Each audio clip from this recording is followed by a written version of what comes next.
The Bishop's Secret by Fergus Hume. PREFACE.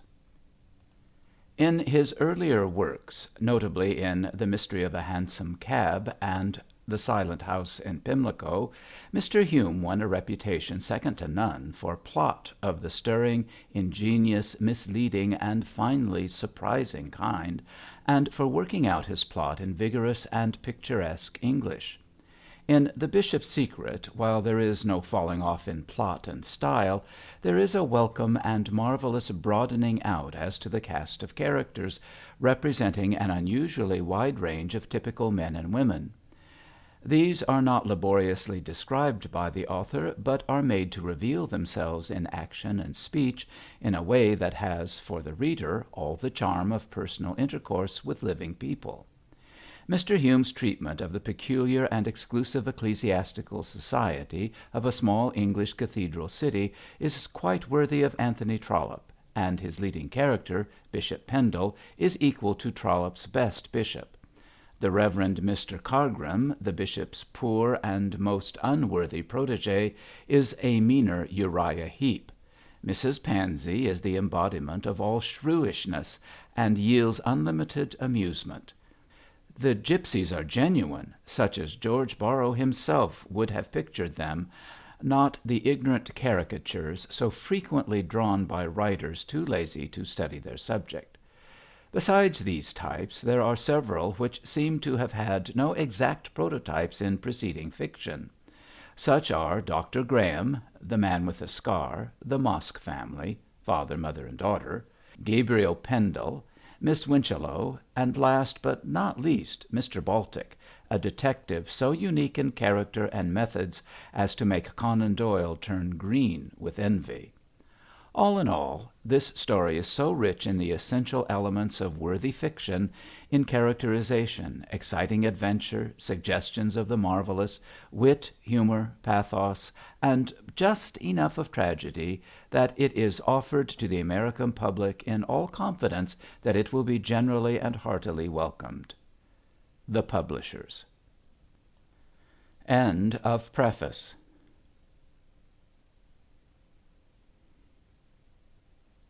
Chapter I. Enter Mrs. Pansey as Chorus. Of late years an anonymous mathematician has declared that in the British Isles the female population is 7 times greater than the male.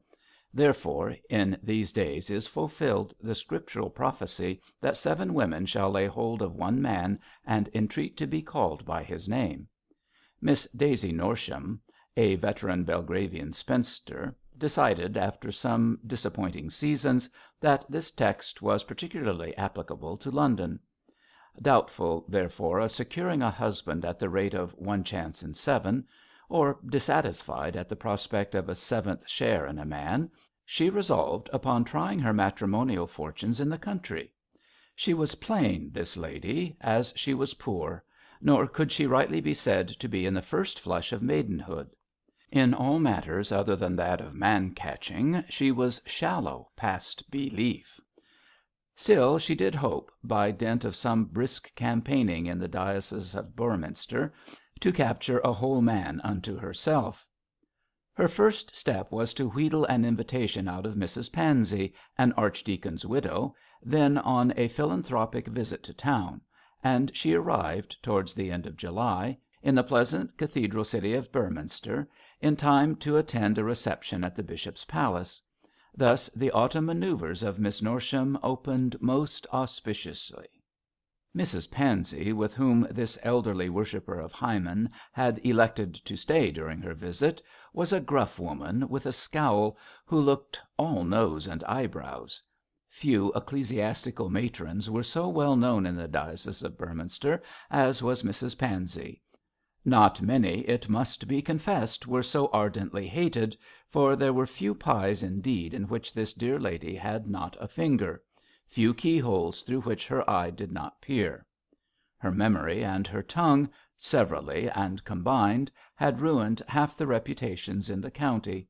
In short, she was a renowned social bully, and, like most bullies, she gained her ends by scaring the lives out of meeker and better bred people than herself. These latter feared her scenes, as she rejoiced in them, and as she knew the pasts of her friends from their cradle upwards, she usually contrived, by a pitiless use of her famous memory, to put to rout any one so ill advised as to attempt a stand against her domineering authority. When her tall, gaunt figure, invariably arrayed in the blackest of black silks, was sighted in a room, those present either scuttled out of the way, or judiciously held their peace, for every one knew Mrs Pansey's talent for twisting the simplest observation into some evil shape calculated to get its author into trouble. She excelled in this particular method of making mischief.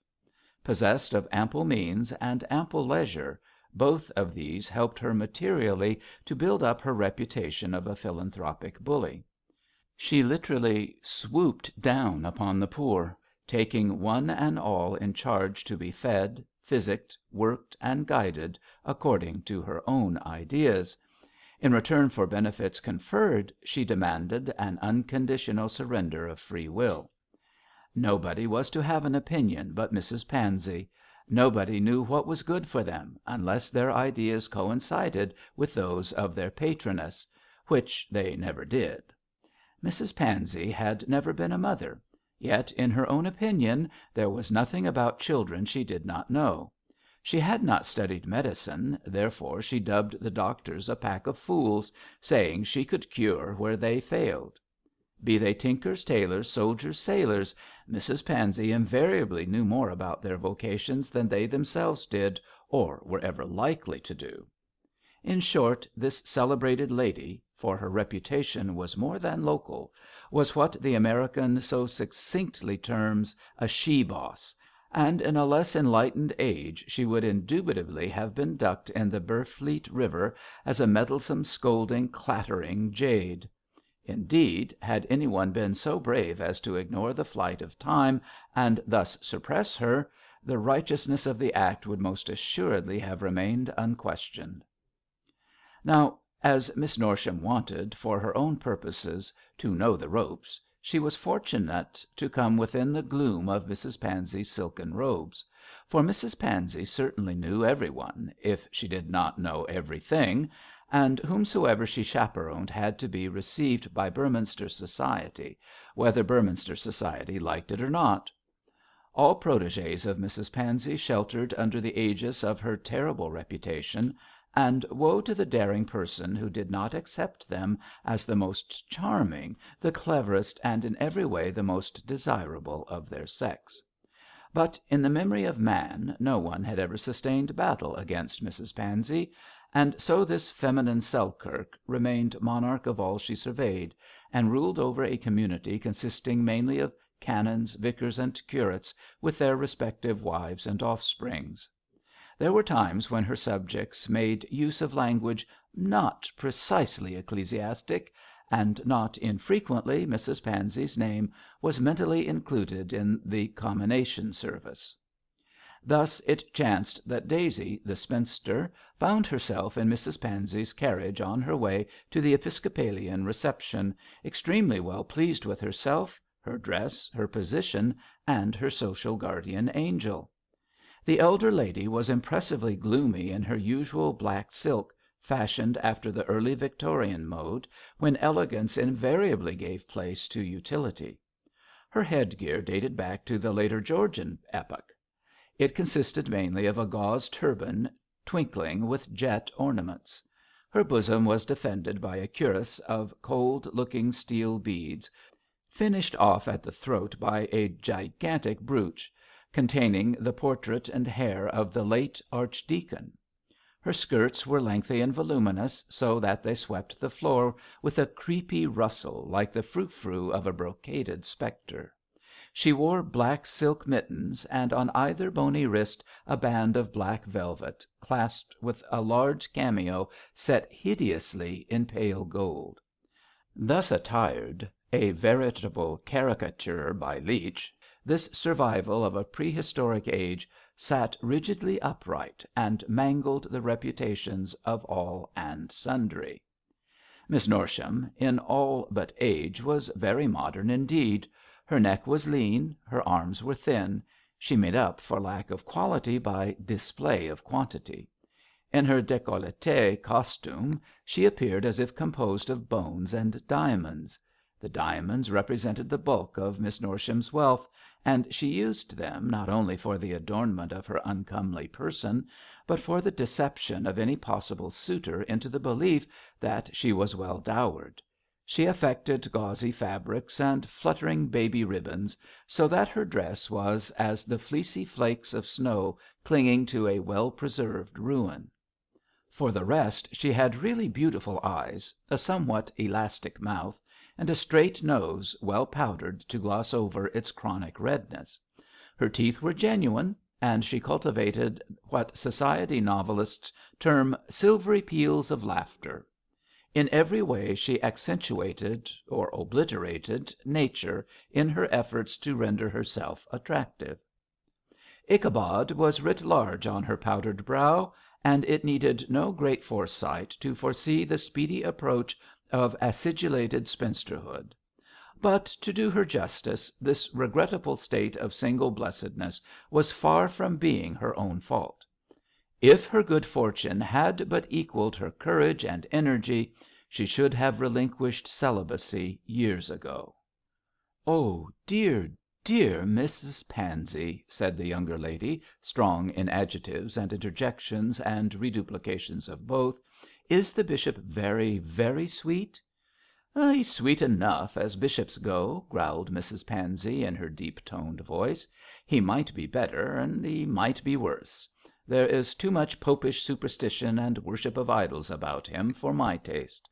If the departed can smell," added the lady with an illustrative sniff, "the late archdeacon must turn in his grave when those priests of Baal and Dagon burn incense at the morning service.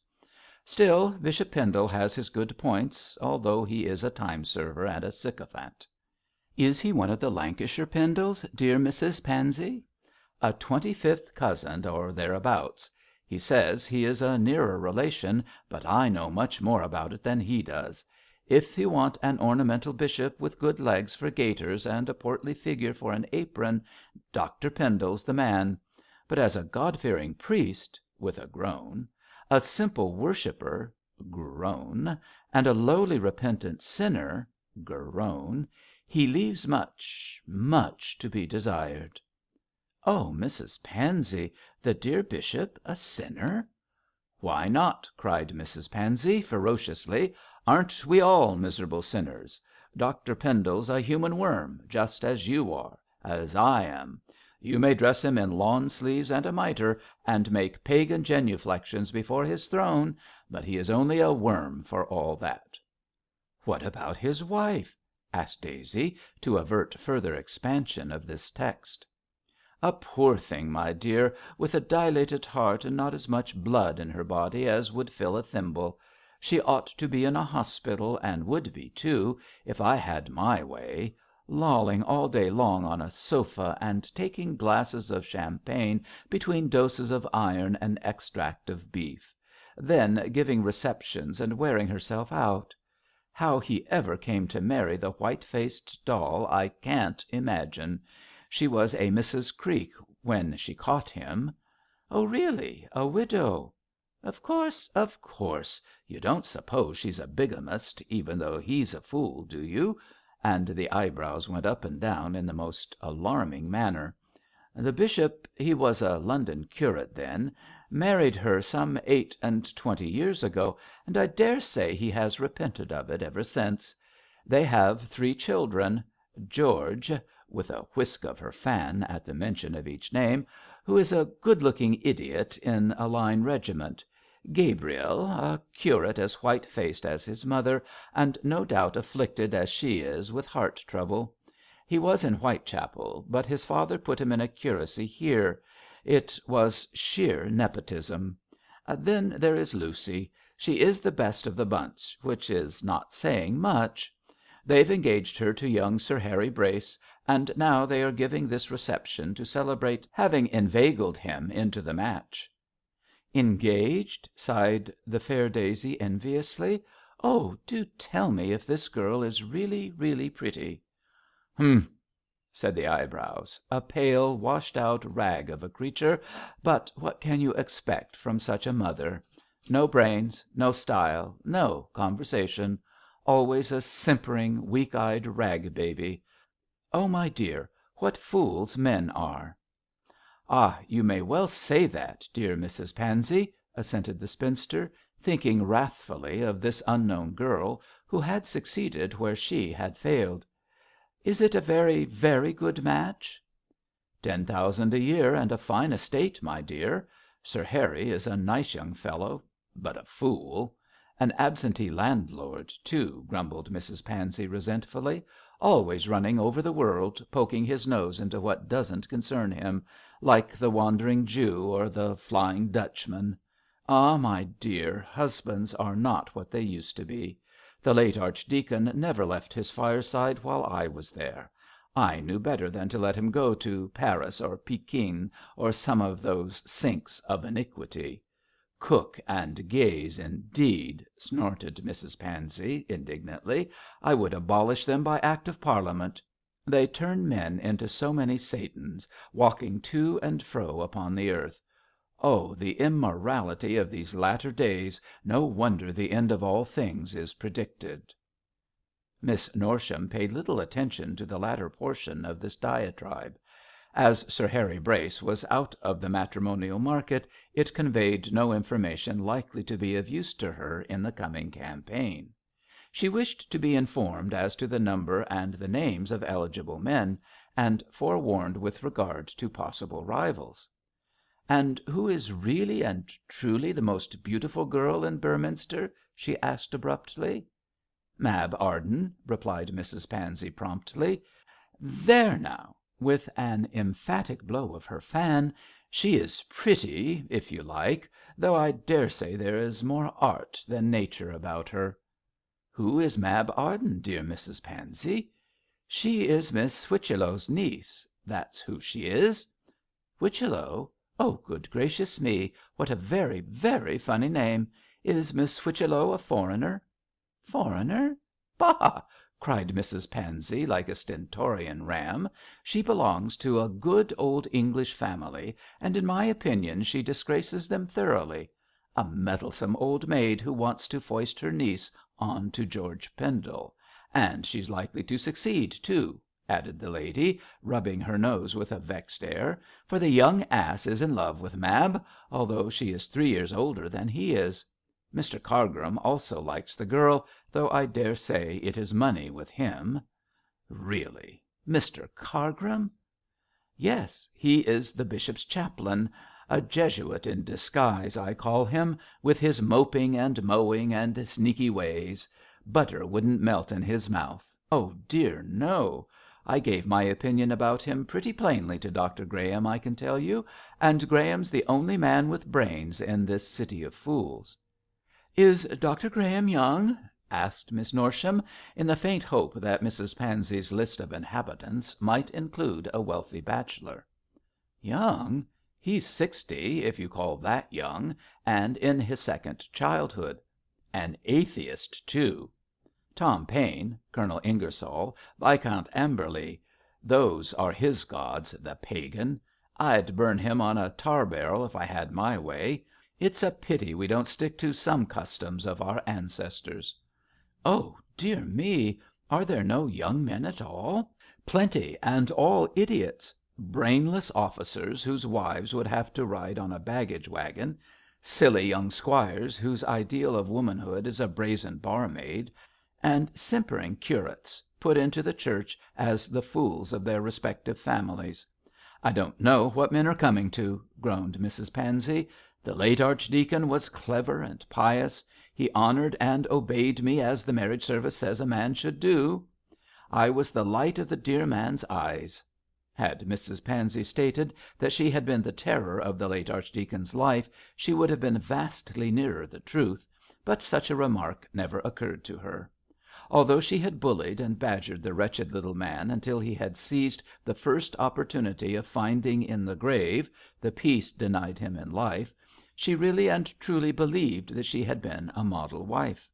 The egotism of first person singular was so firmly ingrained in the woman that she could not conceive what a scourge she was to mankind in general, what a trial she had been to her poor departed husband in particular.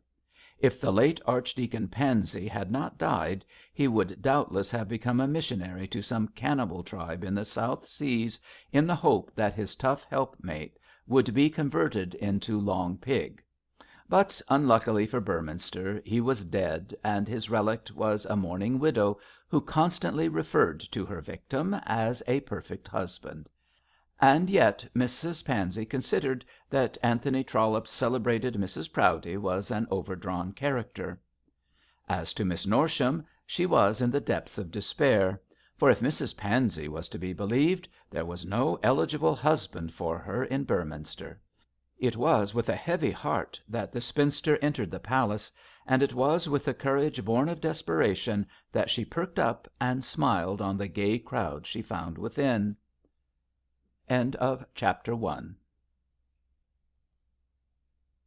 Chapter II. The Bishop is wanted. The Episcopalian residence, situate some distance from the city, was a mediaeval building, enshrined in the remnant of a royal chaise, and in its perfect quiet and loneliness resembled the palace of the Sleeping Beauty. Its composite architecture was of many centuries and many styles, for bishop after bishop had pulled down portions and added others, had levelled a tower here and erected a wing there, until the result was a jumble of diverse designs, incongruous but picturesque.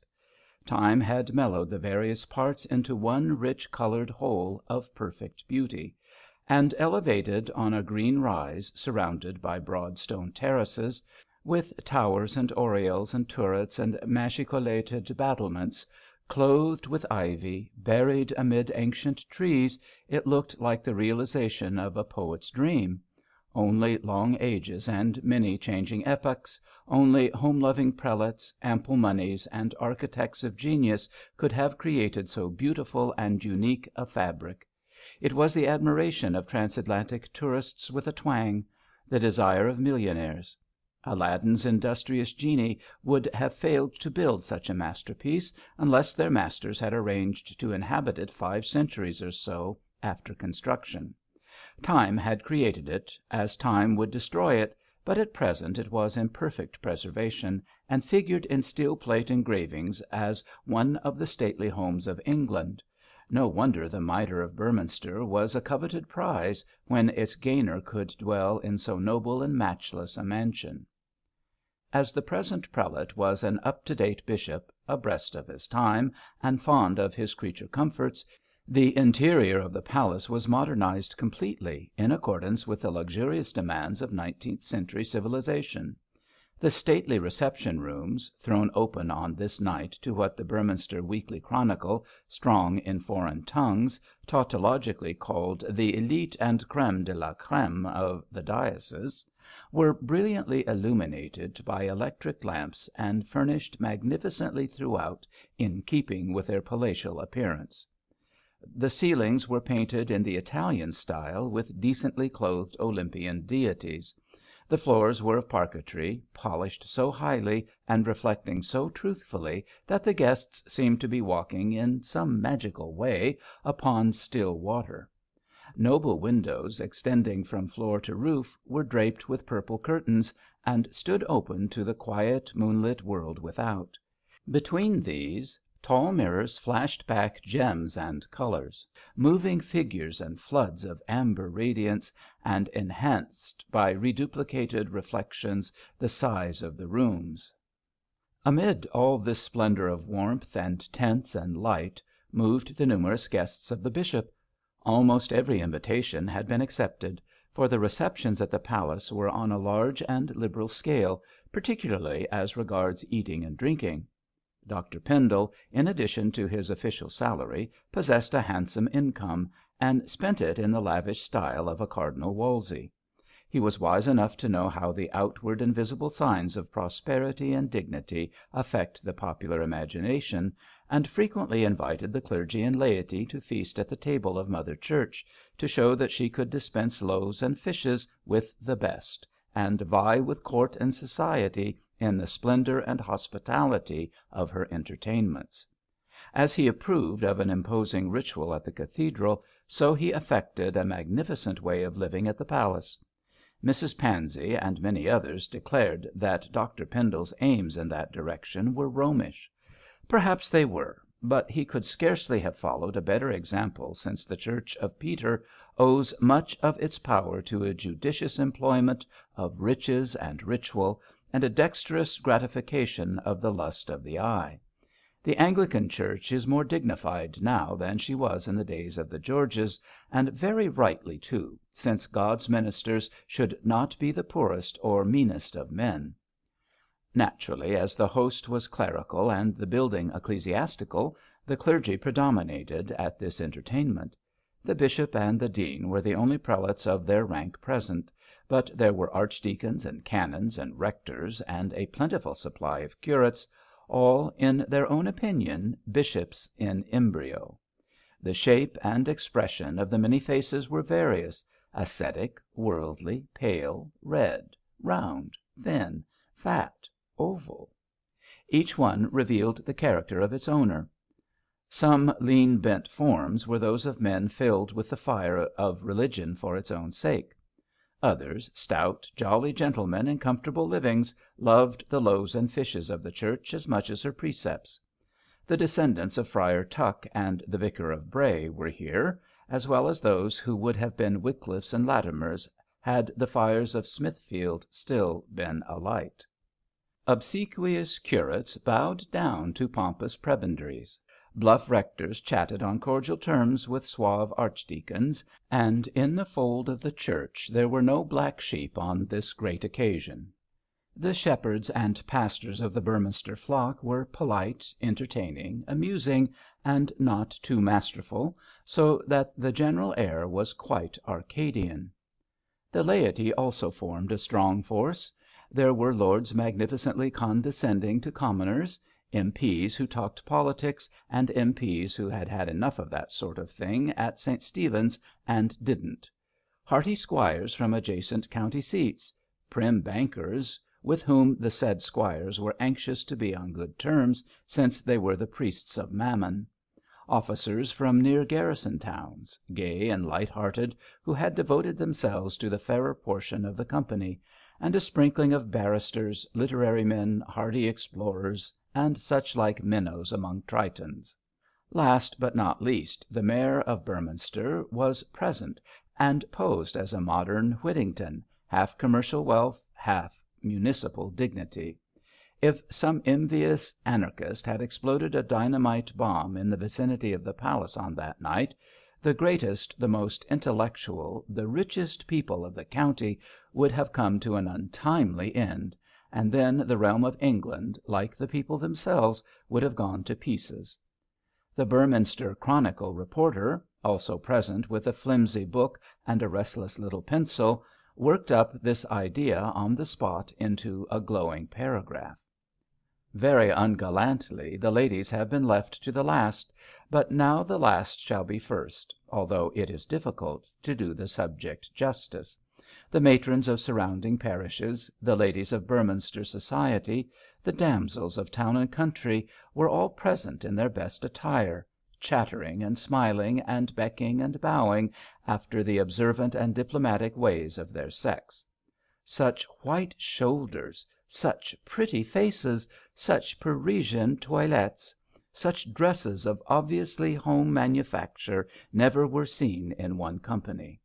The married ladies whispered scandal behind their fans, and in a Christian spirit shot out the lip of scorn at their social enemies. The young maidens sought for marriageable men, and lurked in darkish corners for the better ensnaring of impressionable males. Cupid, unseen, mingled in the throng and shot his arrows right and left, not always with the best result, as many post-nuptial experiences showed. There was talk of the gentle art of needlework, of the latest bazaar and the agreeable address delivered thereat by Mr. Cargrim. The epicene pastime of lawn tennis was touched upon. and ardent young persons discussed how near they could go to Giant Pope's cave without getting into the clutches of its occupant. The young men talked golfing, parish work, horses, church, male millinery, polo, and shooting.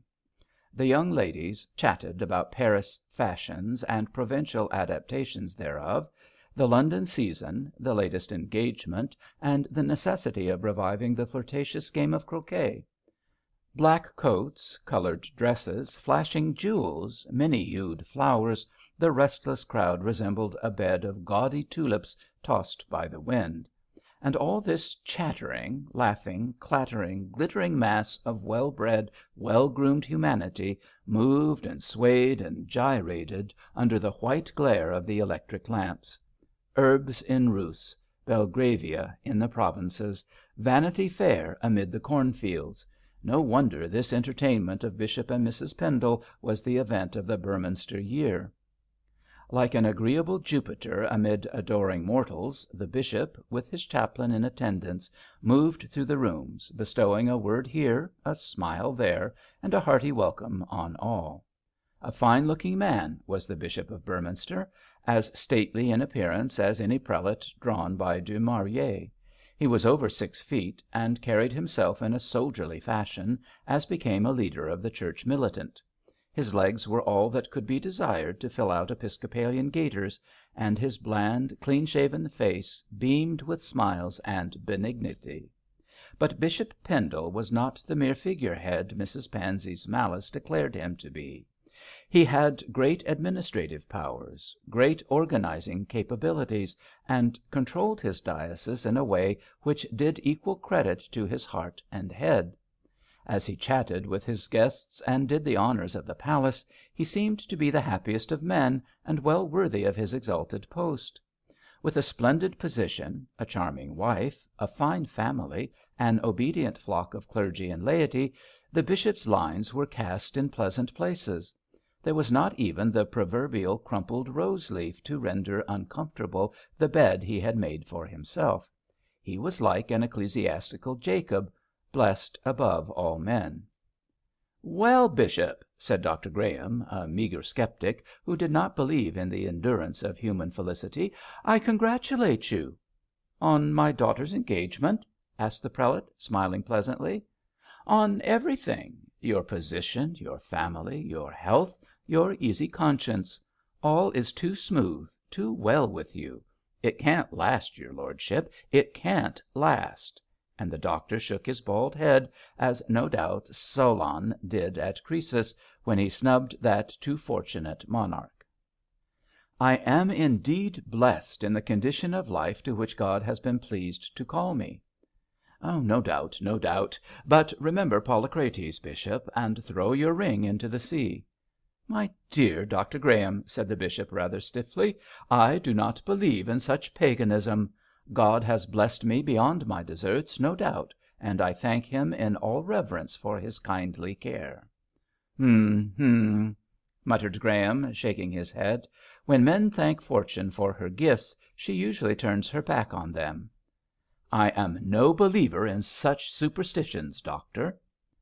"Well, well, Bishop, you have tempted the gods, let us see what they will do." "Gods or God, doctor?" demanded the bishop, with magnificent displeasure. "Whichever you like, my lord, whichever you like." The bishop was nettled and rather chilled by this pessimism. He felt that it was his duty as a churchman to administer a rebuke, but Dr Graham's pagan views were well known, and a correction, however dexterously administered, would only lead to an argument. A controversy with Graham was no joke, as he was as subtle as Socrates in discovering and attacking his adversary's weak points. So, not judging the present a fitting occasion to risk a fall, the bishop smoothed away an incipient frown, and blandly smiling, moved on, followed by his chaplain. Graham looked grimly after this modern Cardinal Wolsey. "I have never," soliloquized the sceptic, "I have never known a man without his skeleton.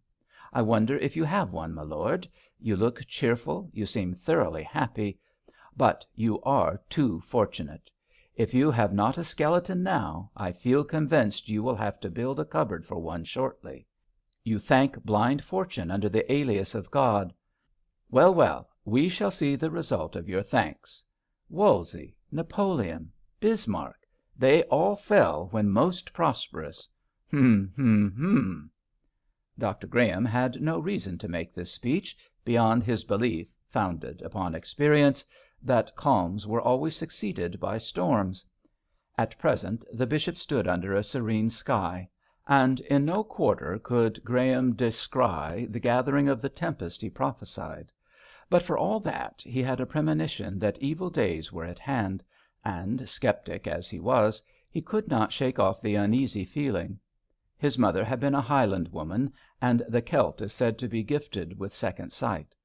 Perhaps Graham inherited the maternal gift of forecasting the future, for he glanced ominously at the stately form of his host and shook his head. He thought the bishop was too confident of continuous sunshine. In the meantime, Dr. Pendle, quite free from such forebodings, unfortunately came within speaking distance of Mrs. Pansey, who, in her bell of St. Paul's voice, was talking to a group of meek listeners. Daisy Norsham had long ago seized upon Gabriel Pendle, and was chatting with him on the edge of the circle, quite heedless of her chaperone's monologue. When Mrs. Pansey saw the bishop, she swooped down on him before he could get out of the way, which he would have done had courtesy permitted it. Mrs. Pansey was the one person Dr. Pendle dreaded, and if the late archdeacon had been alive he would have encouraged the missionary project with all his heart. To every man his own fear. Mrs. Pansey was the bishop's. "Bishop," cried the lady, in her most impressive archdiaconal manner, "about that public house, the Derby Winner, it must be removed." Cargrim, who was deferentially smiling at his lordship's elbow, cast a swift glance at Gabriel when he heard Mrs. Pansey's remark. He had a belief, founded upon spying, that Gabriel knew too much about the public house mentioned, which was in his district, and this belief was strengthened when he saw the young man start at the sound of the name. Instinctively he kept his eyes on Gabriel's face, which looked disturbed and anxious. Too much so for social requirements. "It must be removed," repeated the bishop gently. "And why, Mrs. Pansey?" "Why, bishop? You ask why? Because it is a hotbed of vice and betting and gambling. That's why." "But I really cannot see. I have not the power." "It's near the cathedral, too," interrupted Mrs. Pansey, whose manners left much to be desired. "Scandalous!" "When God erects a house of prayer, the devil builds a chapel there. Isn't it your duty to eradicate plague spots, bishop?" Before Dr. Pendle could answer this rude question, a servant approached and spoke in a whisper to his master. The bishop looked surprised. "A man to see me at this hour, at this time," said he, repeating the message aloud. "Who is he? What is his name?" "I don't know, your lordship. He refused to give his name, but he insists upon seeing your lordship at once." "I can't see him," said the bishop sharply. "Let him call to morrow." "My lord, he says it is a matter of life and death." Dr. Pendle frowned. "Most unbecoming language," he murmured. "Perhaps it may be as well to humour him. Where is he?" "In the entrance hall, your lordship." "Take him into the library and say I will see him shortly." "Most unusual," said the bishop to himself. Then added aloud, "Mrs. Pansey, I am called away for a moment. Pray excuse me." "We must talk about the Derby Winner later on," said Mrs. Pansey determinedly. "Oh yes, that is really I'll see." "Shall I accompany your lordship?" murmured Cargrim officiously. "No, Mr. Cargrim, it is not necessary. I must see this man as he speaks so strongly, but I dare say he is only some pertinacious person who thinks that a bishop should be at the complete disposal of the public, the exacting public." With this somewhat petulant speech, Dr. Pendle walked away, not sorry to find an opportunity of slipping out of a noisy argument with Mrs. Pansey. That lady's departing words were that she should expect him back in 10 minutes to settle the question of the Derby Winner. or rather to hear how she intended to settle it.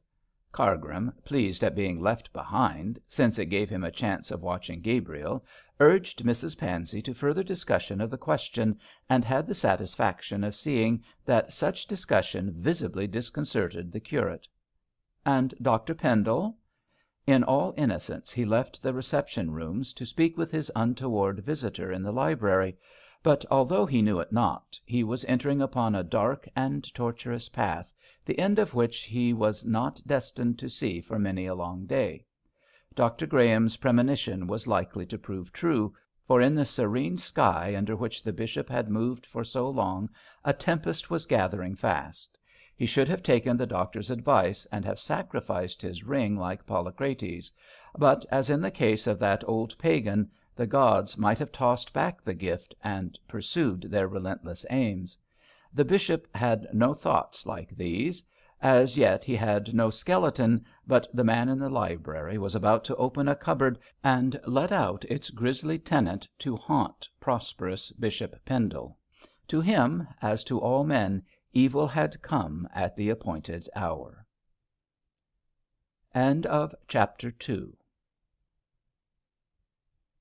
Chapter 3. The Unforeseen Happens. "I fear," said Cargrim, with a gentle sigh, "I fear you are right about that public house, Mrs Pansey." The chaplain made this remark to renew the discussion, and if possible bring Gabriel into verbal conflict with the lady. He had a great idea of managing people by getting them under his thumb, and so far quite deserved Mrs Pansey's epithet of a Jesuit. Of late, as Cargrim knew by a steady use of his pale blue eyes, the curate had been visiting the Derby Winner, ostensibly on parochial business connected with the ill health of Mrs Mosk, the landlord's wife. But there was a handsome daughter of the invalid who acted as barmaid, and Gabriel was a young and inflammable man; so, putting this and that together, the chaplain thought he discovered the germs of a scandal. Hence his interest in Mrs Pansey's proposed reforms. "Right," echoed the archidiaconal widow loudly. "Of course I am right. The Derby Winner is a nest of hawks. William Mosk would have disgraced heathen Rome in its worst days. As for his daughter well!" Mrs Pansey threw a world of horror into the ejaculation. "Miss Mosk is a well conducted young lady," said Gabriel, growing red and injudicious. "Lady!" bellowed Mrs Pansey, shaking her fan. "And since when have brazen painted barmaids become ladies, Mr Pendle?" "She is most attentive to her sick mother," protested the curate, wincing. "No doubt, sir. I presume even Jezebel had some redeeming qualities. Rubbish! Humbug! Don't tell me. Can good come out of Nazareth?" "Good did come out of Nazareth, Mrs Pansey." "That is enough, Mr Pendle.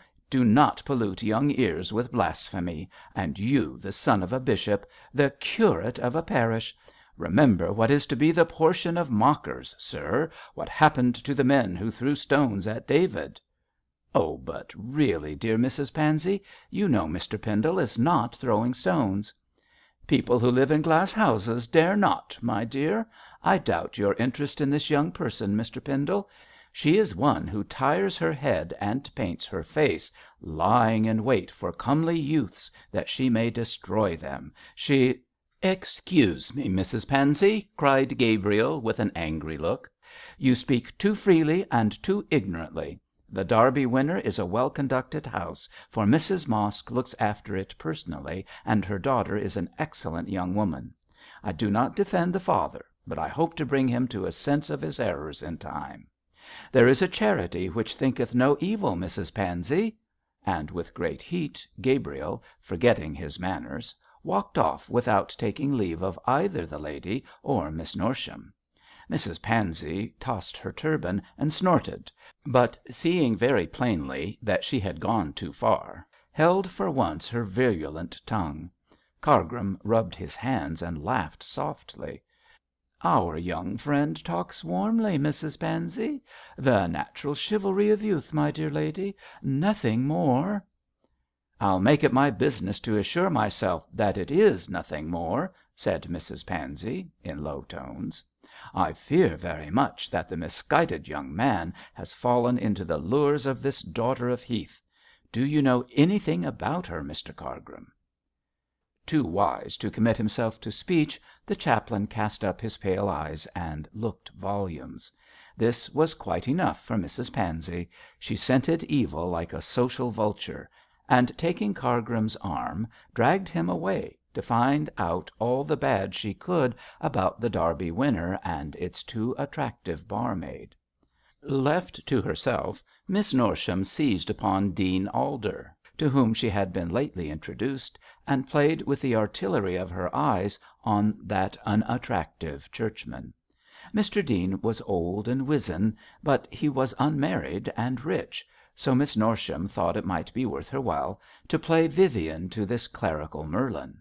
His weak point, speedily discovered, was archæology, and she was soon listening to a dry description of his researches into Beorminster municipal chronicles.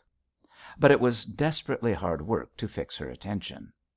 "Beorminster," explained the pedantic dean, not unmoved by his listener's artificial charms, "is derived from two Anglo Saxon words, Beor, a hill, and Minster, the church of a monastery. Anciently our city was called Beorminster, the church of the hill, for, as you can see, my dear young lady, our cathedral is built on the top of a considerable rise, and thence gained its name. The townsfolk were formerly vassals and even serfs of the monastery, which was destroyed by Henry VIII. But the Reformation brought about by that king put an end to the abbot's power. The head of the Beorminster monastery was a mitred abbot." "And Bishop Pendle is a mitred bishop?" interposed the fair Daisy, to show the quickness of her understanding, and thereby displaying her ignorance. "All bishops are mitred," said Dr Alder testily. "A crozier and a mitre are the symbols of their high office. But the Romish abbots of Beorminster were not bishops, although they were mitred prelates." "Oh, how very, very amusing!" cried Daisy, suppressing a yawn. "And the name of the river, dear Mr Dean? Does Beorfleet mean the church of the hill too?" "Certainly not, Miss Norsham. Fleet, formerly Flit, is a Scandinavian word, and signifies a flood, a stream, a channel.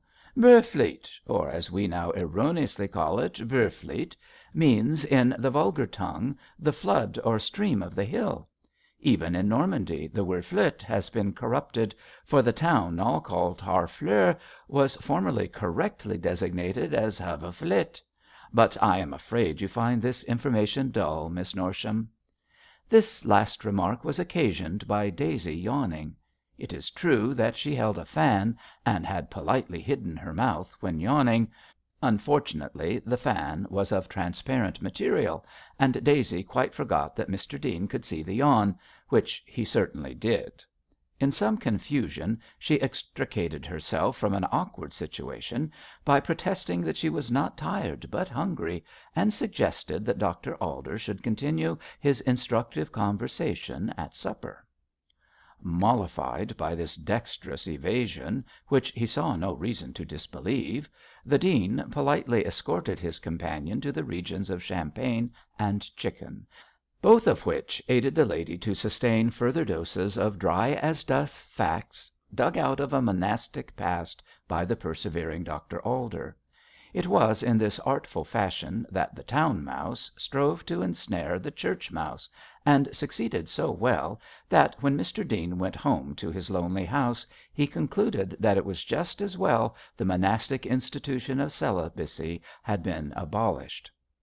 On leaving Mrs Pansey in disgust, Gabriel proceeded with considerable heat into the next room, where his mother held her court as hostess. Mrs Pendle was a pale, slight, small framed woman, with golden hair, languid eyes, and a languid manner. Owing to her delicate health she could not stand for any length of time, and therefore occupied a large and comfortable armchair. Her daughter Lucy, who resembled her closely in looks, but who had more colour in her face, stood near at hand talking to her lover. Both ladies were dressed in white silk, with few ornaments, and looked more like sisters than mother and daughter. Certainly Mrs Pendle appeared surprisingly young to be the parent of a grown up family; but her continuance of youth was not due to art, as Mrs Pansey averred, but to the quiet and undisturbed life which her frail health compelled her to lead. The bishop was tenderly attached to her, and even at this late stage of their married life behaved towards her more like a lover than a husband. He warded off all worries and troubles from her. He surrounded her with pleasant people, and made her life luxurious and peaceful by every means obtainable in the way of money and influence. It was no wonder that Mrs Pendle, treading the primrose path with a devoted and congenial companion, appeared still young. She looked as fair and fragile as a peri, and as free from mortal cares. "Is that you, Gabriel?" she said in a low, soft voice, smiling gently on her younger and favourite son. "You look disturbed, my dear boy." "Mrs Pansey," said Gabriel, and considering that the name furnished all necessary information, sat down near his mother and took one of her delicate hands in his own to smooth and fondle. "Oh, indeed, Mrs Pansey," echoed the bishop's wife, smiling still more, and with a slight shrug cast an amused look at Lucy, who in her turn caught Sir Harry's merry eyes and laughed outright. "Old catamaran," said Brace loudly. "Oh, Harry, hush!" interposed Lucy with an anxious glance. "You shouldn't." "Why not? But for the present company I would say something much stronger." "I wish you would," said Gabriel, easing his stiff collar with one finger. "My cloth forbids me to abuse Mrs Pansey properly." "What has she been doing now, Gabriel?" "Ordering the bishop to have the Derby winner removed, mother." "The Derby winner?" repeated Mrs Pendle in puzzled tones. "Is that a horse?" "A public house, mother. It is in my district, and I have been lately visiting the wife of the landlord, who is very ill. Mrs Pansey wants the house closed, and the woman turned out into the streets, so far as I can make out." "The Derby winner is my property," said Sir Harry bluffly, "and it shan't be shut up for a dozen Mrs Panseys." "Think of a dozen Mrs Panseys," murmured Lucy, pensively. "Think of Bedlam and Pandemonium, my dear. Thank goodness Mrs Pansey is the sole specimen of her kind. Nature broke the mould when that clacking nuisance was turned out. She—" "Harry, you really must not speak so loud. Mrs Pansey might hear. Come with me, dear. I must look after our guests, for I am sure mother is tired." "I am tired," assented Mrs Pendle with a faint sigh. "Thank you, Lucy. I willingly make you my representative. Gabriel will stay beside me." "Here's Miss Tancred," observed Harry Brace in an undertone. "Oh, she must not come near mother," whispered Lucy in alarm. "Take her to the supper room, Harry." "But she'll tell me the story of how she lost her purse at the Army and Navy Stores, Lucy." "You can bear hearing it better than mother can. Besides, she'll not finish it. She never does." Sir Harry groaned, but like an obedient lover intercepted a withered old dame who was the greatest bore in the town. She usually told a digressive story about a lost purse, but hitherto had never succeeded in getting to the point, if there was one. Accepting the suggestion of supper with alacrity, she drifted away on Sir Harry's arm, and no doubt mentioned the famous purse before he managed to fill her mouth and stop her prosing. Lucy, who had a quiet humour of her own in spite of her demure looks, laughed at the dejection and martyrdom of Sir Harry, and taking the eagerly proffered arm of a callow lieutenant, ostentatiously and hopelessly in love with her, went away to play her part of deputy hostess. She moved from group to group, and everywhere received smiles and congratulations, for she was a general favourite, and, with the exception of Mrs Pansey, every one approved of her engagement. Behind a floral screen a band of musicians, who called themselves the Yellow Hungarians, and individually possessed the most unpronounceable names, played the last waltz, a smooth, swinging melody which made the younger guests long for a dance. In fact, the callow lieutenant boldly suggested that a waltz should be attempted, with himself and Lucy to set the example. But his companion snubbed him unmercifully for his boldness, and afterwards restored his spirits by taking him to the supper room. Here they found Miss Tancred in the full flow of her purse story; so Lucy, having pity on her lover, bestowed her escort on the old lady as a listener, and enjoyed supper at an isolated table with Sir Harry. The sucking Wellington could have murdered Brace with pleasure, and very nearly did murder Miss Tancred, for he plied her so constantly with delicacies that she got indigestion, and was thereby unable to finish about the purse. Gabriel and his mother were not long left alone, for shortly there approached a brisk old lady, daintily dressed, who looked like a fairy godmother. She had a keen face, bright eyes like those of a squirrel, and in gesture and walk and glance was as restless as that animal. This piece of alacrity was Miss Whichello, who was the aunt of Mab Arden, the beloved of George Pendle. Mab was with her, and gracious and tall, looked as majestic as any queen, as she paced in her stately manner by the old lady's side. Her beauty was that of Juno, for she was imperial and a trifle haughty in her manner. With dark hair, dark eyes, and dark complexion, she looked like an oriental princess, quite different in appearance to her apple cheeked, silvery haired aunt. There was something Jewish about her rich Eastern beauty, and she might have been painted in her yellow dress as Esther or Rebecca, or even as Jael who slew Sisera on the going down of the sun. "Well, good folks," said the brisk little lady in a brisk little voice, "and how are you both? Tired, Mrs Pendle? Of course. What else can you expect with late hours and your delicacies? I don't believe in these social gatherings." "Your presence here contradicts that assertion," said Gabriel, giving up his chair. "Oh, I am a martyr to duty. I came because Mab must be amused." "I only hope she is not disappointed," said Mrs Pendle, kindly, for she knew how things were between her eldest son and the girl. "I am sorry George is not here, my dear." "I did not expect him to be," replied Mab, in her grave contralto voice, and with a blush.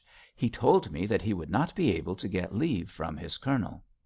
"Ah, his colonel knows what is good for young men," cried Miss Whichello. "Work and diet both in moderate quantities.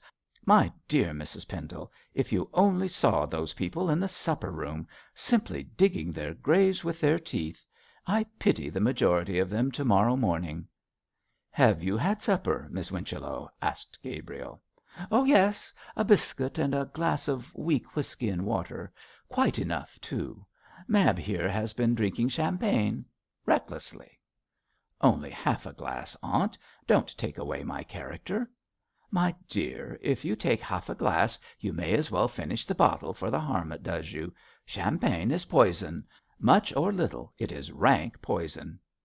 "Come away, Miss Arden, and let us poison ourselves," suggested the curate. "It wouldn't do you any harm, Mrs Pendle," cried the little old lady. "You are too pale, and champagne in your case would pick you up. Iron and slight stimulants are what you need. I am afraid you are not careful what you eat." "I am not a dietitian, Miss Whichello." "I am, my dear ma'am, and look at me, 62 and as brisk as a bee. I don't know the meaning of the word illness. In a good hour be it spoken," added Miss Whichello, thinking she was tempting the gods. "By the way, what is this about his lordship being ill?" "The bishop ill?" faltered Mrs Pendle, half rising. "He was perfectly well when I saw him last. Oh, dear me, what is this?" "He's ill now in the library, at all events." "Wait, mother," said Gabriel, hastily. "I will see my father. Don't rise. Don't worry yourself. Pray be calm." Gabriel walked quickly to the library, rather astonished to hear that his father was indisposed, for the bishop had never had a day's illness in his life. He saw by the demeanour of the guests that the indisposition of their host was known, for already an uneasy feeling prevailed, and several people were departing. The door of the library was closed and locked. Cargrim was standing sentinel beside it, evidently irate at being excluded. "You can't go in, Pendle," said the chaplain quickly. "Dr Graham is with his lordship." "Is this sudden illness serious?" "I don't know. His lordship refuses to see anyone but the doctor. He won't even admit me," said Cargrim, in an injured tone. "What has caused it?" asked Gabriel, in dismay. "I don't know," replied Cargrim a second time. "His lordship saw some stranger who departed 10 minutes ago, and then he sent for Dr Graham. I presume this stranger is responsible for the bishop's illness." Chapter IV. The Curiosity of Mr Cargrim. Like that famous banquet when Macbeth entertained unawares the ghost of gracious Duncan, the bishop's reception broke up in the most admired disorder. It was not Dr Pendle's wish that the entertainment should be cut short on his account, but the rumour, magnified greatly, of his sudden illness so dispirited his guests that they made haste to depart, and within an hour the palace was emptied of all save its usual inhabitants. Dr Graham in attendance on the bishop was the only stranger who remained, for Lucy sent away even Sir Harry, although he begged hard to stay in hope of making himself useful. And the most unpleasant part of the whole incident was, that no one seemed to know the reason of Bishop Pendle's unexpected indisposition. "He was quite well when I saw him last," repeated poor Mrs Pendle over and over again, "and I never knew him to be ill before. What does it all mean?" "Perhaps papa's visitor brought him bad news," suggested Lucy, who was hovering round her mother with smelling salts and a fan. Mrs Pendle shook her head in much distress. "Your father has no secrets from me," she said decisively, "and from all I know it is impossible that any news can have upset him so much." "Dr Graham may be able to explain," said Gabriel. "I don't want Dr Graham's explanation," whimpered Mrs Pendle tearfully. "I dislike of all things to hear from a stranger what should be told to myself. As your father's wife he has no right to shut me out of his confidence, and the library," finished Mrs Pendle, with an aggrieved afterthought. Certainly the bishop's conduct was very strange, and would have upset even a less nervous woman than Mrs Pendle. Neither of her children could comfort her in any way, for, ignorant themselves of what had occurred, they could make no suggestions. Fortunately at this moment Dr Graham, with a reassuring smile on his face, made his appearance, and proceeded to set their minds at ease. "Tut, tut, my dear lady," he said briskly, advancing on Mrs Pendle. "What is all this?" "The bishop." "The bishop is suffering from a slight indisposition brought on by too much exertion in entertaining. He will be all right to morrow." "This visitor has had nothing to do with papa's illness, then?" "No, Miss Lucy. The visitor was only a decayed clergyman in search of help." "Cannot I see my husband?" was the anxious question of the bishop's wife. Graham shrugged his shoulders and looked doubtfully at the poor lady. "Better not, Mrs Pendle," he said judiciously. "I have given him a soothing draught, and he is about to lie down. There is no occasion for you to worry in the least. To morrow morning you will be laughing over this needless alarm.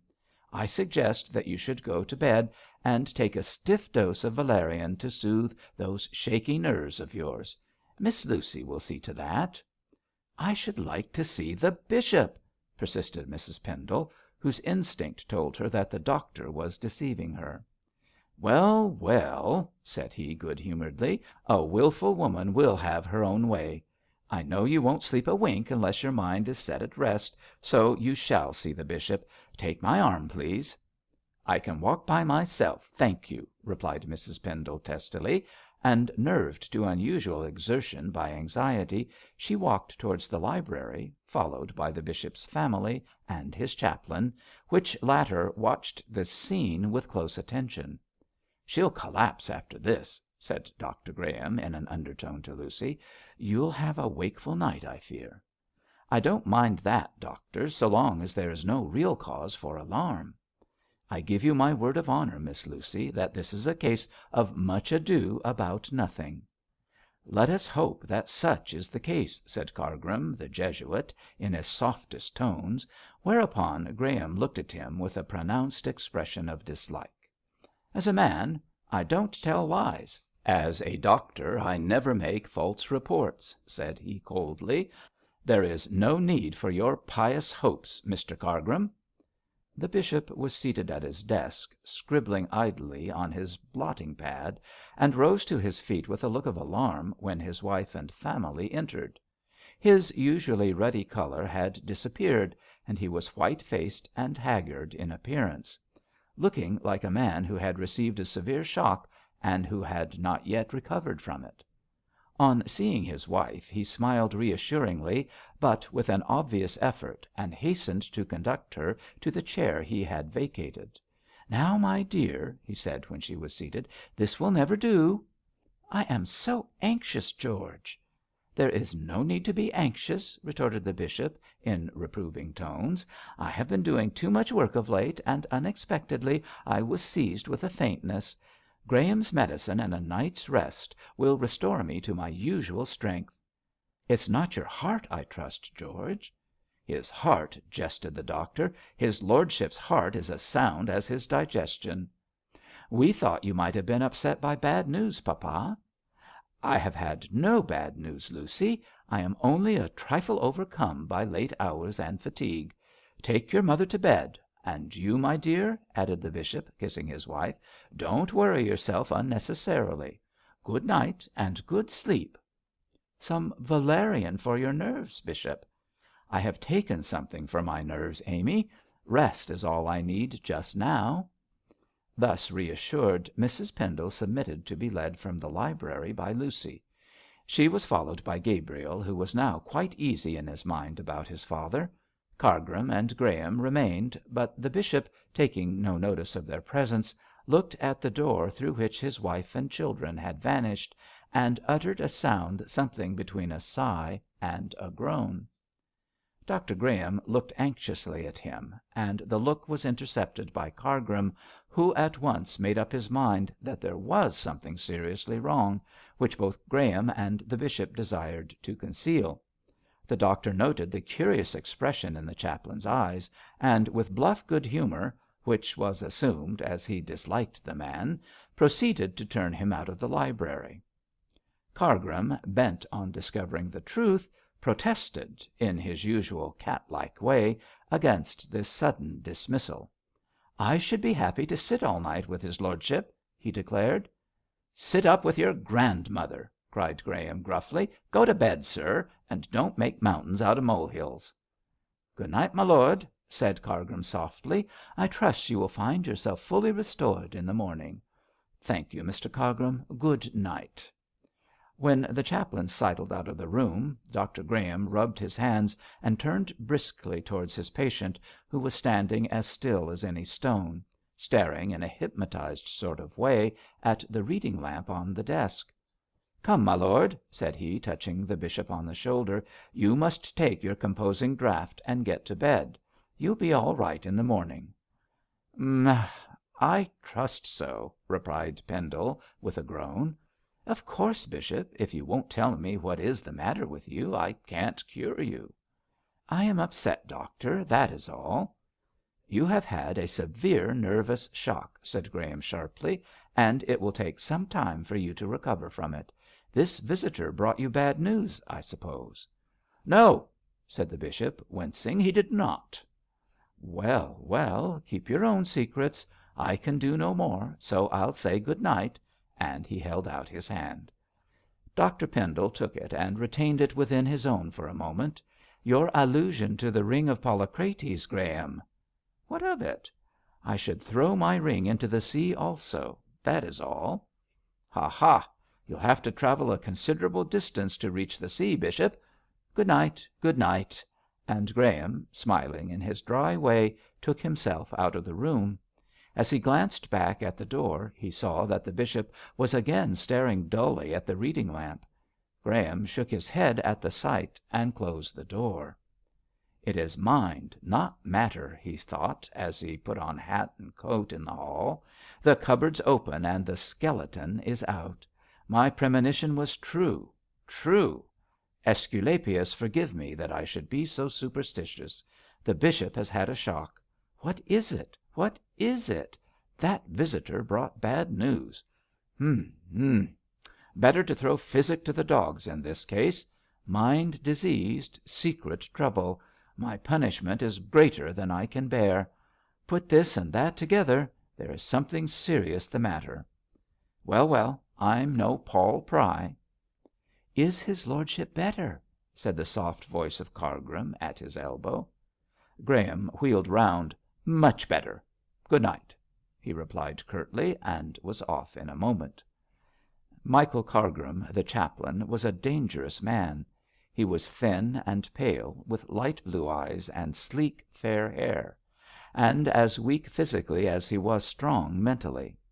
In his neat clerical garb, with a slight stoop and meek smile, he looked a harmless, commonplace young curate of the tabby cat kind. No one could be more tactful and ingratiating than Mr Cargrim, and he was greatly admired by the old ladies and young girls of Beorminster.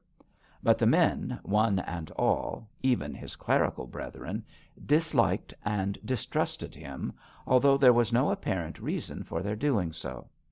Perhaps his too deferential manners and pronounced effeminacy, which made him shun manly sports, had something to do with his masculine unpopularity.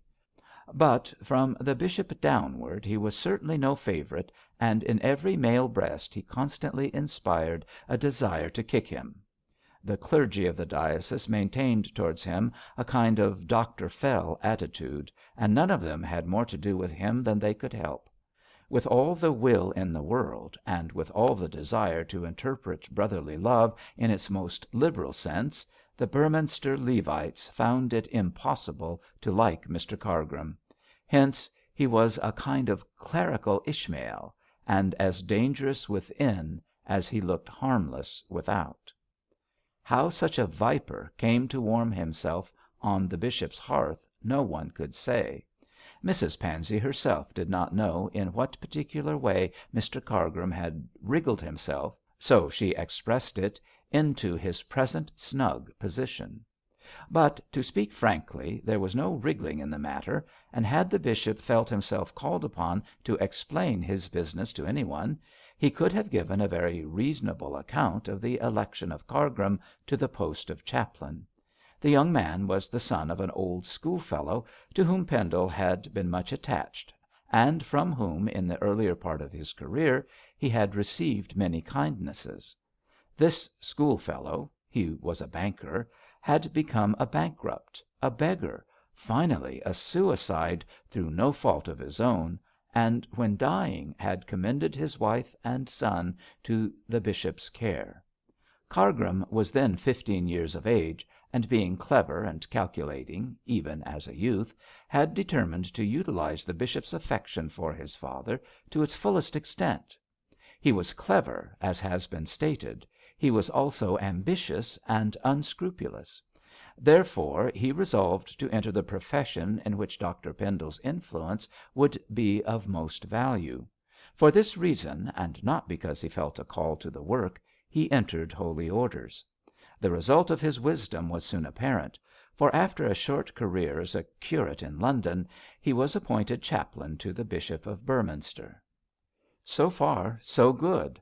The position, for a young man of 28, was by no means a bad one; the more so as it gave him a capital opportunity of gaining a better one by watching for the vacancy of a rich preferment, and getting it from his patron by asking directly and immediately for it. Cargrim had in his eye the rectorship of a wealthy, easy going parish not far from Beorminster, which was in the gift of the bishop. The present holder was aged and infirm, and given so much to indulgence in port wine that the chances were he might expire within a few months, and then, as the chaplain hoped, the next rector would be the Reverend Michael Cargrim.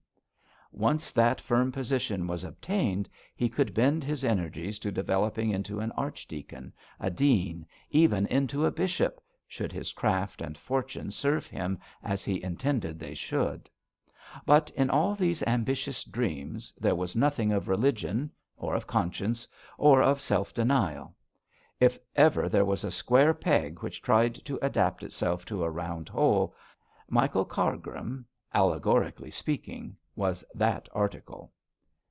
With all his love for the father, Dr Pendle could never bring himself to like the son, and determined in his own mind to confer a benefice on him when possible, if only to get rid of him; but not the rich one of Heathcroft, which was the delectable land of Cargrim's desire.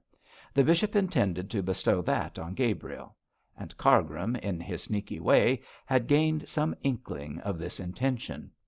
Afraid of losing his wished-for prize, he was bent upon forcing Dr Pendle into presenting him with the living of Heathcroft, and to accomplish this amiable purpose with the more certainty he had conceived the plan of somehow getting the bishop into his power.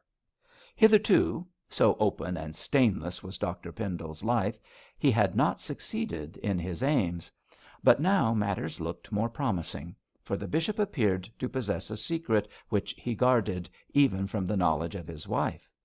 What this secret might be, Cargrim could not guess, in spite of his anxiety to do so, but he intended in one way or another to discover it and utilise it for the furtherance and attainment of his own selfish ends.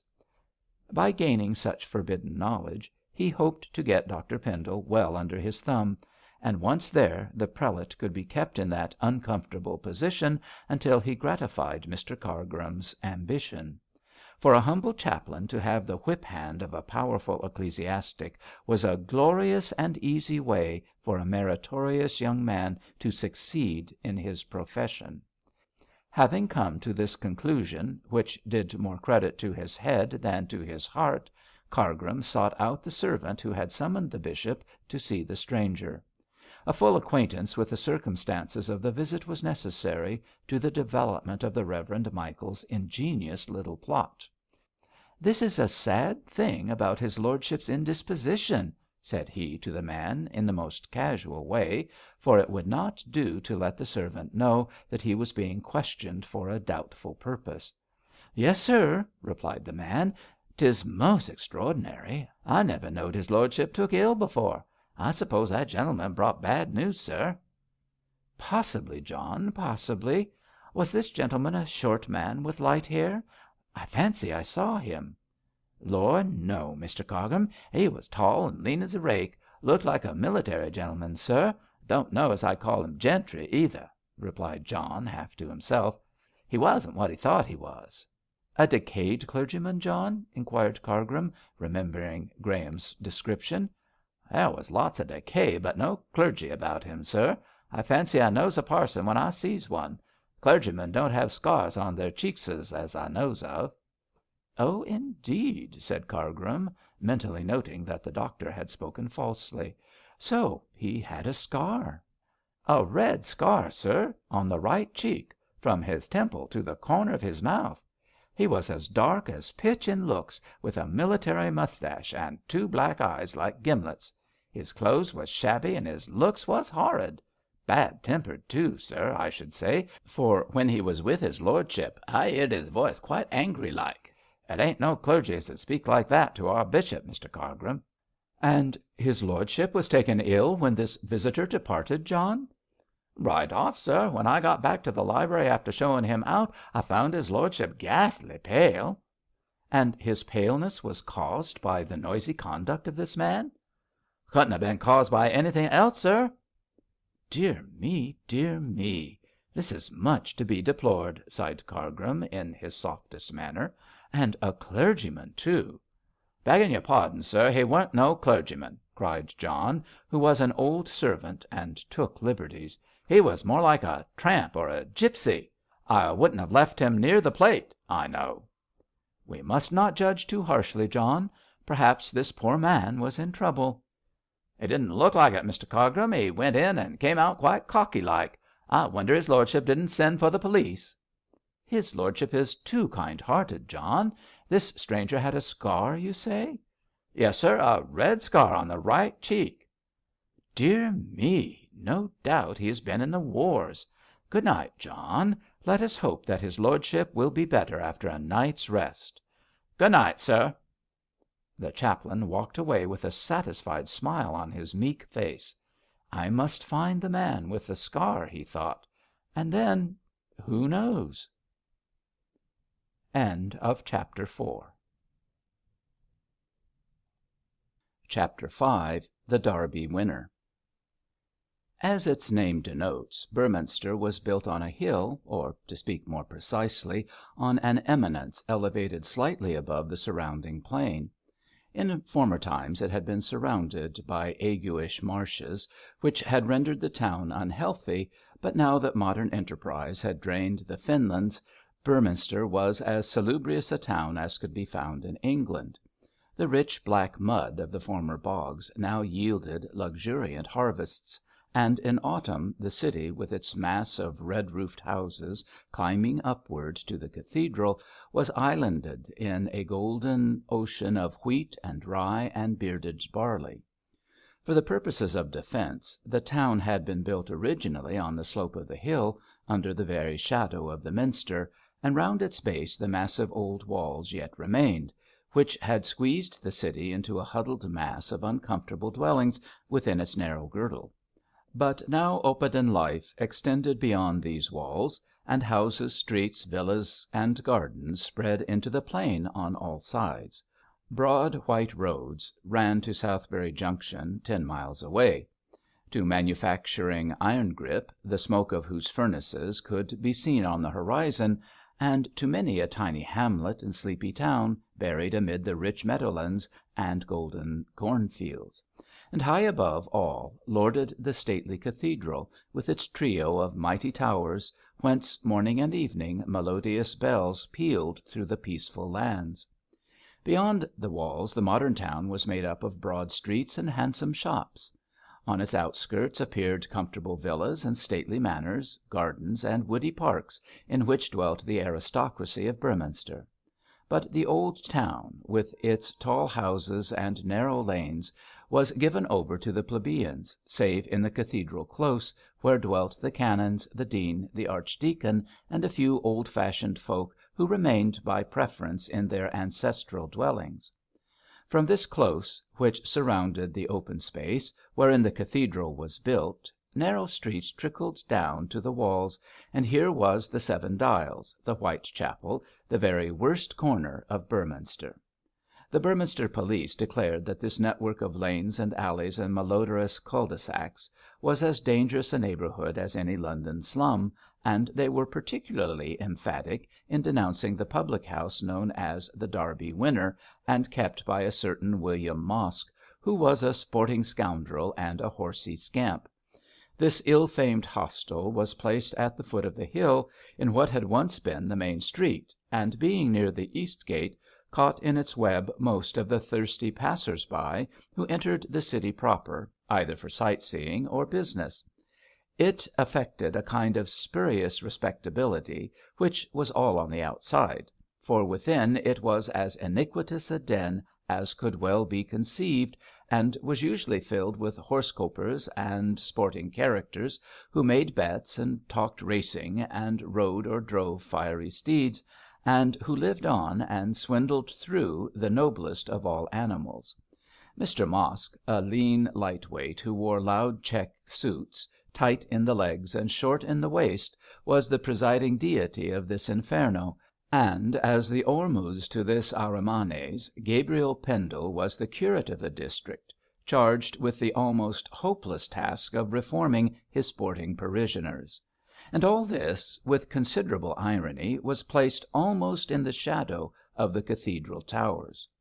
Not a neighbourhood for Mr Cargrim to venture into, since many sights therein must have displeased his exact tastes. Yet 2 days after the reception at the palace the chaplain might have been seen daintily picking his way over the cobblestone pavements.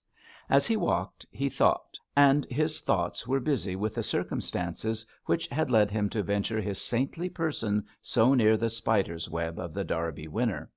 The bishop, London, curiosity, Gabriel, this unpleasant neighbourhood, so ran the links of his chain of thought. The day following his unexpected illness brought no relief to the bishop, at all events to outward seeming, for he was paler and more haggard than ever in looks, and as dour as a bear in manner. With Mrs. Pendle he strove to be his usual cheerful self, but with small success, as occasionally he would steal an anxious look at her, and heave deep sighs, expressive of much inward trouble. All this was noted by Cargrim, who carefully strove, by sympathetic looks and dexterous remarks, to bring his superior to the much desired point of unburdening his mind. Gabriel had returned to his lodgings near the East Gate, and to his hopeless task of civilizing his degraded centaurs. Lucy, after the manner of maids in love, was building air castles with Sir Harry's assistance, and Mrs. Pendle kept her usual watch on her weak heart and fluctuating pulse. The bishop thus escaped their particular notice, and it was mainly Cargrim who saw how distraught and anxious he was. As for Dr Graham, he had departed after a second unsatisfactory visit, swearing that he could do nothing with a man who refused to make a confidant of his doctor. Bishop Pendle was therefore wholly at the mercy of his suspicious chaplain, to be spied upon, to be questioned, to be watched, and to be made a prey of in his first weak moment. But the worried man, filled with some unknown anxiety, was quite oblivious to Cargrim's manoeuvres. For some time the chaplain, in spite of his watchfulness, failed to come upon anything tangible likely to explain what was in the bishop's mind.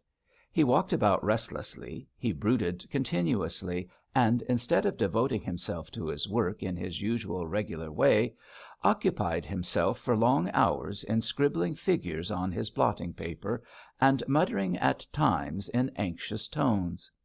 Cargrim examined the blotting paper and strained his ears to gather the sense of the mutterings, but in neither case could he gain any clue to the bishop's actual trouble. At length, it was on the morning of the second day after the reception, Dr Pendle abruptly announced that he was going up to London that very afternoon, and would go alone. The emphasis he laid on this last statement still further aroused Cargrim's curiosity. "Shall I not accompany your lordship?" he asked, as the bishop restlessly paced the library. "No, Mr Cargrim, why should you?" said the bishop, abruptly and testily. "Your lordship seems ill, and I thought——" "There is no need for you to think, sir. I am not well, and my visit to London is in connection with my health." "Or with your secret," thought the chaplain, deferentially bowing. "I have every confidence in Dr Graham," continued Pendle, "but it is my intention to consult a specialist. I need not go into details, Mr Cargrim, as they will not interest you." "Oh, your lordship, your health is my constant thought." "Your anxiety is commendable, but needless," responded the bishop dryly. "I am due at Southberry this Sunday, I believe." "There is a confirmation at St. Mark's, your lordship." "Very good. You can make the necessary arrangements, Mr Cargrim. To day is Thursday. I shall return to morrow night, and shall rest on Saturday until the evening, when I shall ride over to Southberry, attend at St. Mark's, and return on Sunday night." "Does not your lordship desire my attendance?" asked Cargrim, although he knew that he was the morning preacher at the cathedral on Sunday.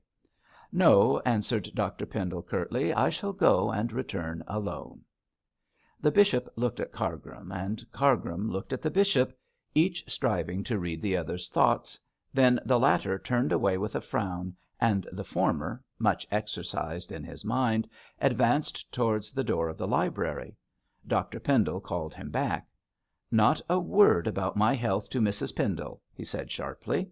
"Certainly not, your lordship. You can rely upon my discretion in every way," replied the chaplain, with emphasis, and glided away as soft-footed as any panther, and as dangerous. "I wonder what that fellow suspects," thought the bishop when alone. "I can see that he is filled with curiosity, but he can never find out the truth, or even guess at it. I am safe enough from him. All the same, I'll have a fool for my next chaplain. Fools are easier to deal with." Cargrim would have given much to have overheard this speech, but as the door and several passages were between him and the talker, he was ignorant of the incriminating remarks the bishop had let slip. Still baffled, but still curious, he busied himself with attending to some business of the see which did not require the personal supervision of Dr Pendle, and when that prelate took his departure for London by the 3 o'clock train, Cargrim attended him to the station, full of meekness and irritating attentions. It was with a feeling of relief that the bishop saw his officious chaplain left behind on the platform. He had a secret, and with the uneasiness of a loaded conscience fancied that every one saw that he had something to conceal, particularly Cargrim. In the presence of that good young man this spiritual lord, high placed and powerful, felt that he resembled an insect under a microscope, and that Cargrim had his eye to the instrument. Conscience made a coward of the bishop, but in the case of his chaplain his uneasy feelings were in some degree justified. On leaving the railway station, which was on the outskirts of the modern town, Cargrim took his way through the brisk population which thronged the streets, and wondered in what manner he could benefit by the absence of his superior. As he could not learn the truth from Dr Pendle himself, he thought that he might discover it from an investigation of the bishop's desk. For this purpose he returned to the palace forthwith, and on the plea of business shut himself up in the library. Dr Pendle was a careless man, and never locked up any drawers, even those which contained his private papers. Cargrim, who was too much of a sneak to feel honourable scruples, went through these carefully, but in spite of all his predisposition to malignity, was unable to find any grounds for suspecting Dr Pendle to be in any serious trouble. At the end of an hour he found himself as ignorant as ever, and made only one discovery of any note, which was that the bishop had taken his cheque book with him to London.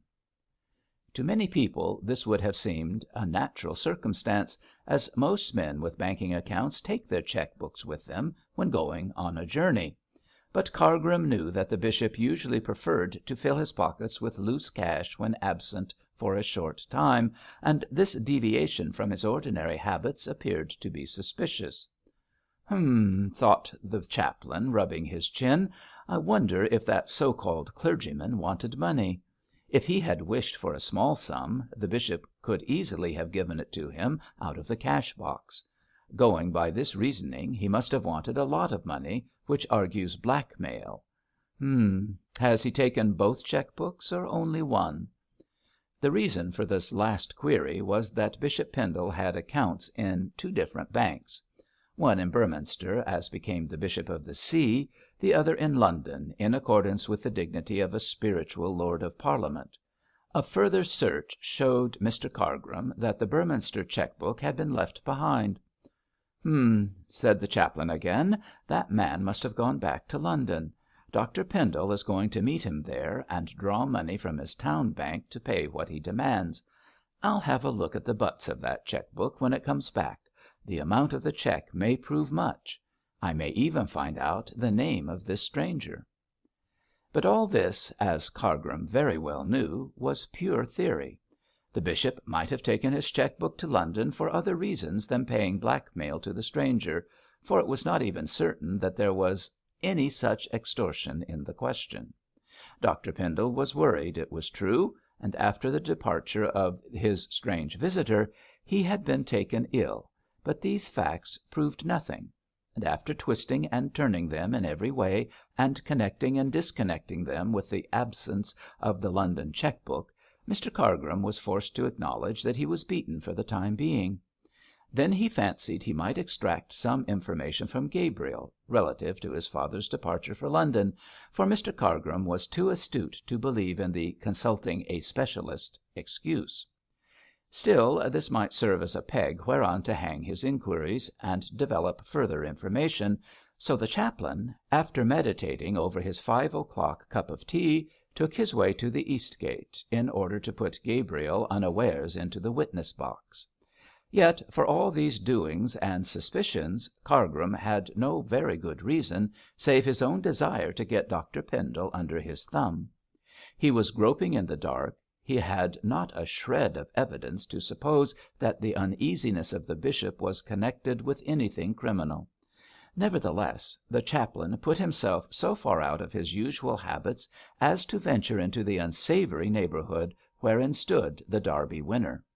Truly this man's cobweb spinning was of a very dangerous character when he took so much trouble to weave the web.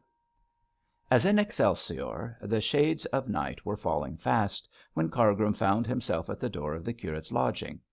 Here he met with a check, for Gabriel's landlady informed him that Mr. Pendle was not at home, and she did not know where he was or when he would be back. Cargrim made the sweetest excuses for troubling the good lady, left a message that he would call again, and returned along Monk Street, on his way back to the palace through the new town. By going in this direction he passed the Derby winner, not without intention, for it was this young man's belief that Gabriel might be haunting the public house to see Mrs. Mosk, or, as was more probable to the malignant chaplain, her handsome daughter. As he came abreast of the Derby winner, it was not too dark but that he could see a tall man standing in the doorway. Cargrim at first fancied that this might be Gabriel, and paced slowly along so as to seize an opportunity of addressing him. But when he came almost within touching distance, he found himself face to face with a dark-looking gipsy, fiery-eyed and dangerous in appearance. He had a lean, cruel face, a hawk's beak for a nose, and black hair streaked with grey. But what mostly attracted Cargrim's attention was a red streak which traversed the right cheek of the man from ear to mouth. At once he recalled John's description, a military-looking gentleman with a scar on the right cheek. He thought, this then is the bishop's visitor. Chapter VI. The Man with the Scar. This engaging individual looked at Cargrim with a fierce air. He was not sober, and had just reached the quarrelsome stage of intoxication, which means objection to every one and everything. Consequently, he cocked his hat defiantly at the curate, and although he blocked up the doorway, made no motion to stand aside. Cargrim was not ill pleased at this obstinacy, as it gave him an opportunity of entering into conversation with the so-called decayed clergyman, who was as unlike a parson as a rabbit is like a terrier. "Do you know if Mr. Pendle is within, my friend?" asked the chaplain with bland politeness. The stranger started at the mention of the name. His face grew paler, his scar waxed redder, and with all his Dutch courage there was a look of alarm visible in his cold eyes. "I don't know," said he insolently, yet with a certain refinement of speech. "I shouldn't think it likely that a pothouse like this would be patronised by a bishop." "Pardon me, sir, I speak of Mr. Gabriel Pendle, the son of his lordship." "Then pardon me, sir," mimicked the man, "if I say that I know nothing of the son of his lordship, and what's more, I'm damned if I want to." "I see. You are more fortunate in knowing his lordship himself," said the chaplain, with great simplicity. The stranger plucked at his worn sleeve with a look of irony. "Do I look as though I were acquainted with bishops?" said he, scoffingly. "Is this the kind of coat likely to be admitted into episcopalian palaces?" "Yet it was admitted, sir. If I am not mistaken, you called at the palace 2 nights ago." "Did you see me?" "Certainly I saw you," replied Cargrim, salving his conscience with the Jesuitic saying that the end justifies the means. "And I was informed that you were a decayed clergyman seeking assistance." "I have been most things in my time," observed the stranger gloomily, "but not a parson. You are one, I perceive." Cargrim bowed. "I am the chaplain of Bishop Pendle." "And the busybody of Beorminster, I should say," rejoined the man with a sneer. "See here, my friend," and he rapped Cargrim on the breast with a shapely hand, "if you interfere in what does not concern you, there will be trouble. I saw Dr. Pendle on private business, and as such it has nothing to do with you. Hold your tongue, you black crow, and keep away from me." cried the stranger, with sudden ferocity, "or I'll knock your head off. Now you know," and with a fierce glance the man moved out of the doorway and sauntered round the corner before Cargrim could make up his mind how to resent this insolence. Said he to himself, with a glance at the tall retiring figure, "that is a nice friend for a bishop to have. He's a gaol bird if I mistake not, and he is afraid of my finding out his business with Pendle. Birds of a feather," sighed Mr Cargrim, entering the hotel. "I sadly fear that his lordship is but a whited sepulchre. A look into the bishop's past might show me many things of moment," and the fat living of Heathcroft seemed almost within Cargrim's grasp as he came to this conclusion. "Now then, sir," interrupted a sharp but pleasant female voice, "and what may you want?" Mr Cargrim wheeled round to answer this question, and found himself face to face with a bar, glittering with brass and crystal and bright hued liquors in fat glass barrels, also with an extremely handsome young woman, dressed in an astonishing variety of colours. She was high coloured and frank eyed, with a great quantity of very black hair twisted into many amazing shapes on the top of her head. In manner she was as brisk as a bee and as restless as a butterfly, and being adorned with a vast quantity of bracelets and lockets and brooches, all of gaudy patterns, jingled at every movement. This young lady was Miss Bell Mosk, whom the frequenters of the Derby Winner called a dashing beauty, and Mrs Pansey a painted jade. With her glittering ornaments, her bright blue dress, her high colour, and a general air of vivacity, she glowed and twinkled in the lamplight like some gorgeous plumaged parrot, and her free speech and constant chatter might have been ascribed to the same bird. "Miss Mosk, I believe," said the polite Cargrim, marvelling that this gaudy female should be the refined Gabriel's notion of feminine perfection. "I am Miss Mosk," replied Bell, taking a comprehensive view of the sleek, black clothed parson. "What can I do for you?" "I am Mr Cargrim, the bishop's chaplain, Miss Mosk, and I wish to see Mr Pendle, Mr Gabriel Pendle." Bell flushed as red as the reddest cabbage rose, and with downcast eyes wiped the counter briskly with a duster. "Why should you come here to ask for Mr Pendle?" said she in guarded tones. "I called at his lodgings, Miss Mosk, and I was informed that he was visiting a sick person here." "My mother," replied Bell, not knowing what an amazing lie the chaplain was telling. "Yes, Mr Pendle comes often to see my mother." "Is he here now?" asked Cargrim, noticing the hesitancy at the end of her sentence. "Because I wish to speak with him on business." "He is upstairs. I daresay he'll be down soon." "Oh, don't disturb him for my sake, I beg. But if you will permit me, I shall go up and see Mrs Mosk."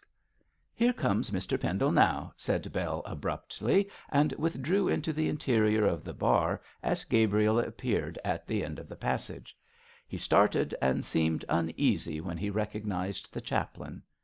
"Cargrim!" he cried, hurrying forward. "Why are you here?" And he gave a nervous glance in the direction of the bar, a glance which the chaplain saw and understood, but discreetly left unnoticed. "I wish to see you," he replied with great simplicity.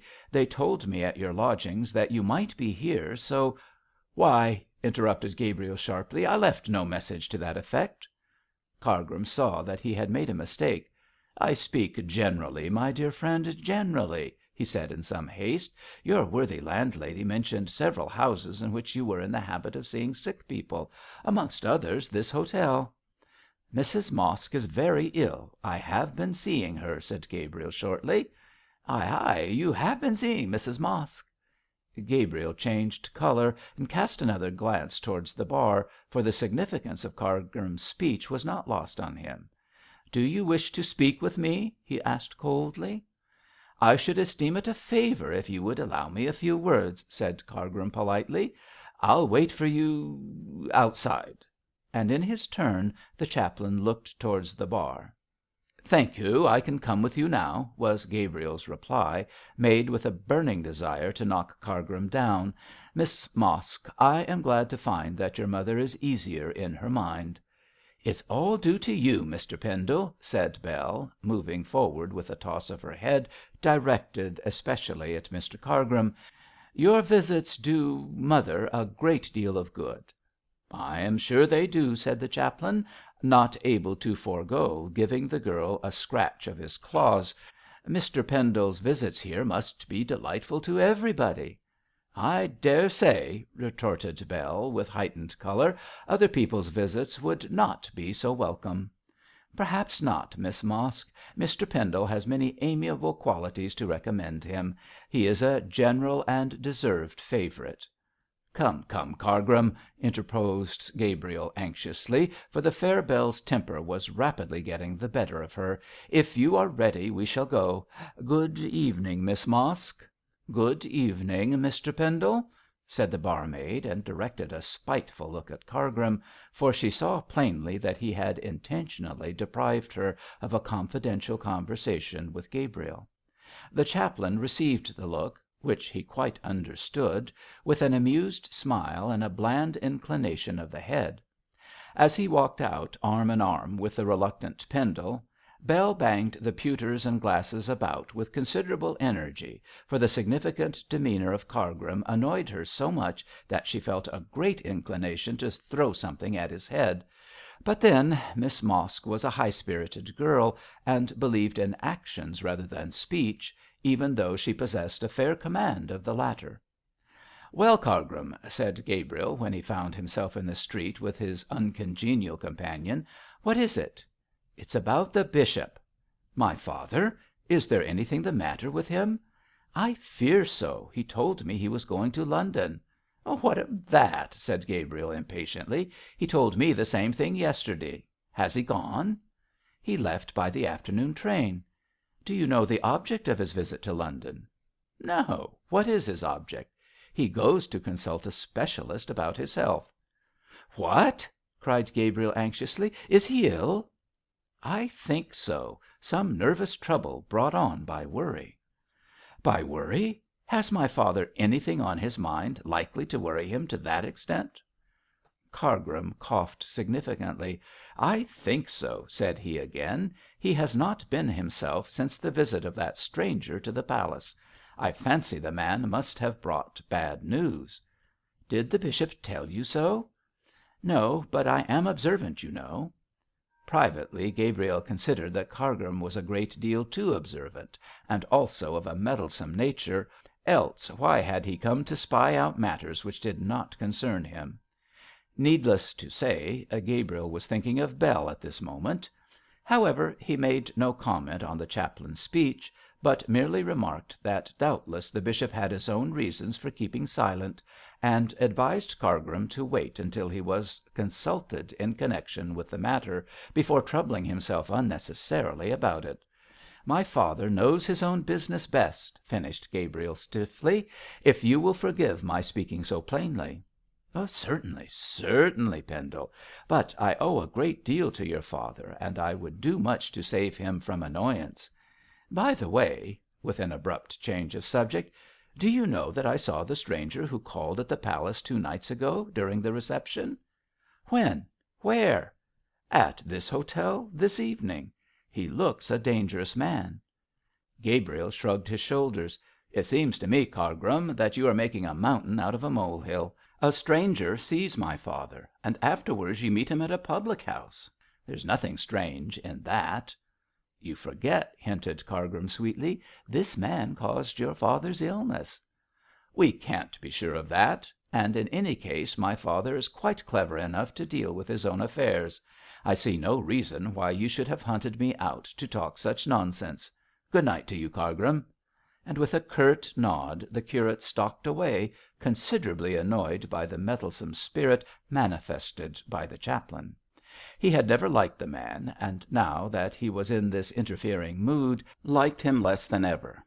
It would be as well, thought Gabriel, that Mr Cargrim should be dismissed from his confidential office as soon as possible.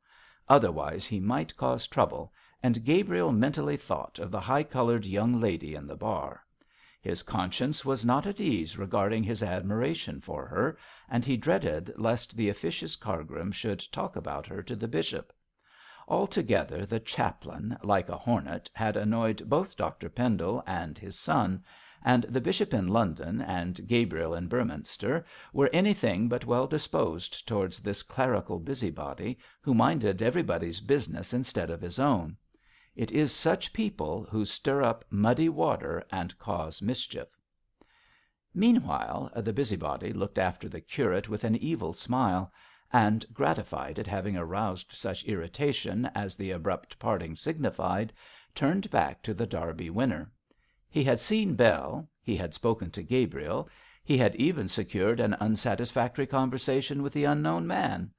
Now he wished to question Mrs Mosk and acquaint himself with her nature and attitude. Also he desired to question her concerning the military stranger, and with this resolve presented himself again before Miss Mosk, smiling and undaunted. "What is it?" asked the young lady, who had been nursing her grievances. "A mere trifle, Miss Mosk. I wish to see your mother." "Why?" was Bell's blunt demand. "My reasons are for Mrs Mosk's ears alone." "Oh, are they? Well, I'm afraid you can't see my mother. In the first place, she's too ill to receive anyone, and in the second, my father does not like clergymen." "Dear, dear! Not even Mr Pendle?" "Mr Pendle is an exception," retorted Bell, blushing, and again fell to wiping the counter in a fury, so as to keep her hands from Mr Cargrim's ears. "I wish to see Mrs Mosk particularly," reiterated Cargrim, who was bent upon carrying his point. "If not, your father will do." "My father is absent in Southberry. Why do you want to see my mother?" "I'll tell her that myself, with your permission," said Cargrim suavely. "You shan't, then," replied Bell, and flung down her duster with sparkling eyes. "In that case I must go away," replied Cargrim, seeing he was beaten, "and I thank you, Miss Mosk, for your politeness. By the way," he added, as he half returned, "will you tell that gentleman with the scar on the cheek that I wish to see him also?" "Seems to me you wish to see everybody about here," said Bell scornfully. "I'll tell Mr Jentham if you like. Now go away. I'm busy." "Jentham," repeated Cargrim, as he walked homeward. "Now I wonder if I'll find that name in the bishop's cheque book." Chapter VII. An interesting conversation. When Mr Cargrim took an idea into his head it was not easy to get it out again, and to this resolute obstinacy he owed no small part of his success. He was like the famous drop of water, and would wear away any human stone, however hard it might be. Again and again, when baffled, he returned with gentle persistence to the object he had in view, and however strong of will his adversary happened to be, that will was bound, in the long run, to yield to the incessant attacks of the chaplain. At the present moment he desired to have an interview with Mrs Mosk, and he was determined to obtain one, in spite of Bell's refusal. However, he had no time to waste on the persuasive method, as he wished to see the invalid before the bishop returned. To achieve this end he enlisted the services of Mrs Pansey. That good lady sometimes indulged in a species of persecution she termed district visiting, which usually consisted in her thrusting herself at untoward times into poor people's houses and asking them questions about their private affairs. When she had learned all she wished to know, and had given her advice in the tone of a command not to be disobeyed, she would retire, leaving the evidence of her trail behind her in the shape of a nauseous little tract with an abusive title. It was no use any poor creature refusing to see Mrs Pansey, for she forced herself into the most private chambers, and never would retire unless she thought fit to do so of her own will. It was for this reason that Cargrim suggested the good lady should call upon Mrs Mosk, for he knew well that neither the father nor the daughter, nor the whole assembled domestics of the hotel would be able to stop her from making her way to the bedside of the invalid, and in the devastated rear of Mrs Pansey the chaplain intended to follow. His principal object in seeing Mrs Mosk was to discover what she knew about the man called Jentham.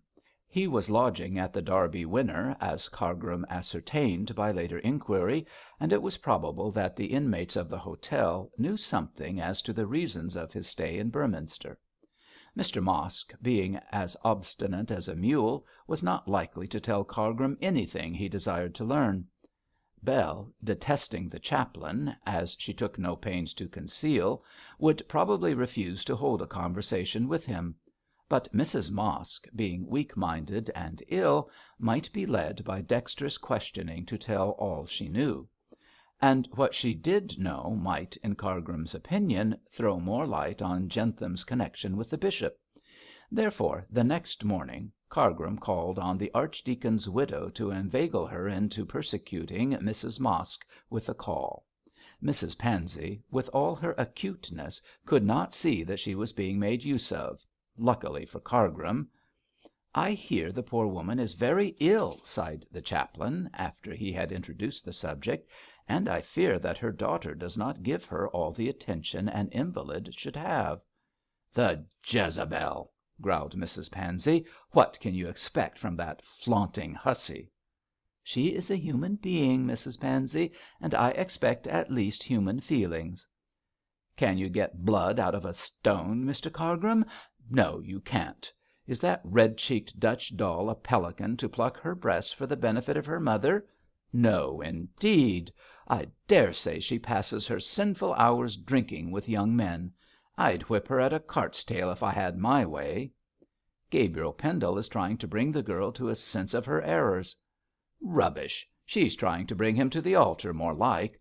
I'll go with you, Mr Cargrim, and see the minx. I have long thought that it is my duty to reprove her and warn her mother of such goings on. As for that weak-minded young Pendle," cried Mrs Pansey, shaking her head furiously, "I pity his infatuation. But what can you expect from such a mother as his mother? Can a fool produce sense? No." "I am afraid you will find the young woman difficult to deal with." "That makes me all the more determined to see her, Mr Cargrim. I'll tell her the truth for once in her life." "Marry young Pendle, indeed!" snorted the good lady. "I'll let her see." "Speak to her mother first," urged Cargrim, who wished his visit to be less warlike, as more conducive to success. "I'll speak to both of them. I daresay one is as bad as the other. I must have that public house removed. It's an eyesore to Beorminster. A curse to the place. It ought to be pulled down and the site ploughed up and sown with salt. Come with me, Mr Cargrim, and you shall see how I deal with iniquity. I hope I know what is due to myself." "Where is Miss Norsham?" asked the chaplain, when they fell into more general conversation on their way to the Derby Winner. "Husband hunting. Dean Alder is showing her the tombs in the cathedral. Tombs, indeed! It's the altar she's interested in." "My dear lady, the dean is too old to marry." "He is not too old to be made a fool of, Mr Cargrim.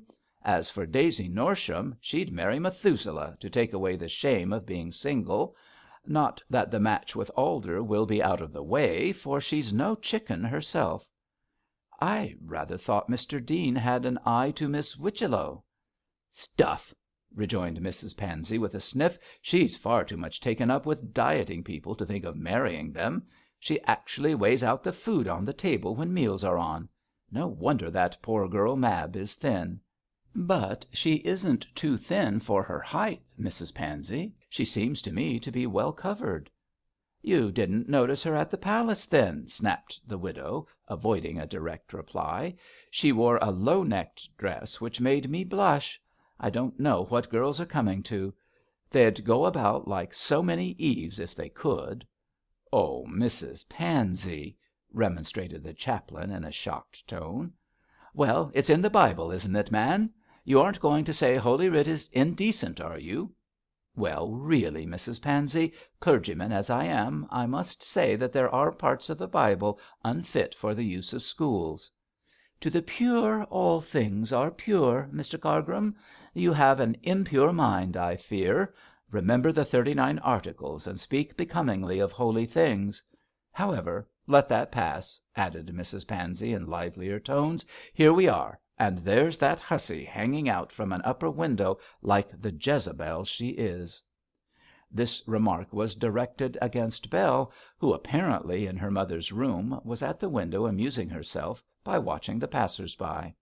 When she saw Mrs Pansey and the chaplain stalking along in black garments and looking like two birds of prey, she hastily withdrew, and by the time they arrived at the hotel was at the doorway to receive them with fixed bayonets.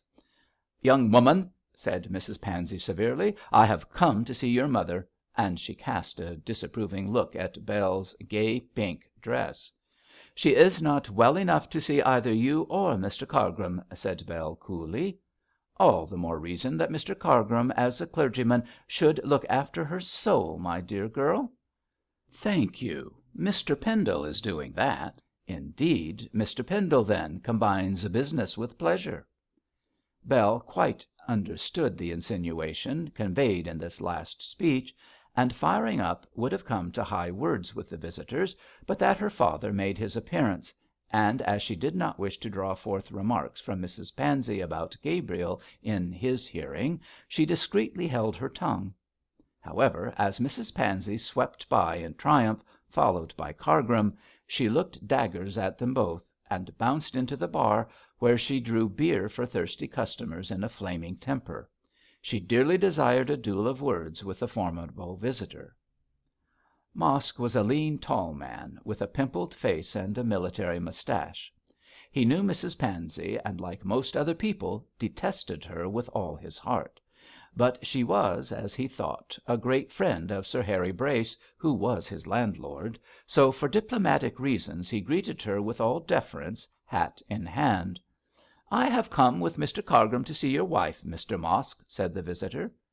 'Thank you, ma'am, I'm sure it's very kind of you,' replied Mosk, who had a husky voice suggestive of beer. 'She'll be honoured to see you, I'm sure. This way, ma'am.' 'Is she very ill?' demanded the chaplain, as they followed Mosk to the back of the hotel and up a narrow staircase. 'She ain't well, sir, but I can't say as she's dying. We do all we can to make her easy.' 'Ho!' from Mrs Pansey. 'I hope your daughter acts towards her mother like as a daughter should.' 'I'd like to see the person as says she don't,' cried Mr Mosk, with sudden anger. 'I'd knock his head off. Bell's a good girl, none better.' 'Let us hope your trust in her is justified,' sighed the mischief maker, and passed into the sick room, leaving Mosk with an uneasy feeling that something was wrong. If the man had a tender spot in his heart it was for his handsome daughter, and it was with a vague fear that, after presenting his wife to her visitors, he went downstairs to the bar. Mrs Pansey had a genius for making mischief by a timely word. 'Bell,' said he gruffly, 'what's that old cat hinting at?' 'What about?' asked Bell, tossing her head till all her ornaments jingled, and wiping the counter furiously. 'About you. She don't think I should trust you.' 'What right has she to talk about me, I'd like to know?' cried Bell, getting as red as a peony. 'I've never done anything that anyone can say a word against me.' 'Who said you had?' snapped her father. 'But that old cat hints.' 'Let her keep her hints to herself, then. Because I'm young and good looking she wants to take my character away. Nasty old puss that she is.' 'That's just it, my gal. You're too young and good looking to escape folks talking, and I hear that young Mr Pendle comes round when I'm away.' 'Who says he doesn't, father? It's to see mother. He's a parson, ain't he?' 'Yes, and he's gentry too. I won't have him paying attention to you.' 'You'd better wait till he does,' flashed out Bell. 'I can take care of myself, I hope.' 'If I catch him talking other than religion to you, I'll choke him in his own collar,' cried Mr Mosk, with a scowl. 'So now you know.' 'I know as you're talking nonsense, father. Time enough for you to interfere when there's cause. Now you clear out and let me get on with my work.' Reassured by the girl's manner, Mosk began to think that Mrs Pansey's hints were all moonshine, and after cooling himself with a glass of beer, went away to look into his betting book with some horsey pals. In the meantime, Mrs Pansey was persecuting his wife, a meek, nervous little woman, who was propped up with pillows in a large bed, and seemed to be quite overwhelmed by the honour of Mrs Pansey's call. "So you are weak in the back, are you?" said the visitor, in loud tones. "If you are, what right have you to marry and bring feeble children into the world?" "Bell isn't feeble," said Mrs Mosk, weakly. "She's a fine set up gal." "Set up and stuck up," retorted Mrs Pansey. "I tell you what, my good woman, you ought to be downstairs looking after her." "Lord, mum, there ain't nothing wrong. I do devoutly hope."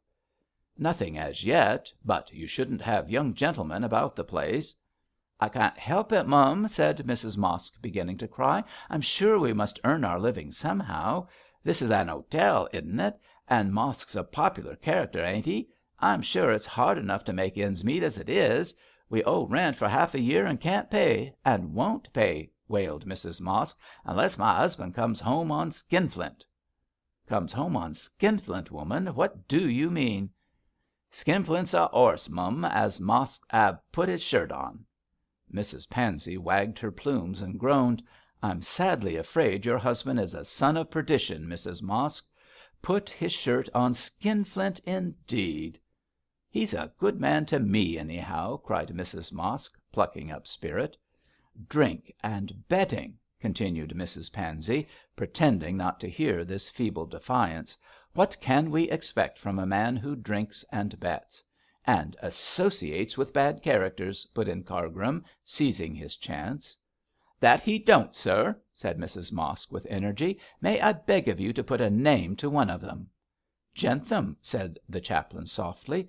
"Who is Jentham, Mrs Mosk?" "I know no more nor a babe unborn, sir. He'd been 'ere 2 weeks, and I did see him twice afore my back got so bad as to force me to bed. But I don't see why you calls him bad, sir. He pays his way." "Oh," groaned Mrs Pansey, "is it the chief end of man to pay his way?"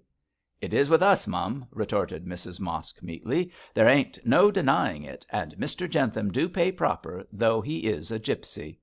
"He's a gipsy, is he?" said Cargrim, alertly.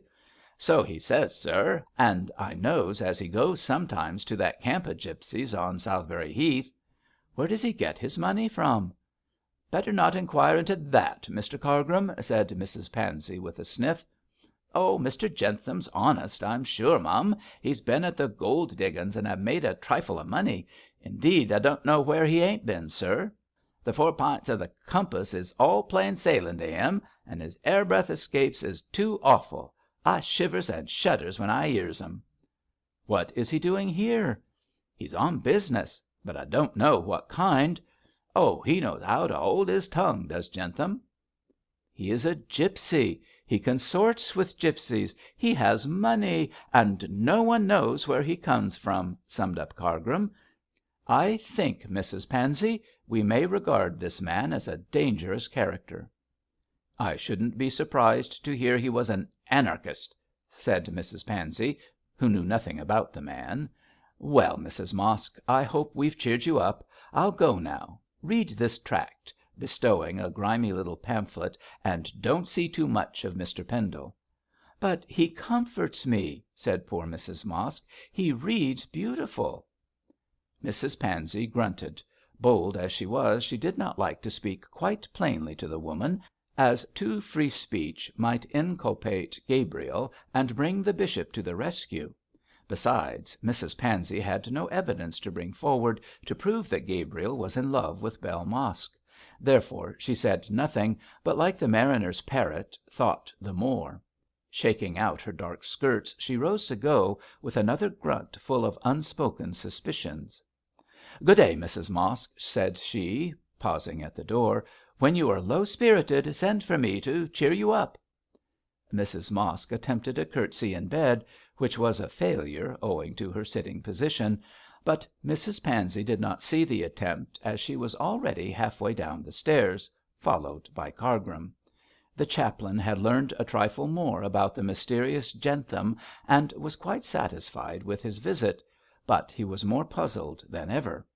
A tramp, a gipsy, an adventurer, what had such a creature in common with Bishop Pendle? To Mr Cargrim's eye the affair of the visit began to assume the proportions of a criminal case. But all the information he had gathered proved nothing, so it only remained to wait for the bishop's return and see what discoveries he could make in that direction. If Jentham's name was in the cheque book, the chaplain would be satisfied that there was an understanding between the pair. And then his next move would be to learn what the understanding was. When he discovered that, he had no doubt but that he would have Dr Pendle under his thumb, which would be a good thing for Mr Cargrim and an unpleasant position for the bishop. Mrs Pansey stalked down to the bar, and seeing Bell therein, silently placed a little tract on the counter. No sooner had she left the house than Bell snatched up the tract, and rushing to the door, flung it after the good lady. "You need it more than I do," she cried, and bounced into the house again. It was with a quiver of rage that Mrs Pansey turned to the chaplain. She was almost past speech, but with some difficulty and much choking managed to convey her feelings in 2 words. "The creature!" gasped Mrs Pansey, and shook her skirts as if to rid herself of some taint contracted at the Derby winner. Chapter VIII. On Saturday night. The bishop returned on Saturday morning instead of on Friday night, as arranged, and was much more cheerful than when he left, a state of mind which irritated Cargrim in no small degree, and also perplexed him not a little. If Dr Pendle's connection with Jentham was dangerous, he should still be ill at ease and anxious, instead of which he was almost his old genial self when he joined his wife and Lucy at their afternoon tea. Sir Harry was not present, but Mr Cargrim supplied his place, an exchange which was not at all to Lucy's mind. The Pendles treated the chaplain always with a certain reserve, and the only person who really thought him the good young man he appeared to be was the bishop's wife. But kindly Mrs Pendle was the most innocent of mortals, and all geese were swans to her. She had not the necessary faculty of seeing through a brick wall with which nature had gifted Mrs Pansey in so extraordinary a degree. As a rule Mr Cargrim did not come to afternoon tea, but on this occasion he presented himself, ostensibly to welcome back his patron, in reality to watch him.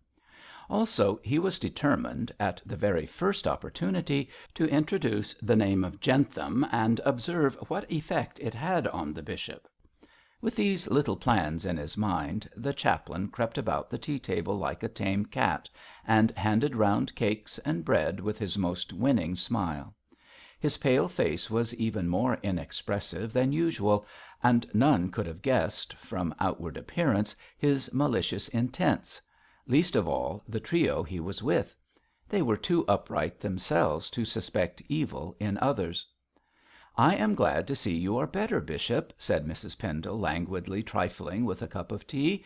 "Your journey has done you good." Change of air, my dear. A wonderful restorative." "Your business was all right, I hope?" "Oh, yes. Indeed, I hardly went up on business, and what I did do was a mere trifle," replied the bishop, smoothing his apron.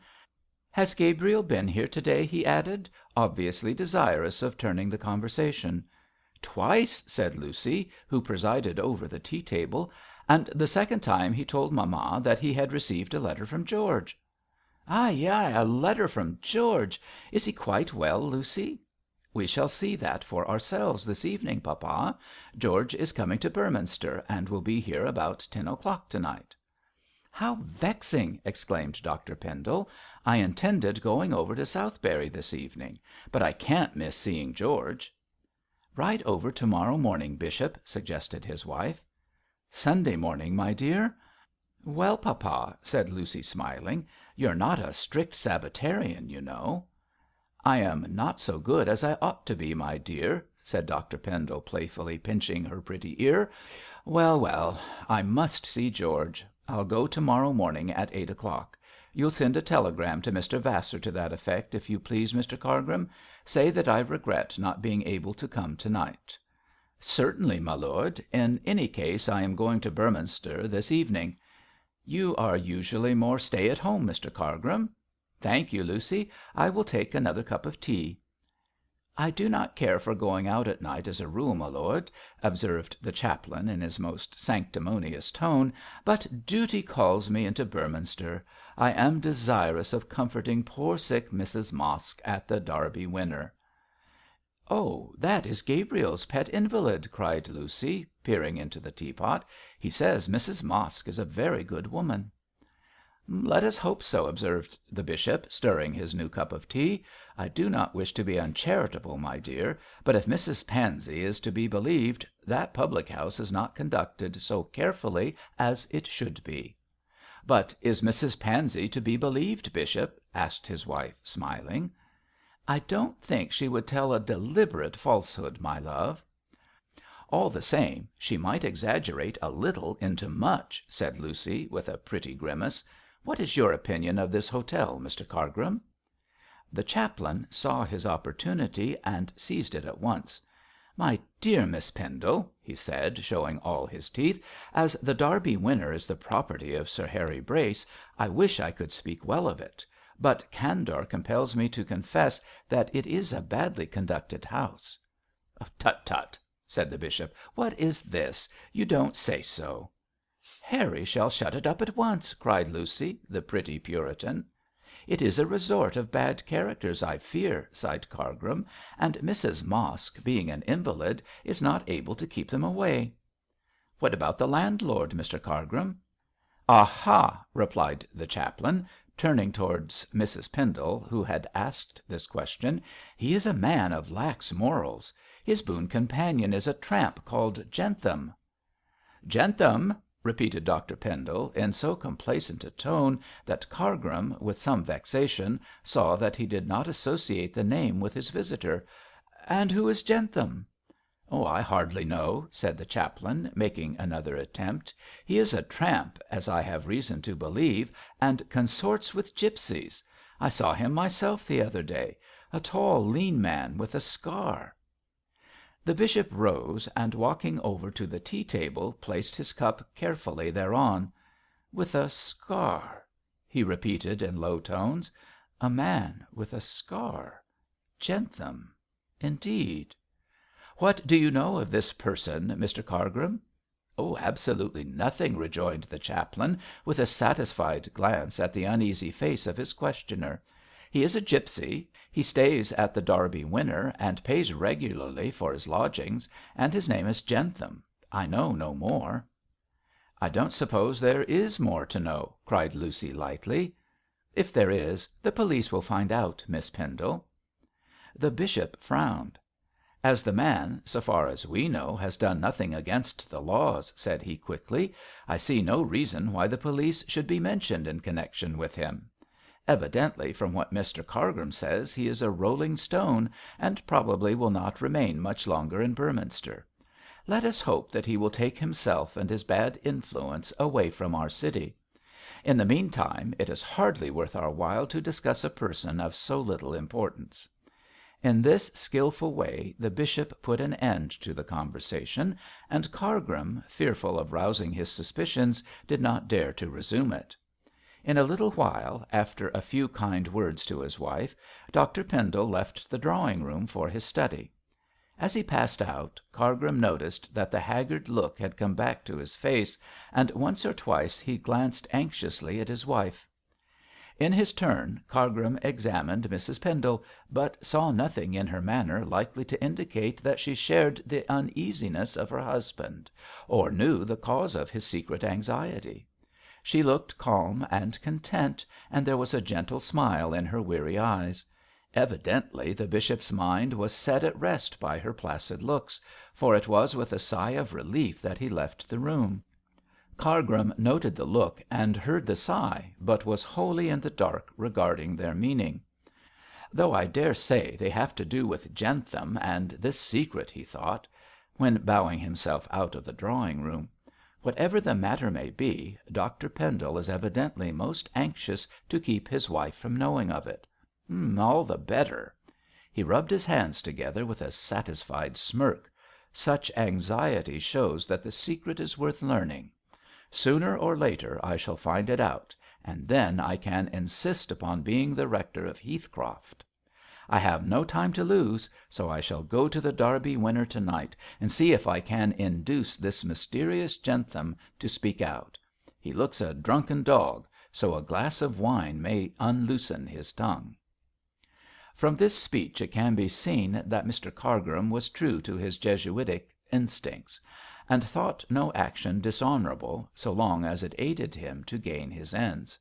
He was a methodical scoundrel too, and arranged the details of his scheme with the utmost circumspection. For instance, prior to seeing the man with the scar, he thought it advisable to find out if the bishop had drawn a large sum of money while in London for the purpose of bribing the creature to silence. Therefore, before leaving the palace, he made several attempts to examine the cheque book. But Dr Pendle remained constantly at his desk in the library, and although the plotter actually saw the cheque book at the elbow of his proposed victim, he was unable, without any good reason, to pick it up and satisfy his curiosity. He was therefore obliged to defer any attempt to obtain it until the next day, as the bishop would probably leave it behind him when he rode over to Southberry. This failure vexed the chaplain, as he wished to be forearmed in his interview with Jentham; but as there was no help for it, he was obliged to put the cart before the horse, in other words, to learn what he could from the man first, and settle the bribery question by a peep into the cheque book afterwards. The ingenious Mr Cargrim was by no means pleased with this slip-slop method of conducting business. There was method in his villainy. That evening, after dispatching the telegram to Southberry, the chaplain repaired to the Derby winner, and found it largely patronised by a noisy and thirsty crowd. The weather was tropical, the workmen of Beorminster had received their wages, so they were converting the coin of the realm into beer and whisky as speedily as possible. The night was calm and comparatively cool with the spreading darkness, and the majority of the inhabitants were seated outside their doors, gossiping and taking the air. Children were playing in the street, their shrill voices at times interrupting the continuous chatter of the women; and the Derby winner, flaring with gas, was stuffed as full as it could hold with artisans, workmen, Irish harvesters, and stablemen, all more or less exhilarated with alcohol. It was by no means a scene into which the fastidious Cargrim would have ventured of his own free will, but his desire to pump Jentham was greater than his sense of disgust, and he walked briskly into the hotel, to where Mr Mosk and Bell were dispensing drinks as fast as they were able.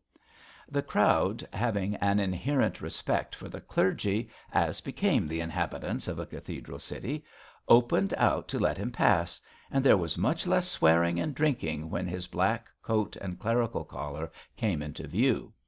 Mosk saw that the appearance of the chaplain was detrimental to business, and resenting his presence gave him but a surly greeting.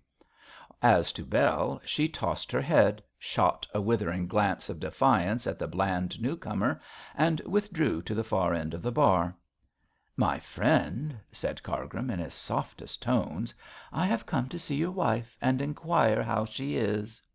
"She's well enough," growled Mosk, pushing a foaming tankard towards an expectant navvy, "and what's more, sir, she's asleep, sir, so you can't see her."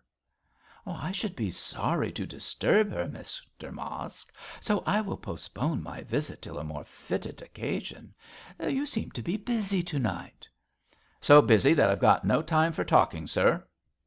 "Far be it from me to distract your attention, my worthy friend," was the chaplain's bland reply, "but with your permission I will remain in this corner and enjoy the humours of the scene." Mosk inwardly cursed the visitor for making this modest request, as he detested parsons on account of their aptitude to make teetotallers of his customers. He was a brute in his way, and a radical to boot, so if he had dared he would have driven forth Cargrim with a few choice oaths. But as his visitor was the chaplain of the ecclesiastical sovereign of Beorminster, and was acquainted with Sir Harry Brace, the owner of the hotel, and further, as Mosk could not pay his rent, and was already in bad odour with his landlord, he judged it wise to be diplomatic, lest a word from Cargrim to the bishop and Sir Harry should make matters worse. He therefore grudgingly gave the required permission. "Though this man ain't a sight fit for the likes of you, sir," he grumbled, waving his hand. "This lot smells, and they swears, and they gets rowdy in their cups, so I won't answer as they won't offend you." "My duty has carried me into much more unsavoury localities, my friend. The worse the place, the more is my presence as a clergyman necessary." "You ain't going to preach, sir?" cried Mosk in alarm. "Oh, no, that would indeed be casting pearls before swine," replied Cargrim in his cool tones, "but I will observe and reflect." The landlord looked uneasy. "I know as the place is rough," he said apologetically, "but 'tain't my fault. You won't go talking to Sir Harry, I hope, sir, and take the bread out of my mouth." "Make your mind easy, Mosk. It is not my place to carry tales to your landlord, and I am aware that the lower orders cannot conduct themselves with decorum, especially on Saturday night. I repine that such a scene should be possible in a Christian land, but I don't blame you for its existence." "That's all right, sir," said Mosk, with a sigh of relief. "I'm rough, but honest, whatever lies may be told to the contrary. If I can't pay my rent, that ain't my fault, I hope, as it ain't to be expected as I can do miracles." "The age of miracles is past, my worthy friend," replied Cargrim in conciliatory tones. "We must not expect the impossible nowadays. By the way," with a sudden change, "have you a man called Jentham here?" "Yes, I have," growled Mosk, looking suspiciously at his questioner. "What do you know of him, sir?" "Nothing, but I take an interest in him, as he seems to be one who has known better days." "He don't know them now, at all events, Mr Cargrim. He owes me money for his last week, he does. He paid all right at fust, but he don't pay now." "Indeed," said the chaplain, pricking up his ears. "He owes you money?" "That he does, more nor 2 quid, sir. But he says he'll pay me soon." "Ah, he says he'll pay you soon," repeated Cargrim. "He expects to receive money, then?" "I s'pose so, the Lord knows. Beg pardon, sir, though goodness knows where it's coming from. He don't work or get wages as I can see." "I think I know," thought Cargrim; then added aloud, "Is the man here?" "In the coffee room yonder, sir. Half drunk he is, and lying like a good one. The yarns he reels off is wonderful." "No doubt. A man like that must be interesting to listen to. With your permission, Mr Mosk, I'll go into the coffee room." "Straight ahead, sir. Will you take something to drink, if I may make so bold, Mr Cargrim?" "No, my friend, no. Thank you all the same." And with a nod Cargrim pushed his way into the coffee room to see the man with the scar. Chapter IX. An exciting adventure. Mr Cargrim found a considerable number of people in the coffee room, and these, with tankards and glasses before them, were listening to the conversation of Jentham. Tobacco smoke filled the apartment with a thick atmosphere of fog, through which the gas lights flared in a nebulous fashion, and rendered the air so hot that it was difficult to breathe in spite of the windows being open. At the head of the long table sat Jentham, drinking brandy and soda, and speaking in his cracked, refined voice with considerable spirit, his rat-like quick eyes glittering the while with alcoholic lustre. He seemed to be considerably under the influence of drink, and his voice ran up and down from bass to treble as he became excited in narrating his adventures. Whether these were true or false, Cargrim could not determine, for although the man trenched again and again on the marvellous, he certainly seemed to be fully acquainted with what he was talking about, and related the most wonderful stories in a thoroughly dramatic fashion. Like Ulysses, he knew men and cities, and appeared to have travelled as much as that famous globe trotter. In his narration he passed from China to Chile, sailed forth to the Pole, steamed south to the Horn, described the paradise of the South Seas, and discoursed about the wild wastes of snowy Siberia. The capitals of Europe appeared to be as familiar to him as the chair he was seated in, and the steppes of Russia, the deserts of Africa, the sheep runs of Australia, were all mentioned in turn, as adventure after adventure fell from his lips.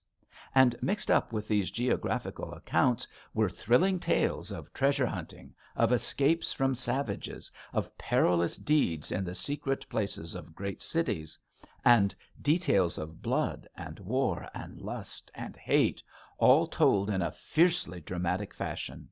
The man was a tramp, a gipsy, a ragged, penniless rolling stone, but in his own way he was a genius. Cargrim wondered, with all his bravery and endurance and resource, that he had not made his fortune. The eloquent scamp seemed to wonder also. "For," said he, striking the table with his fist, "I have never been able to hold what I won.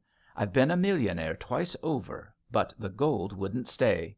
It drifted away. It was swept away. It vanished, like Macbeth's witches, into thin air. Look at me, you country cabbages. I've reigned a king amongst savages. A poor sort of king, say you, but a king's a king, say I. And king I have been. Yet here I am, sitting in a Beorminster gutter. But I don't stay in it. By !" he confirmed his purpose with an oath, "not I. I've got my plans laid, and they'll lift me up to the stars yet." "Hev you the money, mister?" inquired a sceptical listener. "What's that to you?" cried Jentham, and finished his drink. "Yes, I have money." He set down his empty glass with a bang. "At least I know where to get it." "Bah, you fools! One can get blood out of a stone if one knows how to go about it. I know. My Tom Tiddler's ground isn't far from your holy township," and he began to sing: "Southberry Heath's Tom Tiddler's ground, Gold and silver are there to be found. It's dropped by the priest, kicked up by the knave, For the one is a coward, the other is brave. More brandy, waiter, make it stiff, sonny, stiff, stiff, stiff." The man's wild speech and rude song were unintelligible to his stupid, drink bemused audience, but the keen brain of the schemer lurking near the door picked up their sense at once.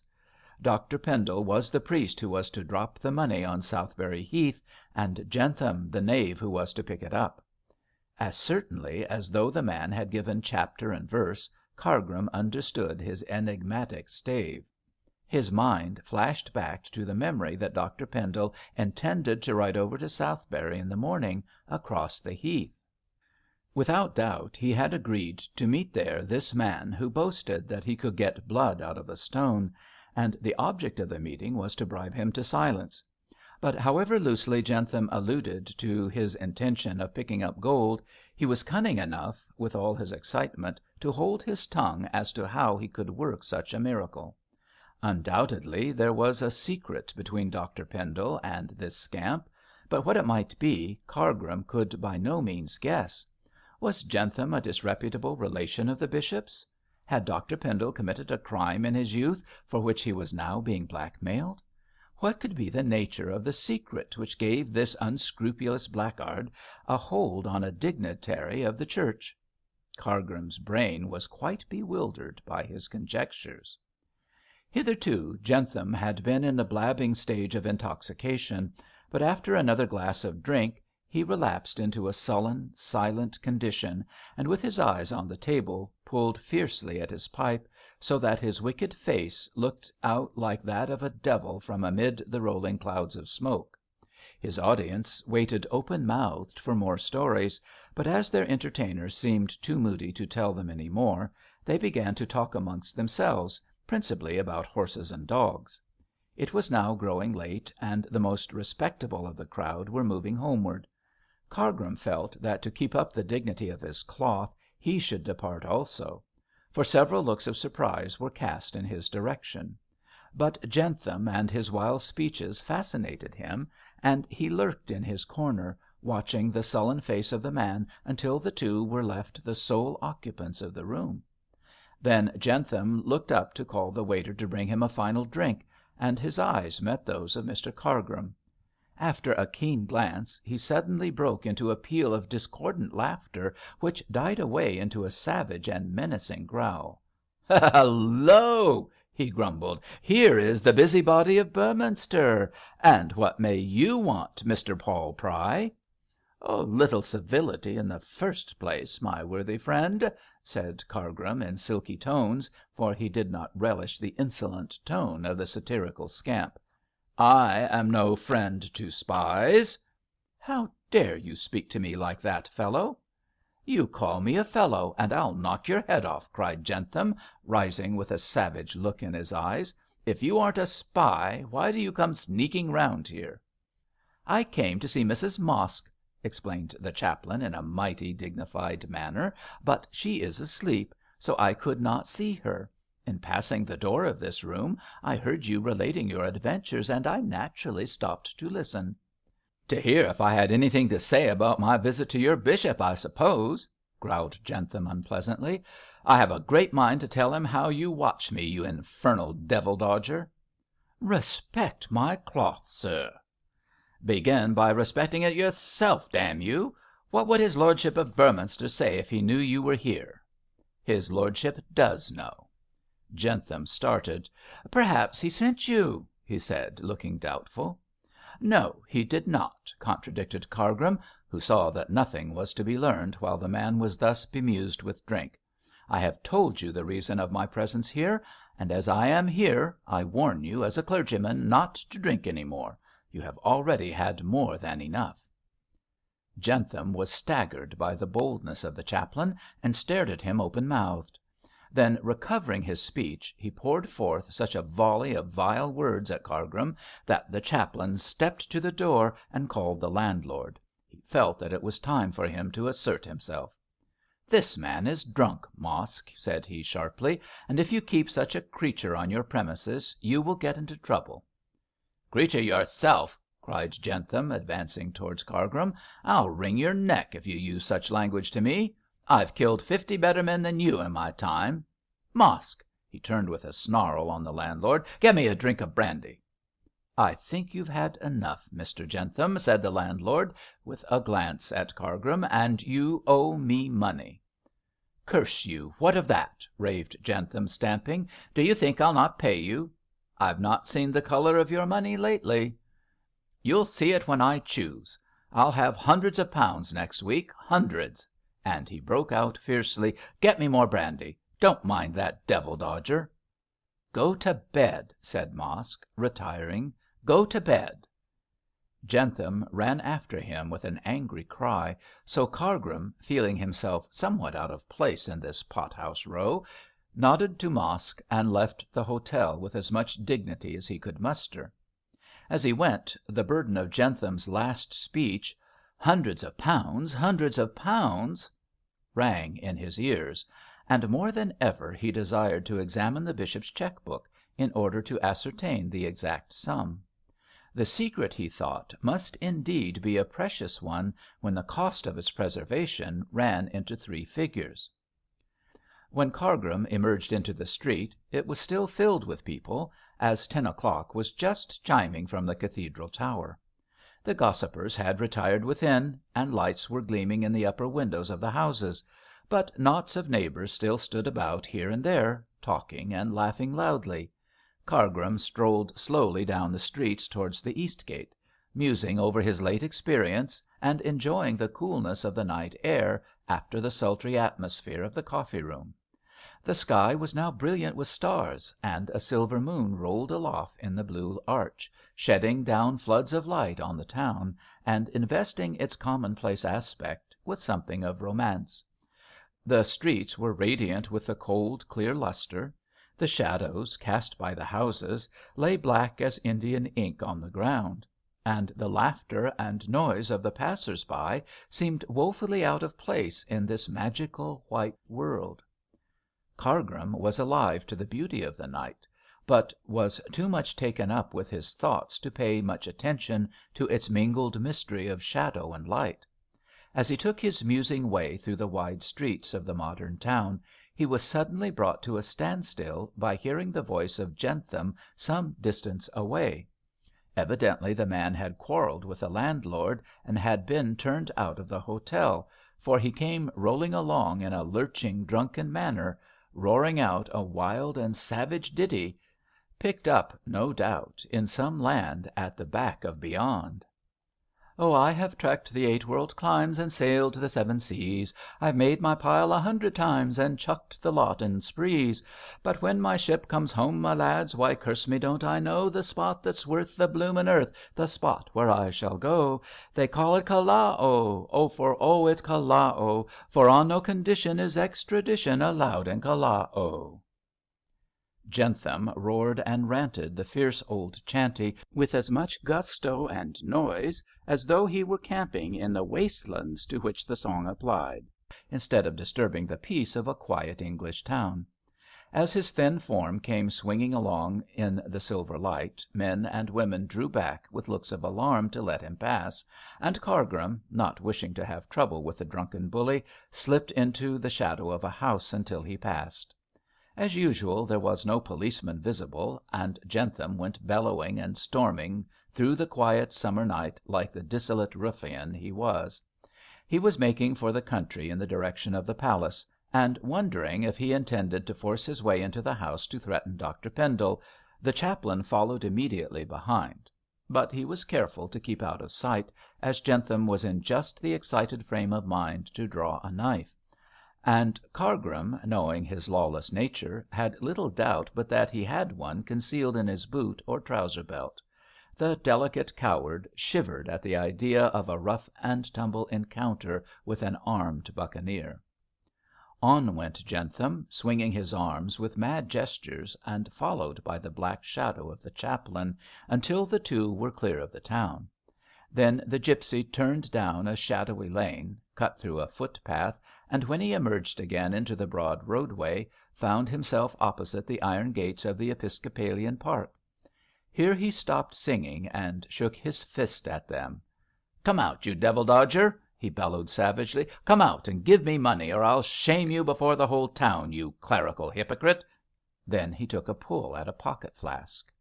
Cargrim listened eagerly in the hope of hearing something definite, and Jentham gathered himself together for further denunciation of the bishop, when round the corner tripped 2 women, towards whom his drunken attention was at once attracted. With a hoarse chuckle he reeled towards them. "Come along, my beauty," he hiccuped, stretching out his arms. "'Ere's your haven. Wine and women, I love 'em both." The women both shrieked and rushed along the road, pursued by the ruffian. Just as he had laid rude hands on the last one, a young man came racing along the footpath and swung into the middle of the road. The next moment Jentham lay sprawled on his back, and the lady assaulted was clinging to the arm of her preserver. "Why, it's Mab!" said the young man in surprise. "George!" cried Miss Arden, and burst into tears. "Oh, George!" "Curse you both!" growled Jentham, rising slowly. "I'll be even with you for that blow, my lad." "I'll kick you into the next field if you don't clear out," retorted George Pendle. "Did he hurt you, Mab?" "No, no, but I was afraid. I was at Mrs Tear's and was coming home with Ellen when that man jumped on to us. Oh, oh, oh!" "The villain!" cried Captain Pendle. "Who is he?" It was at this moment that, all danger being over, Cargrim judged it judicious to emerge from his retreat. He came forward hurriedly, as though he had just arrived on the scene. "What is the matter?" he exclaimed. "I heard a scream. What, Captain Pendle! Miss Arden! This is indeed a surprise." "Captain Pendle!" cried Jentham. "The son of the bishop! Curse him!" George whirled his stick and made a dash at the creature, but was restrained by Mab, who implored him not to provoke further quarrels. George took her arm within his own, gave a curt nod to the chaplain, whom he suspected had seen more of the affray than he chose to admit, and flung a word to Jentham. "Clear out, you dog," he said, "or I'll hand you over to the police. Come, Mab, yonder is Ellen waiting for you. We'll join her, and I shall see you both home." Jentham stood looking after the three figures with a scowl. "You'll hand me over to the police, George Pendle, will you?" he muttered, loud enough for Cargrim to overhear. "Take care I don't do the same thing to your father." And like a noisome and dangerous animal he crept back in the shadow of the hedge and disappeared. "Aha!" chuckled Cargrim, as he walked towards the park gates. "It has to do with the police, then, my Lord Bishop. So much the better for me, so much the worse for you."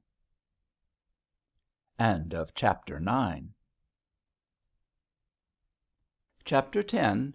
Morning Service in the Minster. The cathedral is the glory of Beorminster, of the county, and indeed of all England, since no churches surpass it in size and splendour save the minsters of York and Canterbury. Founded and endowed by Henry II. in 1184 for the glory of God, it is dedicated to the blessed St. Wulf of Osserton, a holy hermit of Saxon times, who was killed by the heathen Danes. Bishop Gandolf designed the building in the picturesque style of Anglo-Norman architecture, and as the original plans have been closely adhered to by successive prelates, the vast fabric is the finest example extant of the Norman superiority in architectural science. It was begun by Gandolf in 1185, and finished at the beginning of the present century. Therefore, as it took 600 years in building, every portion of it is executed in the most perfect manner. It is renowned both for its beauty and sanctity, and forms one of the most splendid memorials of architectural art and earnest faith to be found even in England, that land of fine churches. The great central tower rises to the height of 200 feet in square massiveness, and from this point springs a slender and graceful spire to another 100 feet, so that next to Salisbury, the great archetype of this special class of ecclesiastical architecture, it is the tallest spire in England. 2 square towers, richly ornamented, embellish the western front, and beneath the great window over the central entrance is a series of canopied arches. The church is cruciform in shape, and is built of Portland stone, the whole being richly ornamented with pinnacles, buttresses, crocketed spires, and elaborate tracery. Statues of saints, kings, queens, and bishops are placed in niches along the northern and southern fronts, and the western front itself is sculptured with scenes from Holy Scripture in the quaint, grotesque style of mediæval art. No ivy is permitted to conceal the beauties of the building, and elevated in the clear air, far above the smoke of the town, it looks as fresh and white and clean cut as though it had been erected only within the last few years. Spared by Henry VIII. And the iconoclastic rage of the Puritans, time alone has dealt with it, and time has mellowed the whole to a pale amber hue which adds greatly to the beauty of the mighty fane. Beorminster Cathedral is a poem in stone. Within, the nave and transepts are lofty and imposing, with innumerable arches springing from massive marble pillars. The rood screen is ornate with figures of saints and patriarchs. The pavement is diversified with brasses and carved marble slabs, and several crusaders' tombs adorn the side chapels. The many windows are mostly of stained glass, since these were not destroyed by the Puritans, and when the sun shines on a summer's day, the twilight interior is dyed with rich hues and quaint patterns. As the Bishop of Beorminster is a high churchman, the altar is magnificently decorated, and during service, what with the light and colour and brilliancy, the vast building seems, unlike the dead aspect of many of its kind, to be filled with life and movement and living faith. A Romanist might well imagine that he was attending one of the magnificent and imposing services of his own faith, save that the uttered words are spoken in the mother tongue. As became a city whose whole existence depended upon the central shrine, The services at the cathedral were invariably well attended. The preaching attracted some, the fine music many, and the imposing ritual introduced by Bishop Pendle went a great way towards bringing worshippers to the altar. A cold, frigid, undecorated service, appealing more to the intellect than the senses, would not have drawn together so vast and attentive a congregation; but the warmth and colour and musical fervour of the new ritual lured the most careless within the walls of the sacred building. Bishop Pendle was right in his estimate of human nature; for when the senses are enthralled by colour and sound and vast spaces and symbolic decorations, the reverential feeling thus engendered prepares the mind for the reception of the sublime truths of Christianity. A pure faith and a gorgeous ritual are not so incompatible as many people think. God should be worshipped with pomp and splendour. We should bring to his service all that we can invent in the way of art and beauty. If God has prepared for those who believe the splendid habitation of the New Jerusalem with its gates of pearl and its streets of gold, why should we, his creatures, stint our gifts in his service, and debar the beautiful things which he inspires us to create with brain and hand, from use in his holy temple? Out of the fulness of the heart the mouth speaketh, and out of the fulness of the hand the giver should give. Date et dabitur. The great Luther was right in applying this saying to the Church. One of the congregation at St. Wulf's on this particular morning was Captain George Pendle, and he came less for the service than in the hope, after the manner of those in love, of meeting with Mab Arden. During the reading of the lessons his eyes were roving here and there in search of that beloved face, but much to his dismay he could not see it.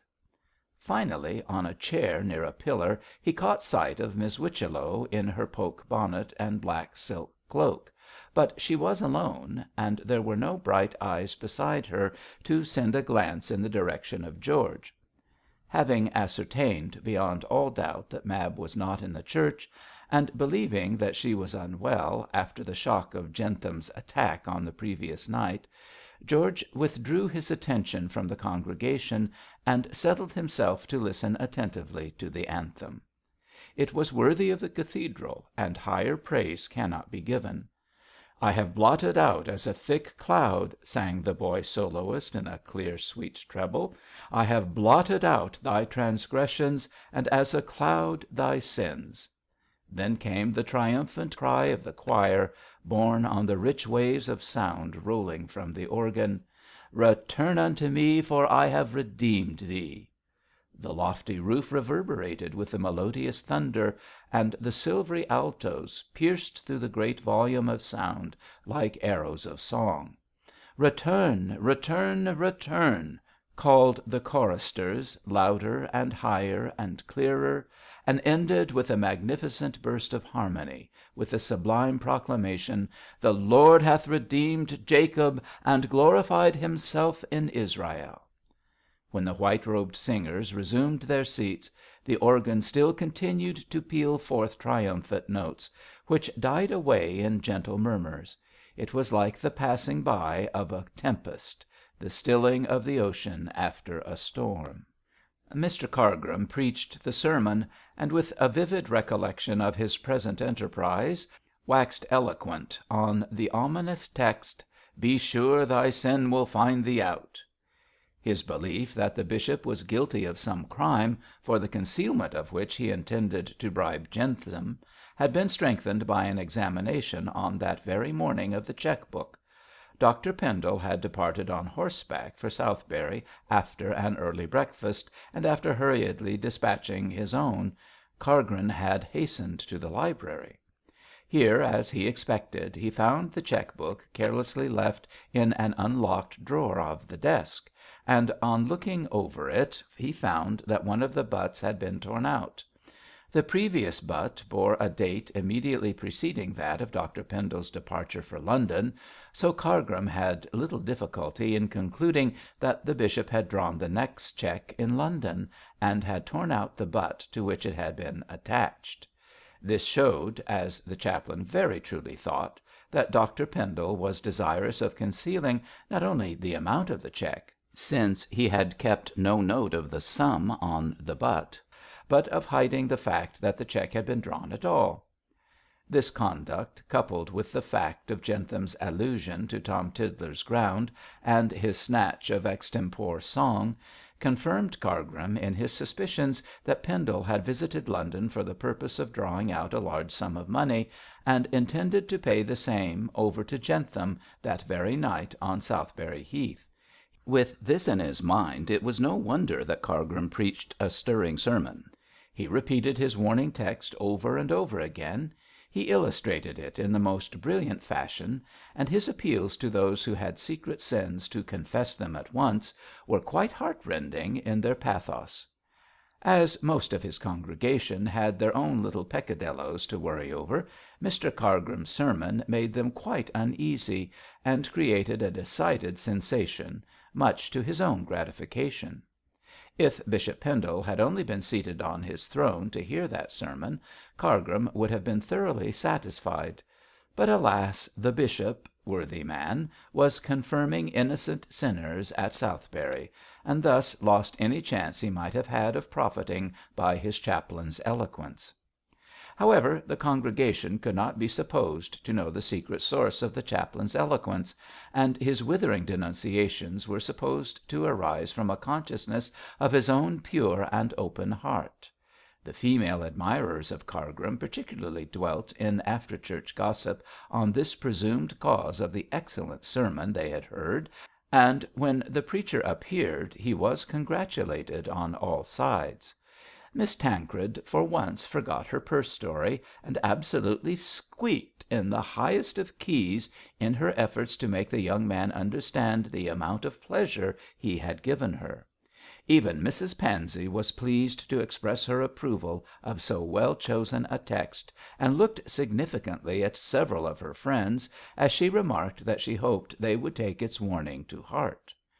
George came upon his father's chaplain, grinning like a heathen idol in the midst of a tempestuous ocean of petticoats, and the bland way in which he sniffed up the incense of praise showed how grateful such homage was to his vain nature. At that moment he saw himself a future bishop, and that at no very great distance of time. Indeed, had the election of such a prelate been in the hand of his admirers, he would have been elevated that very moment to the nearest vacant episcopalian throne. Captain Pendle looked on contemptuously at this priest worship. The sneaking cad, he thought, sneering at the excellent Cargrim. I dare say he thinks he is the greatest man in Beorminster just now. He looks as though butter wouldn't melt in his mouth. There was no love lost between the chaplain and the captain, for on several occasions the latter had found Cargrim a slippery customer and lax in his notions of honour, while the curate, knowing that he had not been clever enough to hoodwink George, hated him with all the fervour and malice of his petty soul. However, he hoped soon to have the power to wound Captain Pendle through his father, so he could afford to smile blandly in response to the young soldier's contemptuous look. And he smiled more than ever when brisk Miss Whichello, with her small face ruddy as a winter apple, marched up and joined in the congratulations. "In future I shall call you Boanerges, Mr Cargrim," she cried, her bright little eyes dancing. "You quite frightened me. I looked into my mind to see what sins I had committed." "And found none, I'm sure," said the courtly chaplain. "You would have found one if you had looked long enough," growled Mrs Pansey, who hated the old maid as a rival practitioner amongst the poor. "And that is, you did not bring your niece to hear the sermon. I don't call such carelessness Christianity." "Don't look at my sins through a microscope, Mrs Pansey. I did not bring Mab because she is not well." "Oh, really, dear Miss Whichello," chimed in Daisy Norsham. "Why, I thought that your sweet niece looked the very picture of health. All those strong, tall women do. Not like poor little me." "You need dieting," retorted Miss Whichello, with a disparaging glance. "Your face is pale and pasty. If it isn't powder, it's bad digestion." "Miss Whichello!" cried the outraged spinster. "I'm an old woman, my dear, and you must allow me to speak my mind. I'm sure Mrs Pansey always does." "You need not be so very unpleasant. No, really." "The truth is always unpleasant," said Mrs Pansey, who could not forbear a thrust even at her own guest, "but Miss Whichello doesn't often hear it," with a dig at her rival. "Come away, Daisy. Mr Cargrim, next time you preach, take for your text, 'The tongue is a two-edged sword.'" "Do, Mr Cargrim," cried Miss Whichello, darting an angry glance at Mrs Pansey, "and illustrate it with the one to whom it particularly applies." "Ladies, ladies," remonstrated Cargrim, while both combatants ruffled their plumes like two fighting cocks, and the more timid of the spectators scuttled out of the way. How the situation would have ended it is impossible to say, as the two ladies were equally matched, but George saved it by advancing to greet Miss Whichello. When the little woman saw him, she darted forward and shook his hand with unfeigned warmth. "My dear Captain Pendle," she cried, "I am so glad to see you, and thank you for your noble conduct of last night." "Why, Miss Whichello, it was nothing," murmured the modest hero. "Indeed, I must say it was very valiant," said Cargrim, graciously. "Do you know, ladies, that Miss Arden was attacked last night by a tramp, and Captain Pendle knocked him down?" "Oh, really! How very sweet!" cried Daisy, casting an admiring look at George's handsome face, which appealed to her appreciation of manly beauty. "What was Miss Arden doing to place herself in the position of being attacked by a tramp?" asked Mrs Pansey in a hard voice. "This must be looked into." "Thank you, Mrs Pansey, I have looked into it myself," said Miss Whichello. "Captain Pendle, come home with me to luncheon and tell me about it. Mr Cargrim, you come also." Both gentlemen bowed and accepted, the former because he wished to see Mab, the latter because he knew that Captain Pendle did not want him to come. As Miss Whichello moved off with her two guests, Mrs Pansey exclaimed in a loud voice, "Poor young men! Luncheon indeed! They will be starved. I know for a fact that she weighs out the food in scales." Then, having had the last word, she went home in triumph. Chapter XI. Miss Whichello's luncheon-party. The little lady trotted briskly across the square, and guided her guests to a quaint old house squeezed into one corner of it.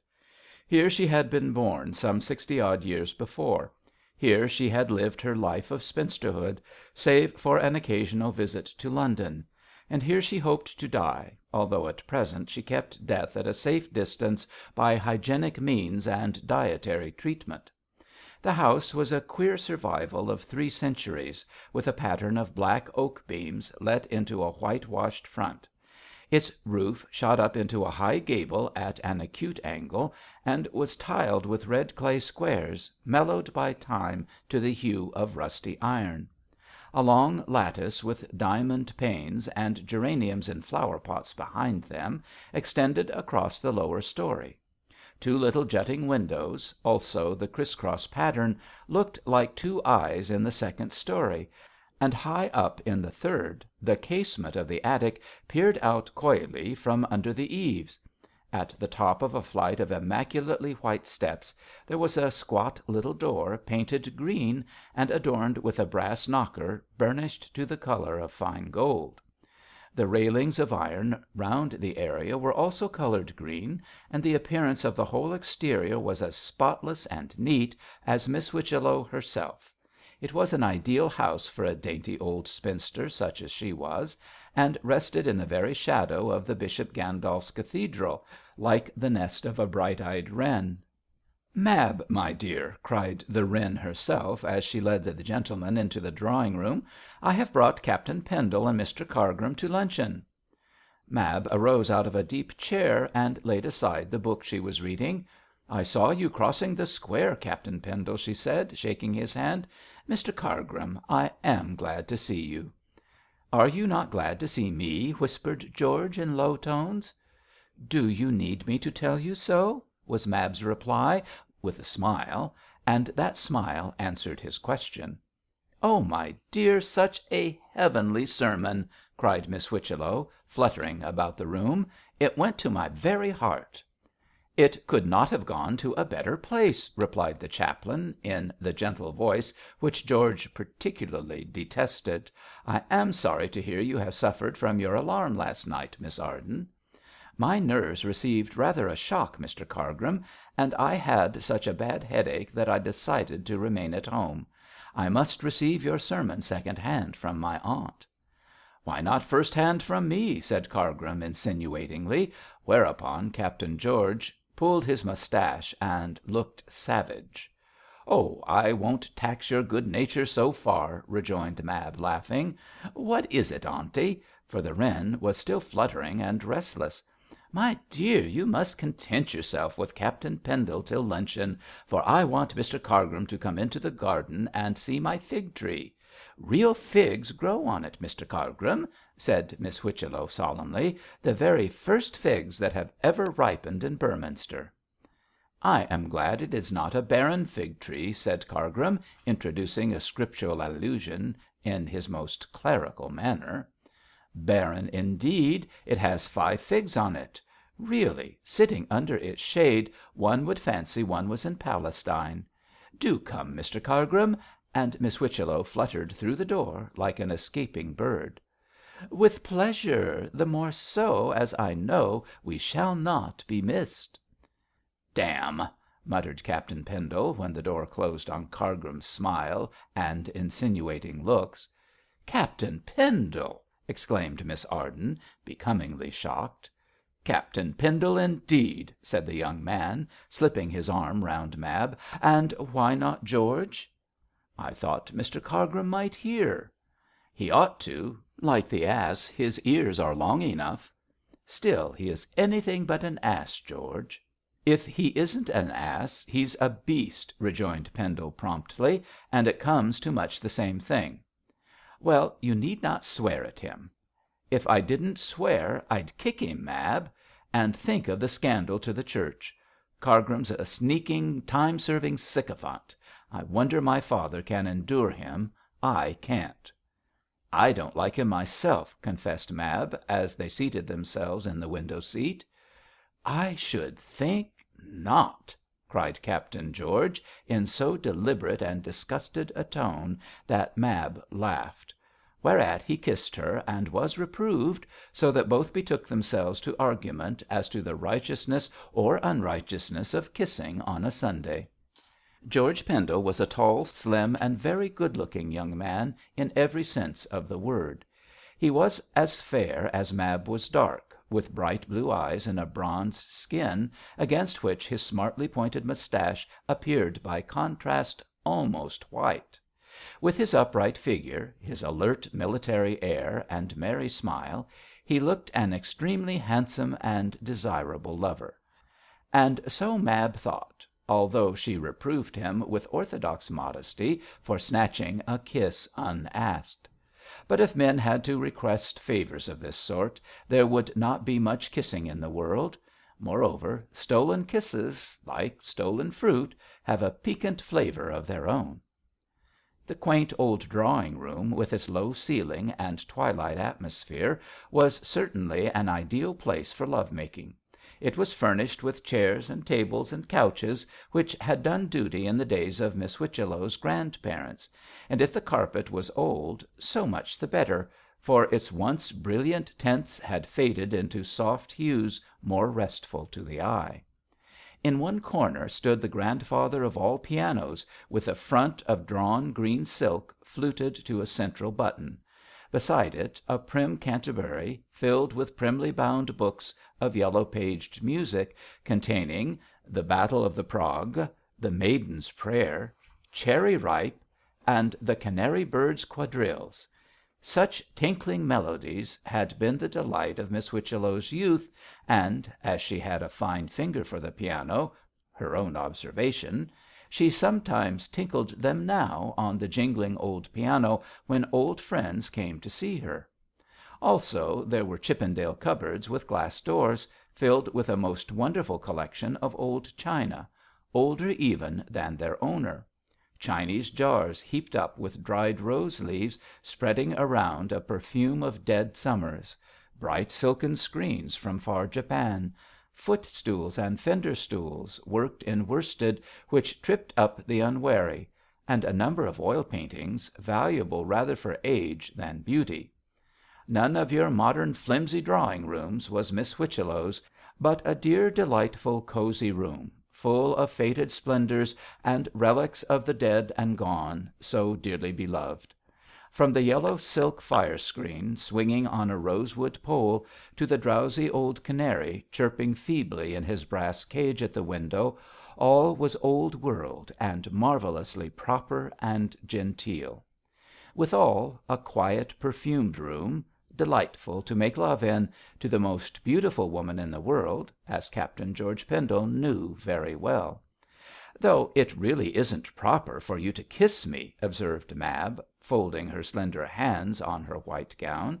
"You know we are not engaged." "I know nothing of the sort, my dearest prude. You are the only woman I ever intend to marry. Have you any objections?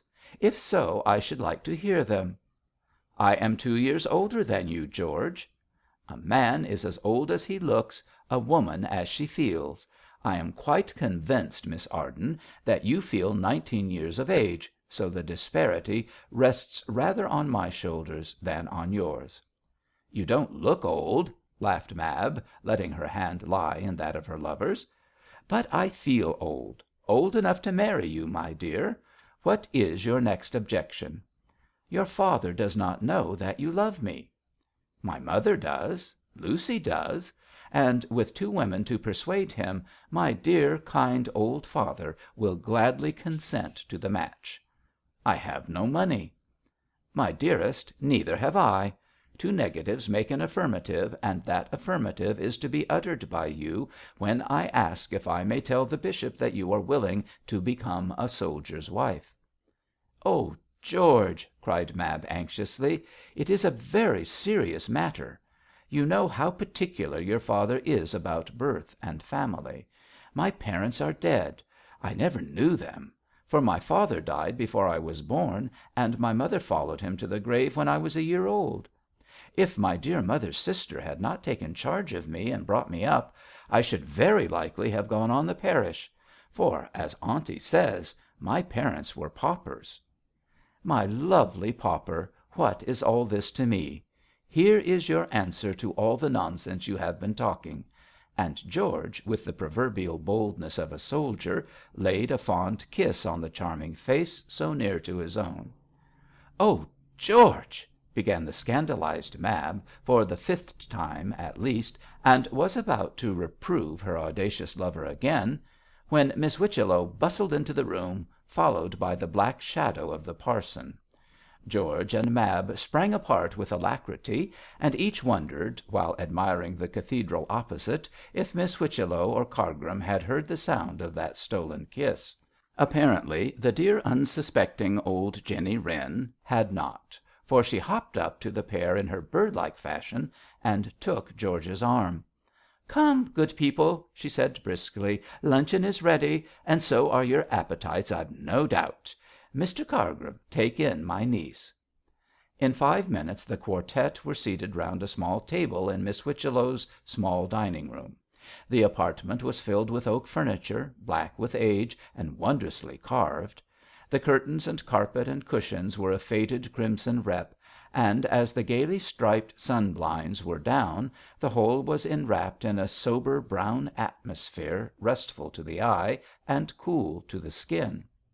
The oval table was covered with a snow white cloth, on which sparkled silver and crystal round a Nankin porcelain bowl of blue and white, filled with deep red roses.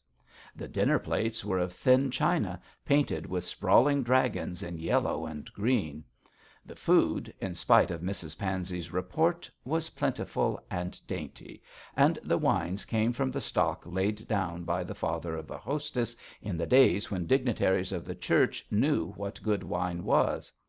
It is true that a neat pair of brass scales was placed beside Miss Whichello, but she used them to weigh out such portions of food as she judged to be needful for herself, and did not mar her hospitality by interfering with the appetite of her guests. The repast was tempting, the company congenial, and the two young men enjoyed themselves greatly. Miss Whichello was an entertainer worth knowing, if only for her cook. "Mab, my dear," cried the lively old lady, "I am ashamed of your appetite. Don't you feel better for your morning's rest?" "Much better, thank you, auntie, but it is too hot to eat." "Try some salad, my love. It is cool and green, and excellent for the blood. If I had my way, people would eat more green stuff than they do." "Like so many Nebuchadnezzars," suggested Cargrim, always scriptural. "Well, some kinds of grass are edible, you know, Mr Cargrim, although we need not go on all fours to eat them as he did." "So many people would need to revert to their natural characters of animals if that custom came in," said George, smiling. "A certain great poet remarked that every one had a portion of the nature of some animal," observed Cargrim, "especially women." "Then Mrs Pansey is a magpie," cried Mab, with an arch look at her aunt. "She is a magpie and a fox and a laughing hyena, my dear." "Oh, auntie, what a trinity!" "I suppose, Cargrim, all you black-coated parsons are rooks," said George. "No doubt, captain." "And you soldiers are lions." "Auntie is a Jenny Wren." "And Mab is a white peacock," said Miss Whichello, with a nod. "Captain Pendle, protect me," laughed Miss Arden. "I decline to be called a peacock."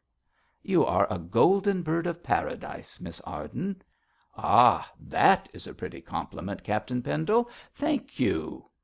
While George laughed, and Cargrim, rather tired of these zoological comparisons, strove to change the subject by an allusion to the adventure of the previous night. "The man who attacked you was certainly a wolf," he said decisively. "Who was the man?" asked Miss Whichello, carefully weighing herself some cheese. "Some tramp who has been in the wars," replied George carelessly. "A discharged soldier, I dare say. At least he had a long red scar on his villainous looking face. I saw it in the moonlight, marking him as with the brand of Cain." "A scar!" repeated Miss Whichello, in so altered a tone that Cargrim stared at her, and hastened to explain further, so as to learn, if possible, the meaning of her strange look. "A scar on the right cheek," he said slowly, "from the ear to the mouth." "What kind of a looking man is he?" said the old lady, pushing away her plate with a nervous gesture. "Something like a gipsy, lean, tall, and swarthy, with jet black eyes and an evil expression. He talks like an educated person." "You seem to know all about him, Cargrim," said Captain Pendle, in some surprise, while Miss Whichello, her rosy face pale and scared, sat silently staring at the tablecloth. "I have several times been to an hotel called the Derby Winner," explained the chaplain, "to see a sick woman, and there I came across this scamp several times. He stays there, I believe." "What is his name?" asked Miss Whichello, hoarsely. "Jentham, I have been informed." "Jentham? I don't know the name." "I don't suppose you know the man either, auntie." "No, my love," replied Miss Whichello, in a low voice. I don't suppose I know the man either. Is he still at the Derby Winner, Mr Cargrim?" "I believe so. He portions his time between that hotel and a gipsy camp on Southberry Common." "What is he doing here?" "Really, my dear lady, I do not know." "Auntie, one would think you knew the man," said Mab, amazed at her aunt's emotion. "No, Mab, I do not," said Miss Whichello, vehemently, more so than the remark warranted. "But if he attacks people on the high road, he should certainly be shut up." Well, good people," she added, with an attempt at her former lively manner, "if you are finished we will return to the drawing room." All attempts to restore the earlier harmony of the visit failed, for the conversation languished, and Miss Whichello was silent and distraught. The young men shortly took their leave, and the old lady seemed glad to be rid of them. Outside, George and Cargrim separated, as neither was anxious for the other's company. As the chaplain walked to the palace, he reflected on the strange conduct of Miss Whichello. "She knows something about Jentham," he thought. "I wonder if she has a secret too."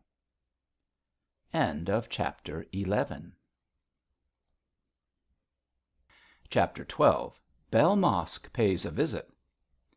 Although the palace was so near Beorminster, and the sphere of Gabriel's labours lay in the vicinity of the cathedral, Bishop Pendle did not judge it wise that his youngest son should dwell beneath the paternal roof.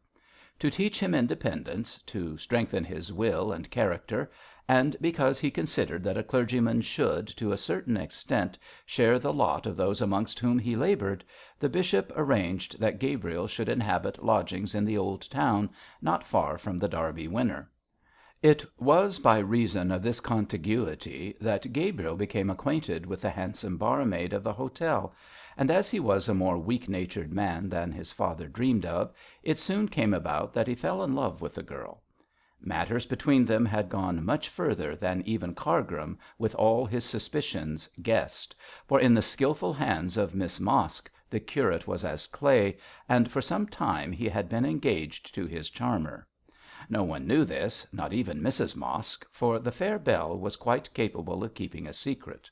But Gabriel was firmly bound to her by honour, and Bell possessed a ring which she kept in the drawer of her looking glass, and wore in secret as symbol of an engagement she did not dare to reveal.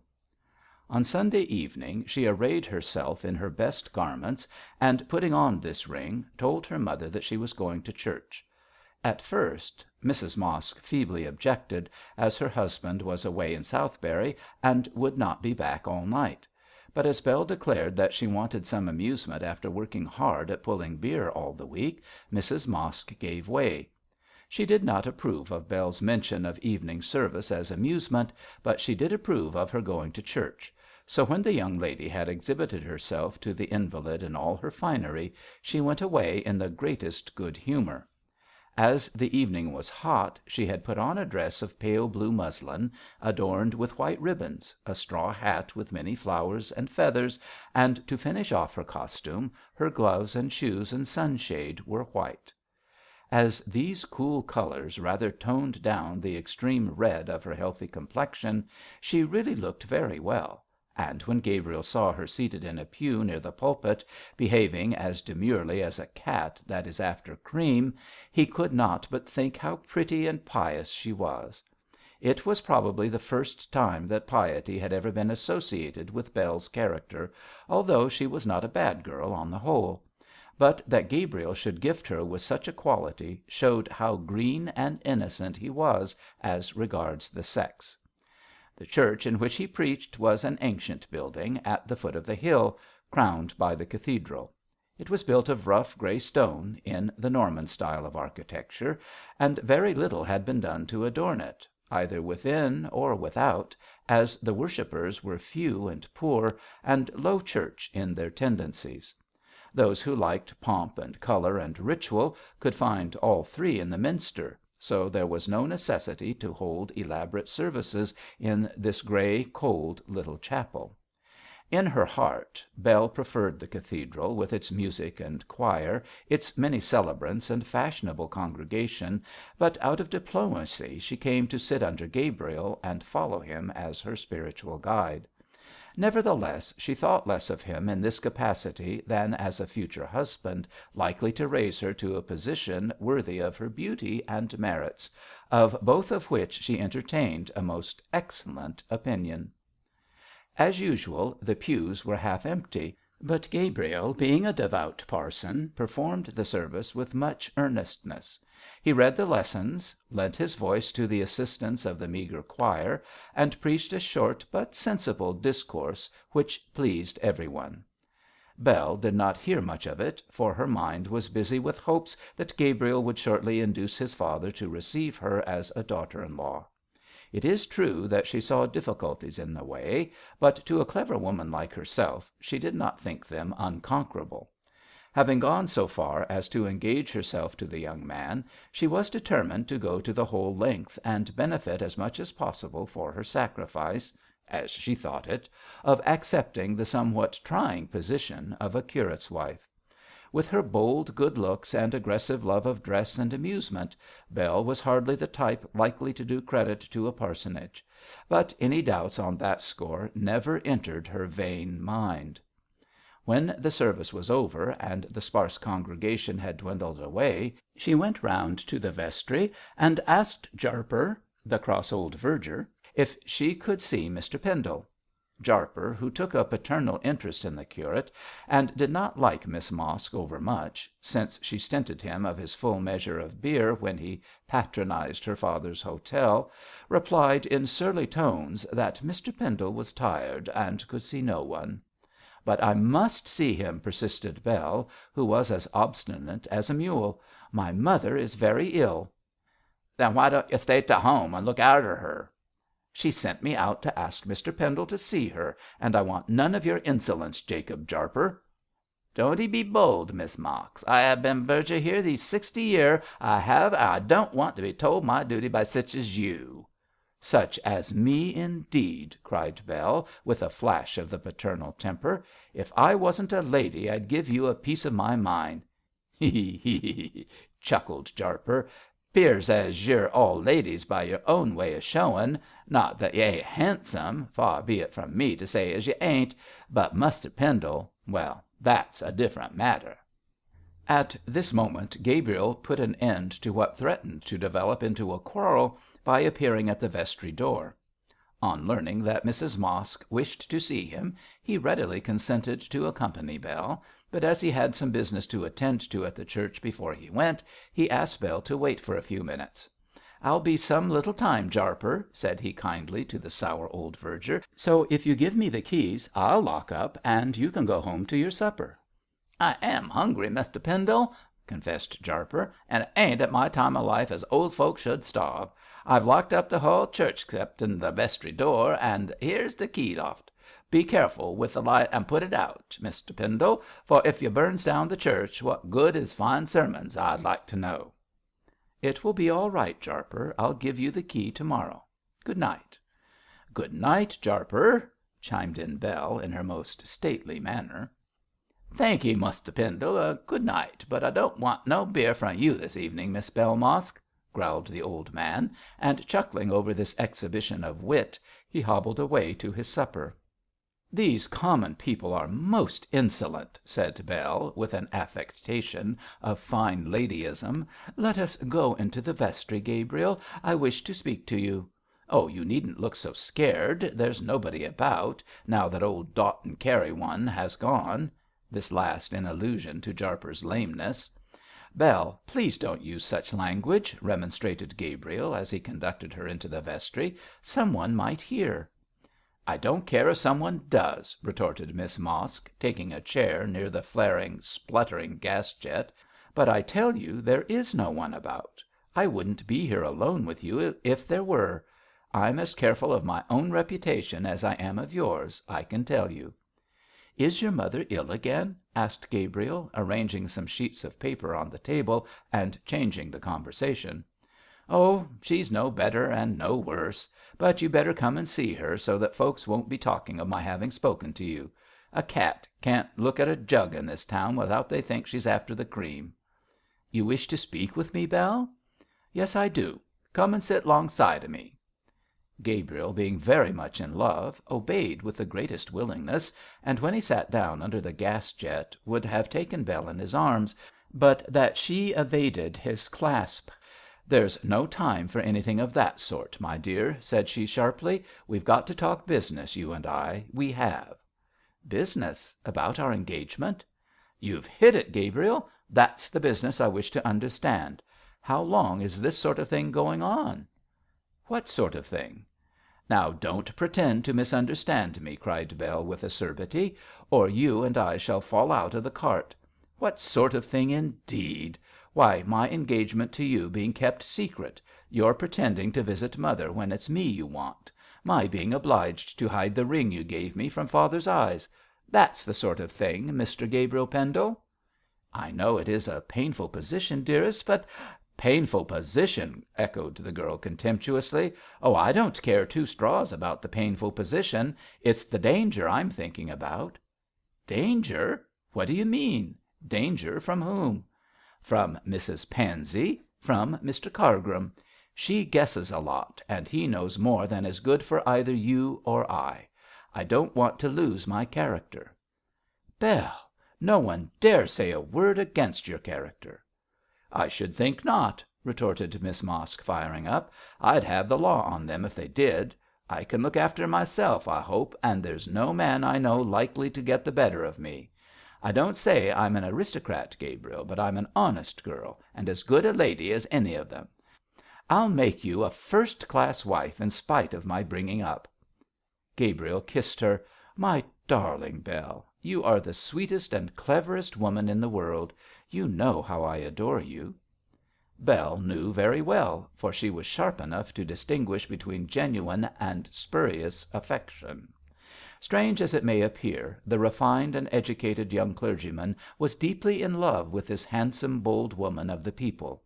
Some lovers of flowers prefer full blown roses, ripe and red, to the most exquisite buds.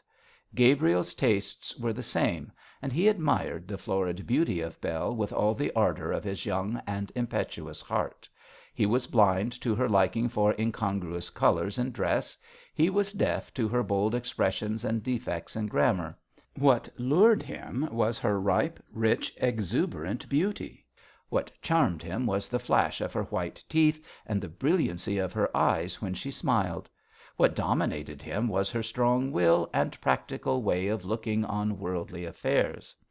Opposite natures are often attracted to one another by the very fact that they are so undeniably unlike, and the very characteristics in Bell which pleased Gabriel were those which he lacked himself. Undoubtedly he loved her, but it may be asked, did she love him? And that is the more difficult question to answer. Candidly speaking, Bell had an affection for Gabriel. She liked his good looks, his refined voice, his very weakness of character was not unpleasing to her. But she did not love him sufficiently to marry him for himself alone.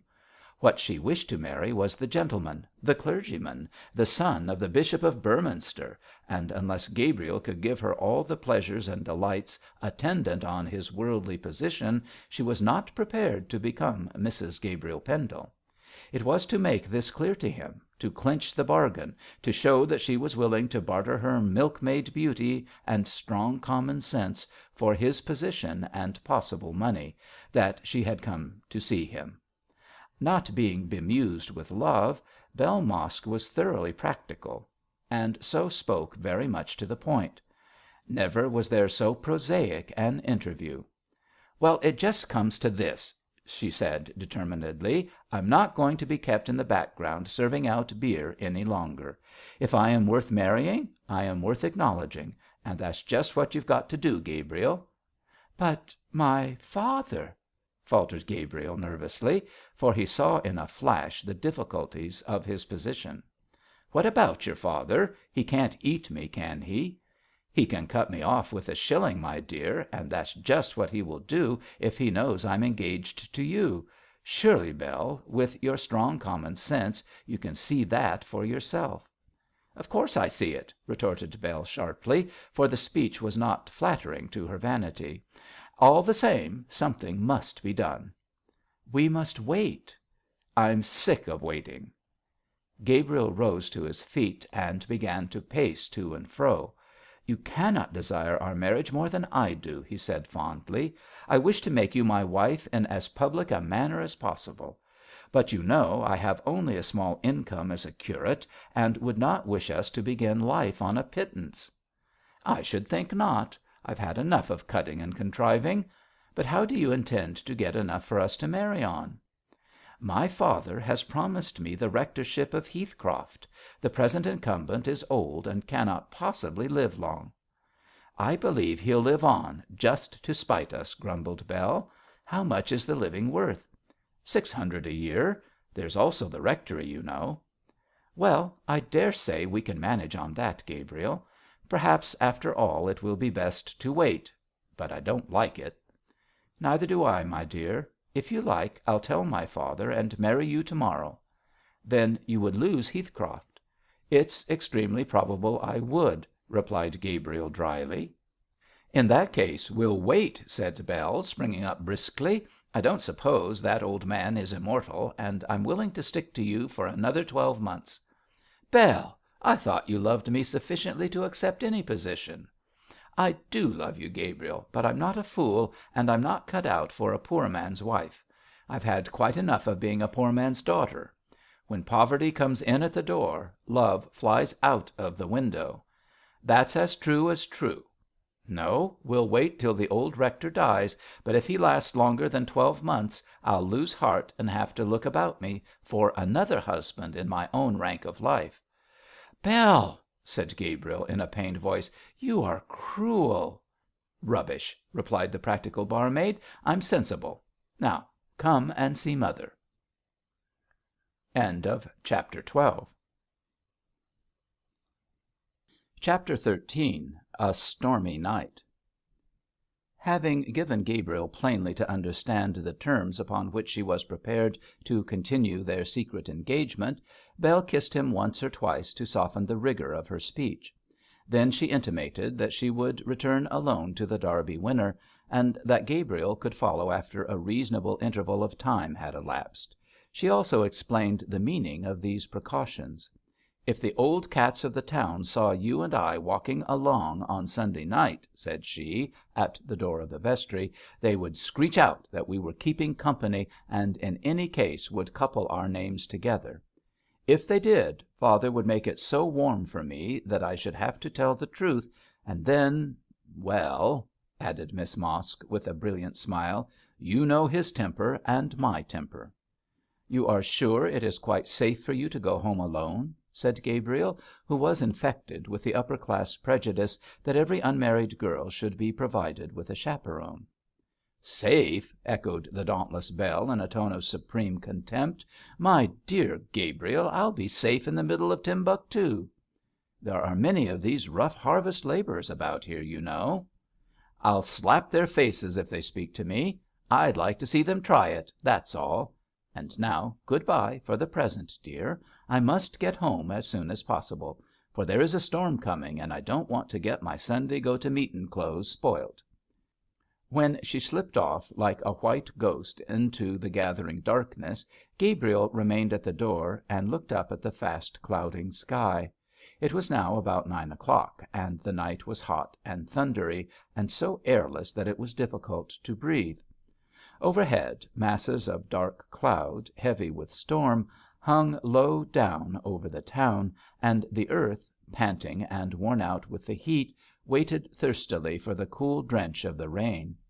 Evidently a witch tempest was brewing in the halls of heaven on no small scale, and Gabriel wished that it would break at once to relieve the strain from which nature seemed to suffer.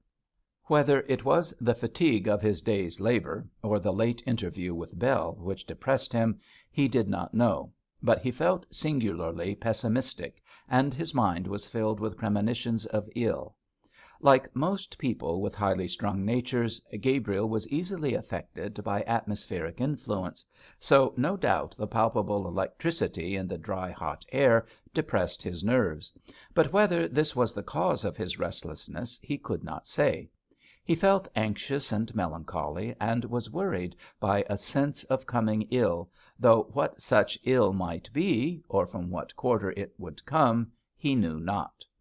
While thus gloomily contemplative, the great bell of the cathedral boomed out 9 deep strokes, and the hollow sound, breaking in on his reflections, made him wake up, shake off his dismal thoughts, and sent him inside to attend to his work. Yet the memory of those forebodings occurred to him often in after days, and read by the light of after events, he was unable to decide whether the expectation of evil, so strongly forced upon him then, was due to natural or supernatural causes. At present he ascribed his anxieties to the disturbed state of the atmosphere. In the meantime, Bell, who was a healthy young woman, with no nerves to be affected by the atmosphere, walked swiftly homeward along the airless streets. There were few people on their feet, for the night was too close for exercise, and the majority of the inhabitants sat in chairs before their doors, weary and out of temper. Nature and her creatures were waiting for the windows of the firmament to be opened, for the air to be cleansed, for life to be renewed. Bell met none of the harvesters, and was not molested in any way. Had she been spoken to or hustled, there is no doubt she would have been as good as her word and have slapped her assailant's face. Fortunately, there was no need for her to proceed to such extremes. At the door of the Derby Winner she was rather surprised to find Miss Whichello waiting for her. The little old lady wore her poke bonnet and old-fashioned black silk cloak, and appeared anxious and nervous, and altogether unlike her usual cheery self. Bell liked Miss Whichello as much as she disliked Mrs Pansey, therefore she greeted her with unfeigned pleasure, although she could not help expressing her surprise that the visitor was in that quarter of the town so late at night. Miss Whichello produced a parcel from under her voluminous cloak and offered it as an explanation of her presence. "This is a pot of calf's foot jelly for your mother, Miss Mosk," she said. "Mr Cargrim came to luncheon at my house to day, and he told me how ill your mother is. I was informed that she was asleep, so, not wishing to disturb her, I waited until you returned." "It is very kind of you to take so much trouble, Miss Whichello," said Bell gratefully, receiving the jelly. "I hope you have not been waiting long." "Only 10 minutes. Your servant told me that you would return soon." "I have been to church and stopped after service to talk to some friends, Miss Whichello. Won't you come in for a few minutes? I'll see if my mother is awake." "Thank you, I'll come in for a time, but do not waken your mother on my account. Sleep is always the best medicine in case of sickness. I hope Mrs Mosk is careful of her diet." "Well, she eats very little." "That is wise. Very little food, but that little nourishing and frequently administered. Give her a cup of beef tea 2 or 3 times in the night, my dear, and you'll find it will sustain the body wonderfully." "I'll remember to do so," replied Bell gravely, although she had no intention of remaining awake all night to heat beef tea and dose her mother with it, especially as the invalid was not ill enough for such extreme measures. But she was so touched by Miss Whichello's kindness that she would not have offended her by scouting her prescription for the world. By this time Miss Whichello was seated in a little private parlour off the bar, illuminated by an oil lamp. This Bell turned up, and then she noticed that her visitor looked anxious and ill at ease. Once or twice she attempted to speak, but closed her mouth again. Bell wondered if Mrs Pansey had been at work, coupling her name with that of Gabriel's, and whether Miss Whichello had come down to relieve her conscience by warning her against seeing too much of the curate. But as she knew very well, Miss Whichello was too nervous and too much of a lady to give her opinion on questions unasked, and therefore, banishing the defiant look which had begun to harden her face, she waited to hear if it was any other reason than bestowing the jelly which had brought the little old spinster to so disreputable a quarter of the town at so untoward an hour.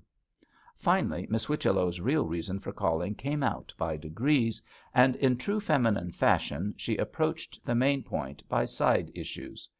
"Is your father in, Miss Mosk?" she asked, clasping and unclasping her hands feverishly on her lap. "No, Miss Whichello. He rode over this afternoon to Southberry on business, and we do not expect him back till to morrow morning." "Poor father," sighed Bell. "He went away in anything but good spirits, for he is terribly worried over money matters."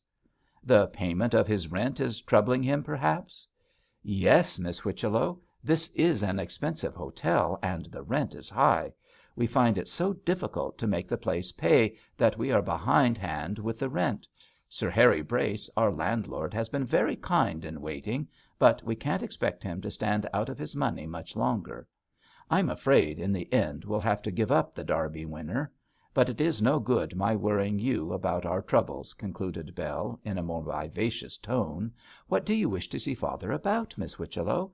Anything that I can do?" "Well, my dear, it is this way," said the old lady nervously.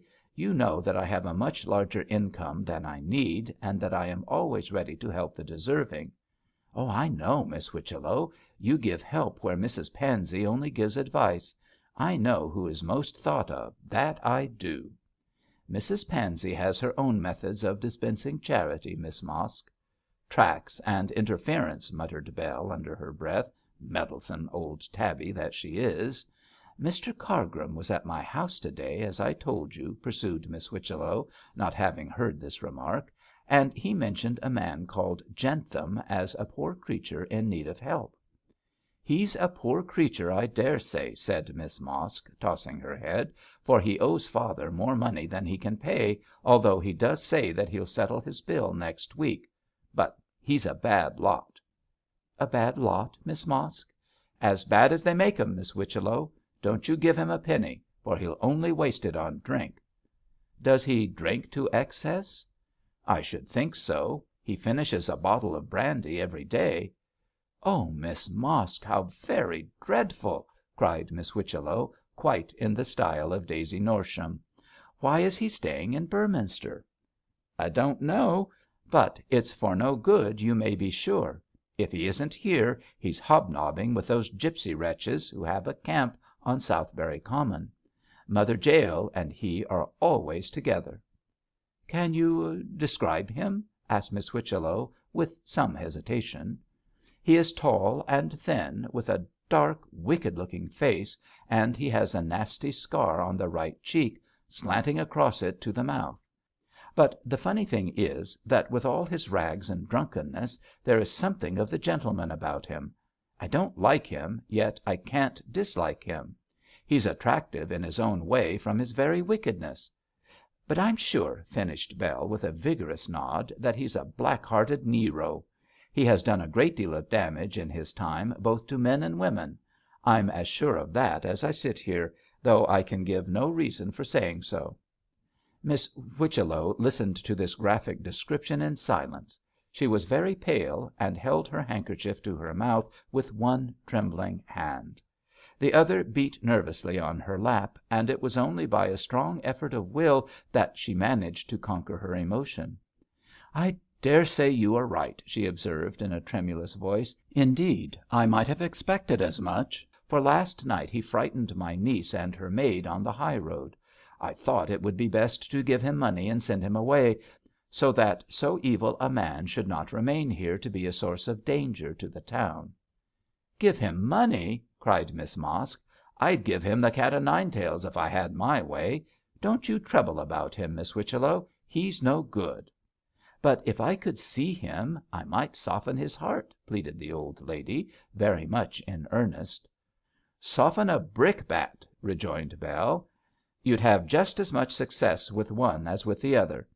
Besides, you can't see him, Miss Whichello, at all events not to night, for he's on the common with his nasty gipsies, and won't be back till the morning. I wish he'd stay away altogether, I do." "In that case I shall not trouble about him," said the old lady, rising. "On some future occasion I may see him, but you need not say I was asking for him, Miss Mosk." "I won't say a word. He'd only come worrying around your house if he thought you wanted to give him money." "Oh, he mustn't do that. He mustn't come there," cried Miss Whichello, alarmed. "He won't, for I'll hold my tongue. You can rest easy on that score, Miss Whichello. But my advice is, don't pick him up out of the mire. He'll only fall back into it again." "You have a bad opinion of him, Miss Mosk." "The very worst," replied Bell, conducting her guest to the door. "He's a jail bird and a scallywag, and all that's bad. Well, good night, Miss Whichello, and thank you for the jelly."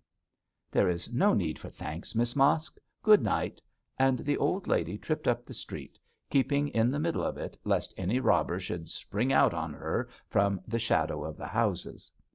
The storm was coming nearer, and soon would break directly over the town, for flashes of lightning were weaving fiery patterns against the black clouds, and every now and then a hoarse growl of thunder went grinding across the sky. Anxious to escape the coming downfall, Miss Whichello climbed up the street towards the cathedral as quickly and steadily as her old legs could carry her. Just as she emerged into the close, a shadow blacker than the blackness of the night glided past her.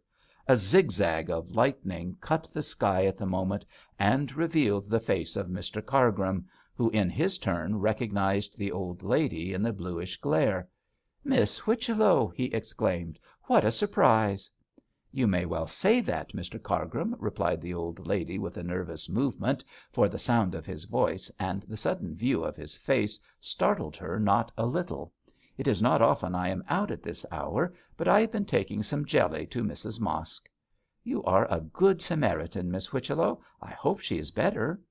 "I think so, but I did not see her, as she is asleep. I spoke with her daughter, however." "I trust you were not molested by that ruffian Jentham, who stays at the Derby Winner," said Cargrim, with hypocritical anxiety. "Oh, no, he is away on Southberry Heath with his gipsy friends, I believe. At least, Miss Mosk told me so. Good night, Mr Cargrim," she added, evidently not anxious to prolong the conversation. "I wish to get under shelter before the storm breaks. Let me see you to your door, at least." Miss Whichello rejected this officious offer by dryly remarking that she had accomplished the worst part of her journey, and bidding the chaplain good night, tripped across the square to her own Jenny Wren nest. Cargrim looked after her with a doubtful look as she vanished into the darkness; then, turning on his heel, walked swiftly down the street towards Eastgate. He had as much aversion to getting wet as a cat, and put his best foot foremost so as to reach the palace before the rain came on. Besides, it was 10 o'clock, a late hour for a respectable parson to be abroad. "She's been trying to see Jentham," thought Mr Cargrim, recalling Miss Whichello's nervous hesitation. "I wonder what she knows about him. The man is a mystery, and is in Beorminster for no good purpose. Miss Whichello and the bishop both know that purpose, I'm certain. Well, well, 2 secrets are better than 1, and if I gain a knowledge of them both, I may inhabit Heathcroft Rectory sooner than I expect." Cargrim's meditations were here cut short by the falling of heavy drops of rain, and he put all his mind into his muscles to travel the faster. Indeed, he almost ran through the new town, and was soon out on the country road which conducted to the palace. But in spite of all his speed, the rain caught him, for with an incessant play of lightning and a constant roll of thunder came a regular tropical downpour. The rain descended in one solid mass, flooding the ground and beating flat the crops. Cargrim was drenched to the skin, and by the time he slipped through the small iron gate near the big ones into the Episcopalian Park, he looked like a lean water rat. Being in a bad temper from his shower bath, he was almost as venomous as that animal, and raced up the avenue in his sodden clothing, shivering and dripping. Suddenly he heard the quick trot of a horse, and guessing that the bishop was returning, he stood aside in the shadow of the trees to let his superior pass by. Like the chaplain, Dr Pendle was streaming with water, and his horse's hoofs plashed up the sodden ground as though he were crossing a marsh. By the vivid glare of the lightnings which shot streaks of blue fire through the descending deluge, Cargrim caught a glimpse of the bishop's face. It was deathly pale, and bore a look of mingled horror and terror. Another moment and he had passed into the blackness of the drenching rain, leaving Cargrim marvelling at the torture of the mind which could produce so terrible an expression. "It is the face of Cain," whispered Cargrim to himself.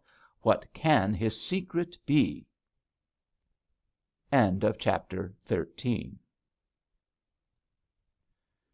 Chapter 14. Rumour full of tongues. It is almost impossible to learn the genesis of a rumour.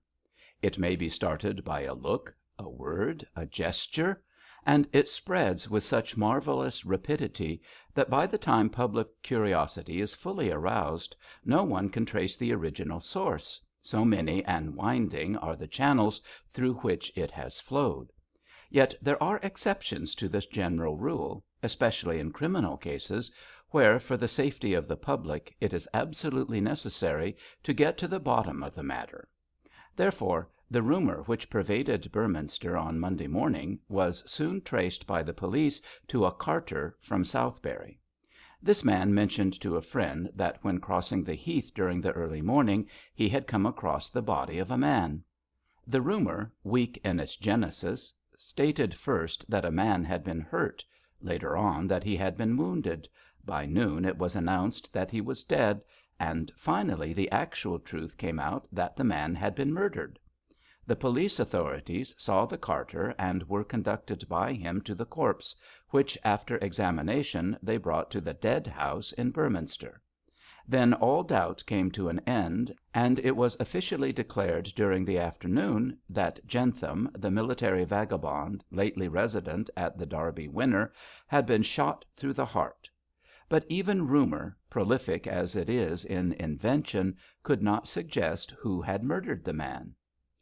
So unusual an event in the quiet cathedral city caused the greatest excitement, and the streets were filled with people talking over the matter. Amateur detectives, swilling beer in public houses, gave their opinions about the crime, and the more beer they drank, the wilder and more impossible became their theories. Some suggested that the gipsies camped on Southberry Heath, who were continually fighting amongst themselves, had killed the miserable creature. Others, asserting that the scamp was desperately poor, hinted at suicide induced by sheer despair. But the most generally accepted opinion was that Jentham had been killed in some drunken frolic by one or more Irish harvesters. The Beorminster reporters visited the police station and endeavoured to learn what Inspector Tinkler thought. He had seen the body, he had viewed the spot where it had been found, he had examined the carter, Giles Crake, so he was the man most likely to give satisfactory answers to the questions as to who had killed the man, and why he had been shot. But Inspector Tinkler was the most wary of officials, and pending the inquest and the verdict of 12 good men and true, he declined to commit himself to an opinion.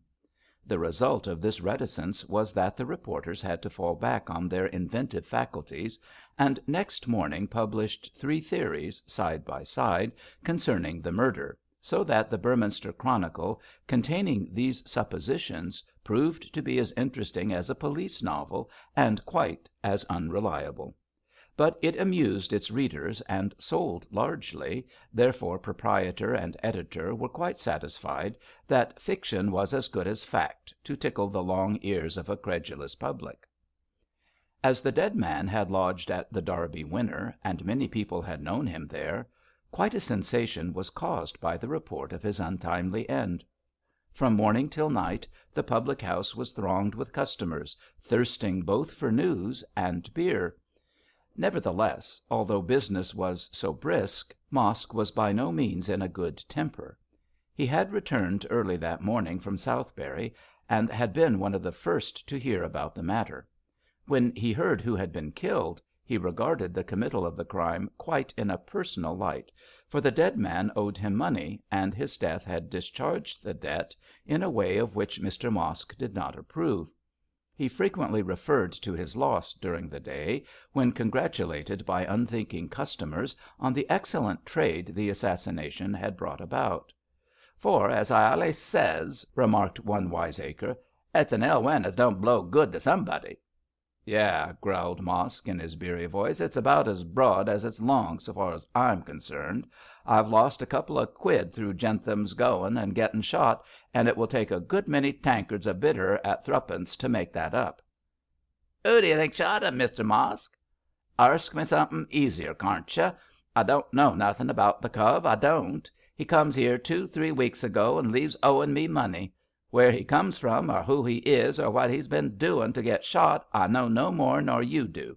All I does know," finished Mosk, emphatically, is as I've lost 2 bloomin' quid, and that's a lot to a poor man like me."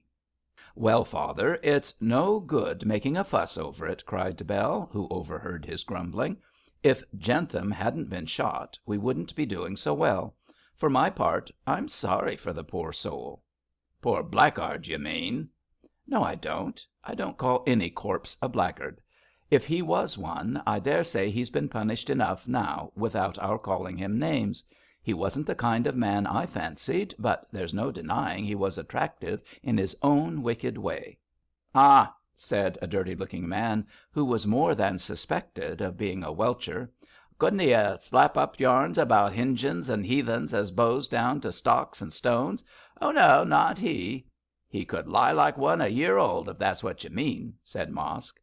"Bloomin' fine lying, anyhow," retorted the critic. "I'd get orf the turf if I could spit 'em out that style. Make me fortune, I would, on the pipers." "You've been chucked orf the turf often enough as it is," replied the landlord, sourly; whereat, to give the conversation a less personal application, the dirty welcher remarked that he would drain another bitter. "I suppose you'll be as drunk as a pig by night," said Bell, taking the order. "Jentham was bad, but he wasn't a swine like you." "Garn! He got drunk, didn't he? Oh no, you bet he didn't." "He got drunk like a gentleman, at all events. None of your sauce, Black, or I'll have you chucked. You know me by this time, I hope." In fact, as several of the customers remarked, Miss Bell was in a fine temper that morning, and her tongue raged round like a prairie fire. This bad humour was ascribed by the public to the extra work entailed on her by the sensation caused by the murder, but the true cause lay with Gabriel. He had promised faithfully on the previous night to come round and see Mrs Mosk, but to Bell's anger had failed to put in an appearance, the first time he had done such a thing. As Miss Mosk's object was always to have an ostensible reason for seeing Gabriel in order to protect her character, she was not at all pleased that he had not turned her excuse for calling on him into an actual fact. It is true that Gabriel presented himself late in the afternoon and requested to see the invalid, but instead of taking him up to the sick room, Bell whirled the curate into a small back parlour and closed the door, in order, as she remarked, to have it out with him. "Now then," said she, planting her back against the door, "what do you mean by treating me like a bit of dirt?" "You mean that I did not come round last night, Bell?" "Yes, I do. I told mother you would visit her. I said to Jacob Jarper as I'd come to ask you to see mother, and you would go and make me out a liar by not turning up. What do you mean?" "I was ill and couldn't keep my promise," said Gabriel, shortly. "Ill!" said Bell, looking him up and down. "Well, you do look ill. You've been washed and wrung out till you're limp as a rag. White in the face, black under the eyes. What have you been doing with yourself, I'd like to know? You were all right when I left you last night." "The weather affected my nerves," exclaimed Gabriel, with a weary sigh, passing his thin hand across his anxious face. "I felt that it was impossible for me to sit in a close room and talk to a sick woman, so I went round to the stables where I keep my horse and took him out in order to get a breath of fresh air." "What! You rode out at that late hour? In all that storm?" "The storm came on later. I went out almost immediately after you left, and got back at 10:30. It wasn't so very late." "Well, of all mad things," said Bell, grimly. "It's easily seen, Mr Gabriel Pendle, how badly you want a wife at your elbow. Where did you go?" "I rode out to Southberry Heath," replied Gabriel, with some hesitation. "Lord o' mercy! Where Jentham's corpse was found?" The curate shuddered. "I didn't see any corpse," he said painfully and slowly. "Instead of keeping to the high road, I struck out cross country. It was only this morning that I heard of the unfortunate man's untimely end." "You didn't meet any one likely to have laid him out?" "No, I met no one. I felt too ill to notice passers by, but the ride did me good, and I feel much better this morning." "You don't look better," said Bell, with another searching glance. "One would think you had killed the man yourself." "Bell!" protested Gabriel, almost in an hysterical tone, for his nerves were not yet under control, and the crude speeches of the girl made him wince. Well, well, I'm only joking. I know you wouldn't hurt a fly, but you do look ill, that's a fact. Let me get you some brandy." No, thank you. Brandy would only make me worse. Let me go up and see your mother." "I shan't. You're not fit to see any one. Go home and lie down till your nerves get right. You can see me after 5 if you like, for I'm going to the dead house to have a look at Jentham's body." "What! To see the corpse of that unhappy man?" cried Gabriel, shrinking away. "Why not?" answered Bell, coolly, for she had that peculiar love of looking on dead bodies characteristic of the lower classes. "I want to see how they killed him." "How who killed him?" "The person as did it, silly. Though I don't know who could have shot him unless it was that old cat of a Mrs Pansey. Well, I can't stay here talking all day, and father will be wondering what I'm up to. You go home and lie down, Gabriel." "Not just now. I must walk up to the palace." The bishop will be in a fine way about this murder. It's years since any one got killed here. I hope they'll catch the wretch as shot Jentham, though I can't say I liked him myself." "I hope they will catch him," replied Gabriel, mechanically. "Good day, Miss Mosk. I shall call and see your mother to morrow." "Good day, Mr Pendle. And thank you, oh, so much." This particular form of farewell was intended for the ears of Mr Mosk and the general public, but it failed in its object so far as the especial person it was intended to impress was concerned. When the black clothed form of Gabriel vanished, Mr Mosk handed over the business of the bar to an active pot boy, and conducted his daughter back to the little parlour. Bell saw from his lowering brow that her father was suspicious of her lengthened interview with the curate, and was bent upon causing trouble. However, she was not the kind of girl to be daunted by black looks, and, moreover, was conscious that her father would be rather pleased than otherwise to hear that she was honourably engaged to the son of Bishop Pendle. So she sat down calmly enough at his gruff command, and awaited the coming storm.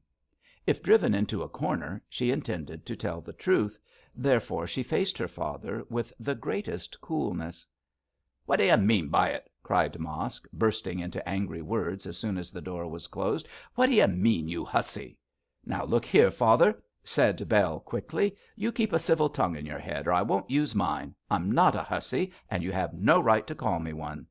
"No right? Ain't I your lawfully begotten father?" "Yes, you are, worse luck. I'd have had a duke for my father if I'd been asked what I wanted." "Wouldn't a bishop content you?" sneered Mosk, with a scowl on his pimply face. "You're talking of Mr Pendle, are you?" said Bell, wilfully misunderstanding the insinuation.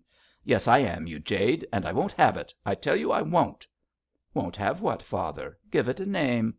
"Why, this carrying on with that parson chap. Not as I've a word to say against Mr Pendle, because he's worth a dozen of the Cargrim lot, but he's gentry, and you're not." "What's that got to do with it?" demanded Bell, with supreme contempt. "This much," raved Mosk, clenching his fist, "that I won't have you running after him. D'you hear?" "I hear. There is no need for you to rage the house down, father. I'm not running after Mr Pendle. He's running after me." "That's just as bad. You'll lose your character." Bell fired up and bounced to her feet. "Who dares to say a word against my character?" she asked, panting and red. "Old Jarper, for one. He said you went to see Mr Pendle last night." "So I did."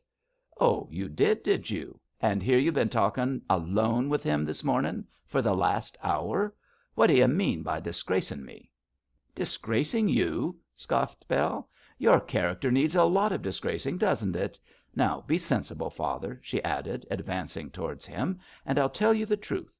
I didn't intend to, but as you are so unreasonable, I may as well set your mind at rest." "What are you driving at?" growled Mosk, struck by her placid manner.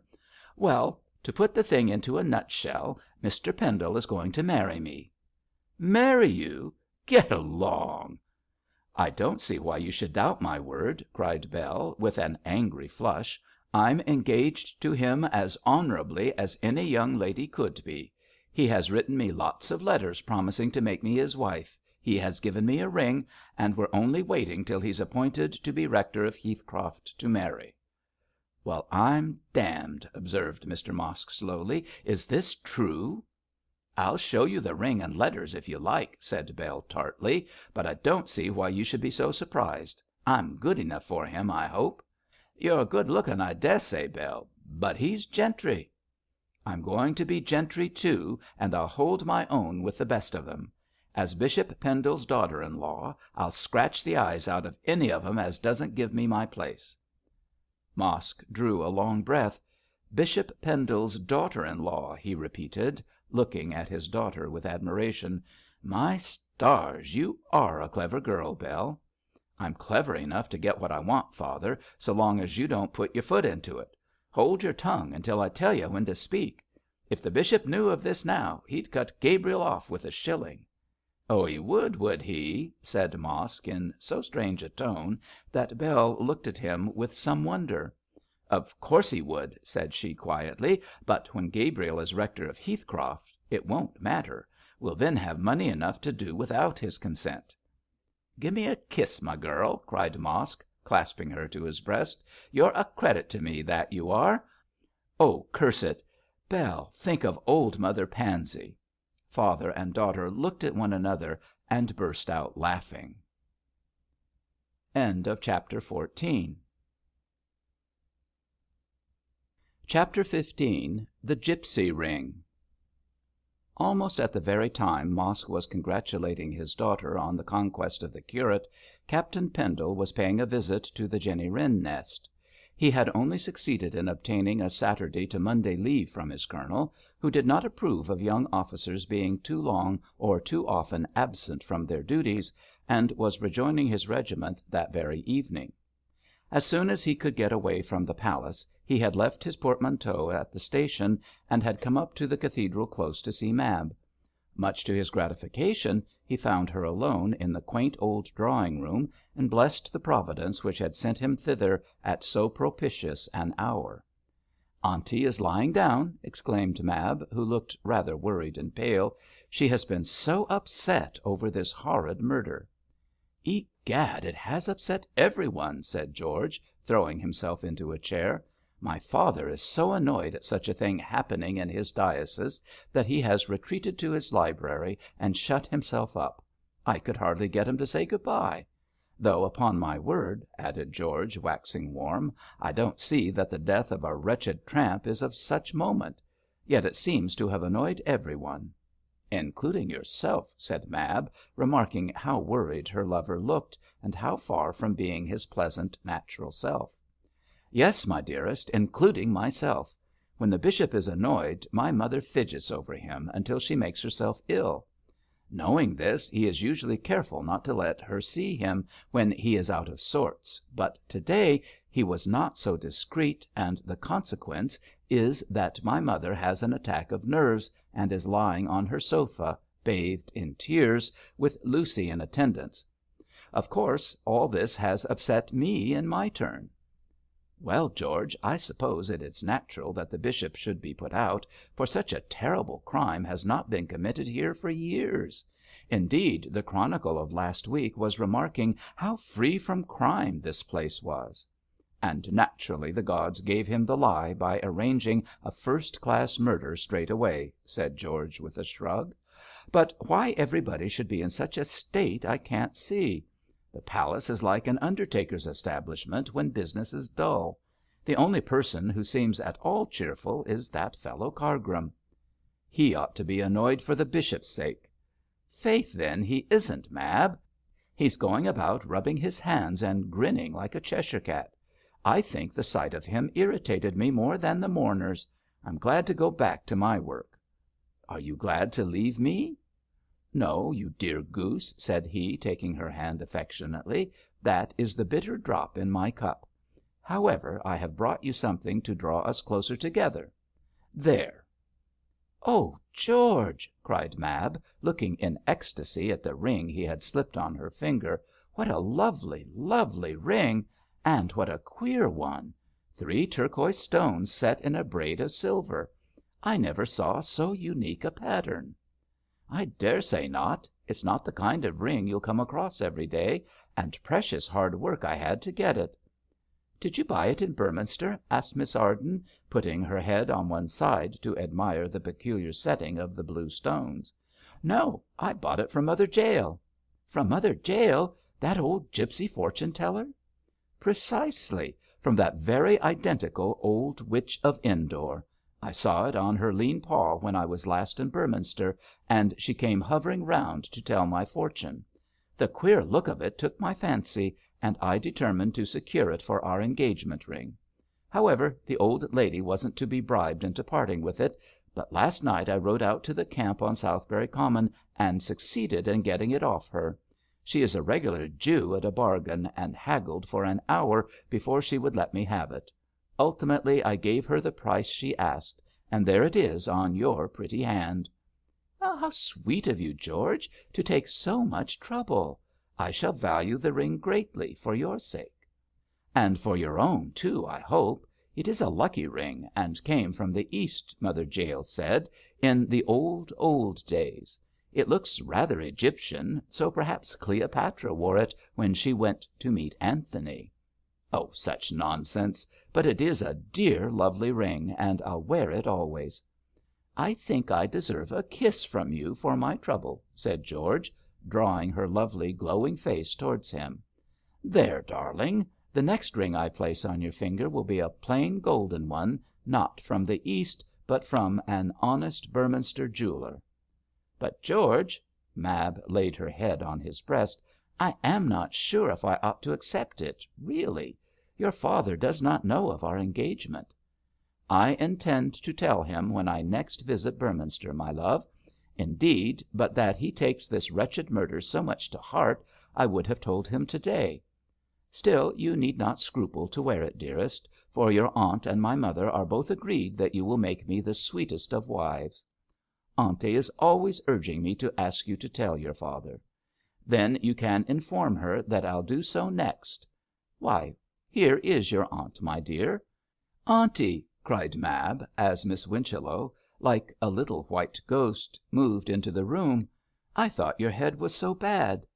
"It is better now, my dear," replied the old lady, who really looked very ill. "How do you do, Captain Pendle?" "Hadn't you better call me George, Miss Whichello?" "No, I hadn't, my dear man.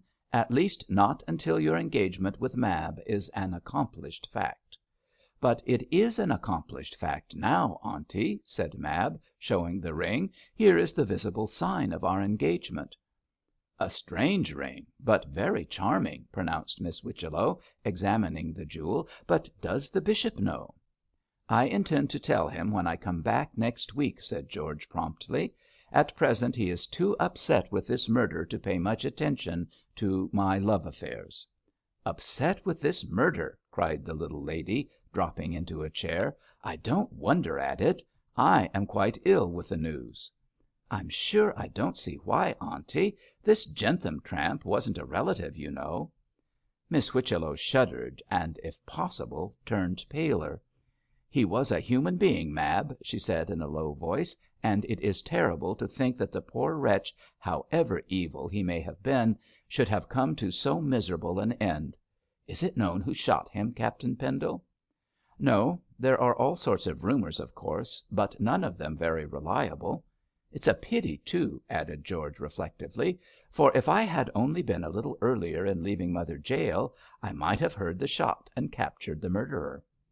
"What do you mean, Captain Pendle?" cried Miss Whichello, with a start.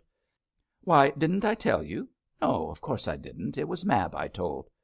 "What did you tell her?" questioned the old lady, with some impatience.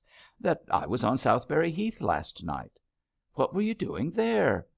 "Seeing after the gipsy ring for Mab," explained George, pulling his moustache. "I bought it of Mother Jael, and had to ride out to the camp to make the bargain.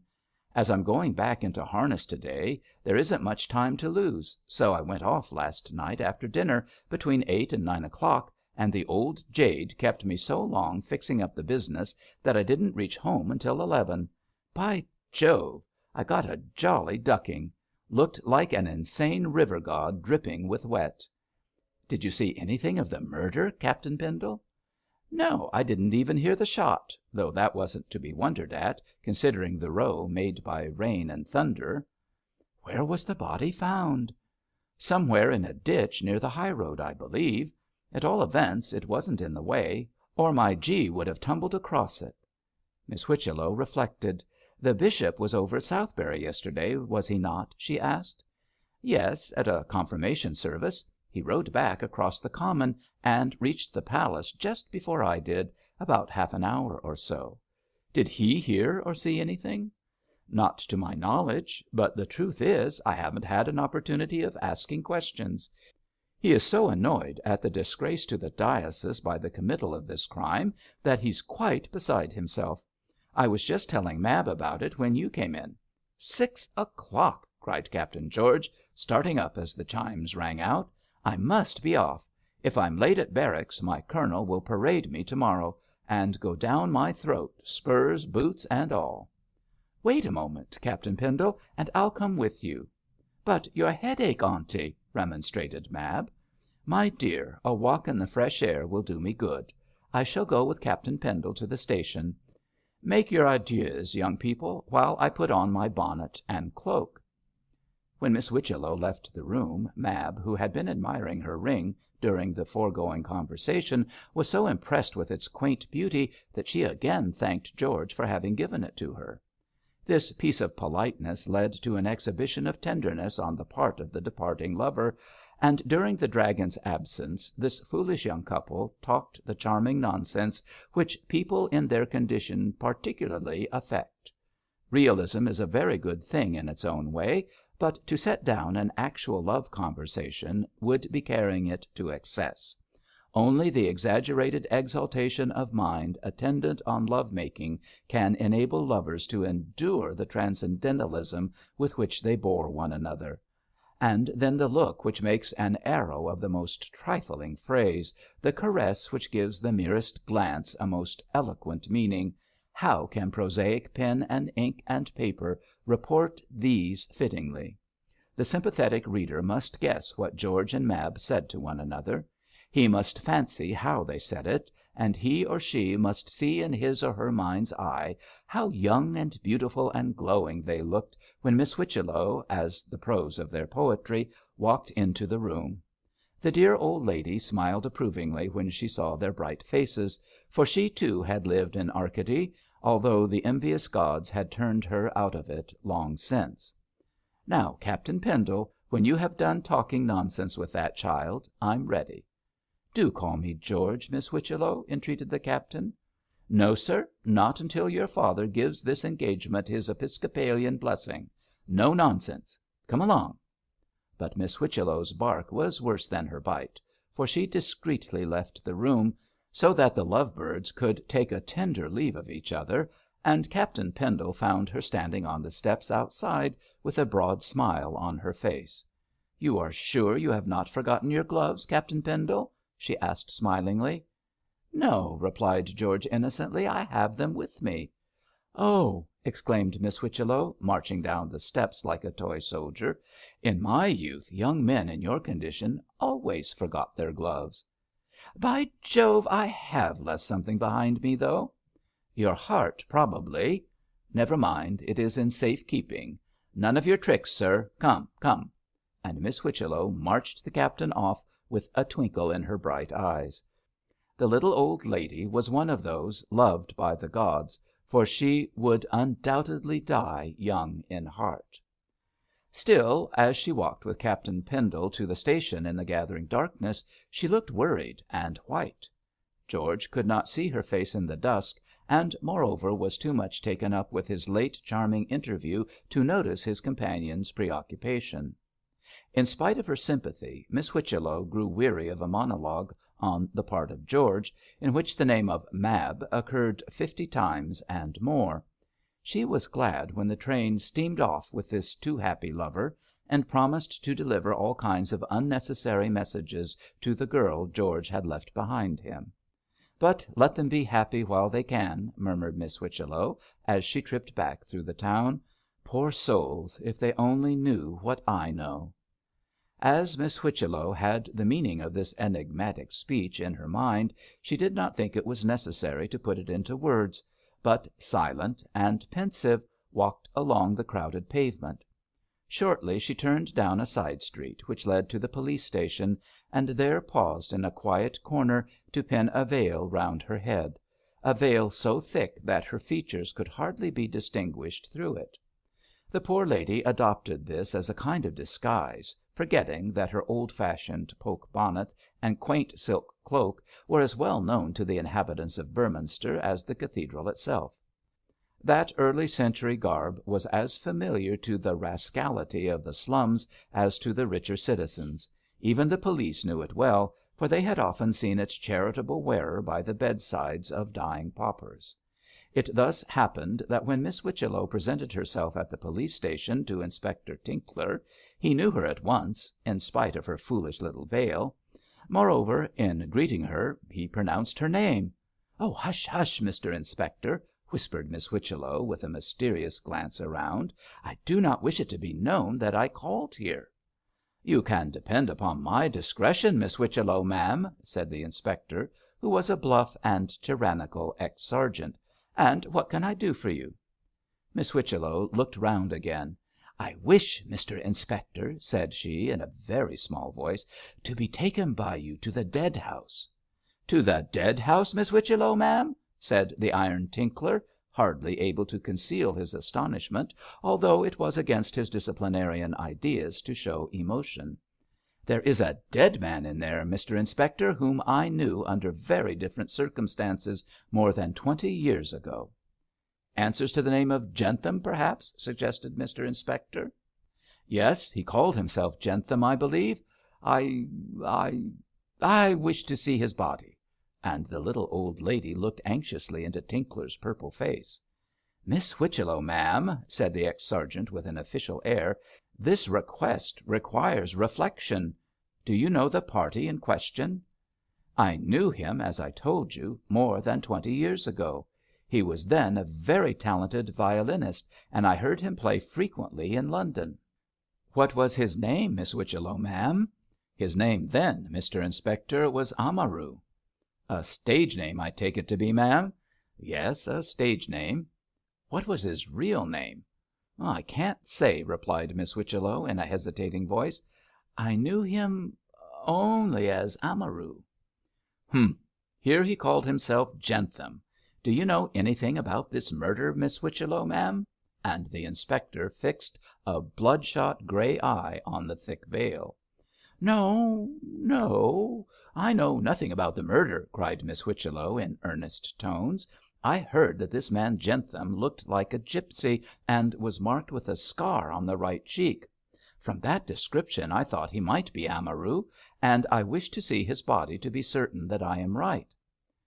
"Well, Miss Whichello, ma'am," said the stern Tinkler, after some deliberation, "your request is out of the usual course of things, but knowing you as a good and charitable lady, and thinking you may throw some light on this mysterious crime, why, I'll show you the corpse with pleasure."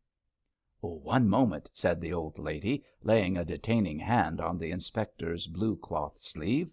"I must tell you that I can throw no light on the subject. If I could, I would. I simply desire to see the body of this man, and to satisfy myself that he is Amaru." "Very good, Miss Whichello, ma'am. You shall see it." "And you'll not mention that I came here, Mr. Inspector?" "I give you my word, ma'am, the word of a soldier. This way, Miss Whichello, this way." Following the rigid figure of the inspector, the little old lady was conducted by him to a small building of galvanized tin in the rear of the police station. Several idlers were hanging about, amongst them being Miss Belle Mosk, who was trying to persuade a handsome young policeman to gratify her morbid curiosity. Her eyes opened to their widest width when she recognized Miss Whichello's silk cloak and poke bonnet, and saw them vanish into the dead house. "Well, I never!" said Miss Mosk. "I never thought she'd be fond of corpses at her time of life, seeing as she'll soon be one herself." The old lady and the inspector remained within for 5 or 6 minutes. When they came out, the tears were falling fast beneath Miss Whichello's veil. "Is that the man?" asked Tinkler in a low voice. "Yes," replied Miss Whichello. "That is the man I knew as Amaru."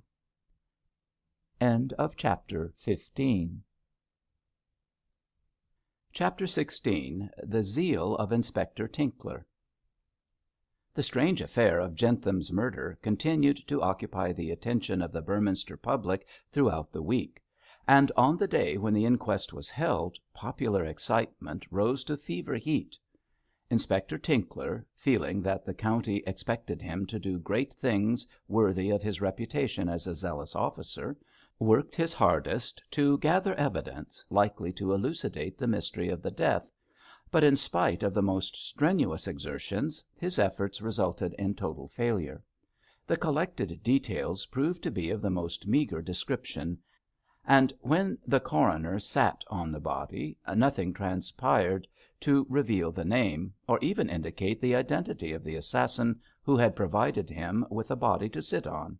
It really seemed as though the Southberry murder would end in being relegated to the list of undiscovered crimes.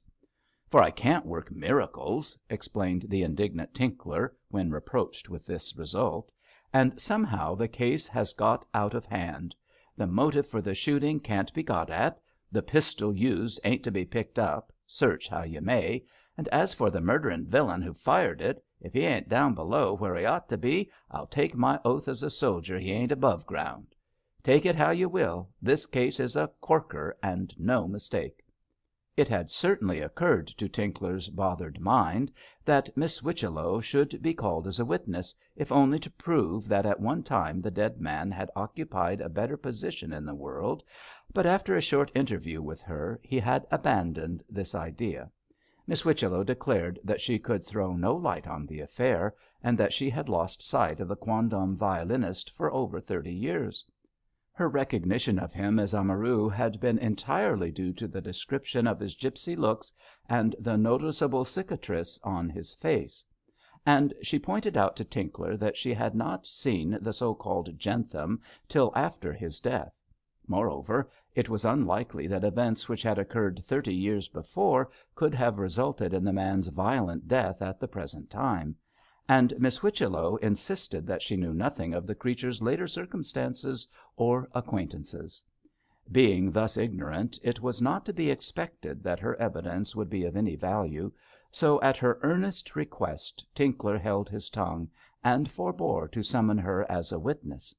Miss Whichello was greatly relieved in her own mind when the inspector came to this conclusion, but she did not let Tinkler see her relief. From Mosk the officer had learned that the vagabond who called himself Jentham had appeared at the Derby Winner some 3 weeks previous to the time of his death.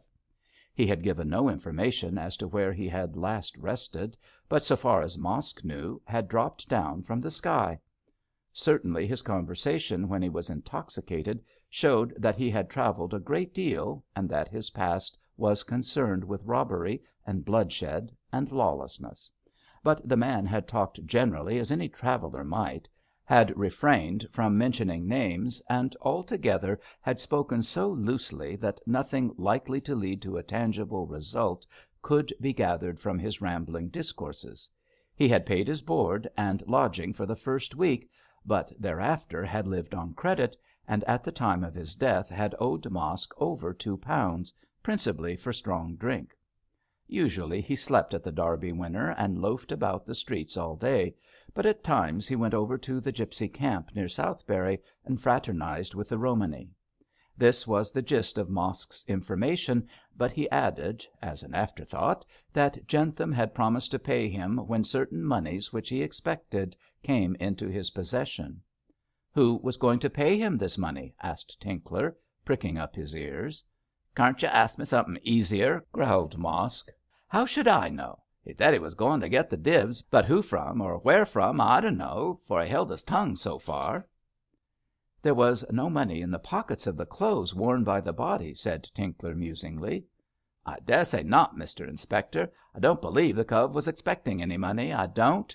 'Twas all moonshine, his talk, to make me trust him for the bed and grub, and a blamed fool I've been doing so," grumbled Mosk. "The pockets were turned inside out, though." "Oh, they was they, Mr Inspector? Well, that does look queer. But if there was any light-fingered business to be done, I dessay them gipsies have something to do with it." "Did the man go to the gipsy camp on Sunday night?" "Bell says he did," replied Mr Mosk, "but I went over to Southberry in the arternoon about a little 'oss as I'm sweet on, so I don't know what he did, save by hearsay." Bell, on being questioned by the inspector, declared that Jentham had loitered about the hotel the greater part of Sunday, but had taken his departure about 5 o'clock. He did not say that he was going to the camp, but as he often paid a visit to it, she presumed that he had gone there during that evening.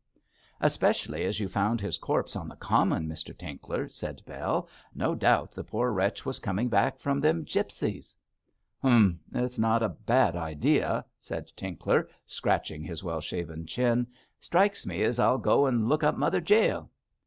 The result of an interview with that iniquitous old beldame proved that Jentham had certainly been the guest of the gipsies on Sunday evening, but had returned to Beorminster shortly after 9 o'clock.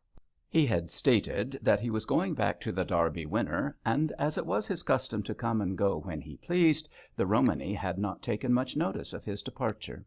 A vagrant like Jentham was quite independent of time.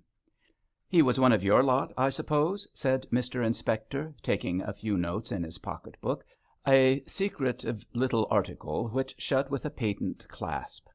"Yes, dearie, yes, Lord bless 'ee," mumbled Mother Jael, blinking her cunning eyes. "He was one of the gentle Romany, sure enough." "Was he with you long, Granny?" "3 week, lovey, just 3 week. He come to Beorminster and got weary like one of you Gentiles, so he made hisself comfortable with us." "Blackguards to blackguards and birds of a feather," murmured Tinkler, then asked if Jentham had told Mother Jael anything about himself. "He!" screeched the old hag. "He never told me a word. He come and he goed, but he kept his red rag to himself, he did. Duvel! He was a cunning one, that Jentham." "Was his name Jentham, mother, or was it something else?" "He called hisself so, dearie, but I niver knowed one of that gentle Romany as had a Gentile name. We sticks to our own mostly. Job, I should think so." "Are you sure he was a gipsy?" "Course I am, my noble Gorgio. He could patter the calo jib with the best of 'em. He knowed lots what the Gentile don't know, and he had the eagle beak and the peaked eye. Oh, Tiny Jesus was a Romany child, or may I die for it." "Do you know who killed him?" asked Tinkler abruptly. "No, lovey, 'twarn't one of us, though you puts allays the wust on our backs. Job, dog do never eat dog, as I knows, dearie." "He left your camp at 9 o'clock?" "Thereabouts, my lamb, just arter 9. "Was he sober or drunk?" Betwixt and between, lovey. He could walk straight and talk straight and look arter his blessed life." Seems as though he couldn't," said Mr Inspector dryly. "Duvel, that's a true sayin'," said Mother Jael with a nod. "But I don't know what come to him, dearie." At the inquest Mother Jael was called as a witness, and told the jury much the same story as she had related to Tinkler, with further details as to the movements of the gipsies on that night. She declared that none of the tribe had left the camp, that Jentham had gone away alone, comparatively sober, and that she did not hear of his murder until late the next day. In spite of examination and cross-examination, Mother Jael could give no evidence as to Jentham's real name, or about his past, or why he was lingering at Beorminster. "He comed and he goed," said Mother Jael, with the air of an oracle, and that was the extent of her information, delivered in a croaking, shuffling, unconvincing manner. The carter, Giles Crake, who had found the body, was a stupid yokel, whose knowledge was entirely limited to his immediate surroundings. Perched on his cart, he had seen the body lying in a ditch half full of water on the other side of an earthen mound, which extended along the side of the main road. The spot where he discovered it was near Beorminster, and about 5 miles from the gipsy camp. The man had been shot through the heart, his pockets had been emptied and turned inside out, and evidently after the murder the robber had dragged the body over the mound into the ditch. Giles had not touched the corpse, being fearful of getting into trouble, but had come on at once to Beorminster to inform the police of his discovery. It was Dr. Graham who had examined the body when first discovered, and according to his evidence the man had been shot through the heart shortly before 10 o'clock on Sunday night. The pistol had been fired so close that the clothing of the deceased over the heart was scorched and blackened with the powder of the cartridge. And from this fact," added Graham, with one of his shrewd glances, "I gather that the murderer must have been known to Jentham." "How is that, doctor?" asked one of the jury. "Because he must have held him in talk while contemplating the crime, sir. The murderer and his victim must almost have been breast to breast, and while the attention of the latter was distracted in some way, the assassin must have shot him at close quarters." "This is all theory, Dr. Graham," said the coroner, who was a rival practitioner. "It seems to me that the whole case rests on theory," retorted Graham, and shrugged his shoulders. Before the evidence concerning the matter closed, Inspector Tinkler explained how difficult it had been to collect even the few details which the jury had heard. He stated also that although the strictest search had been made in the vicinity of the crime, the weapon with which it had been committed could not be found. As the shooting had been done during a downfall of rain, the assassin and his victim's footmarks were visible in the soft clay of the roadway.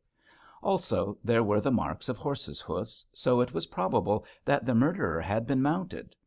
If this were so, neither gipsies nor harvesters could have killed the wretched man, as neither the one lot nor the other possessed horses, and— "The gipsies have horses to draw their caravans," interrupted a sharp-looking juryman.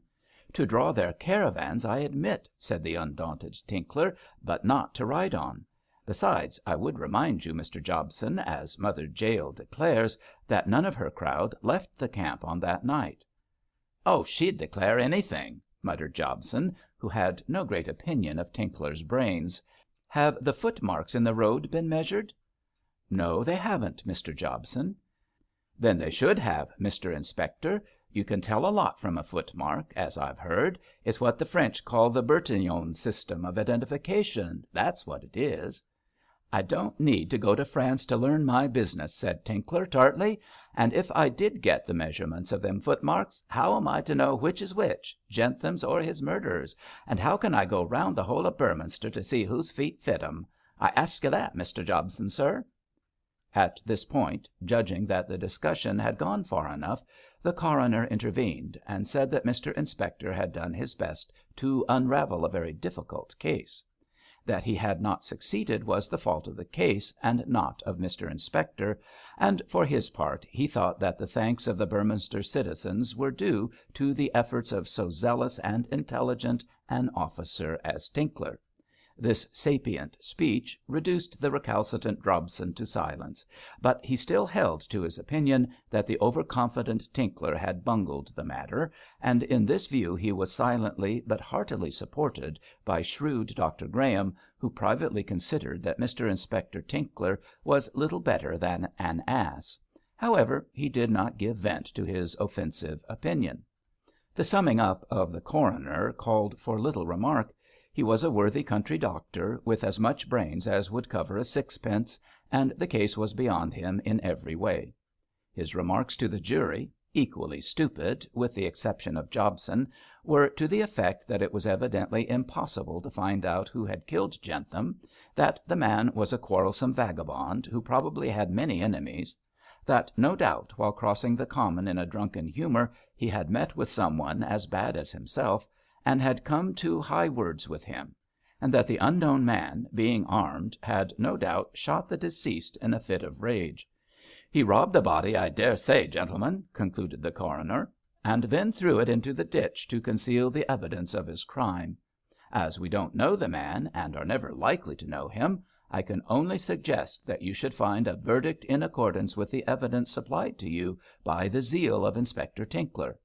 Man has done all he can to find out this Cain, but his efforts have been vain, so we must leave the punishment of the murderer to God. And, as Holy Scripture says, that murder will out, I have no doubt that some day the criminal will be brought to justice."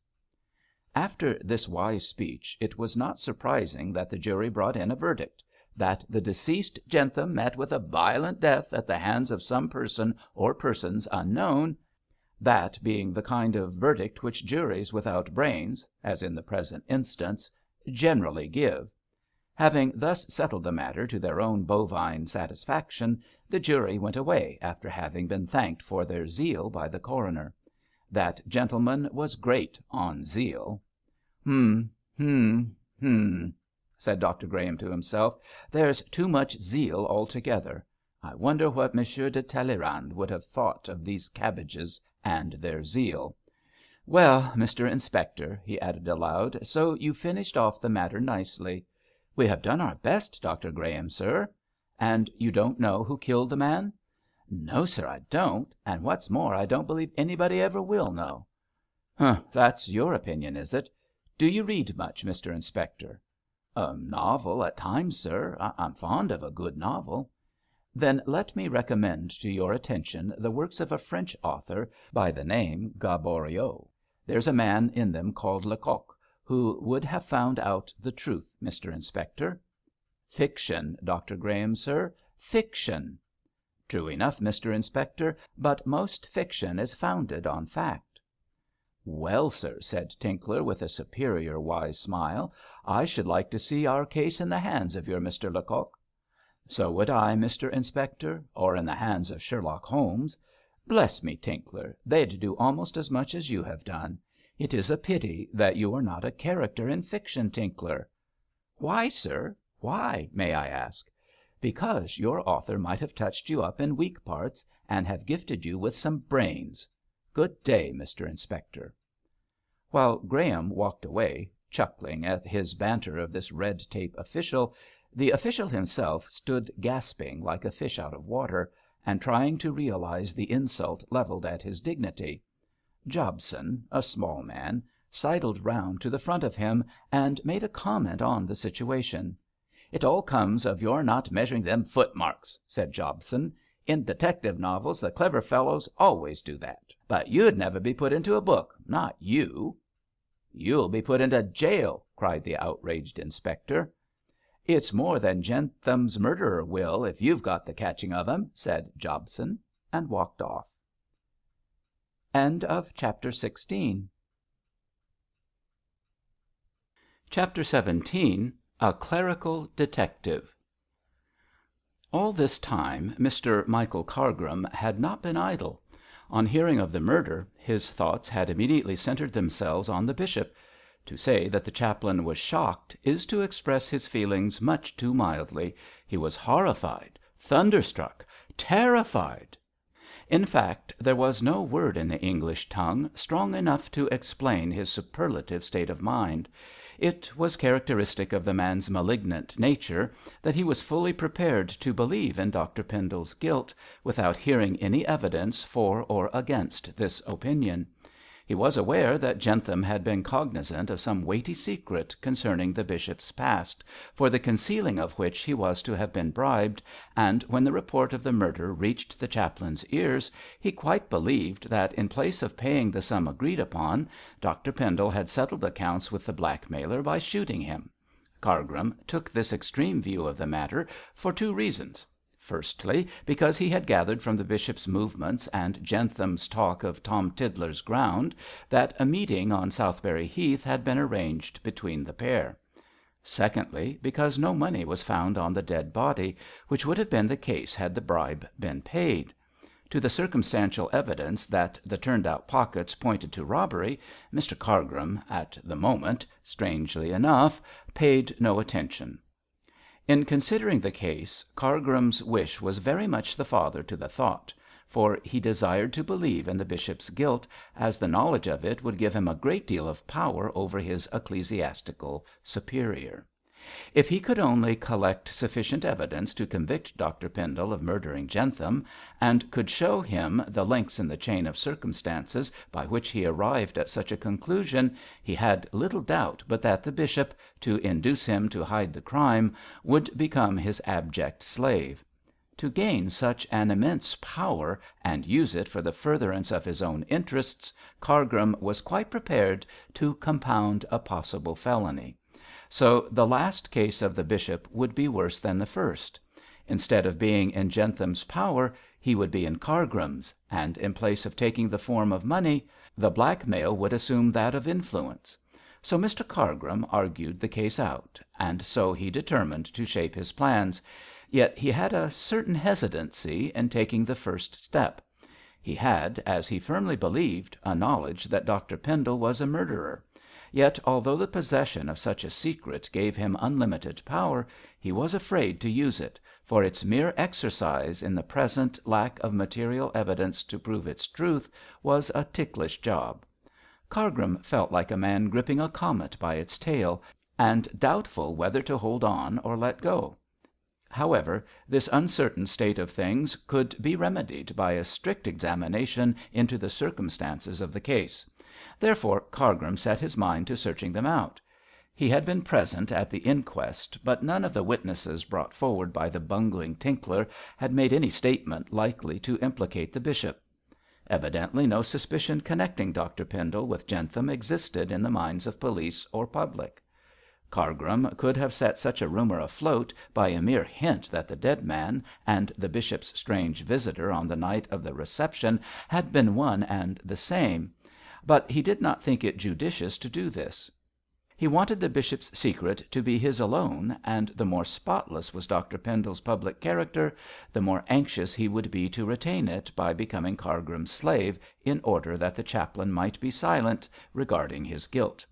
But to obtain such an advantage it was necessary for Cargrim to acquaint himself with the way in which Dr Pendle had committed the crime; and this, as he was obliged to work by stealth, was no easy task. After some cogitation the wily chaplain concluded that it would be best to hear the general opinion of the Beorminster gossips in order to pick up any stray scraps of information likely to be of use to him. Afterwards he intended to call on Mr Inspector Tinkler and hear officially the more immediate details of the case. By what he heard from the police and the social prattlers, Cargrim hoped to be guided in constructing his case against Dr Pendle. Then there was the bishop's London journey, the bishop's cheque book with its missing butt, the bishop's journey to and from Southberry on the day and night when the murder had been committed. All these facts would go far to implicate him in the matter. Also Cargrim desired to find the missing pistol, and the papers which had evidently been taken from the corpse. This last idea was purely theoretical, as was Cargrim's fancy that Jentham's power over Dr Pendle had to do with certain papers. He argued from the fact that the pockets of the dead man's clothes had been turned inside out. Cargrim did not believe that the bishop had paid the blackmail; therefore the pockets could not have been searched for the money, and more so, as no possible robber could have known that Jentham would be possessed of a sum worth committing murder for on that night. On the other hand, if Jentham had possessed papers which inculpated the bishop in any crime, it was probable that, after shooting him, the assassin had searched for, and had obtained, the papers to which he attached so much value. It was the bishop who had turned the pockets inside out, and, as Cargrim decided, for the above reason. Certainly from a common sense point of view, Cargrim's theory, knowing what he did know, was feasible enough. Having thus arrived at a point where it was necessary to transmute thought into action, Mr Cargrim assumed his best clerical uniform, his tallest and whitest jam-pot collar, and drew on a pair of delicate lavender gloves. Spotless and neat and eminently sanctimonious, the chaplain took his demure way towards Mrs Pansey's residence, as he judged very rightly that she would be the most likely person to afford him possible information. The archdeacon's widow lived on the outskirts of Beorminster, in a gloomy old barrack of a mansion, surrounded by a large garden, which in its turn was girdled by a high red brick wall with broken glass bottles on the top, as though Mrs Pansey dwelt in a gaol and was on no account to be allowed out. Had such a thing been possible, the whole of Beorminster's humanity, rich and poor, would willingly have subscribed large sums to build the wall higher and to add spikes to the glass bottles. Anything to keep Mrs Pansey in her gaol, and prevent her issuing forth as a social scourge.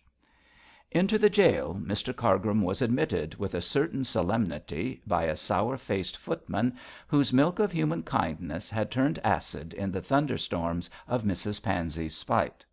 This engaging Cerberus, conducted the chaplain into a large and sepulchral drawing room in which the good lady and Miss Norsham were partaking of afternoon tea. Mrs Pansey wore her customary skirts of solemn black, and looked more gloomy than ever; but Daisy, the elderly sylph, brightened the room with a dress of white muslin adorned with many little bows of white ribbon, so that, sartorially speaking, she was very young and very virginal and quite angelical in looks. Both ladies were pleased to see their visitor, and received him warmly in their several ways. That is, Mrs Pansey groaned and Daisy giggled. "Oh, how very nice of you to call, dear Mr Cargrim," said the sylph. "Mrs Pansey and I are positively dying to hear all about this very dreadful inquest. Tea?" "Thank you. No sugar." "Ah!" sighed Mr Cargrim, taking his cup. "It is a terrible thing to think that an inquest should be held in Beorminster on the slaughtered body of a human being. Bread and butter, thank you." "It's a judgment," declared Mrs Pansey, and devoured a buttery little square of toast with another groan louder than the first. "Oh, do tell me who killed the poor thing, Mr Cargrim," gushed Daisy childishly. "No one knows, Miss Norsham. The jury brought in a verdict of wilful murder against some person or persons unknown. You must excuse me if I speak too technically, but those are the precise words of the verdict." "And very silly words they are," pronounced the hostess ex cathedra. "But what can you expect from a parcel of trading fools?" "But, Mrs Pansey, no one knows who killed this man." "They should find out, Mr Cargrim." "They have tried to do so, and have failed." "That shows that what I say is true. Police and jury are fools," said Mrs Pansey, with the triumphant air of one clinching an argument. "Oh, dear, it is so very strange," said the fair Daisy. "I wonder really what could have been the motive for the murder." "As the pockets were turned inside out," said Mr Cargrim, "it is believed that robbery was the motive." "Rubbish," said Mrs Pansey, shaking her skirts. "There's a deal more in this crime than meets the eye." "I believe general opinion is agreed upon that point," said the chaplain dryly. "What is Miss Whichello's opinion?" demanded the archdeacon's widow. Cargrim could not suppress a start. It was strange that Mrs Pansey should allude to Mrs Whichello, when he also had his suspicions regarding her knowledge of the dead man. "I don't see what she has to do with it," he said quietly, with the intention of arriving at Mrs Pansey's meaning. "Ah, no more can anyone else, Mr Cargrim. But I know. I know." "Know what, dear Mrs Pansey? Oh, really, you are not going to say that poor Miss Whichello fired that horrid pistol?" "I don't say anything, Daisy, as I don't want to figure in a libel action. But I should like to know why Miss Whichello went to the dead house to see the body." "Did she go there? Are you sure?" exclaimed the chaplain, much surprised. "I can believe my own eyes, can't I?" snapped Mrs Pansey. "I saw her myself, for I was down near the police station the other evening on one of my visits to the poor. There, while returning home by the dead house, I saw that hussy of a Bell Mosk making eyes at a policeman, and I recognised Miss Whichello for all her veil." "Did she wear a veil?" "I should think so, and a very thick one. But if she wants to do underhand things, she should change her bonnet and cloak. I knew them. Don't tell me." Certainly Miss Whichello's actions seemed suspicious, and anxious to learn their meaning from the lady herself, Cargrim mentally determined to visit the Jenny Wren house after leaving Mrs Pansey, instead of calling on Miss Tancred as he had intended. However, he was in no hurry, and asking Daisy for a second cup of tea to prolong his stay, went on drawing out his hostess. "How very strange," said he, in allusion to Mrs Whichello. "I wonder why she went to view so terrible a sight as that man's body." "Ah," replied Mrs Pansey, with a shake of her turban, "we all want to know that. But I'll find her out, that I will." "But, dear Mrs Pansey, you don't think sweet Miss Whichello has anything to do with this dreadful murder?" "I accuse no one, Daisy. I simply think." "What do you think?" questioned Cargrim, rather sharply. "I think what I think," was Mrs Pansey's enigmatic response, and she shut her mouth hard. Honestly speaking, the artful old lady was as puzzled by Miss Whichello's visit to the dead house as her hearers, and she could bring no very tangible accusation against her, but Mrs Pansey knew well the art of spreading scandal, and was quite satisfied that her significant silence about nothing would end in creating something against Miss Whichello. When she saw Cargrim look at Daisy, and Daisy look back to Cargrim, and remembered that their tongues were only a degree less venomous than her own, she was quite satisfied that a seed had been sown likely to produce a very fertile crop of baseless talk. The prospect cheered her greatly, for Mrs Pansey hated Miss Whichello as much as a certain personage she quoted on occasions is said to hate holy water. "You are quite an ear of Dionysius," said the chaplain, with a complimentary smirk. "Everything seems to come to you." "I make it my business to know what is going on, Mr Cargrim," replied the lady, much gratified, "in order to stem the torrent of infidelity, debauchery, lying, and flattery which rolls through this city." "Oh, dear me, how strange it is that the dear bishop saw nothing of this frightful murder," exclaimed Daisy, who had been reflecting. "He rode back from Southberry late on Sunday night, I hear." "His lordship saw nothing, I am sure," said Cargrim hastily, for it was not his design to incriminate Dr Pendle. "If he had, he would have mentioned it to me, and you know, Miss Norsham, there was quite a tempest on that night, so even if his lordship had passed near the scene of the murder, he could not have heard the shot of the assassin or the cry of the victim. The rain and thunder would in all human probability have drowned both." "Besides which, his lordship is neither sharp-eared nor observant," said Mrs Pansey spitefully. "A man less fitted to be a bishop doesn't live." "Oh, dear Mrs Pansey, you are too hard on him." "Rubbish! Don't tell me. What about his sons, Mr Cargrim? Did they hear anything?" "I don't quite follow you, Mrs Pansey." "Bless the man, I'm talking English, I hope. Both George and Gabriel Pendle were on Southberry Heath on Sunday night." "Are you sure?" cried the chaplain, doubtful if he heard aright. "Of course I am sure," snorted the lady. "Would I speak so positively if I wasn't? No, indeed. I got the news from my page boy." "Really? From that sweet little Cyril?" "Yes, from that worthless scamp Cyril."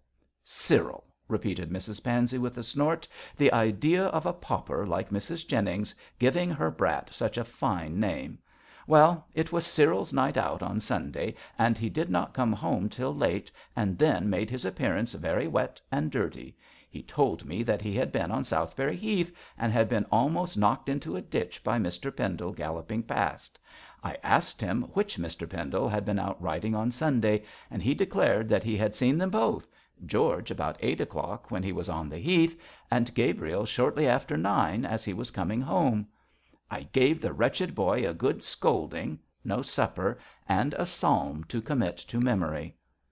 "George and Gabriel Pendle riding on Southberry Heath on that night," said the chaplain thoughtfully. "It is very strange." "Strange!" almost shouted Mrs Pansey. "It's worse than strange. It's Sabbath breaking. And their father riding also. No wonder the mystery of iniquity doth work, when those high in the land break the fourth commandment. Are you going, Mr Cargrim?" "Yes. I am sorry to leave such charming company, but I have an engagement. Good bye, Miss Norsham. Your tea was worthy of the fair hands which made it. Good bye, Mrs Pansey. Let us hope that the authorities will discover and punish this unknown Cain." "Cain or Jezebel," said Mrs Pansey darkly. "It's one or the other of them." Whether the good lady meant to indicate Miss Whichello by the second name, Mr Cargrim did not stay to inquire, as he was in a hurry to see her himself and find out why she had visited the dead house. He therefore bowed and smiled himself out of Mrs Pansey's jail, and walked as rapidly as he was able to the little house in the shadow of the cathedral towers. Here he found Miss Whichello all alone, as Mab had gone out to tea with some friends. The little lady welcomed him warmly, quite ignorant of what a viper she was inviting to warm itself on her hearth, and visitor and hostess were soon chattering amicably on the most friendly of terms. Gradually Cargrim brought round the conversation to Mrs Pansey, and mentioned that he had been paying her a visit. "I hope you enjoyed yourself, I'm sure, Mr Cargrim," said Miss Whichello good humouredly, "but it gives me no pleasure to visit Mrs Pansey." "Well, do you know, Miss Whichello, I find her rather amusing. She is a very observant lady, and converses wittily about what she observes. She talks scandal, if that is what you mean." "I am afraid that word is rather harsh, Miss Whichello." "It may be, sir, but it is rather appropriate to Mrs Pansey." "Well, and who was she talking about to day?" "About several people, my dear lady, yourself amongst the number." "Indeed!" Miss Whichello drew her little body up stiffly. "And had she anything unpleasant to say about me?" "Oh, not at all. She only remarked that she saw you visiting the dead house last week." Miss Whichello let fall her cup with a crash and turned pale. "How does she know that?" was her sharp question. "She saw you," repeated the chaplain, "and in spite of your veil she recognised you by your cloak and bonnet." "I am greatly obliged to Mrs Pansey for the interest she takes in my business," said Miss Whichello, in her most stately manner. "I did visit the Beorminster dead house. There!" Chapter XVIII. The Chaplain on the Warpath. Miss Whichello's frank admission that she had visited the dead house rather disconcerted Mr Cargrim. From the circumstance of the veil he had presumed that she wished her errand there to be unknown, in which case her conduct would have appeared highly suspicious, since she was supposed to know nothing about Jentham or Jentham's murder. But her ready acknowledgment of the fact apparently showed that she had nothing to conceal. Cargrim, for all his acuteness, did not guess that of two evils Miss Whichello had chosen the least. In truth, she did not wish her visit to the dead house to be known, but as Mrs Pansey was cognizant of it, she judged it wiser to neutralize any possible harm that lady could do by admitting the original statement to be a true one. This honesty would take the wind out of Mrs Pansey's sails, and prevent her from distorting an admitted fact into a fiction of hinted wickedness. Furthermore, Miss Whichello was prepared to give Cargrim a sufficient reason for her visit, so that he might not invent one. Only by so open a course could she keep the secret of her 30-year-old acquaintance with the dead man. As a rule, the little old lady hated subterfuge, but in this case her only chance of safety lay in beating Pansey, Cargrim and company with their own weapons. And who can say that she was acting wrongly? "Yes, Mr Cargrim," she repeated, looking him directly in the face, "Mrs Pansey is right. I was at the dead house, and I went to see the corpse of the man Jentham. I suppose you and Mrs Pansey wonder why I did so." "Oh, my dear lady," remonstrated the embarrassed chaplain, "by no means. Such knowledge is none of our business; that is, none of my business." "You have made it your business, however," observed Miss Whichello dryly, "else you would scarcely have informed me of Mrs Pansey's unwarrantable remarks on my private affairs. Well, Mr Cargrim, I suppose you know that this tramp attacked my niece on the high road." "Yes, Miss Whichello, I know that." "Very good. As I considered that the man was a dangerous character, I thought that he should be compelled to leave Beorminster. So I went to the Derby Winner on the night that you met me, in order to—" "To see Mrs Mosk," interrupted Cargrim, softly, hoping to entrap her. "In order to see Mrs Mosk, and in order to see Jentham. I intended to tell him that if he did not leave Beorminster at once, that I should inform the police of his attack on Miss Arden. Also, as I was willing to give him a chance of reforming his conduct, I intended to supply him with a small sum for his immediate departure. On that night, however, I did not see him, as he had gone over to the gipsy camp. When I heard that he was dead I could scarcely believe it, so to set my mind at rest, and to satisfy myself that Mab would be in no further danger from his insolence when she walked abroad, I visited the dead house and saw his body. That, Mr Cargrim, was the sole reason for my visit, and as it concerned myself alone I wore a veil so as not to provoke remark. It seems that I was wrong, since Mrs Pansey has been discussing me. However, I hope you will set her mind at rest by telling her what I have told you.' 'Really, my dear Miss Whichello, you are very severe. I assure you all this explanation is needless.'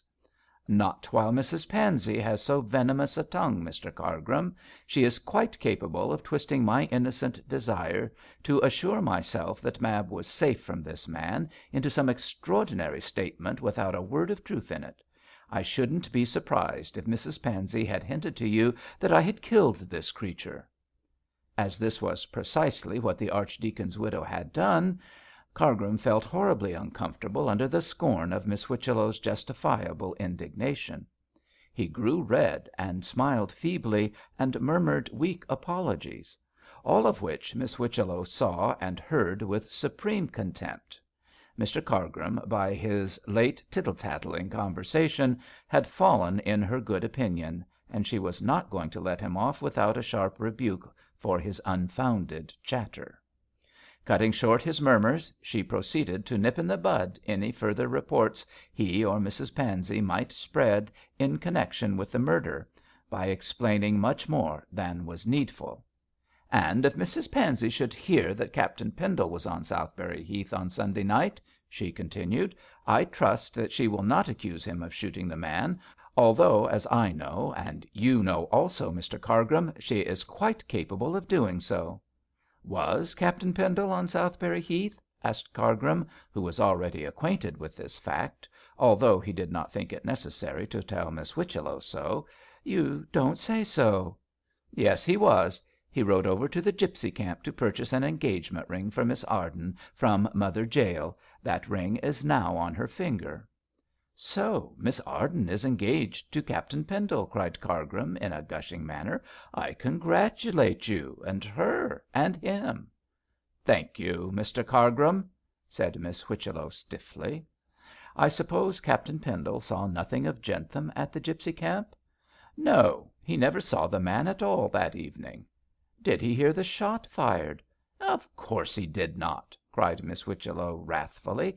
'How could he hear with the noise of the storm? You might as well ask if the bishop did. He was on Southberry Heath on that night.' 'Oh, yes, but he heard nothing, dear lady. He told me so.' 'You seem to be very interested in this murder, Mr Cargrim,' said the little lady, with a keen look. 'Naturally. Everyone in Beorminster is interested in it. I hope the criminal will be captured.' 'I hope so too. Do you know who he is?' 'I! My dear lady, how should I know?'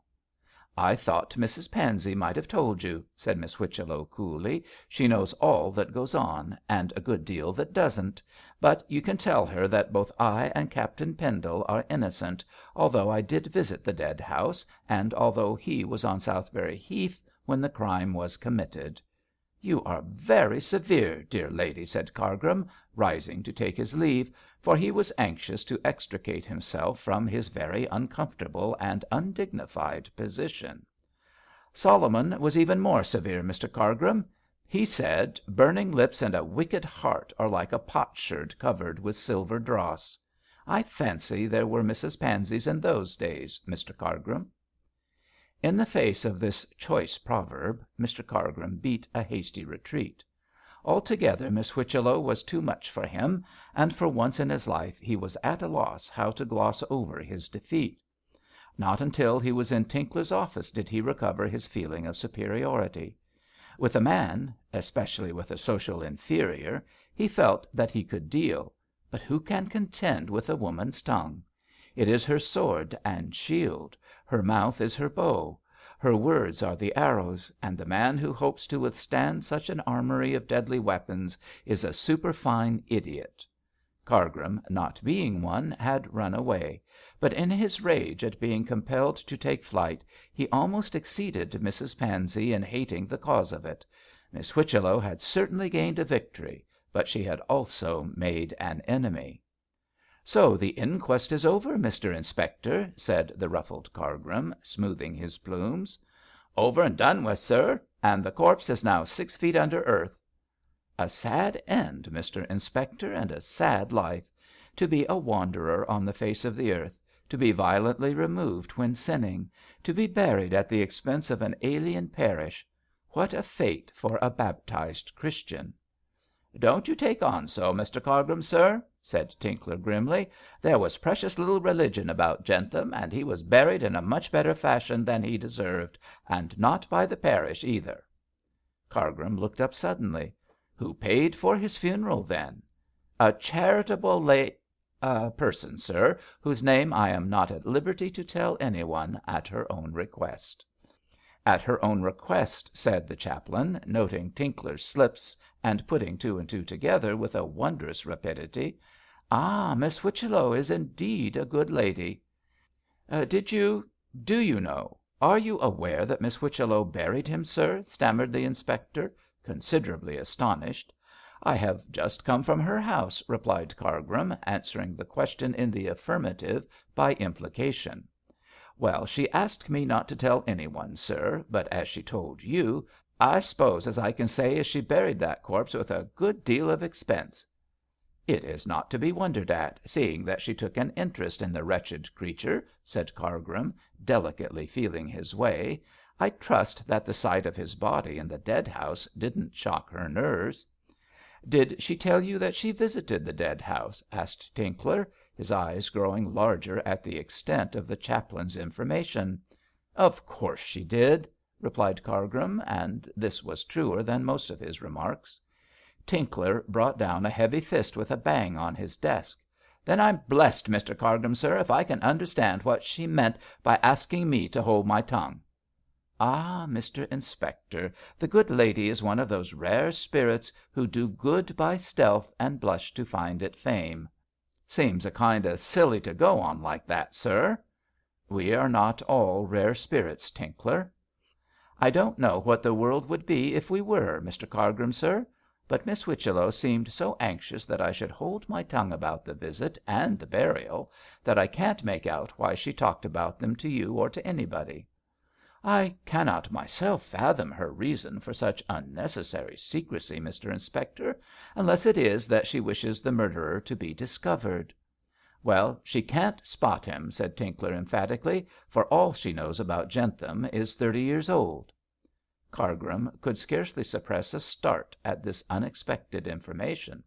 So Miss Whichello did know something about the dead man after all, and doubtless her connection with Jentham had to do with the secret of the bishop. Cargrim felt that he was on the eve of an important discovery, for Tinkler, thinking that Miss Whichello had made a confidant of the chaplain, babbled on innocently, without guessing that his attentive listener was making a base use of him. The shrug of the shoulders with which Cargrim commented on his last remark made Tinkler talk further. "Besides," said he expansively, "what does Miss Whichello know? Only that the man was a violinist 30 years ago, and that he called himself Amaru. Those details don't throw any light on the murder, Mr Cargrim, sir." The chaplain mentally noted the former name and former profession of Jentham, and shook his head. "Such information is utterly useless," he said gravely, "and the people with whom Amaru, alias Jentham, associated then, are doubtless all dead by this time." "Well, Miss Whichello didn't mention any of his friends, sir, but I dare say it wouldn't be much use if she did. Beyond the man's former name and business as a fiddler, she told me nothing. I suppose, sir, she didn't tell you anything likely to help us?" "No, I don't think the past can help the present, Mr. Tinkler. But what is your candid opinion about this case?" "I think it is a mystery, Mr Cargrim, sir, and is likely to remain one." "You don't anticipate that the murderer will be found?" "No," replied Mr Inspector gruffly, "I don't." "Cannot Mosk, with whom Jentham was lodging, enlighten you?" Tinkler shook his head. Mosk said that Jentham owed him money and promised to pay him this week, but that, I believe, was all moonshine." "But Jentham might have expected to receive money, Mr Inspector." "Not he, Mr Cargrim, sir. He knew no one here who would lend or give him a farthing. He had no money on him when his corpse was found." "Yet the body had been robbed." "Oh, yes, the body was robbed sure enough, for we found the pockets turned inside out. But the murderer only took the rubbish a vagabond was likely to have on him." "Were any papers taken, do you think, Mr Inspector?" "Papers?" echoed Tinkler, scratching his head. "What papers?"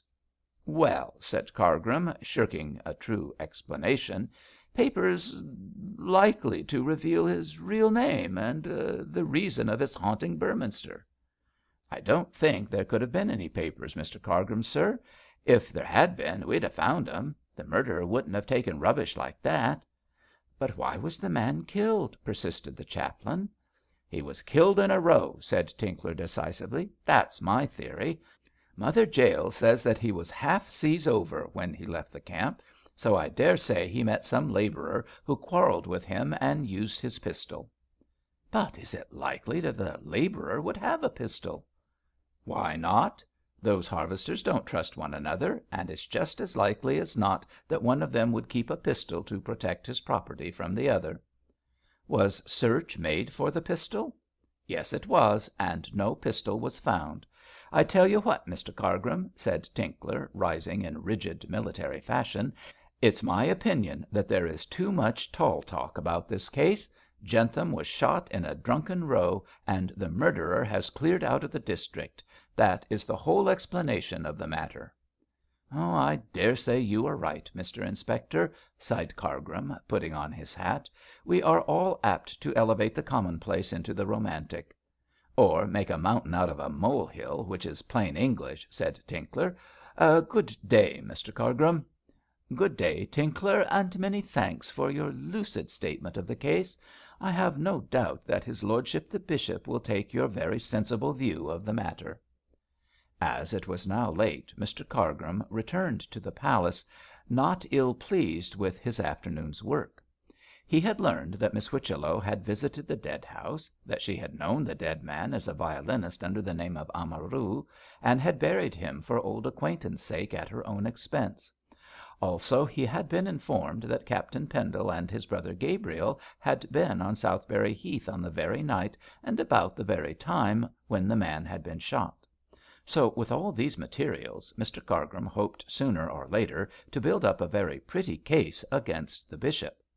If Miss Whichello was mixing up with the matter, so much the better. At this moment Mr Cargrim's meditation was broken in upon by the voice of Dr Graham. "You are the very man I want, Cargrim. The bishop has written, asking me to call to night and see him. Just tell him that I am engaged this evening, but that I will attend on him to morrow morning at 10 o'clock." "Oho!" soliloquized Cargrim, when the doctor, evidently in a great hurry, went off. "So his lordship wants to see Dr Graham. I wonder what that is for."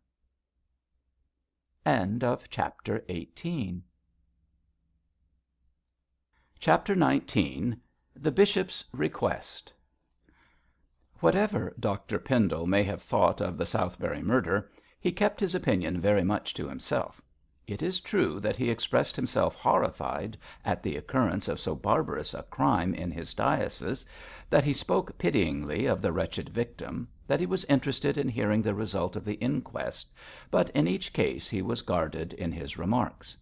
At first, on hearing of the crime, his face had betrayed, at all events to Cargrim's jealous scrutiny, an expression of relief, but shortly afterwards, on second thoughts, as one might say, there came into his eyes a look of apprehension. That look, which seemed to expect the drawing near of evil days, never left them again, and daily his face grew thinner and whiter, his manner more restless and ill at ease. He seemed as uncomfortable as was Damocles under the hair-suspended sword.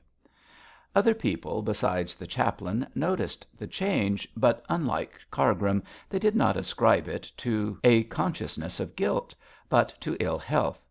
Mrs. Pendle, who was extremely fond of her husband, and was well informed with regard to the newest treatment and the latest fashionable medicine, insisted that the bishop suffered from nerves brought on by overwork, and plaintively suggested that he should take the cure for them at some German bad. But the bishop, sturdy old Briton that he was, insisted that so long as he could keep on his feet there was no necessity for his women folk to make a fuss over him, and declared that it was merely the change in the weather which caused him, as he phrased it, to feel a trifle out of sorts. "It is hot one day and cold the next, my dear," he said in answer to his wife's remonstrances, "as if the clerk of the weather didn't know his own mind. How can you expect the liver of a fat, lazy old man like me not to respond to these sudden changes of temperature?"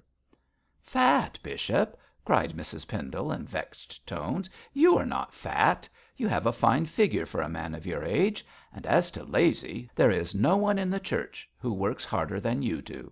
No one can deny that." "You flatter me, my love." "You underrate yourself, my dear. But if it is liver, why not try Whittle's Spa? I believe the treatment there is very drastic and beneficial. Why not go there, bishop? I'm sure a holiday would do you no harm." "I haven't time for a holiday, Amy. My liver must get well as best it can, while I go about my daily duties. That is if it is my liver."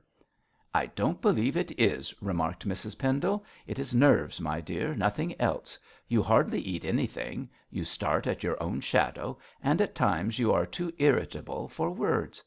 Go to Droitwich for those unruly nerves of yours, and try brine baths." "I rather think you should go to Nauheim for that weak heart of yours, my love," replied Dr Pendle, arranging his wife's pillows. "In fact, I want you and Lucy to go there next month." "Indeed, bishop, I shall do no such thing. You are not fit to look after yourself." "Then Graham shall look after me." "Dr Graham!" echoed Mrs. Pendle with contempt. "He is old fashioned and quite ignorant of the new medicines. No, bishop, you must go to Droitwich." "And you, my dear, to Nauheim." At this point matters came to an issue between them, for Mrs. Pendle, who like most people possessed a fund of what may be called nervous obstinacy, positively refused to leave England. On his side the bishop insisted more eagerly than was his custom that Mrs. Pendle should undergo the shot treatment at Nauheim. For some time the argument was maintained with equal determination on both sides, until Mrs. Pendle concluded it by bursting into tears and protesting that her husband did not understand her in the least; whereupon, as the only way to soothe her, the bishop admitted that he was in the wrong and apologised. All the same, he was determined that his wife should go abroad, and thinking she might yield to professional persuasions, he sent for Dr Graham. By Cargrim a message was brought that the doctor would be with the bishop next morning, so Pendle, not to provoke further argument, said nothing more on the subject to his wife. But here Lucy came on the scene, and seemed equally as averse as her mother to continental travel. She immediately entered her protest against the proposed journey. "Mamma is better now than ever she was," said Lucy, "and if she goes to Nauheim the treatment will only weaken her." "It will strengthen her in the long run, Lucy. I hear wonderful accounts of the Nauheim cures." "Oh, papa, every bad says that it cures more patients than any other, just as every bad advertises that its waters have so much per cent. More salt or sodium or iodine, or whatever they call it, than the rest. Besides, if you really think mamma should try this cure, she can have it at Bath or in London. They say it is just as good in either place as at Nauheim." "I think not, Lucy, and I wish you and your mother would go abroad for a month or two. My mind is made up on the subject." "Why, papa," cried Lucy, playfully, "one would think you wanted to get rid of us." The bishop winced and turned a shade paler. "You are talking at random, my dear," he said gravely. "If it were not for your mother's good I should not deprive myself of your society." "Poor mother," sighed Lucy, "and poor Harry," she added as an afterthought. "There need be no 'poor Harry' about the matter," said Dr Pendle, rather sharply. "If that is what is troubling you, I dare say Harry will be glad to escort you and your mother over to Germany." Lucy became a rosy red with pleasure. "Do you really think Harry would like to come?" she asked in a fluttering voice. "He is no true lover if he doesn't," replied her father, with a wan smile. "Now run away, my love. I am busy. To morrow we shall settle the question of your going." When to morrow came, Cargrim, all on fire with curiosity, tried his hardest to stay in the library when Dr Graham came; but as the bishop wished his interview to be private, he intimated the fact pretty plainly to his obsequious chaplain. In fact, he spoke so sharply that Cargrim felt distinctly aggrieved, and, but for the trained control he kept of his temper, might have said something to show Dr Pendle the suspicions he entertained. However, the time was not yet ripe for him to place all his cards on the table, for he had not yet conceived a plausible case against the bishop. He was on the point of pronouncing the name Amaru to see if it would startle Dr Pendle, but remembering his former failures when he had introduced the name of Jentham to the bishop's notice, he was wise enough to hold his tongue. It would not do to arouse Dr Pendle's suspicions until he could accuse him plainly of murdering the man, and could produce evidence to substantiate his accusation. The evidence Cargrim wished to obtain was that of the check butt and the pistol, but as yet he did not see his way how to become possessed of either. Pending doing so, he hid himself in the grass like the snake he was, ready to strike his unsuspecting benefactor when he could do so with safety and effect.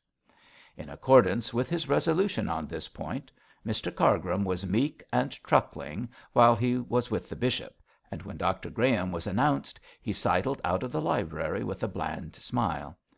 Dr Graham gave him a curt nod in response to his gracious greeting, and closed the door himself before he advanced to meet the bishop. Nay, more, so violent was his dislike to good Mr Cargrim that he made a few remarks about that apostle before coming to the object of his visit. "If you were a student of Lavater, bishop," said he, rubbing his hands, "you would not tolerate that Jesuitical Rodin near you for one moment." "Jesuitical Rodin, doctor? I do not understand." "Ah, that comes of not reading French novels, my lord." "I do not approve of the moral tone of French fiction," said the bishop stiffly. "Few of our English Pharisees do," replied Graham dryly. "Not that I rank you among the hypocrites, bishop, so do not take my remark in too literal a sense." "I am not so thin-skinned or self-conscious as to do so, Graham. But your meaning of a Jesuitical Rodin?" "It is explained in The Wandering Jew of Eugene Sue, bishop. You should read that novel, if only to arrive by analogy at the true character of your chaplain. Rodin is one of the personages in the book, and Rodin," said the doctor decisively, "is Cargrim." "You are severe, doctor. Michael is an estimable young man." "Michael and the Dragon," said Graham, playing upon the name. "Humph! He is more like the latter than the former. Mr Michael Cargrim is the young serpent, as Satan is the old one." "I always understood that you considered Satan a myth, doctor." "So I do. So he is. A bogey of the Middle and Classical ages constructed out of Pluto and Pan. But he serves excellently well for an illustration of your pet parson." "Cargrim is not a pet of mine," rejoined the bishop coldly, "and I do not say that he is a perfect character.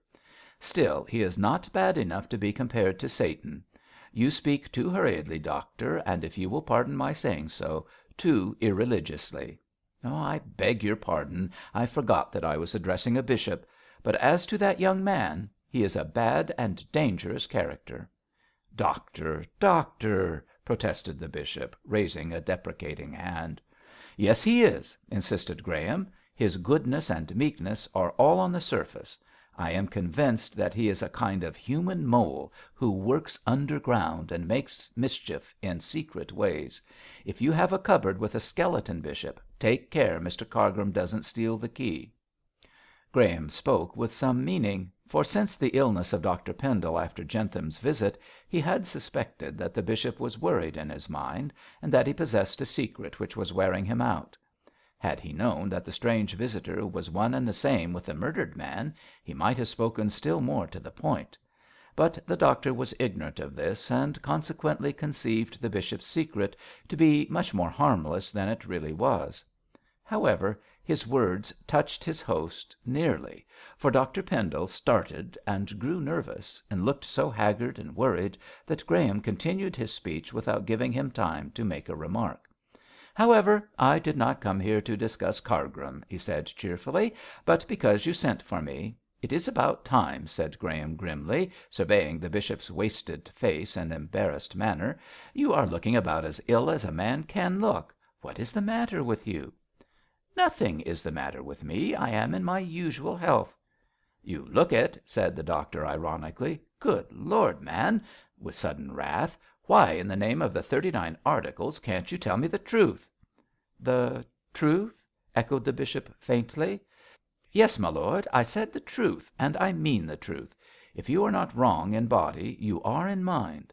A man doesn't lose flesh and colour and appetite and self-control for nothing. You want me to cure you. Well, I can't, unless you show me the root of your trouble." "I am worried over a private affair," confessed Pendle, driven into a corner. "Something wrong?" asked Graham, raising his eyebrows. "Yes, something is very wrong." "Can't it be put right?" "I fear not," said the bishop in hopeless tones. "It is one of those things beyond the power of mortal man to put right." "Your trouble must be serious," said Graham, with a grave face. "It is very serious. You can't help me. I can't help myself. I must endure my sorrow as best I may. After all, God strengthens the back for the burden." "Oh, Lord!" groaned Graham to himself. "That make the best of it view seems to be the gist of Christianity. What the deuce is the good of laying a too weighty burden on any back, when you've got to strengthen it to bear it? Well, bishop," he added aloud, "I have no right to ask for a glimpse of your skeleton, but can I help you in any way?" "Yes," cried the bishop eagerly. "I sent for you to request your aid. You can help me, Graham, and very materially." "I'm willing to do so. What shall I do?" "Send my wife and daughter over to Nauheim on the pretext that Mrs Pendle requires the baths, and keep them there for 2 months." Dr Graham looked puzzled, for he could by no means conceive the meaning of so odd a request. In common with other people he was accustomed to consider Bishop and Mrs Pendle a model couple, who would be as miserable as two separated love birds if parted. Yet here was the husband asking his aid to send away the wife on what he admitted was a transparent pretext. For the moment he was nonplussed. "Pardon me, bishop," he said delicately, "but have you had words with your wife?" "Oh, no, no! God forbid, Graham. She is as good and tender as she always is, as dear to me as she ever was. But I wish her to go away for a time, and I desire Lucy to accompany her. Yesterday I suggested that they should take a trip to Nauheim, but both of them seemed unwilling to go. Yet they must go," cried the bishop vehemently, "and you must help me in my trouble by insisting upon their immediate departure." Graham was more perplexed than ever. "Has your secret trouble anything to do with Mrs Pendle?" he demanded, hardly knowing what to say. "It has everything to do with her." "Does she know that it has?" "No, she knows nothing, not even that I am keeping a secret from her, doctor," said Pendle, rising. "If I could tell you my trouble, I would, but I cannot. I dare not. If you help me, you must do so with implicit confidence in me, knowing that I am acting for the best." "Well, bishop, you place me rather in a cleft stick," said the doctor, looking at the agitated face of the man with his shrewd little eyes. "I don't like acting in the dark. One should always look before he leaps, you know." "But, good heavens, man, I am not asking you to do anything wrong. My request is a perfectly reasonable one. I want my wife and daughter to leave England for a time, and you can induce them to take the journey." "Well," said Graham calmly, "I shall do so." "Thank you, Graham. It is good of you to accede to my request." "I wouldn't do it for every one," said Graham sharply, "and although I do not like being shut out from your confidence, I know you well enough to trust you thoroughly.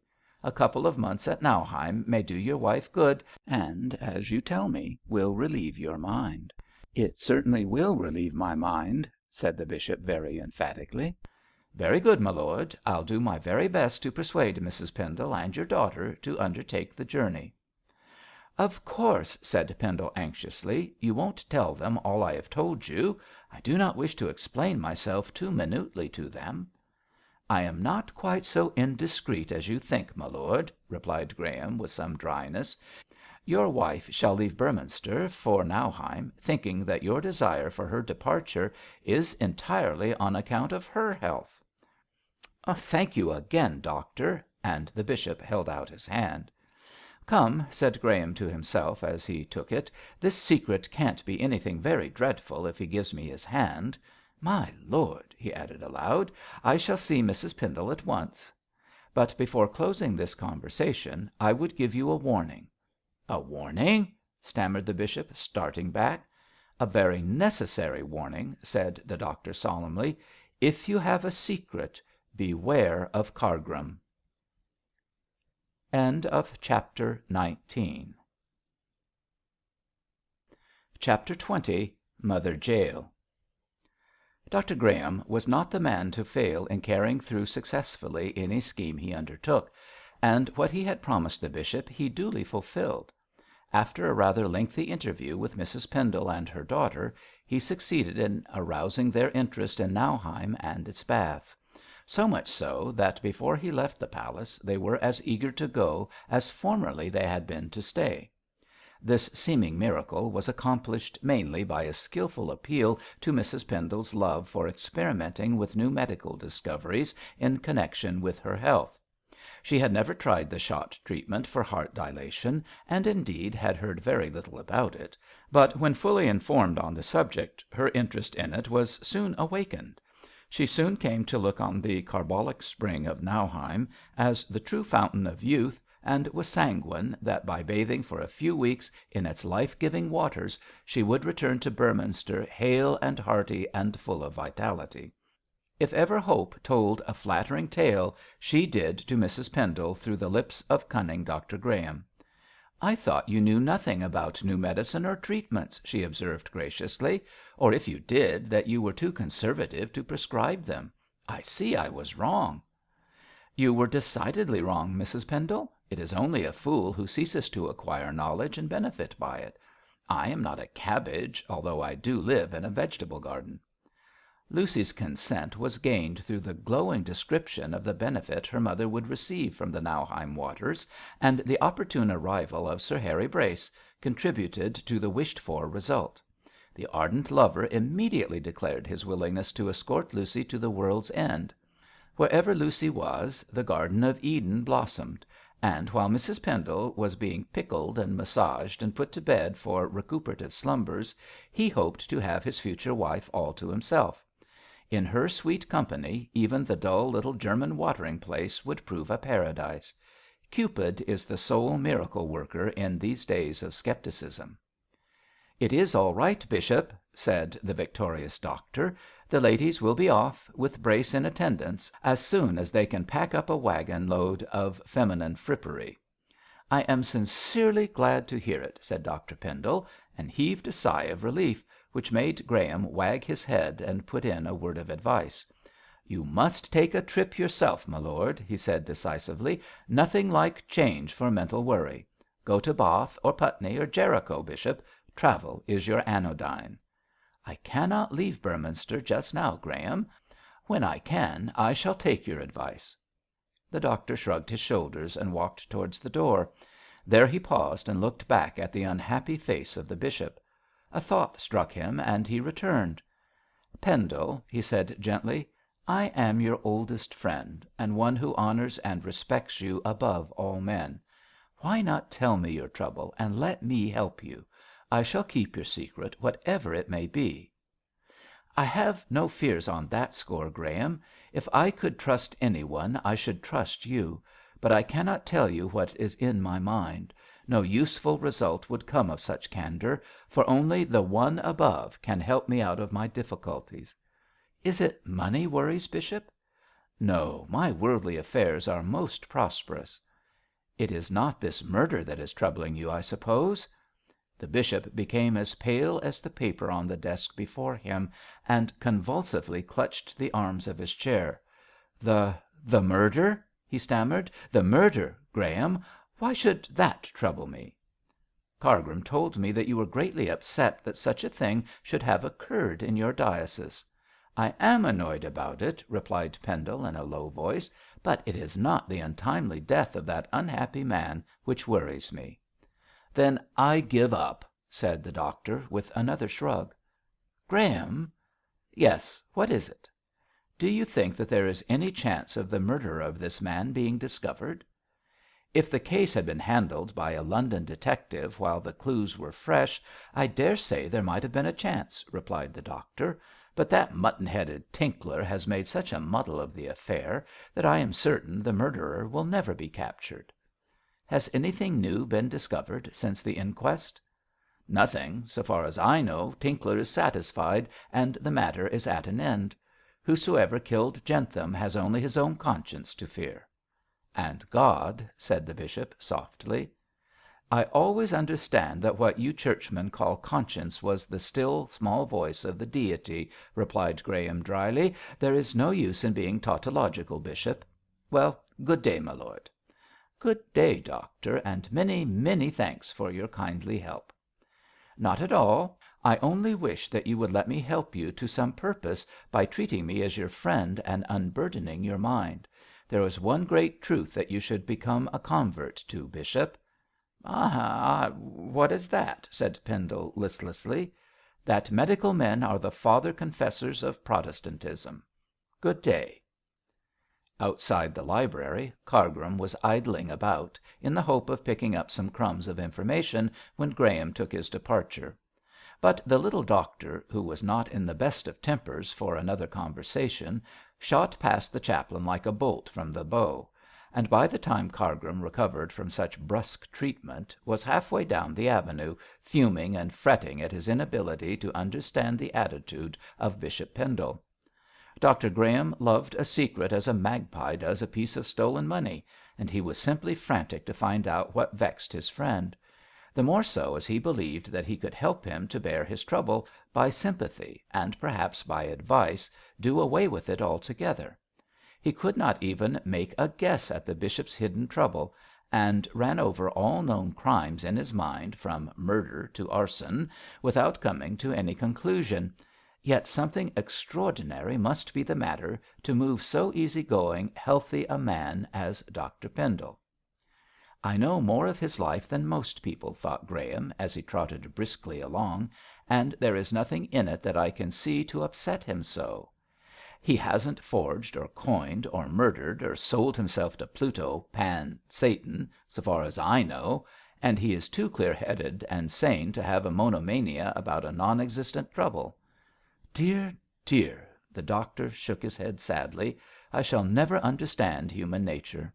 There is always an abyss below an abyss, and the firmest seeming ground is usually quagmire when you come to step on it. George Pendle is a riddle which would puzzle the Sphinx. Hum!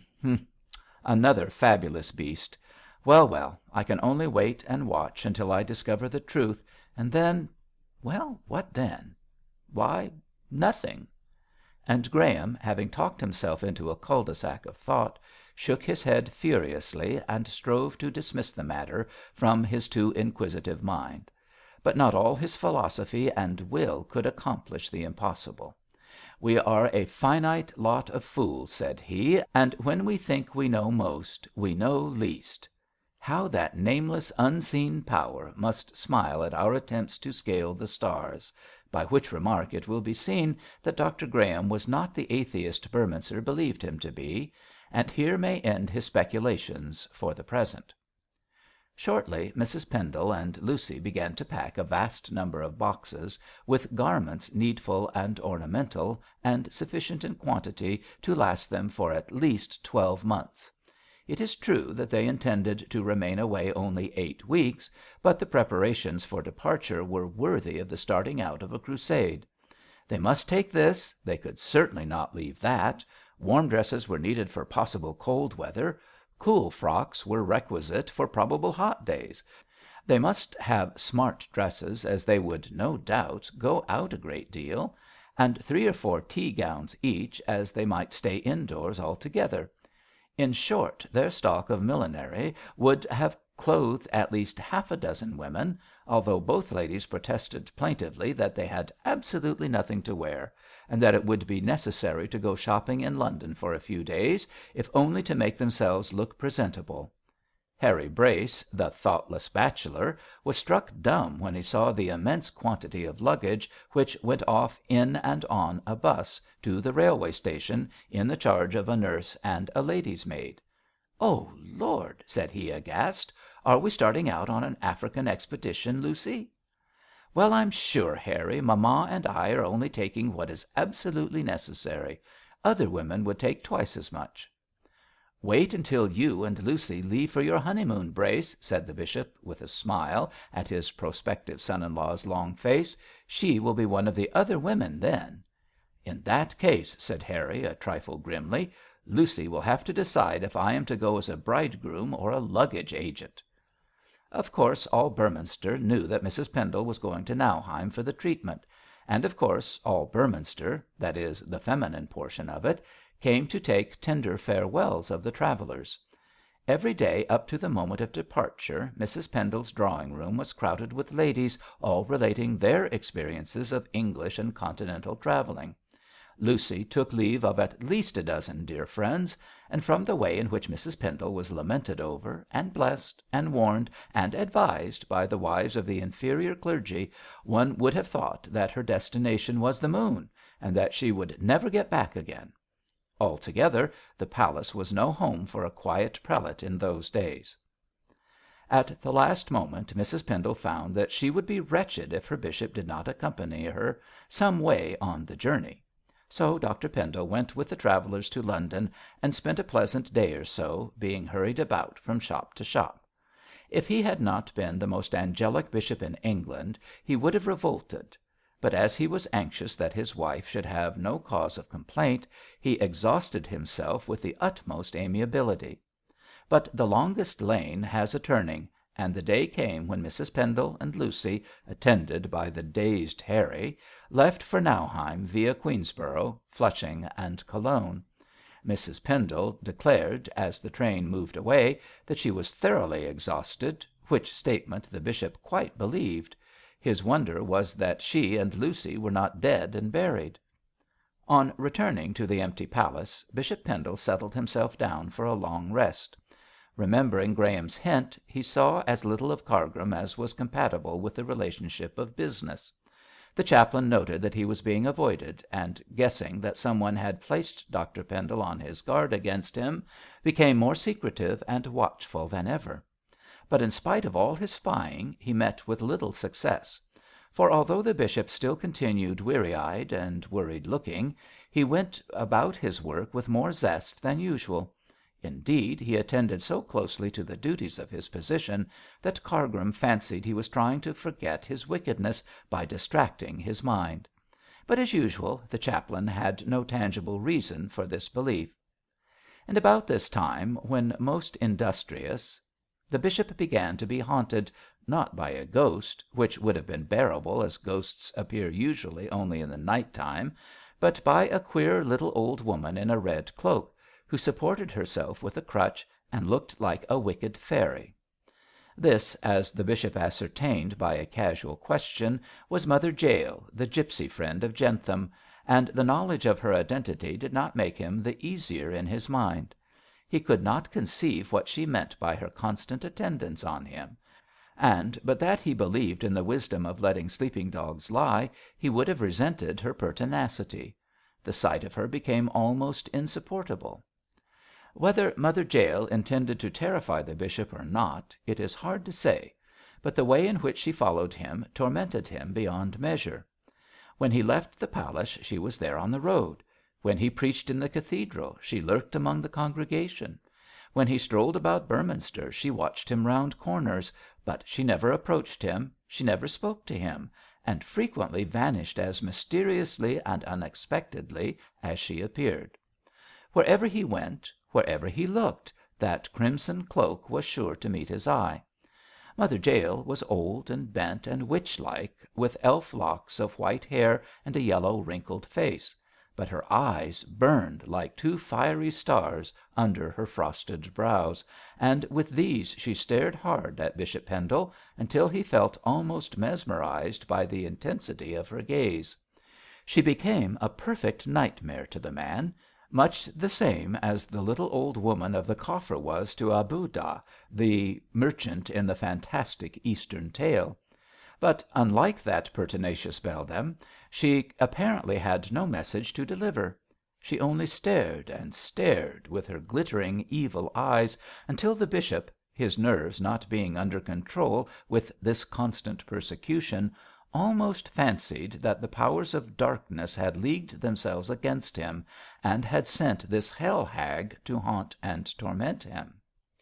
Several times he strove to speak to her, for he thought that even the proverb of sleeping dogs might be acted upon too literally. But Mother Jael always managed to shuffle out of the way. She appeared to have the power of disintegrating her body, for where she disappeared to on these occasions the bishop never could find out. One minute he would see her in her red cloak, leaning on her crutch and staring at him steadily, but let him take one step in her direction and she would vanish like a ghost. No wonder the bishop's nerves began to give way. The constant sight of that silent figure with its menacing gaze would have driven many a man out of his mind, but Dr Pendle resisted the panic which seized him at times and strove to face the apparition, for Mother Jael's flittings deserved such a name, with control and calmness. But the effort was beyond his strength at times. As the weeks went by, Cargrim also began to notice the persecution of Mother Jael, and connecting her with Jentham, and Jentham with the bishop, he began to wonder if she knew the truth about the murder. It was not improbable, he thought, that she might be possessed of more important knowledge than she had imparted to the police, and a single word from her might bring home the crime to the bishop. If he was innocent, why did she haunt him? But again, if he was guilty, why did she avoid him? To gain an answer to this riddle, Cargrim attempted when possible to seize the elusive phantom of Mother Jael, but 3 or 4 times she managed to vanish in her witch-like way. At length, one day when she was watching the bishop talking to the dean at the northern door of the cathedral, Cargrim came softly behind her and seized her arm. Mother Jael turned with a squeak like a trapped rabbit. "Why do you watch the bishop?" asked Cargrim, sharply. "Bless you, lovey, I don't watch him," whined Mother Jael, cringing. "Nonsense. I've seen you look at him several times." "There ain't no harm in that, my lamb. They do say as a cat can look at a queen, and why not a poor gipsy at a noble bishop? I say, dearie," she added in a hoarse whisper, "what's his first name?" "The bishop's first name? George. Why do you want to know?" "George," pondered Mother Jael, taking no notice of the question. "I allus thought the sojer was George." "He is George too, called after his father. Answer me, why do you want to know the bishop's name? And why do you watch him?" "Ah, my noble Gorgio, that's tellings." "No doubt, so just tell it to me." "Lord, lovey, the likes of you don't want to know what the likes of me thinks." Cargrim lost his temper at these evasions. "You are a bad character, Mother Jael. I shall warn the police about you." "Oh, tiny Jesus, hear me. I ain't done nothing wrong. I'm a poor old gipsy. Strike me dead if I ain't." "If you tell me something," said Cargrim, changing his tactics, "you shall have this," and he produced a coin. Mother Jael eyed the bright half sovereign he held between finger and thumb, and her old eyes glistened. "Yes, dearie, yes. What is it?" "Tell me the truth about the murder," whispered Cargrim, with a glance in the direction of the bishop. Mother Jael gave a shrill screech, grabbed the half sovereign, and shuffled away so rapidly that she was round the corner before Cargrim could recover from his surprise. At once he followed, but in spite of all his search he could not find the old hag. Yet she had her eye on him. "George and George," said Mother Jael, who was watching him from an odd angle of the wall into which she had squeezed herself. I wonder which of 'em did it."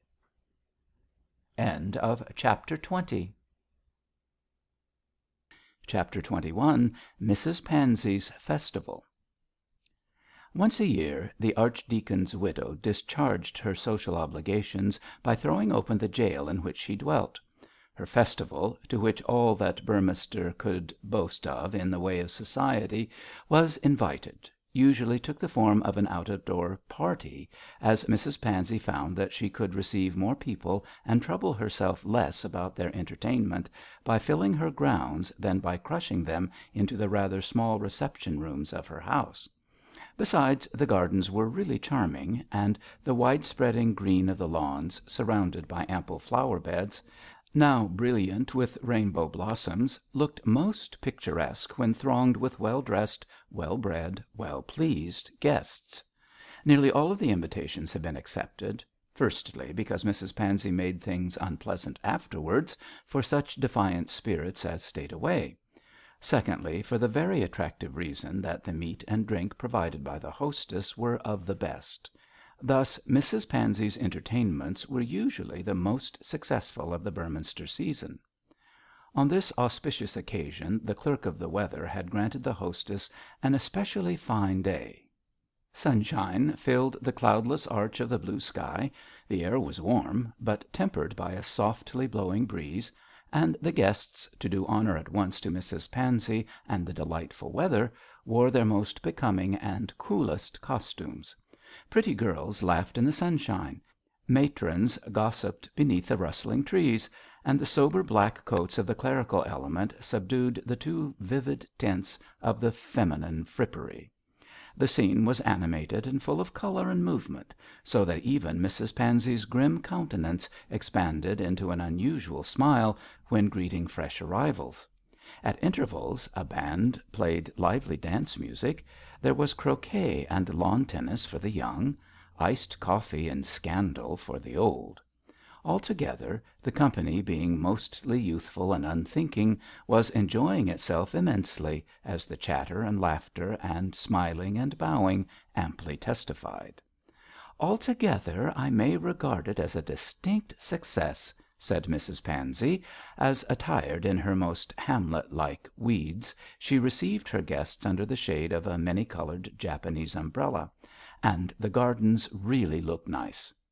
"The gardens of paradise," observed the complimentary Cargrim, who was smirking at the elbow of his hostess. "Don't distort Holy Writ, if you please," snapped Mrs Pansey, who still reserved the right of being disagreeable even at her own entertainment.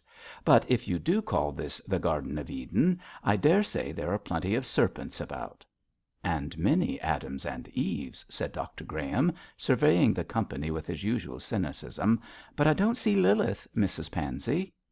"Lilith, doctor! What an improper name!"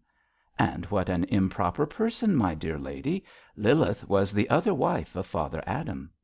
"How dare you, Dr Graham? The first man a bigamist? Ridiculous! Profane! Only one rib was taken out of Adam." "Lilith wasn't manufactured out of a rib, Mrs Pansey. The devil created her to deceive Adam. At least, so the Rabbinists tell us." "Oh, those Jewish creatures!" said the lady with a sniff. "I don't think much of their opinion. What do Jews know about the Bible?" "As much as authors generally know about their own books, I suppose," said Graham, dryly. "We are becoming theological," observed Cargrim, smoothly. "Not to say blasphemous," growled Mrs Pansey. "At least the doctor is, like all sceptics of his infidel profession. Remember Ananias and his lies, sir? I shall rather remember Eve and her curiosity," laughed Graham. "And to follow so good an example, let me inquire what yonder very pretty tent contains, Mrs Pansey?" "That is a piece of Daisy's foolishness, doctor.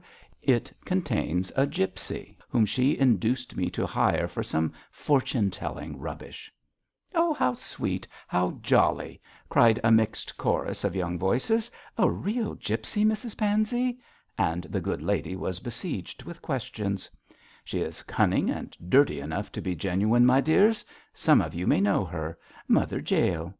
'Aroint thee witch!' cried Dr Graham. 'That old beldam! Oh, she can pen dukkerum to some purpose. I have heard of her; so have the police.' 'What language is that?' asked Miss Whichello, who came up at this moment with a smile and a word for all. 'It sounds like swearing.' 'I'd like to see anyone swear here,' said Mrs Pansey, grimly. 'Set your mind at rest, dear lady. I was speaking Romany, the black language, the calo jib which the gipsies brought from the East when they came to plunder the hen coops of Europe.' 'Do you mean to tell me that those creatures have a language of their own?' asked Miss Whichello, disbelievingly. 'Why not? I daresay their ancestors made bricks on the plain of Shinar, and were lucky enough to gain a language without the trouble of learning it.' 'You allude to the Tower of Babel, sir,' said Mrs Pansey, with a scowl. 'Rather to the Tower of Fable, dear lady, since the whole story is a myth.' Not caring to hear this duel of words, and rather surprised to learn that Mother Jael was present, Cargrim slipped away at the first opportunity to ponder over the information and consider what use he could make of it. So the old woman still followed the bishop; had followed him even into society, and had made herself Mrs Pansey's professional fortune teller, so that she might still continue to vex the eyes of her victim with the sight of her eternal red cloak. Dr Pendle was at that very moment walking amongst the guests, with his youngest son by his side, and appeared to be more cheerful and more like his former self than he had been for some time. Apparently he was as yet ignorant that Mother Jael was in his immediate vicinity; but Cargrim determined that he should be warned of her presence as speedily as possible, and be lured into having an interview with her, so that his scheming chaplain might see what would come of the meeting. Also Cargrim resolved to see the old gipsy himself and renew the conversation which she had broken off when she had thieved his gold. In one way or another he foresaw that it would be absolutely necessary to force the woman into making some definite statement, either inculpating or exonerating the bishop in respect of Jentham's death. Therefore, having come to this conclusion, Cargrim strolled watchfully through the merry crowd.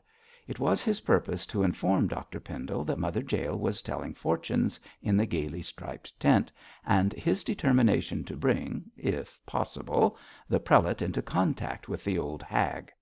From such a meeting artful Mr Cargrim hoped to gather some useful information from the conversation and behaviour of the pair. Unfortunately, Cargrim was impeded in the execution of the scheme from the fact of his remarkable popularity. He could not take 2 steps without being addressed by one or more of his lady admirers; and although he saw the bishop no great distance away, he could not reach him by reason of the detaining sirens. As gracefully as possible he eluded their snares, but when confronted by Daisy Norsham hanging on the arm of Dean Alder, he almost gave up hope of reaching his goal.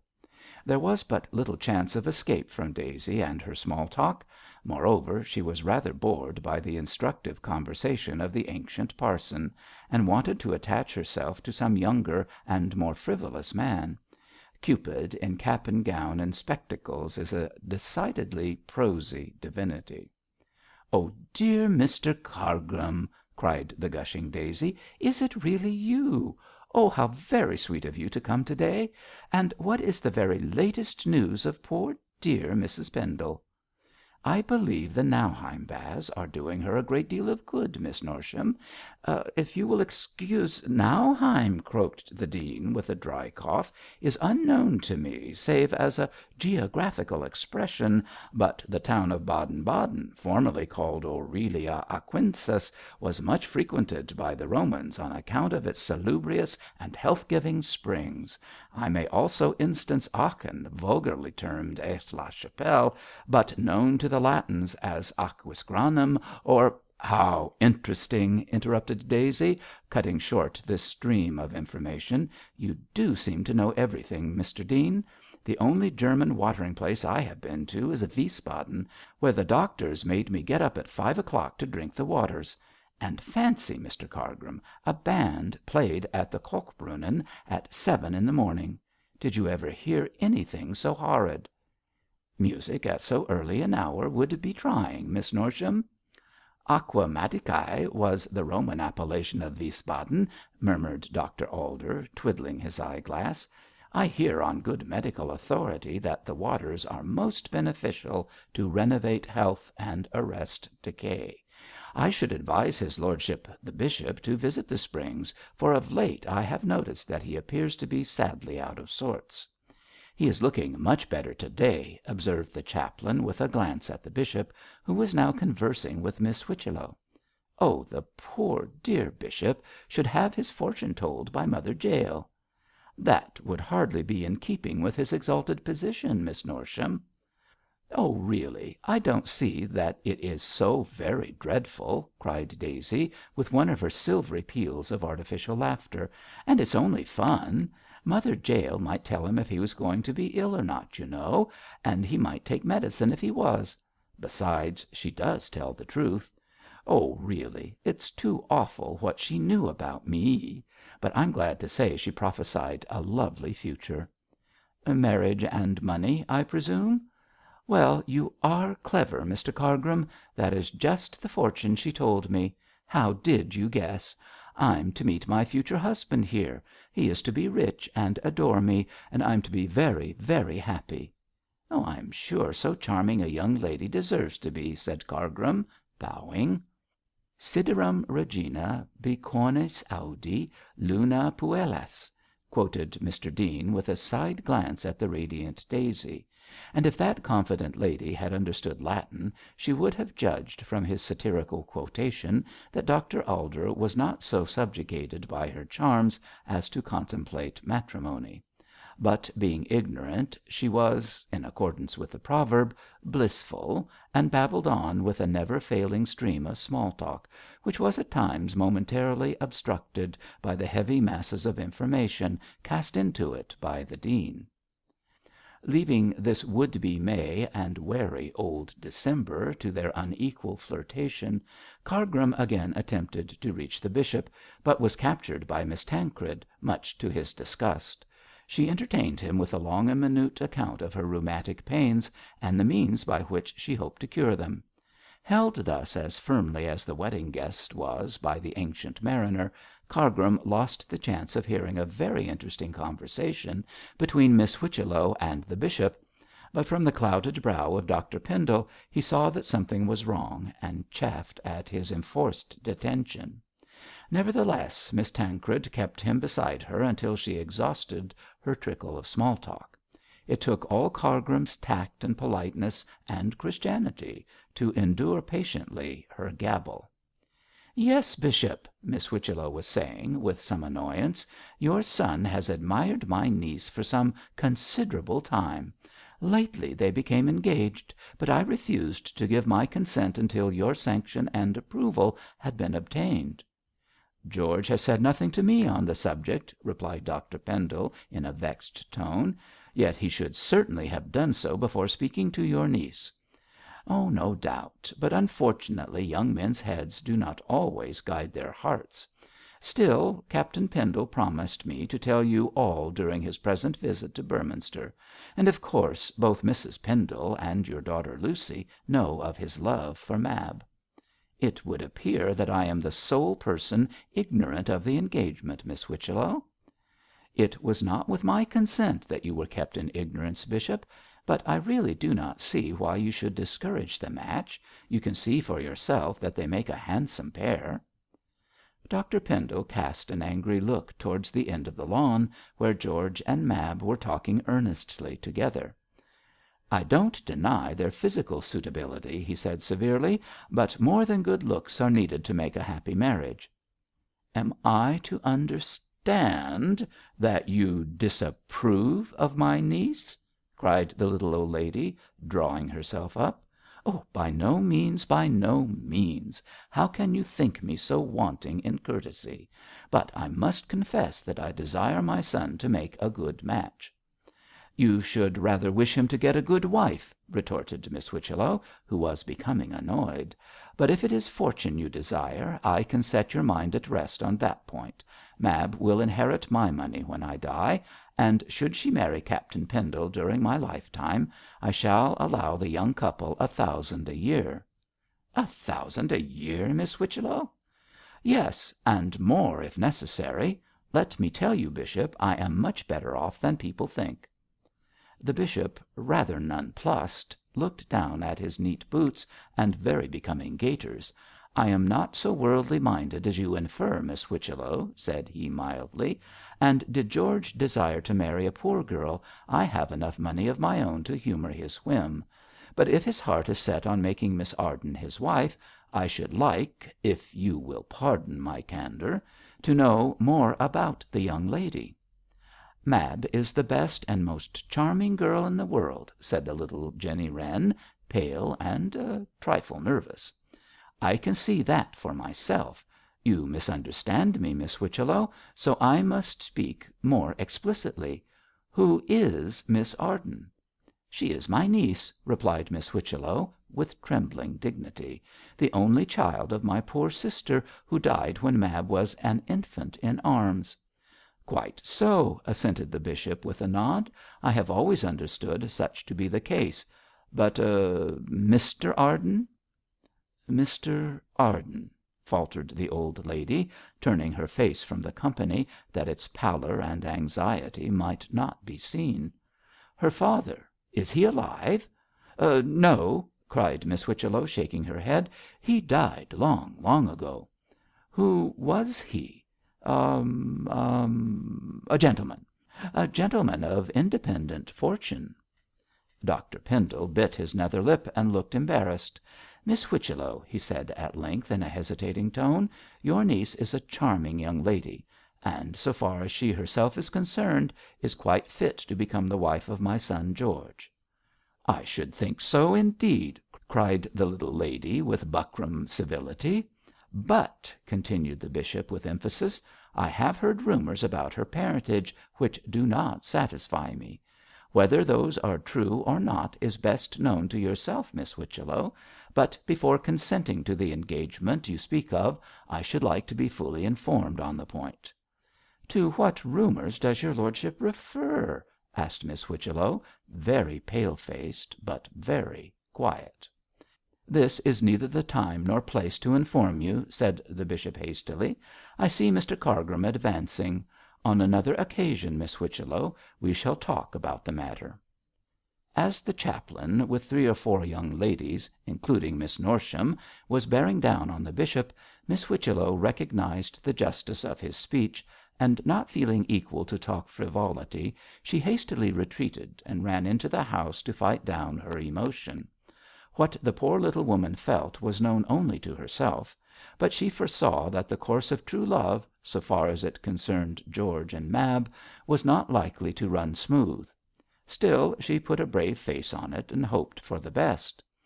In the meantime, Bishop Pendle was enveloped in a whirl of petticoats, as Cargrim's Amazonian escort, prompted by the chaplain, was insisting that he should have his fortune told by Mother Jael. The bishop looked perturbed on hearing that his red cloaked phantom was so close at hand, but he managed to keep his countenance, and laughingly refused to comply with the demand of the ladies. 'Think of what the newspapers would say,' he urged, 'if a bishop were to consult this witch of Endor.' 'Ah, but really it is only a joke.' 'A dignitary of the Church shouldn't joke, Miss Norsham.' 'Why not, your lordship?' put in Cargrim, amiably. 'I have heard that Richelieu played with a kitten.' 'I am not Richelieu,' replied Dr Pendle, dryly, 'nor is Mother Jael a kitten.' 'It's for a charity, bishop,' said Daisy, imploringly. 'I pay Mother Jael for the day, and give the rest to Mrs Pansey's Home for servants out of work.' 'Oh, for a charity,' repeated Dr Pendle, smiling. 'That puts quite a different complexion on the question. What do you say, Mr Cargrim?' 'I don't think that your lordship can refuse the prayer of these charming young ladies,' replied the chaplain, obsequiously. Now the bishop really wished to see Mother Jael in order to learn why she haunted him so persistently; and as she had always vanished heretofore, he thought that the present would be a very good time to catch her. He therefore humoured the joke of fortune telling for his own satisfaction, and explained as much to the expectant company. "Well, well, young ladies," said he good naturedly, "I suppose I must consent to be victimised, if only to further the charitable purposes of Mrs Pansey. Where dwells the Sibyl?" "In this tent. This way, your lordship." Dr Pendle advanced towards the gaily striped tent, smiling broadly, and with a playful shake of the head at the laughing nymphs around he invaded the privacy of Mother Jael. With a sigh of relief at having accomplished his purpose, Cargrim let fall the flap which he had held up for the bishop's entry, and turned away, rubbing his hands. His aim was attained. It now remained to be seen what would come of the meeting between bishop and gipsy. Chapter 22. Mr Mosk is indiscreet. While the bishop was conversing with Miss Whichello about the engagement of George and Mab, the young people themselves were discussing the selfsame subject with much ardour. Captain Pendle had placed 2 chairs near a quickset hedge, beyond the hearing of other guests, and on these he and Mab were seated as closely as was possible without attracting the eyes of onlookers. Their attitude and actions were guarded and indifferent for the misleading of the company, but their conversation, not being likely to be overheard, was confidential and lover-like enough. No spectator from casual observation could have guessed their secret. "You must tell your father about our engagement at once," said Mab, with decision. "He should have known of it before I consented to wear this ring." "I'll tell him to morrow, dearest, although I am sorry that Lucy and the mater are not here to support me." "But you don't think that he will object to me, George?" "I should think not," replied Captain Pendle, smiling at the very idea. "Object to having the prettiest daughter in law in the county? You don't know what an eye for beauty the bishop has." "If you are so sure of his consent, I wonder you did not tell him before," pouted Mab. "Aunty has been very angry at my keeping our engagement secret." "Darling, you know it isn't a secret. We told Cargrim, and when he is aware of it the whole town is. I didn't want to tell my father until I was sure you would marry me." "You have been sure of that for a long time." "In a sort of way," asserted Captain Pendle. "But I was not absolutely certain until I placed a ring on that pretty hand. Now I'll tell my father, get his episcopalian benediction, and wire the news to Lucy and the mater. We shall be married in spring. Miss Whichello will be the bridesmaid, and all will be hay and sunshine." "Oh, what nonsense you talk, George." "I'd do more than talk nonsense if the eyes of Europe were not on us. Mother Jael is telling fortunes in that tent, my fairy queen, so let us go in and question her about the future. Besides," added George, with an insinuating smile, "I don't suppose she would mind if I gave you one kiss." Mab laughed and shook her head. "You will have to dispense with both kiss and fortune for the present," said she, "for your father has this moment gone into the tent." "What! Is Saul also among the prophets?" cried George, with uplifted eyebrows. "Won't there be a shine in the tents of Shem when it is published abroad that Bishop Pendle has patronised the Witch of Endor? I wonder what he wants to know. Surely the scroll of his fortune is made up." "George," said Mab, gravely, "your father has been much worried lately." "About what? By whom?" "I don't know, but he looks worried." "Oh, he is fidgeting because my mother is away. He always fusses about her health like a hen with one chick." "Be more respectful, my dear," corrected Mab, demurely. "I'll be anything you like, sweet prude, if you'll only fly with me far from this madding crowd. Hang it, here is some one coming to disturb us." "It is your brother." "So it is. Hullo, Gabriel, why that solemn brow?" "I have just heard bad news," said Gabriel, pausing before them. "Old Mr Leigh is dying." "What, the rector of Heathcroft? I don't call that bad news, old boy, seeing that his death gives you your step." "George!" cried Mab and Gabriel in a breath. "How can you?" 'Well, Lee is old and ripe enough to die, isn't he?' said the incorrigible George. 'Remember what the old Scotch sexton said to the weeping mourners: "What are ye greeting aboot? If ye dinna bring 'em at 80, when will ye bring 'em?"' 'My Scotch accent is bad,' added Captain Pendle, 'but the story itself is a thing of beauty.' 'I want to tell my father the news,' said Gabriel, indignantly turning away from George's wink. 'Where is he?' 'With mother oh, there he is!' cried Mab, as the bishop issued from the Sibyl's tent. 'Oh, George, how ill he looks!' 'By Jove, yes; he is as pale as a ghost. Come and see what is wrong, Gabriel. Excuse me a moment, Mab.' The two brothers walked forward, but before they could reach their father he was already taking his leave and shaking hands with Mrs Pansey. His face was white, his eyes were anxious, and it was only by sheer force of will that he could excuse himself to his hostess in his ordinary voice. 'I am afraid the sun has been too much for me, Mrs Pansey,' he said in his usual suave tones, 'and the close atmosphere of that tent is rather trying. I regret being obliged to leave so charming a scene, but I feel sure you will excuse me.' 'Certainly, bishop,' said Mrs Pansey, graciously enough. 'But won't you have a glass of sherry or ' 'Nothing, thank you, nothing. Good bye, Mrs Pansey. Your fête has been most successful. Ah, Gabriel,' catching sight of his youngest son, 'will you be so good as to come with me?' 'Are you ill, sir?' asked George, with solicitude. 'No, no; a little out of sorts, perhaps. The sun merely the sun;' and waving his hand in a hurried manner, Dr Pendle withdrew as quickly as his dignity permitted, leaning on Gabriel's arm. The curate's face was as colourless as that of his father, and he seemed equally as nervous in manner.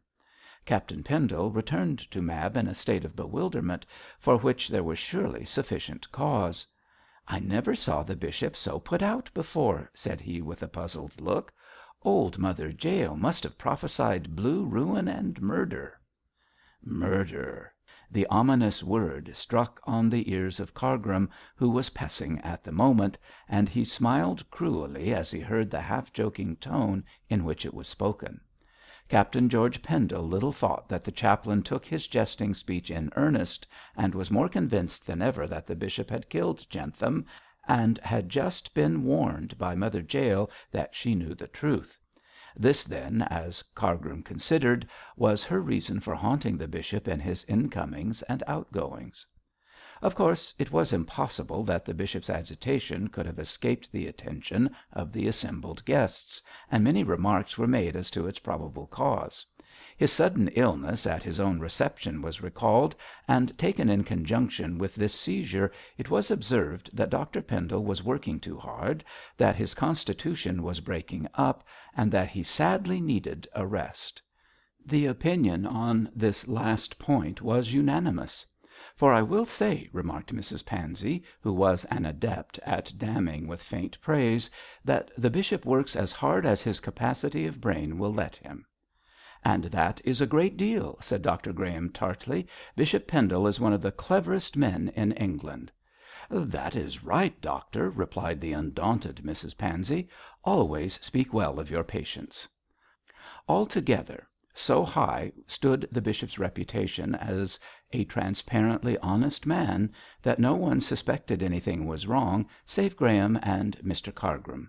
The former remembered Dr Pendle's unacknowledged secret, and wondered if the gipsy was in possession of it, while the latter was satisfied that the bishop had been driven away by the fears roused by Mother Jael's communication, whatever that might be.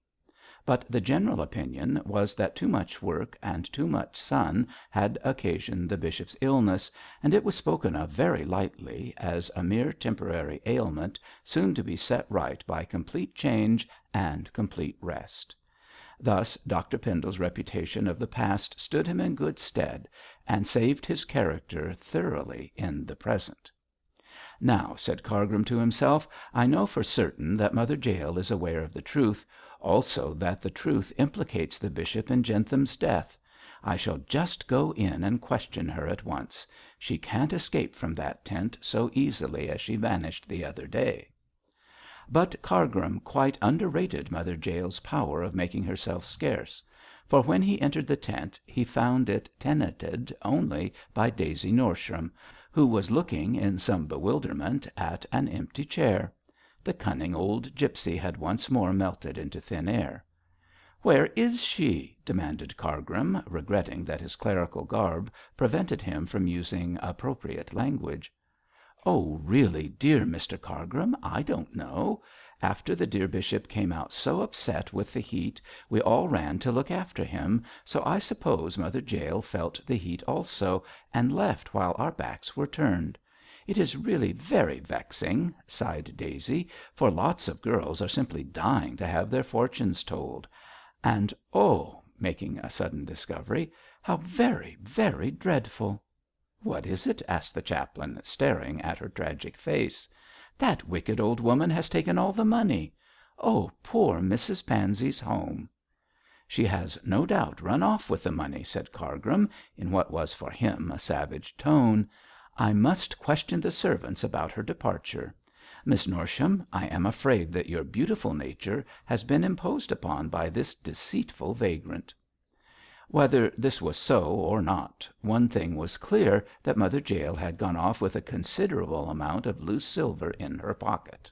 The servants knew nothing of her departure, so there was no doubt that the old crone, used to dodging and hiding, had slipped out of the garden by some back way, while the guests had been commiserating the bishop's slight illness. As Cargrim wanted to see the gipsy at once, and hoped to force her into confessing the truth by threatening to have her arrested with the stolen money in her pocket, he followed on her trail while it was yet fresh. Certainly Mother Jael had left no particular track by which she could be traced, but Cargrim, knowing something of her habits, judged that she would either strike across Southberry Heath to the tents of her tribe, or take refuge for the time being at the Derby Winner. It was more probable that she would go to the hotel than run the risk of being arrested in the gipsy camp, so Cargrim, adopting this argument, took his way down to Eastgate. He hoped to run Mother Jael to earth at the tap room of the hotel. On arriving at the Derby Winner he walked straight into the bar, and found it presided over by a grinning pot boy.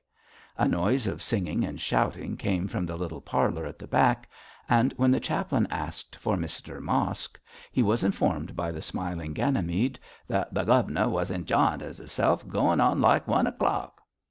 'Dear, dear!' said the scandalised chaplain. 'Am I to understand that your master has taken more than is good for him?' 'Yus, he's jist drunk up to jolliness, sir.' 'And Miss Mosk?' 'She's a tryin' to get him to bed, as young missus and old missus is cryin' upstairs.' 'I shall certainly speak about this to the authorities,' said Cargrim, in an angry tone. 'You are sober enough to answer my questions, I hope?' 'Yus, sir, I'm strite,' growled the pot boy, pulling his forelock. 'Then tell me if that gipsy woman, Mother Jael, is here.' 'No, sir, she ain't. I ain't set eyes on her for know how long.' The man spoke earnestly enough, and was evidently telling the truth. Much disappointed to find that the old crone was not in the neighbourhood, the chaplain was about to depart when he heard Mosk begin to sing in a husky voice, and also became aware that Bell, as he judged from the raised tones of her voice, was scolding her father thoroughly. His sense of duty got the better of his anxiety to find Mother Jael, and feeling that his presence was required, he passed swiftly to the back of the house, and threw open the door of the parlour with fine clerical indignation. 'What is all this noise, Mosk?' he cried sharply. 'Do you wish to lose your licence?' Mosk, who was seated in an arm chair, smiling and singing, with a very red face, was struck dumb by the chaplain's sudden entrance and sharp rebuke.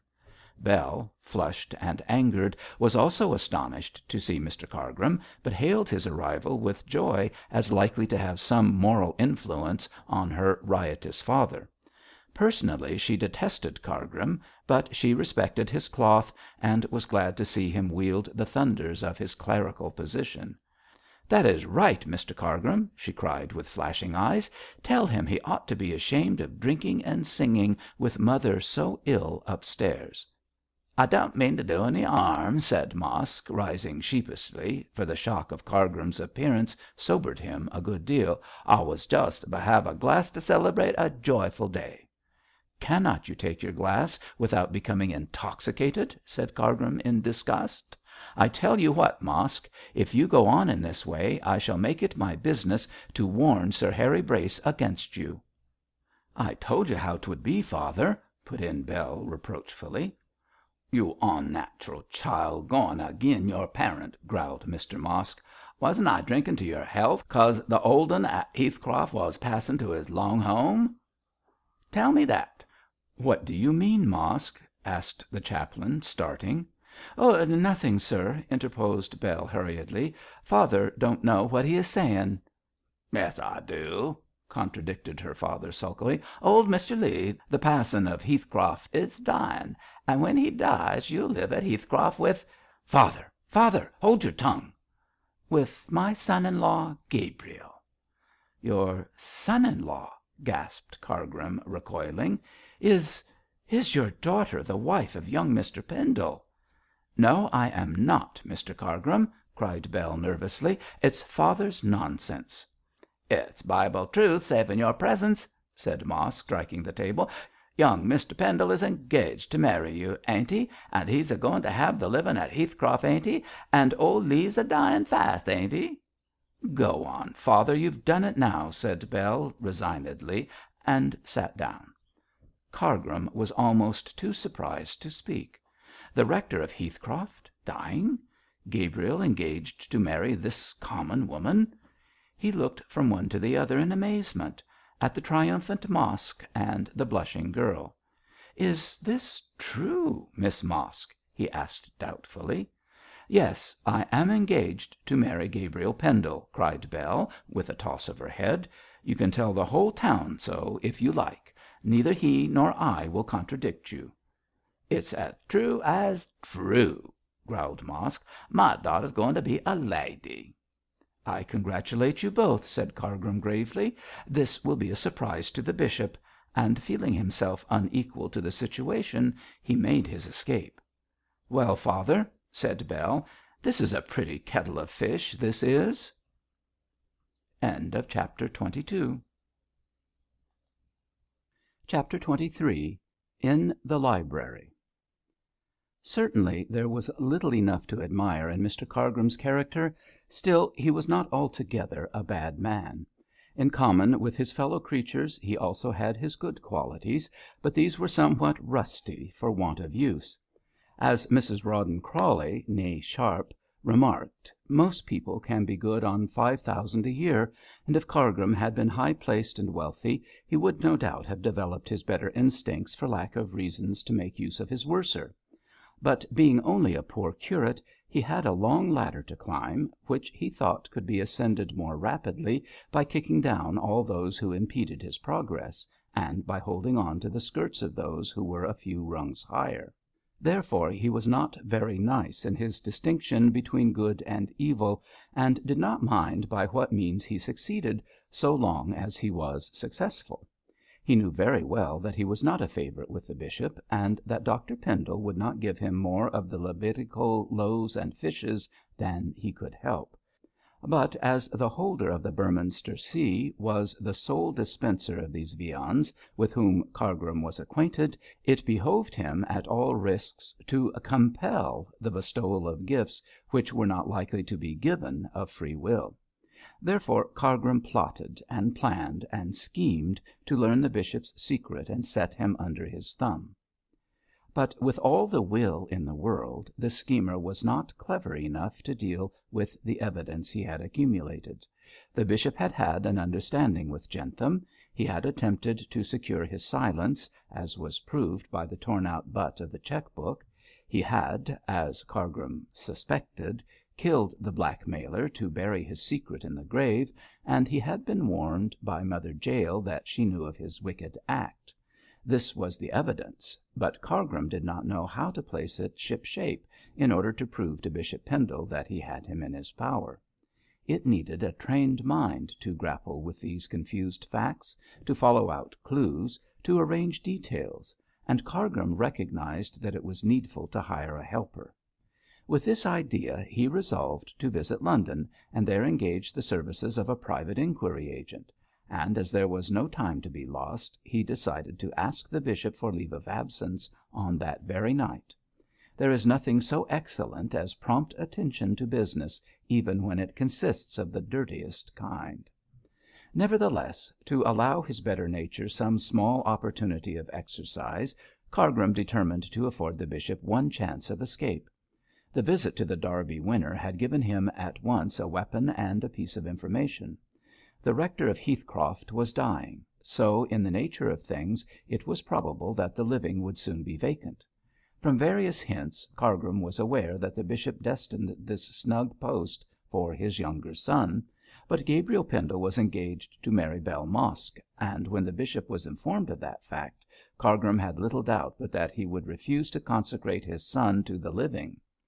Then, failing Gabriel, the chaplain hoped that Dr Pendle might give it to him, and if he did so, Mr Cargrim was quite willing to let bygones be bygones.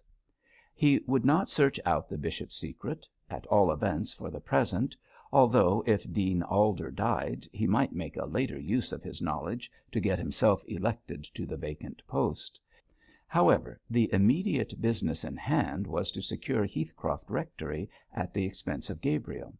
So Mr Cargrim walked rapidly to the palace, with the intention of informing the bishop without delay of the young man's disgraceful conduct. Only at the conclusion of the interview could he determine his future course. If, angered at Gabriel, the bishop gave him the living, he would let the bishop settle his account with his conscience; but if Dr Pendle refused, he would then go up to London and hire a bloodhound to follow the trail of Dr Pendle's crime even to his very doorstep. In thus giving his patron an alternative, Cargrim thought himself a very virtuous person indeed. Yet, so far as he knew, he might be compounding a felony, but that knowledge did not trouble him in the least.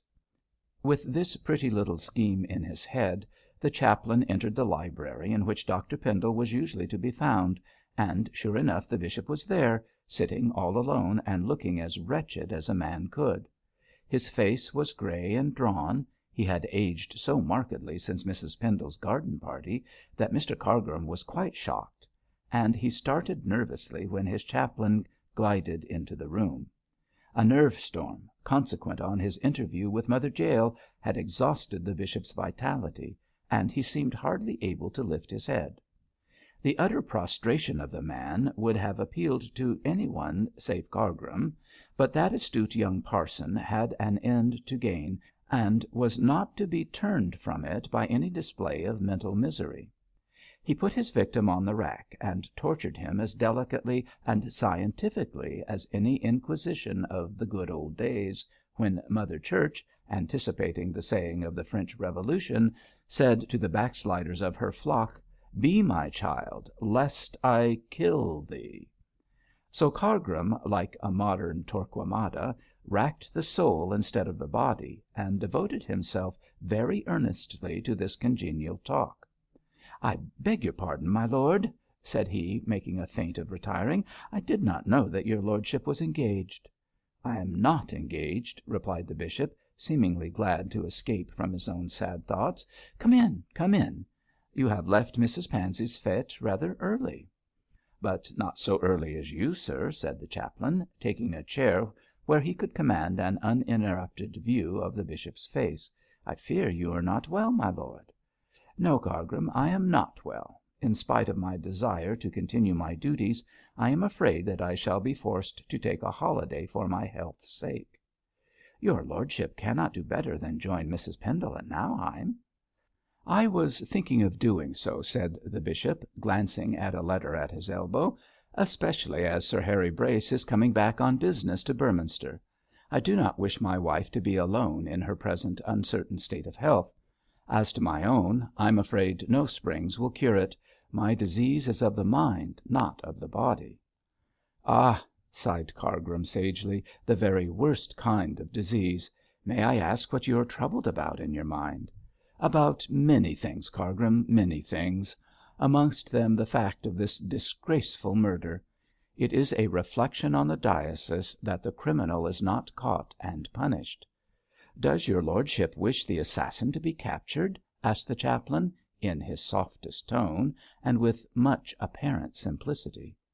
Dr Pendle raised his head and darted a keen look at his questioner.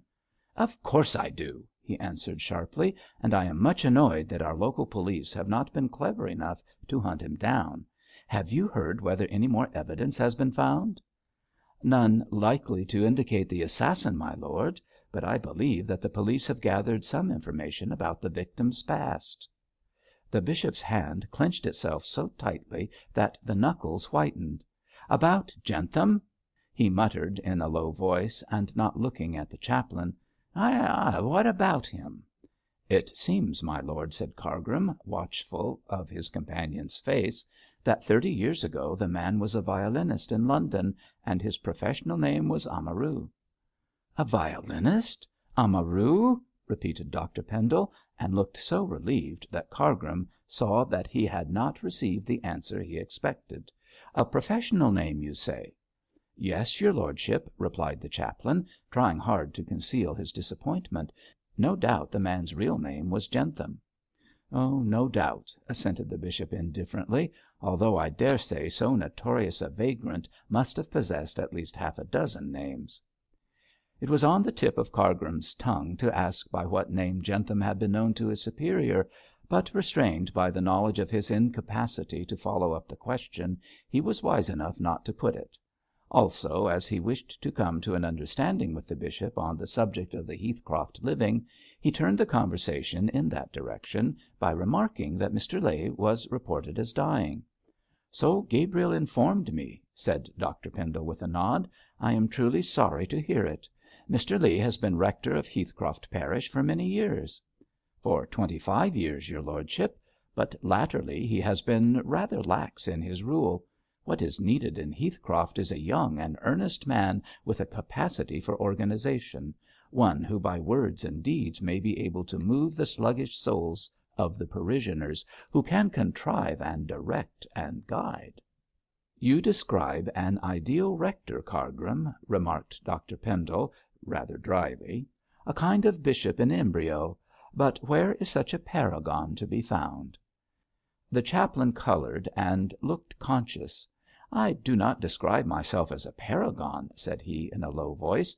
"Nevertheless, should your lordship think fit to present me with the Heathcroft cure of souls, I should strive to approach in some degree the ideal I have described."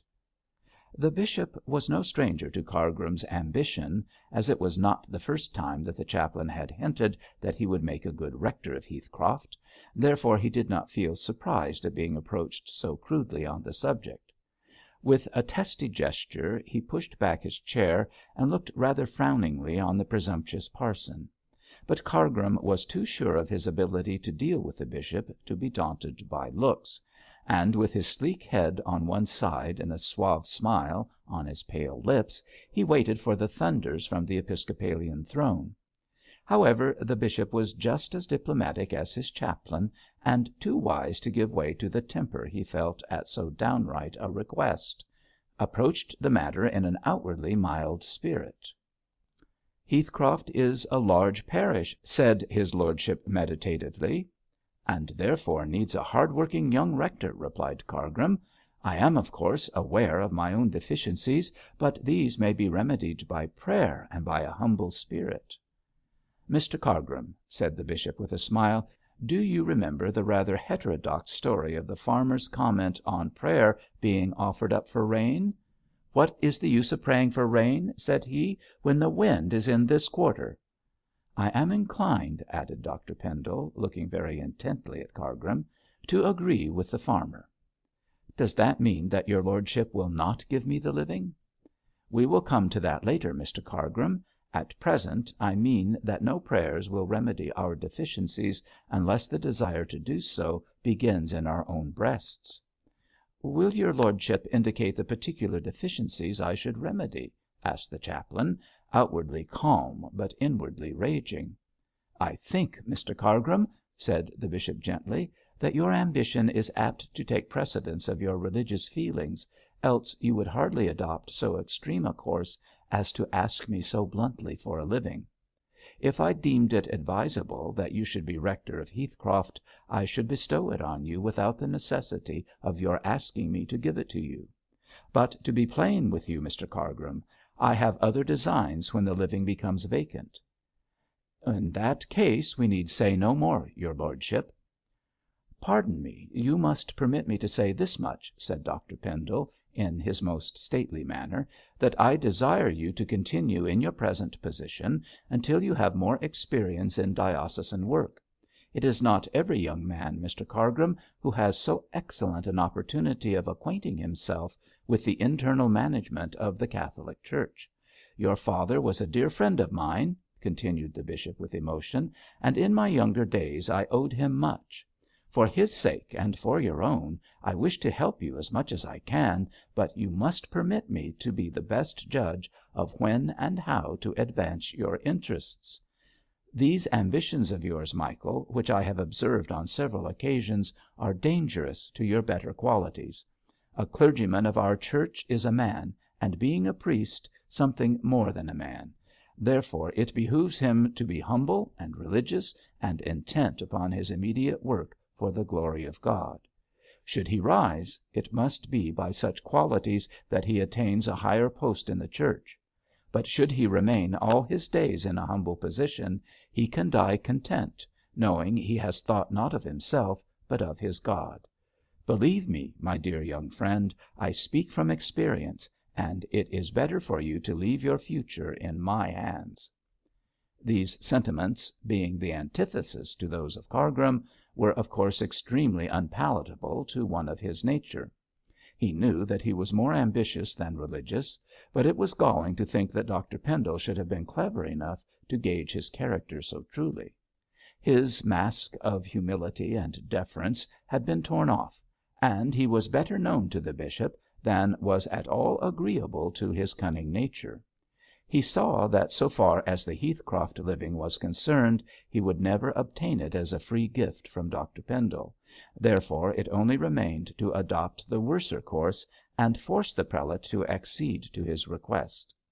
Having thus decided, Mr Cargrim, with great self-control, smoothed his face to a meek smile, and even displayed a little emotion in order to show the bishop how touched he was by the kindly speech which had crushed his ambition.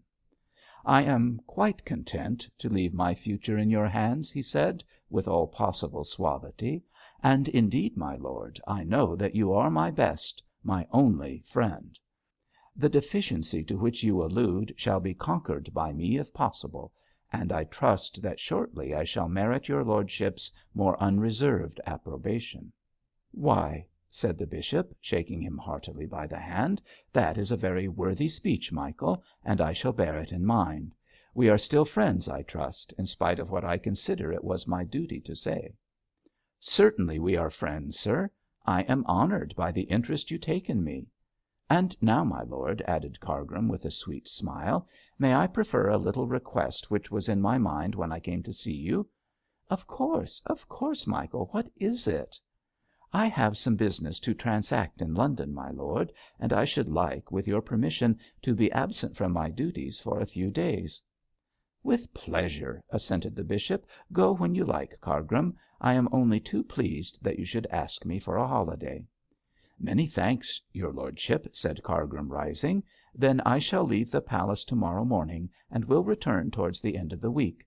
As there is nothing of particular importance to attend to, I trust your lordship will be able to dispense with my services during my few days' absence without trouble to yourself.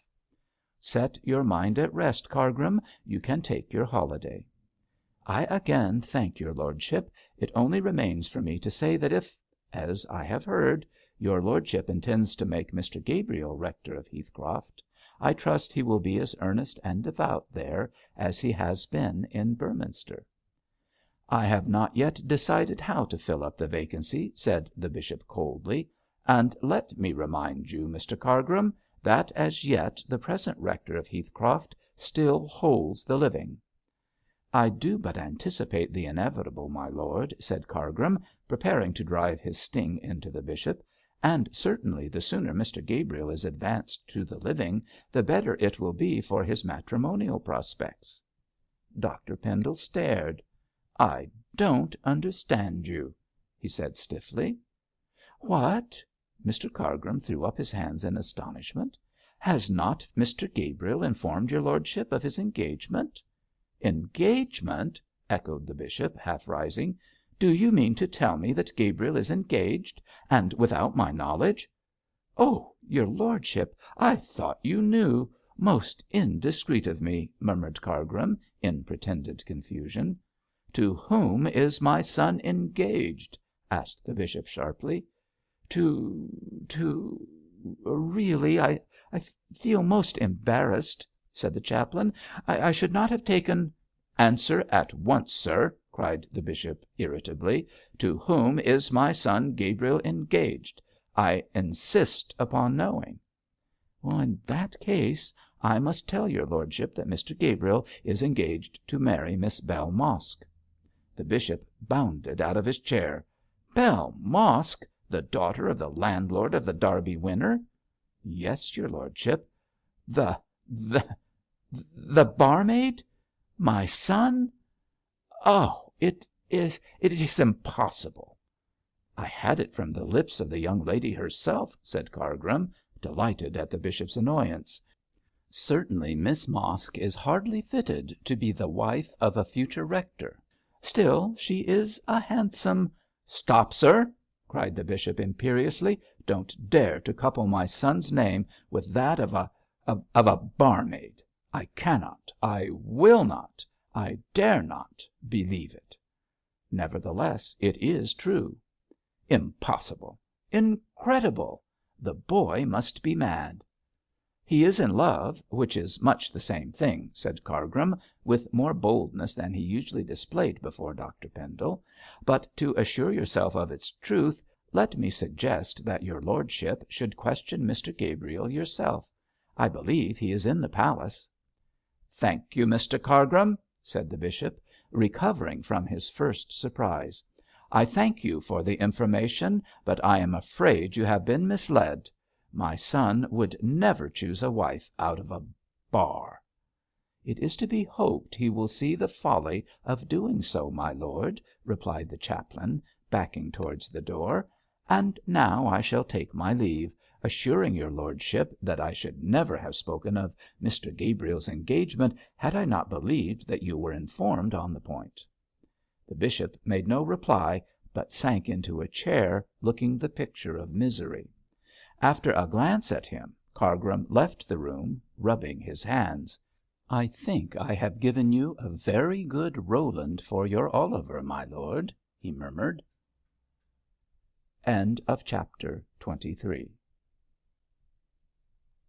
Chapter 24. The bishop asserts himself. On being left alone, the bishop sat motionless in his chair for some considerable time. The information conveyed by Cargrim struck at his pride, but in his heart he knew well that he had as little right to be proud as to resent the blow. Casting a look over the past, he saw that Dr Graham had been right in his reference to the ring of Polycrates, for although he was outwardly still prosperous and high placed, shame had come upon him, and evil was about to befall. From the moment of Jentham's secret visit a blight had fallen on his fortunes, a curse had come upon his house, and in 1,000 hidden ways he had been tortured, although for no fault of his own. There was his secret, which he did not dare even to think of; there was the enforced absence of his wife and daughter, whom he had been compelled to send away; there was the hidden enmity of Cargrim, which he did not know how to baffle; and now there was the shame of Gabriel's engagement to a barmaid; of George's choice of a wife, who, if rumour could be believed, was the daughter of a scoundrel. With these ills heaped upon his head, the bishop did not know how he could ever raise it again. Still all these woes were locked up in his own breast, and to the world he was yet the popular, prosperous Bishop of Beorminster. This impression and position he was resolved to maintain at all costs; therefore, to put an end to his last trouble, he concluded to speak seriously to his sons on the subject of unequal marriages. A pressure of the electric button summoned the servant, who was instructed to request Captain Pendle and Mr Gabriel to see their father at once in the library. It would seem as though they almost expected the message, for in a few minutes they were both in the room; George with his usual jaunty, confident air, but Gabriel with an anxious look. Yet neither of the young men guessed why the bishop had sent for them; least of all George, who never dreamed for a moment that his father would oppose his engagement with Mab Arden. "Sit down, both of you," said Dr Pendle, in grave tones. "I have something serious to say," and the bishop took up an imposing position on the hearthrug. The two sons looked at one another. "There is no bad news from Nauheim, I hope, sir?" said George, quite ignorant of the meaning of this exordium. "No. Lucy's last letter about your mother was very cheerful indeed. I wish to speak seriously to both of you. As you are the elder, George, I shall begin with you. Gabriel I shall reason with later." "Reason with me?" wondered the curate. "Have I been doing anything which requires me to be reasoned with?" And he gave a half smile, never thinking how soon his jest would be turned into bitter earnest. "I think a word in season will do you no harm," answered his father austerely, "but I shall address myself to George first." "I am all attention, sir," said the captain, rather weary of this solemnity. "What have I done?" "You have concealed from me the fact of your engagement to Miss Arden." "Oh!" cried George, smiling. "So Miss Whichello has been speaking?" "Yes, she spoke to me to day, and told me that you had formally engaged yourself to her niece without my knowledge or sanction. May I inquire your reason for so singular a course?" "Is it singular, sir?" asked George, in a half joking tone. "I always understood that it was first necessary to obtain the lady's consent before making the matter public. I asked Mab to be my wife when I last visited Beorminster, and I intended to tell you of it this time, but I find that Miss Whichello has saved me the trouble. However, now that you know the truth, sir," said Captain Pendle, with his sunny smile, "may I ask for your approval and blessing?" "You may ask," said the bishop coldly, "but you shall have neither." "Father!" The answer was so unexpected that George jumped up from his chair with a cry of surprise; and even Gabriel, who was in the secret of his brother's love for Mab, looked astonished and pained. "I do not approve of the engagement," went on the bishop, imperturbably. "You do not approve of Mab?" said Captain Pendle slowly, and his face became pale with anger. "I said nothing about the lady," corrected the bishop, haughtily. "You will be pleased, sir, to take my words as I speak them. I do not approve of the engagement." "On what grounds?" asked George, quietly enough. "I know nothing about Miss Arden's parents." "She is the daughter of Miss Whichello's sister." "I am aware of that. But what about her father?" "Her father?" repeated George, rather perplexed. "I never inquired about her father. I do not know anything about him." "Indeed," said the bishop. "It is just as well that you do not." Captain Pendle looked disturbed. "Is there anything wrong with him?" he asked nervously. "I thought he was dead and buried ages ago." "I believe he is dead, but from all accounts he was a scoundrel." "From whose account, bishop?" "Mrs Pansey's, for one." "Father," cried Gabriel, "surely you know that Mrs Pansey's gossip is most unreliable." "Not in this instance," replied the bishop, promptly. "Mrs Pansey told me some 26 years ago, when Miss Whichello brought her niece to this city, that the child's father was little better than a jail bird." "Did she know him?" asked George, sharply. "That I cannot say, but she assured me that she spoke the truth. I paid no attention to her talk, nor did I question Miss Whichello on the subject. In those days it had no interest for me, but now that I find my son desires to marry the girl, I must refuse my consent until I learn all about her birth and parentage." "Miss Whichello will tell us about that," said George, hopefully. "Let us trust that Miss Whichello dare tell us." "Dare, sir?" cried Captain Pendle, gnawing his moustache. "I used the word advisedly, George. If what Mrs Pansey asserts is true, Miss Whichello will feel a natural reluctance to confess the truth about Miss Arden's father." "Admitting as much," urged Gabriel, seeing that George kept silent, "surely you will not visit the sins of the father on the innocent child?" "It is scriptural law, my son." "It is not the law of Christ," replied the curate. "Law or no law," said Captain Pendle, determinedly, "I shall not give Mab up. Her father may have been a Nero for all I care. I marry his daughter all the same.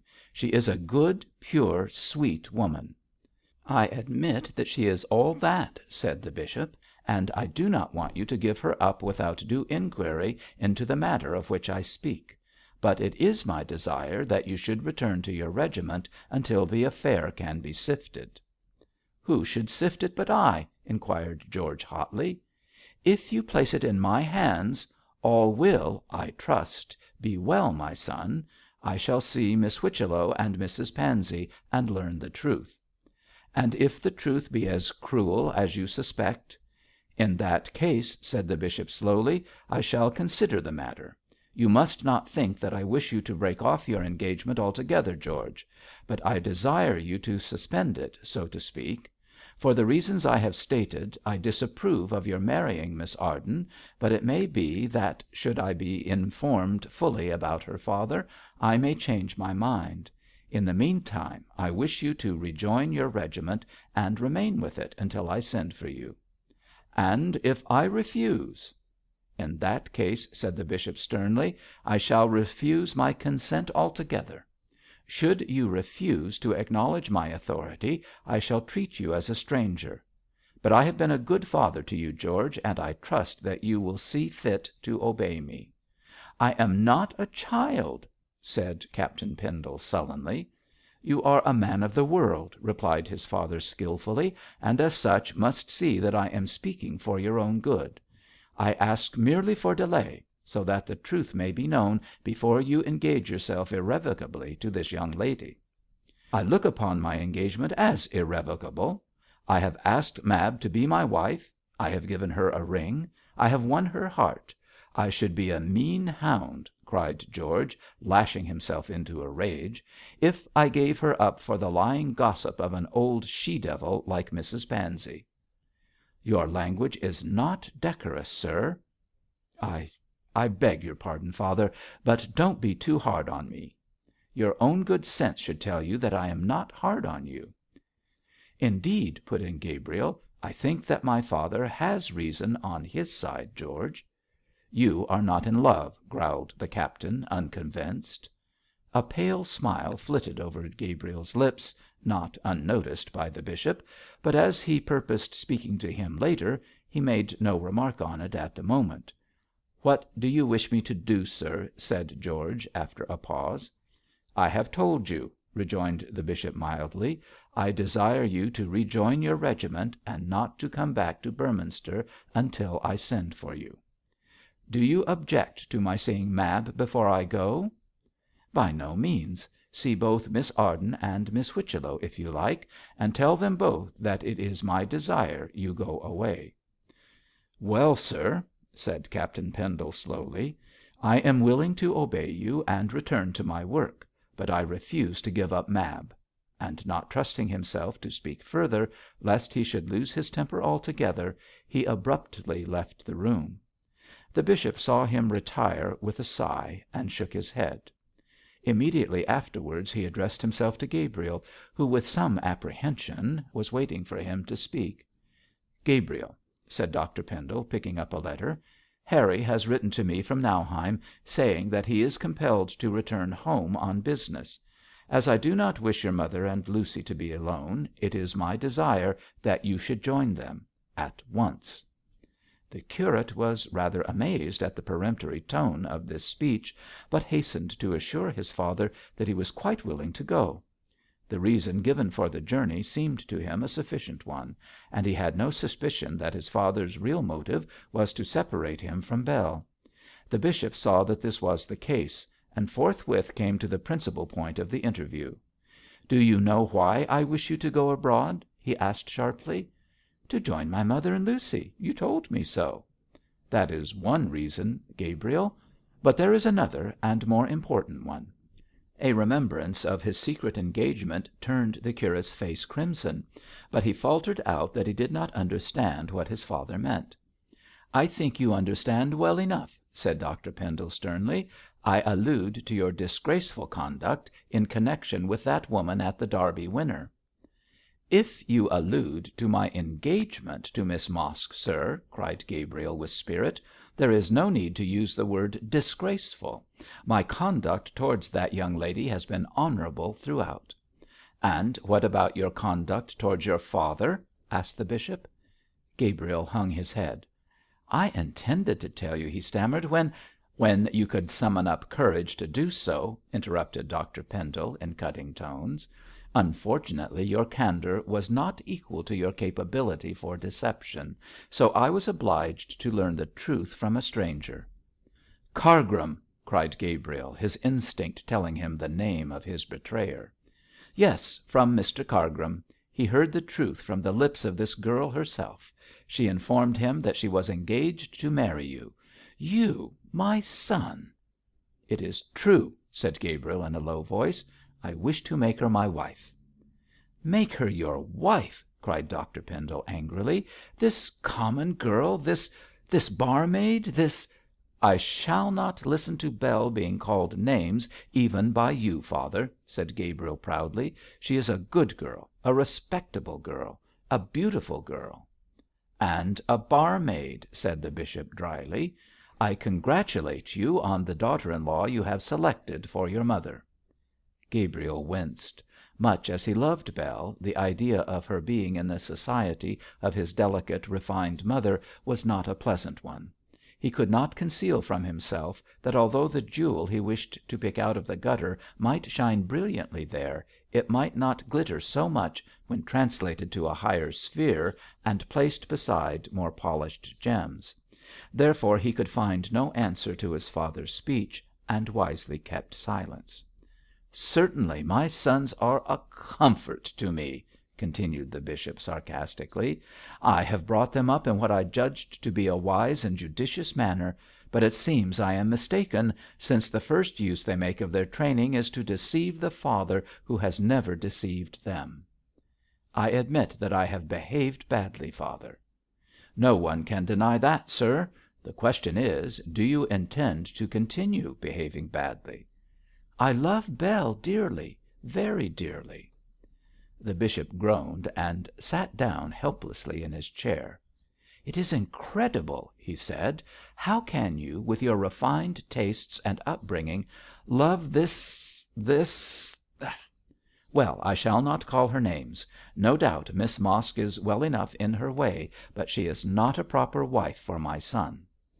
"Our hearts are not always under control, father." "They should be, Gabriel. The head should always guide the heart. That is only common sense. Besides, you are too young to know your own mind. This girl is handsome and scheming, and has infatuated you in your innocence. I should be a bad father to you if I did not rescue you from her wiles. To do so, it is my intention that you shall go abroad for a time." "I am willing to go abroad, father, but I shall never, never forget Bell." "You speak with all the confidence of a young man in love for the first time, Gabriel. I am glad that you are still sufficiently obedient to obey me. Of course you know that I cannot consent to your making this girl your wife." "I thought that you might be angry," faltered Gabriel.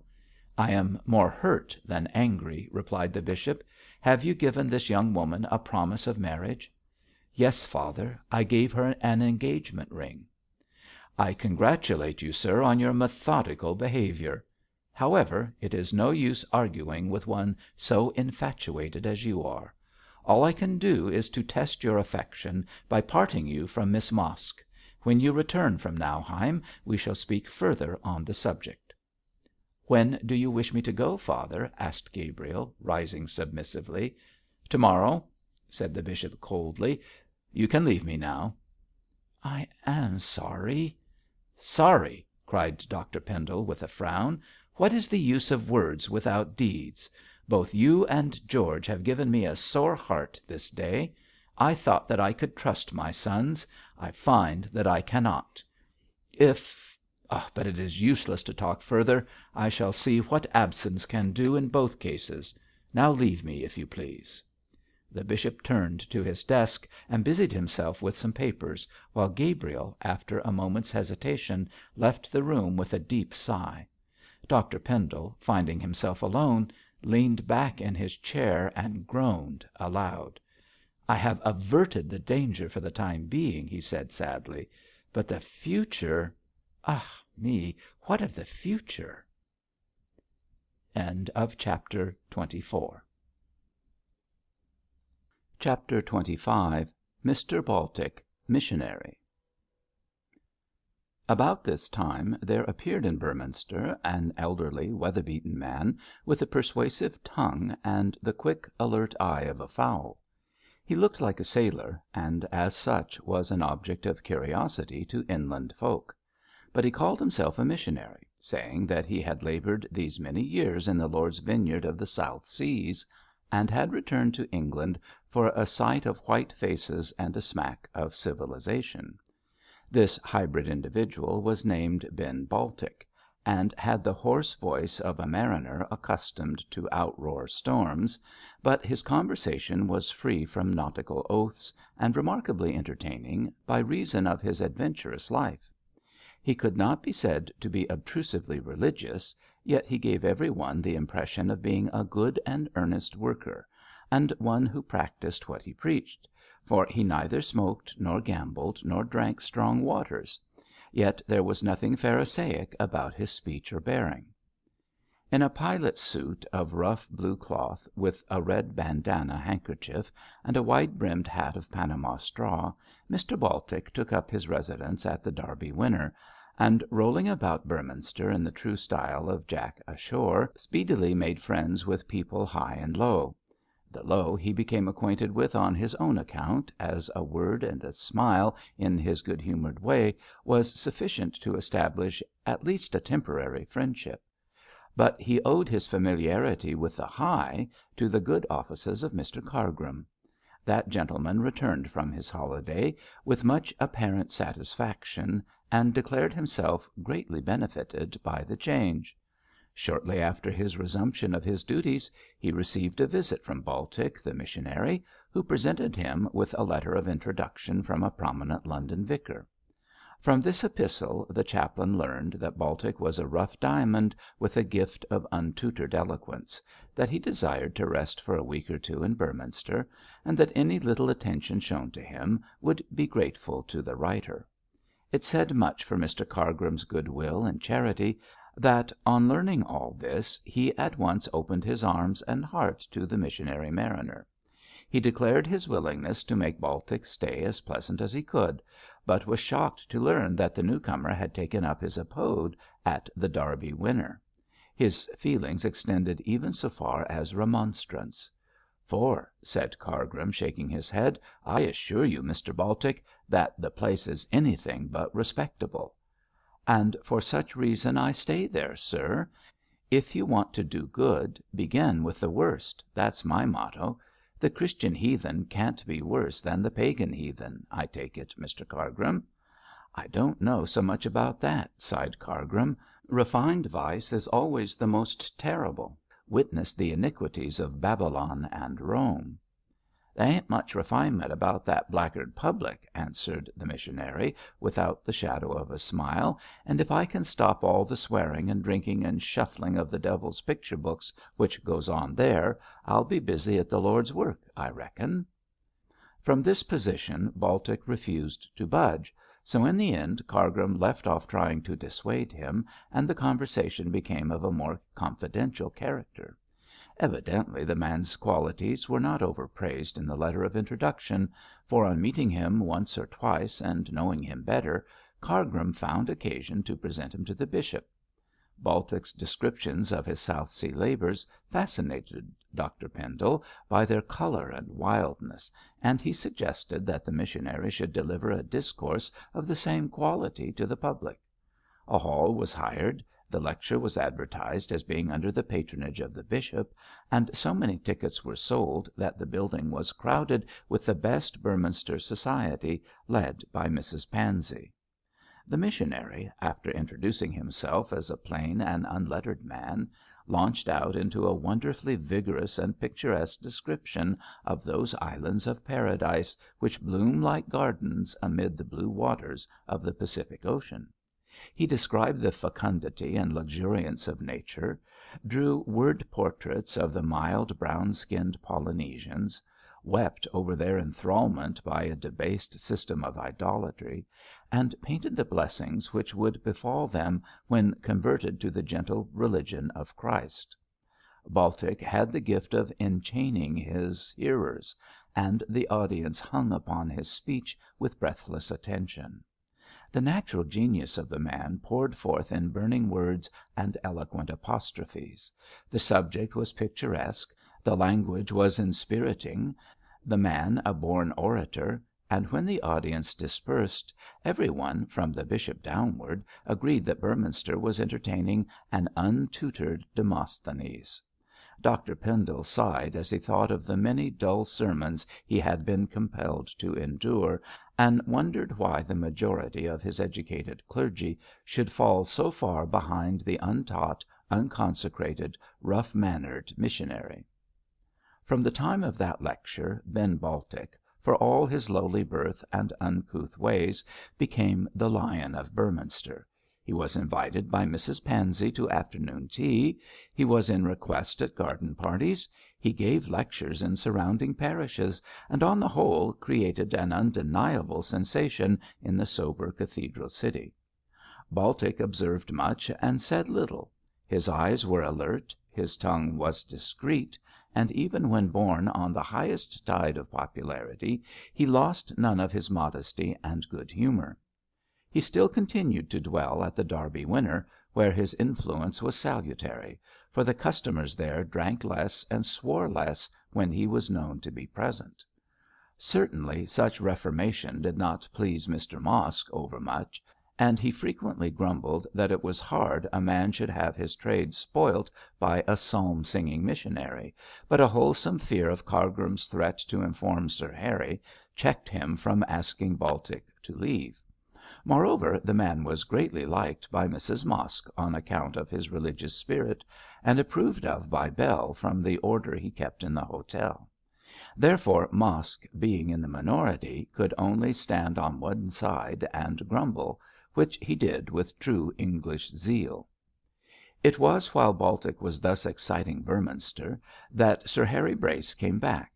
Gabriel, in pursuance of his father's wish, had gone over to Nauheim after a short interview with Bell, in which he had told her of his father's opposition to the match. Bell was cast down, but did not despair, as she thought that the bishop might soften towards Gabriel during his absence. So she sent him abroad with a promise that she would remain true to him until he returned. When the curate joined Mrs Pendle and Lucy, Sir Harry, with much regret, had to relinquish his prenuptial honeymoon, and returned to Beorminster in the lowest of spirits. The bishop did not tell him about Gabriel's infatuation for Bell, nor did he explain that George had engaged himself secretly to Mab Arden, so Harry was quite in the dark as regards the domestic dissensions, and, ascribing the bishop's gloom to the absence of his family, visited him frequently in order to cheer him up. But the dark hour was on Bishop Pendle, and notwithstanding the harping of this David, the evil spirit would not depart. 'What is the matter with the bishop?' asked Harry one evening of Cargrim. 'He is as glum as an owl.' 'I do not know what ails him,' replied the chaplain, who, for reasons of his own, was resolved to hold his tongue, 'unless it is that he has been working too hard of late.' 'It isn't that, Cargrim. All the years I have known him he has never been so down in the mouth before. I fancy he has something on his mind.' 'If you think so, Sir Harry, why not ask him?' Brace shook his head. 'That would never do,' he answered. 'The bishop doesn't like to be asked questions. I wish I could see him livelier. Is there nothing you can suggest to cheer him up?' 'Baltic might deliver another lecture on the South Seas,' said Cargrim, blandly. 'His lordship was pleased with the last one.' 'Baltic!' repeated Sir Harry, giving a meditative twist to his black moustache. 'That missionary fellow. I was going to ask you something about him.' Cargrim looked surprised and slightly nervous. 'Beyond that he is a missionary, and is down here for his health's sake, I know nothing about him,' he said hastily. 'You introduced him to the bishop, didn't you?' 'Yes. He brought a letter of introduction to me from the vicar of St Anne's in Kensington, but his biography was not given me.' 'He's been in the South Seas, hasn't he?' 'I believe that his labours lay amongst the natives of the islands.' 'Well, I know him,' said Brace, with a nod. 'You know him?' repeated the chaplain, anxiously. 'Yes. Met him 5 years ago in Samoa. He was more of a beach comber than a missionary in those days. Ben Baltic he calls himself, doesn't he? I thought so. It's the same man.' 'He is a very worthy person, Sir Harry.' 'So you say. I suppose people improve when they get older, but he wasn't a saint when I knew him. He racketed about a good deal. Perhaps he repented when I saved his life.' 'Did you save his life?' 'Well, yes. Baltic was raising Cain in some drunken row along with a set of Kanakas, and one of 'em got him under to slip a knife into him, and I caught the nigger up a clip on the jaw and sent him flying. There wasn't much fight in old Ben when I straightened him out after that. So he's turned devil dodger. I must have a look at him in his new capacity.' 'Whatever he has been,' said Cargrim, who appeared uneasy during the recital of this little story, 'I am sure that he has repented of his past errors, and is now quite sincere in his religious convictions.' 'I'll judge of that for myself, if you don't mind,' drawled the baronet, with a twinkle in his dark eyes, and nodding to Cargrim, he strolled off, leaving that gentleman very uncomfortable. Sir Harry saw that he was so, and wondered why any story affecting Baltic should render the chaplain uneasy. He received an explanation some days later from the missionary himself. Brace possessed a handsome family seat, embosomed in a leafy park, some 5 miles from the city. At present it was undergoing alterations and repairs, so that it might be a more perfect residence when the future Lady Brace crossed its threshold as a bride. Consequently, the greater part of the house was in confusion, and given over to painters, plasterers, and such like upsetting people. Harry, however, had decided to live in his own particular rooms, so that he might see that everything was carried out in accordance with Lucy's wish, and the wing he inhabited was in fairly good order. Still, Sir Harry being a bachelor and extremely untidy, his den, as he called it, was in a state of pleasing muddle, which oftentimes drew forth rebukes from Lucy. She was resolved to train her Harry into better ways when she had the wifely right to correct him; but, as she frequently remarked, it would be the 13th labour of Hercules to cleanse this modern Augean stable. Harry himself, with male obstinacy, always asserted that the room was tidy enough, and that he hated to live in a prim apartment. He said that he could lay his hand on anything he wanted, and that the seeming confusion was perfect order to him.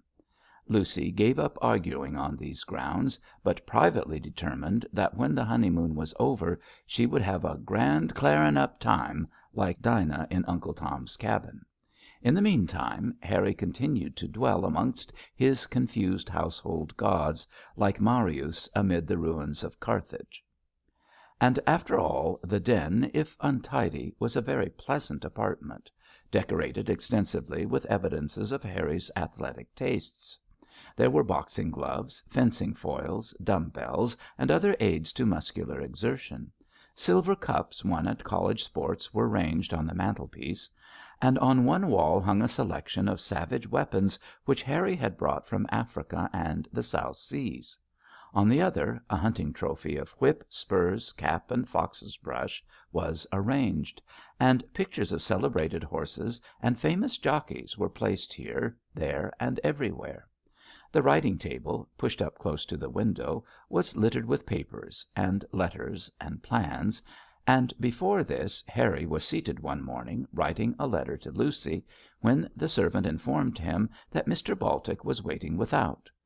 Harry gave orders for his instant admittance, as he was curious to see again the sinner turned saint, and anxious to learn what tide from the far South Seas had stranded him in respectable, unromantic Beorminster.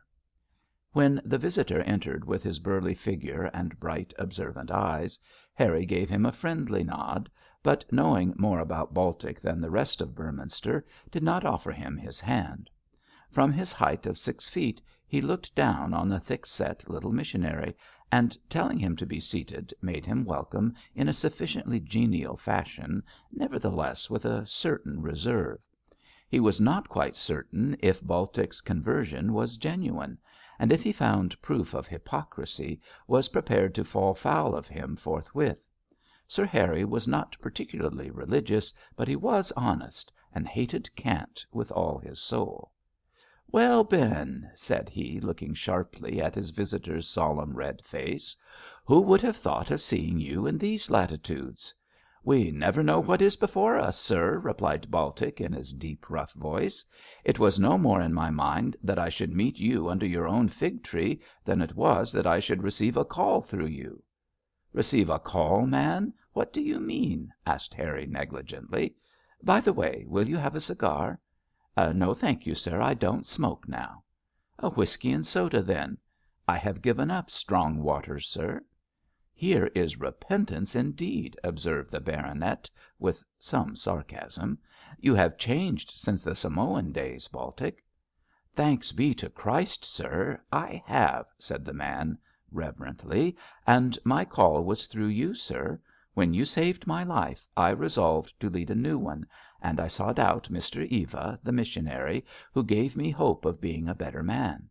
I listened to his preaching, Sir Harry, I read the Gospels, I wrestled with my sinful self, and after a long fight I was made strong. My doubts were set at rest, my sins were washed in the blood of the Lamb, and since he took me into his holy keeping I have striven to be worthy of his great love." Baltic spoke so simply and with such nobility that Brace could not but believe that he was in earnest. There was no spurious affectation, no cant about the man. His words were grave, his manner was earnest, and his speech came from the fulness of his heart. If there had been a false note, a false look, Harry would have detected both, and great would have been his disgust and wrath. But the dignity of the speech, the simplicity of the description, impressed him with the belief that Baltic was speaking truly. The man was a rough sailor, and therefore not cunning enough to feign an emotion he did not feel, so, almost against his will, Brace was obliged to believe that he saw before him a Saul converted into a Paul. The change of pagan Ben into Christian Baltic was little else than miraculous. "And are you now a missionary?" said Brace, after a reflective pause. "No, Sir Harry," answered the man calmly and with dignity. "I am a private inquiry agent."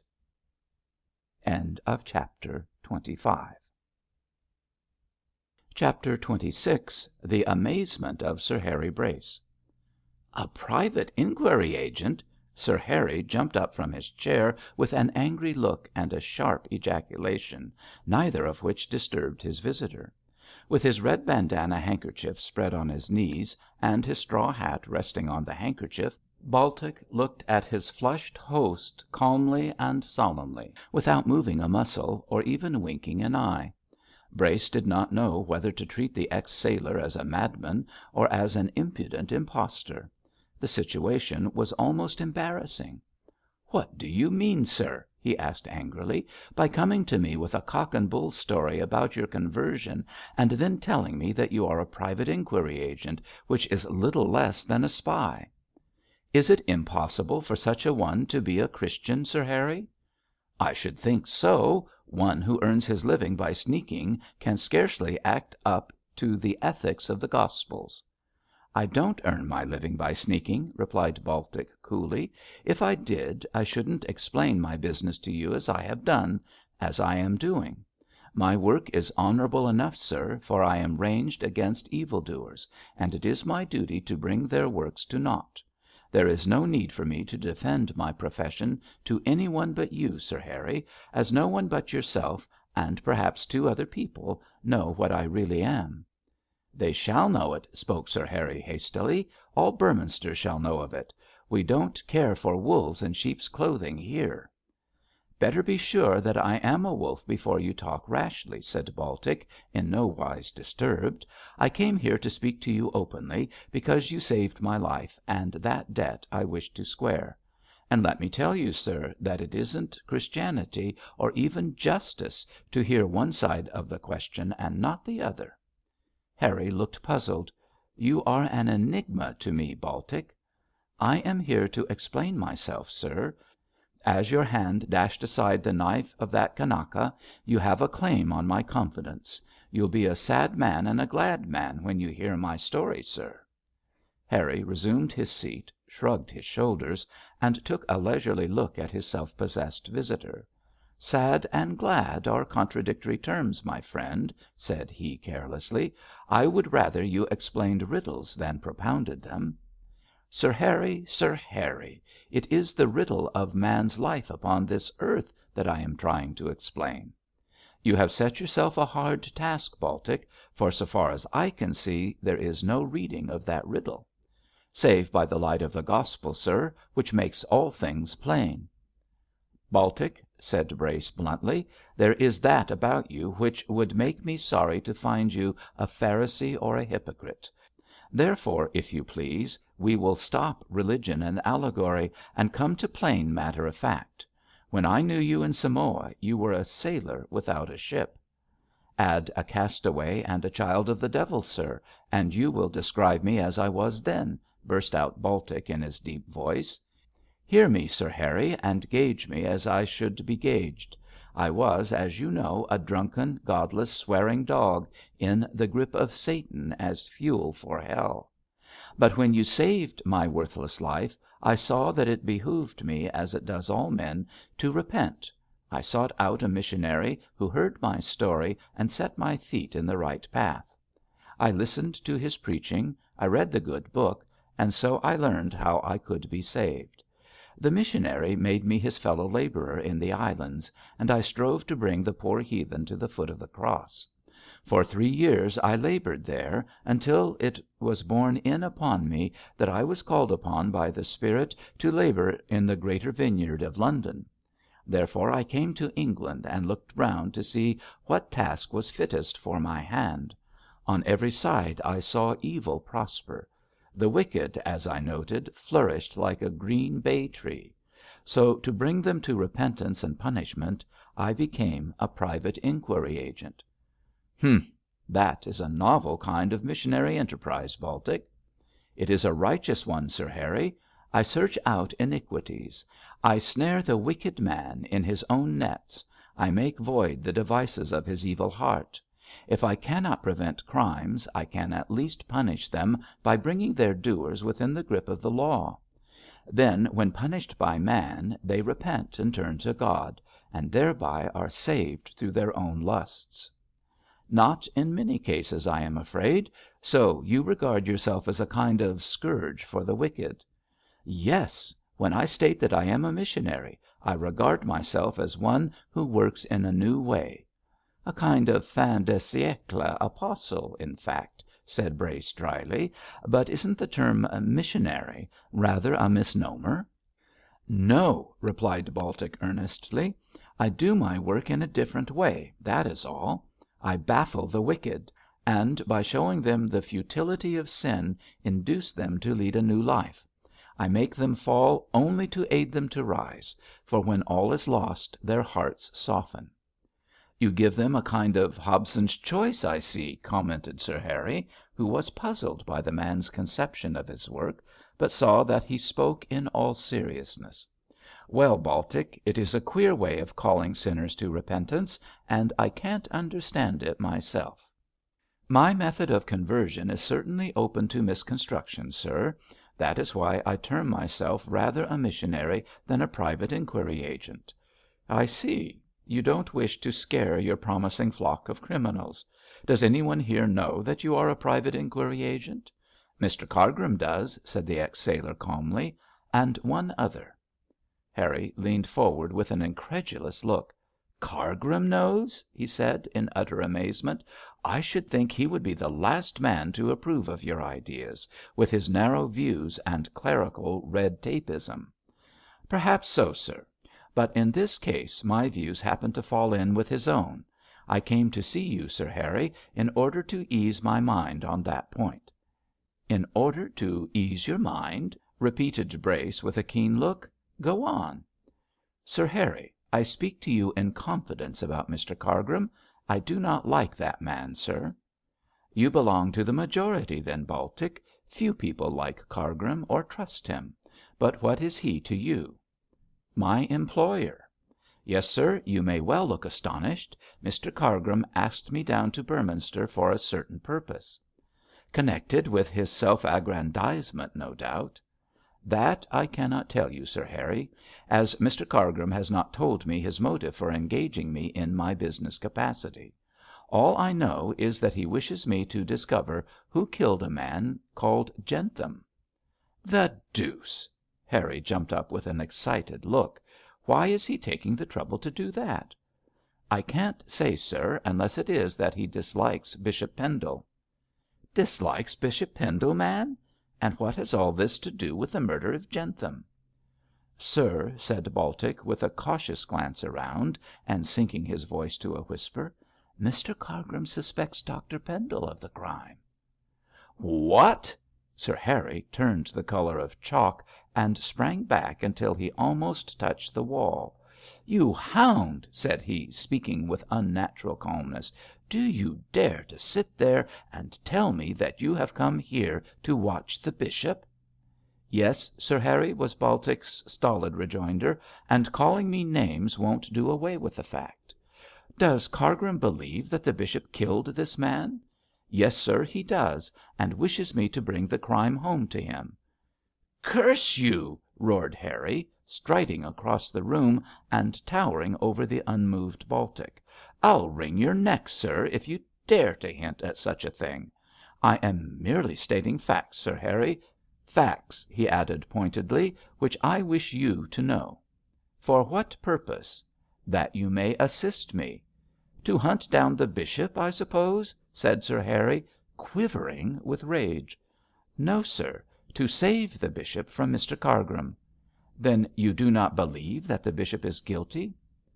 "Sir," said Baltic, with dignity, "in London and in Beorminster I have collected certain evidence which on the face of it incriminates the bishop; but since knowing Dr Pendle I have been observant of his looks and demeanour, and after much thought I have come to the conclusion that he is innocent of this crime which Mr Cargrim lays to his charge.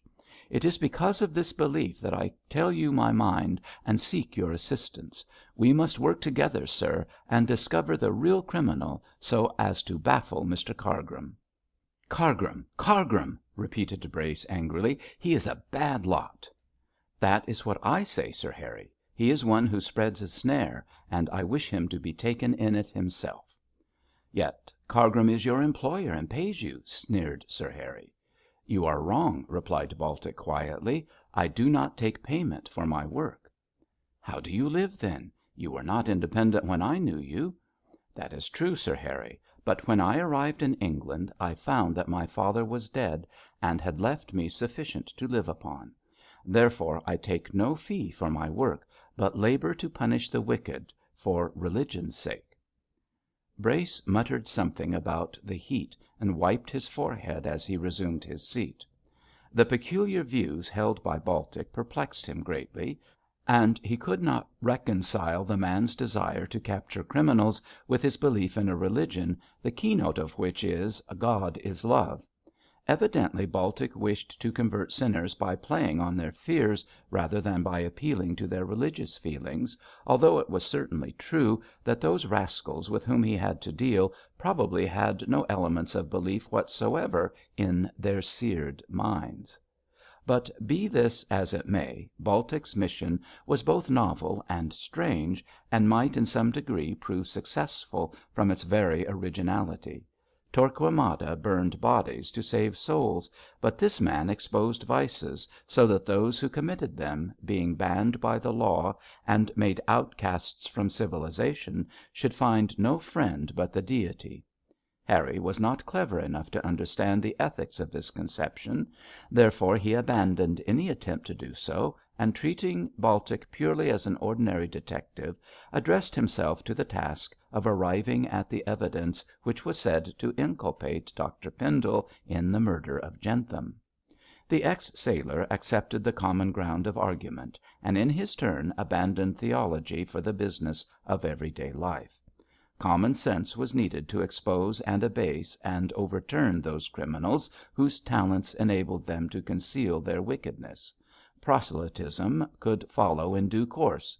There was the germ of a new sect in Baltic's conception of Christianity as a terrorizing religion. "Let me hear your evidence against the bishop," said Sir Harry, calm and businesslike. Baltic complied with this request, and gave the outlines of the case in barren detail. "Sir," said he gravely, "some weeks ago, while there was a reception at the palace, this man Jentham called to see the bishop, and evidently attempted to blackmail him on account of some secret. Afterwards Jentham, not being able to pay for his board and lodging at the Derby Winner, promised Mosk, the landlord, that he would discharge his bill shortly, as he expected the next week to receive much money. From whom he did not say, but while drunk he boasted that Southberry Heath was Tom Tiddler's ground, on which he could pick up gold and silver. In the meantime Bishop Pendle went up to London and drew out of the Ophir Bank a sum of £200 in 20 £10 notes. With this money he returned to Beorminster and kept an appointment, on the Common, with Jentham, when returning on Sunday night from Southberry. Whether he paid him the blackmail I cannot say. Whether he killed the man no one can declare honestly. But it is undoubtedly true that the next morning Jentham, whom the bishop regarded as his enemy, was found dead. These, sir, are the bare facts of the case, and, as you can see, they certainly appear to inculpate Dr Pendle in the crime." This calm and pitiless statement chilled Sir Harry's blood.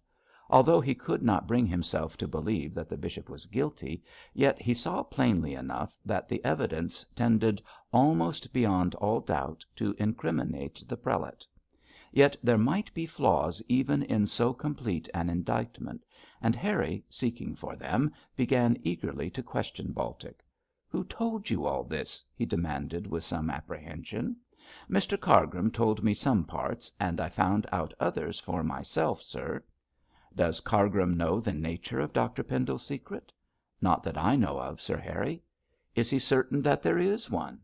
"Quite certain," replied Baltic emphatically, "if only on account of Jentham's boast about being able to get money, and the fact that Bishop Pendle went up to London to procure the blackmail." "How does he know? How does anyone know that the bishop did so?" "Because a butt was torn out of Dr Pendle's London cheque book," said Baltic, "and I made inquiries at the Ophir Bank, which resulted in my discovery that a cheque for 200 had been drawn on the day the bishop was in town." "Come now, Baltic, it is not likely that any bank would give you that information without a warrant. But I don't suppose you dared to procure one against his lordship." "Sir," said Baltic, rolling up his red handkerchief, "I had not sufficient evidence to procure a warrant. Also, I am not in the service of the government. Nevertheless, I have my own ways of procuring information, which I decline to explain. These served me so well in this instance that I know Bishop Pendle drew a cheque for £200, and, moreover, I have the numbers of the notes. If the money was paid to Jentham, and afterwards was taken from his dead body by the assassin, I hope to trace these notes, in which case I may capture the murderer." "In your character of a private inquiry agent?" "No, Sir Harry, I cannot take that much upon myself. I mentioned that one other person knew of my profession. That person is Inspector Tinkler." "Man!" cried Brace, with a start, "you have not dared to accuse the bishop to Tinkler?" "Oh, no, sir," rejoined the ex sailor, composedly. "All I have done is to tell Tinkler that I wish to hunt down the murderer of Jentham, and to induce him to obtain for me a warrant of arrest against Mother Jael." "Mother Jael, the gipsy hag? You don't suspect her, surely?" "Not of the murder, but I suspect her of knowing the truth. Tinkler got me a warrant on the ground of her being concerned in the crime, say as an accessory after the fact. To morrow, Sir Harry, I ride over to the gipsy camp, and then with this warrant I intend to frighten Mother Jael into confessing what she knows." Harry smiled grimly. "If you get the truth out of her, you will be a clever man, Baltic. Does the bishop know that you suspect him?" "I don't suspect him, sir," replied Baltic, rising, "and the bishop knows nothing, as he believes that I am a missionary." "Well, you are, in your own peculiar way." "Thank you, Sir Harry. Only you and Mr Cargrim and Mr Tinkler are aware of the truth. And I tell you all this, sir, as I neither approve of nor believe in Mr Cargrim. I am certain that Dr Pendle is innocent. Mr Cargrim is equally certain that he is guilty. So I am working to prove the truth, and that," concluded the solemn Baltic, "will not be what Mr Cargrim desires." "Good God! The man must hate the bishop." "Bating you're taking the name of God in vain, sir, I believe he does." "Well, Baltic, I am greatly obliged to you for your confidence, and feel thankful that you are on our side. You can command my services in any way you like, but keep me posted up in all you do." "Sir," said Baltic, gravely shaking hands with his host, "you can look upon me as your friend and well wisher."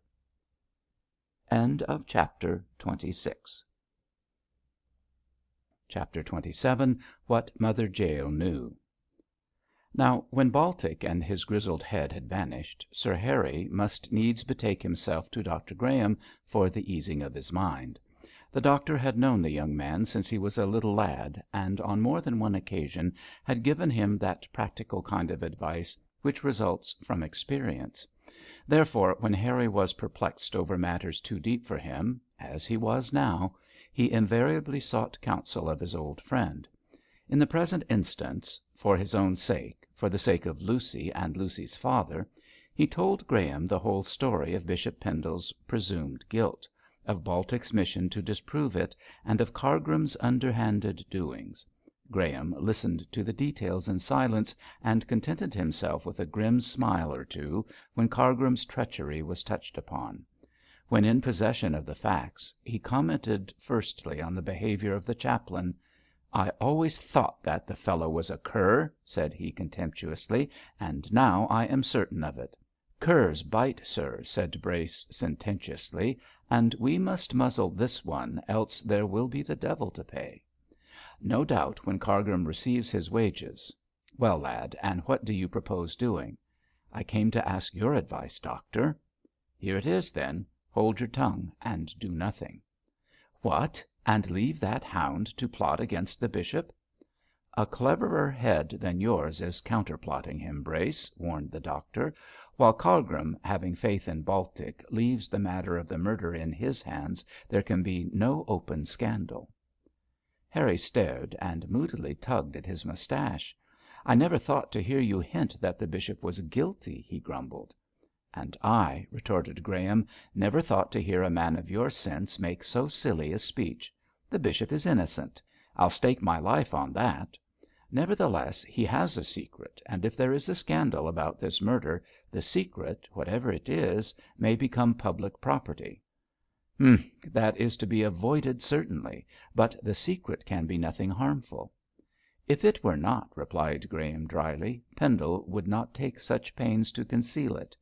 People don't pay £200 for nothing harmful, my lad." "Do you believe that the money was paid?" "Yes, on Southberry Heath, shortly before the murder.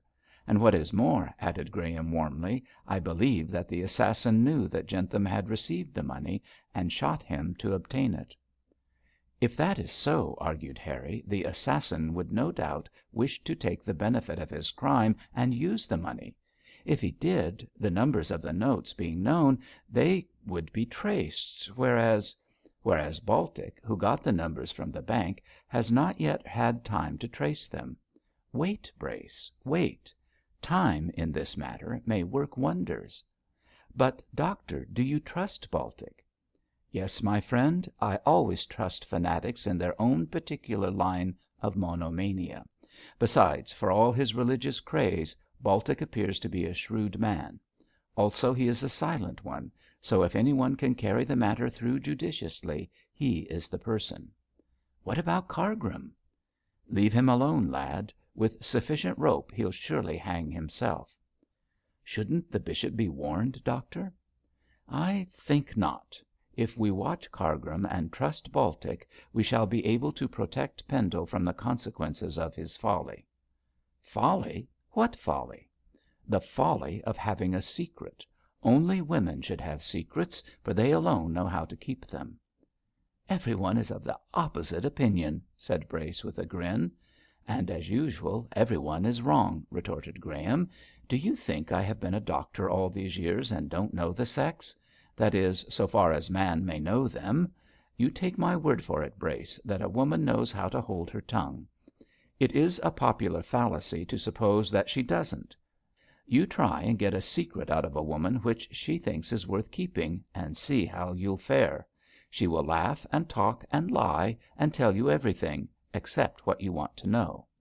What strength is to a man, cunning is to a woman. They are the potters, we are the clay, and my discourse is as discursive as that of Praed's vicar," finished the doctor with a dry chuckle.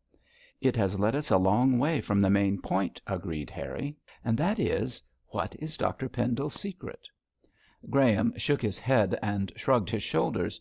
"You ask more than I can tell you," he said sadly. "Whatever it is, Pendle intends to keep it to himself. All we can do is to trust Baltic." "Well, doctor," said Harry, taking a reluctant leave, for he wished to thresh out the matter into absolute chaff, "you know best, so I shall follow your advice." "I'm glad of that," was Graham's reply. "My time is too valuable to be wasted." While this conversation was taking place, Baltic was walking briskly across the brown heath in the full blaze of the noonday. A merciless sun flamed like a furnace in the cloudless sky, and over the vast expanse of dry burnt herbage lay a veil of misty, tremulous heat. Every pool of water flashed like a mirror in the sun's rays. The drone of myriad insects rose from the ground. The lark's clear music rained down from the sky, and the ex-sailor, trudging along the white and dusty highway, almost persuaded himself that he was back in some tropical land, less gorgeous but quite as sultry as the one he had left. The day was fitter for mid-June rather than late September. Baltic made so much concession to the unusual weather as to drape his red handkerchief over his head and place his Panama hat on top of it. But he still wore the thick pilot suit, buttoned up tightly, and stepped out smartly, as though he were a salamander impervious to heat. With his long arms swinging by his side, his steady grey eyes observant of all around him, he rolled on, in true nautical style, towards the gipsy camp. This was not hard to discover, for it lay only a mile or so from Southberry Junction, some little distance off the main road. The missionary saw a huddle of caravans, a few straying horses, a cluster of tawny, half-clad children rioting in the sunshine; and knowing that this was his port of call, he stepped off the road on to the grass and made directly for the encampment. He had a warrant for Mother Jael's arrest in his pocket, but save himself there was no one to execute it, and it might be difficult to take the old woman in charge when she was, so to speak, safe in the heart of her kingdom. However, Baltic regarded the warrant only as a means to an end, and did not intend to use it, other than as a bogey to terrify Mother Jael into confession. He trusted more to his religiosity and persuasive capabilities than to the power of the law. Nevertheless, being practical as well as sentimental, he was glad to have the warrant in case of need, for it was possible that a heathenish witch like Mother Jael might fear man more than God. Finally, Baltic had some experience of casting religious pearls before pagan swine, and therefore was discreet in his use of spiritual remedies. Dogs barked and children screeched when Baltic stepped into the circle formed by caravans and tents, and several swarthy, sinewy, gipsy men darted threatening glances at him as an intrusive stranger. There burned a fire near one of the caravans, over which was slung a kettle swinging from a tripod of iron, and this was filled with some savoury stew, which sent forth appetising odours. A dark, handsome girl, with golden earrings and a yellow handkerchief twisted picturesquely round her black hair, was the cook, and she turned to face Baltic with a scowl when he inquired for Mother Jael. Evidently the Gentiles were no favourite in the camp of these outcasts, for the men lounging about murmured, the women tittered and sneered, and the very children spat out evil words in the Romany language. But Baltic, used to black skins and black looks, was not daunted by this inhospitable reception, and in grave tones repeated his inquiry for the Sibyl. "Who are you, Jugglemush?" asked a sinister looking Hercules. "I am one who wishes to see Mother Jael," replied Baltic in his deep voice. "Arromali!" sneered the Cleopatra-like cook. "She has more to do than to see every cheating, choring Gentile." "Give me money, my royal master," croaked a frightful cripple. "My own little purse is empty." "Oh, what a handsome Gorgio!" whined a hag, interspersing her speech with curses. May evil befall him. "Good luck for gold, dearie." "I spit on your corpse, Gentile." "Charity, charity." A girl seated on the steps of a caravan cracked her fingers, and spitting 3 times for the evil eye, burst into song. "With my kissings and caressings I can gain gold from the Gentiles, but to evil change my blessings." All this clatter and clamour of harsh voices, mouthing the wild gipsy's jargon, had no effect on Baltic. Seeing that he could gain nothing from the mocking crowd, he pushed back 1 or 2 who seemed disposed to be affectionate with a view to robbing his pockets, and shouted loudly, "Mother Jael! Mother Jael!" till the place rang with his roaring. Before the gipsies could recover from their astonishment at this sudden change of front, a dishevelled grey head was poked out from one of the black tents, and a thin, high voice piped, "Dearie, lovey, Mother Jael be here." "I thought I would bring you out of your burrow," said Baltic grimly, as he strode towards her. "In with you again, old witch of Endor, and let me follow." "Yiddity mush," growled 1 or 2, but the appearance of Mother Jael and a few words from her sent the whole gang back to their idling and working, while Baltic, quite undisturbed, dropped on all fours and crawled into the black tent at the tail of the hag. She croaked out a welcome to her visitor, and, squatting on a tumbled mattress, leered at him like a foul old toad. Baltic sat down near the opening of the tent, so as to get as much fresh air as possible, and also to watch Mother Jael's face by the glimmer of light which crept in. Spreading his handsome handkerchief on his knee, according to custom, and placing his hat thereon, he looked straightly at the old hag and spoke slowly. "Do you know why I am here, old woman?" he demanded. "Yes, dearie, yes. Ain't it for your fortunes, as you always told? Oh, my pretty one, you ask old mother for a fair future. I knows, I knows." "You know wrong, then," retorted Baltic, coolly. "I am one who has no dealings with witches and familiar spirits. I ask you to tell me, not my fortune, which lies in the hand of the Almighty, but the name of the man who murdered the creature Jentham." Mother Jael made an odd whistling sound, and her cunning old face became as expressionless as a mask. In a second, save for her wicked black eyes, which smouldered like two sparks of fire under her drooping lids, she became a picture of stupidity and senility. "Bless 'ee, my pretty master, I knows not. All I knows I told the Gentiles yonder," and the hag pointed a crooked finger in the direction of Beorminster. "Mother of the witches, you lie!" cried Baltic, in very good Romany. The eyes of Mother Jael blazed up like torches at the sound of the familiar tongue, and she eyed the weather beaten face of Baltic with an amazement too genuine to be feigned. "Duvel," said she, in a high key of astonishment, "who is this Gorgio who patters with the gab of a gentle Romany?" "I am a brother of the tribe, my sister." "No gipsy, though," said the hag in the black language. "You have not the glassy eye of the true Roman." "No Roman am I, my sister, save by adoption. As a lad I left the Gentiles' roof for the merry tent of Egypt, and for many years I called Lovels and Stanleys my blood brothers." "Then why come you with a double face, little child?" croaked the beldam, who knew that Baltic was speaking the truth from his knowledge of the gipsy tongue. "As a Gentile I would speak no word, but my brother you are, and as my brother you shall know." "Know who killed Jentham?" said Baltic, hastily.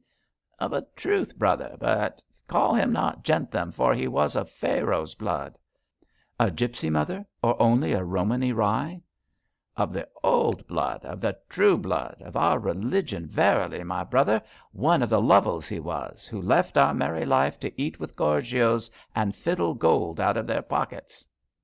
"He called himself Amaru, then, did he not?" said Baltic, who had heard this much from Cargrim, to whom it had filtered from Miss Whichello through Tinkler. "It is so, brother. Amaru he called himself, and Jentham and Grieg, and a dozen other names, when cheating and choring the Gentiles. But a Bosvile he was born, and a Bosvile he died." "That is just it," said Baltic, in English, for he grew weary of using the gipsy tongue, in which from disuse he was no great proficient. "How did he die?" "He was shot, lovey," replied Mother Jael, relapsing also into the vulgar tongue. "Shot, dearie, on this blessed common." "Who shot him?" "Job, my noble rye, I can't say. Jentham he come here to patter the calo jib and drink with us. He said as he had to see some Gentile on that night. La, la, la," she piped thinly, "an evil night for him." "On Sunday night, the night he was killed?" "Yes, pretty one. The Gorgio was to give him money for something he knowed." "Who was the Gorgio?" "I don't know, lovey, I don't know." "What was the secret, then?" asked Baltic, casting round for information. "Bless 'ee, my tiny, Jentham niver told me, and I was curious to know, my dove, so when he walks away half seas over I goes too. I follows, lovey, I follow, but I niver did cotch him up, for rain and storm come most dreadful." "Did you not see him on that night, then?" "Sight of my eyes, I saw him dead. I heard a shot and I run, dearie, for I knows dat as had no pistol, but I lose my way, my royal rye, and it was only when the storm rolled off as I found him. He was lying in a ditch. Such was his grave," continued Mother Jael, speaking in her own tongue. "Water and grass and storm clouds above, brother. I was afraid to touch him, afraid to wait, as these Gentiles might think I had slain the man. I got back into the road, I did, and there I picked up this, which I brought to the camp with me, but I never showed it to the police, brother, for I feared the Gentile jails." This proved to be a neat little silver mounted pistol, which Mother Jael fished from the interior of the mattress. Baltic balanced it in his hand, and believing, as was surely natural, that Jentham had been killed with this weapon, he examined it carefully. "G.P.," said he, reading the initials graven on the silver shield of the butt. "Ah!" chuckled Mother Jael, hugging herself. "George Pendle that is, lovey. But which of 'em, my tender dove, the father or the son?" "Humph!" remarked Baltic, meditatively. "They are both called George." "But they ain't both called murderer, my brother. George Pendle shot that Bosvile, sure enough, and if you ask me, dearie, it was the son, the captain, the sodger. Ah, that it was." CHAPTER XXVIII.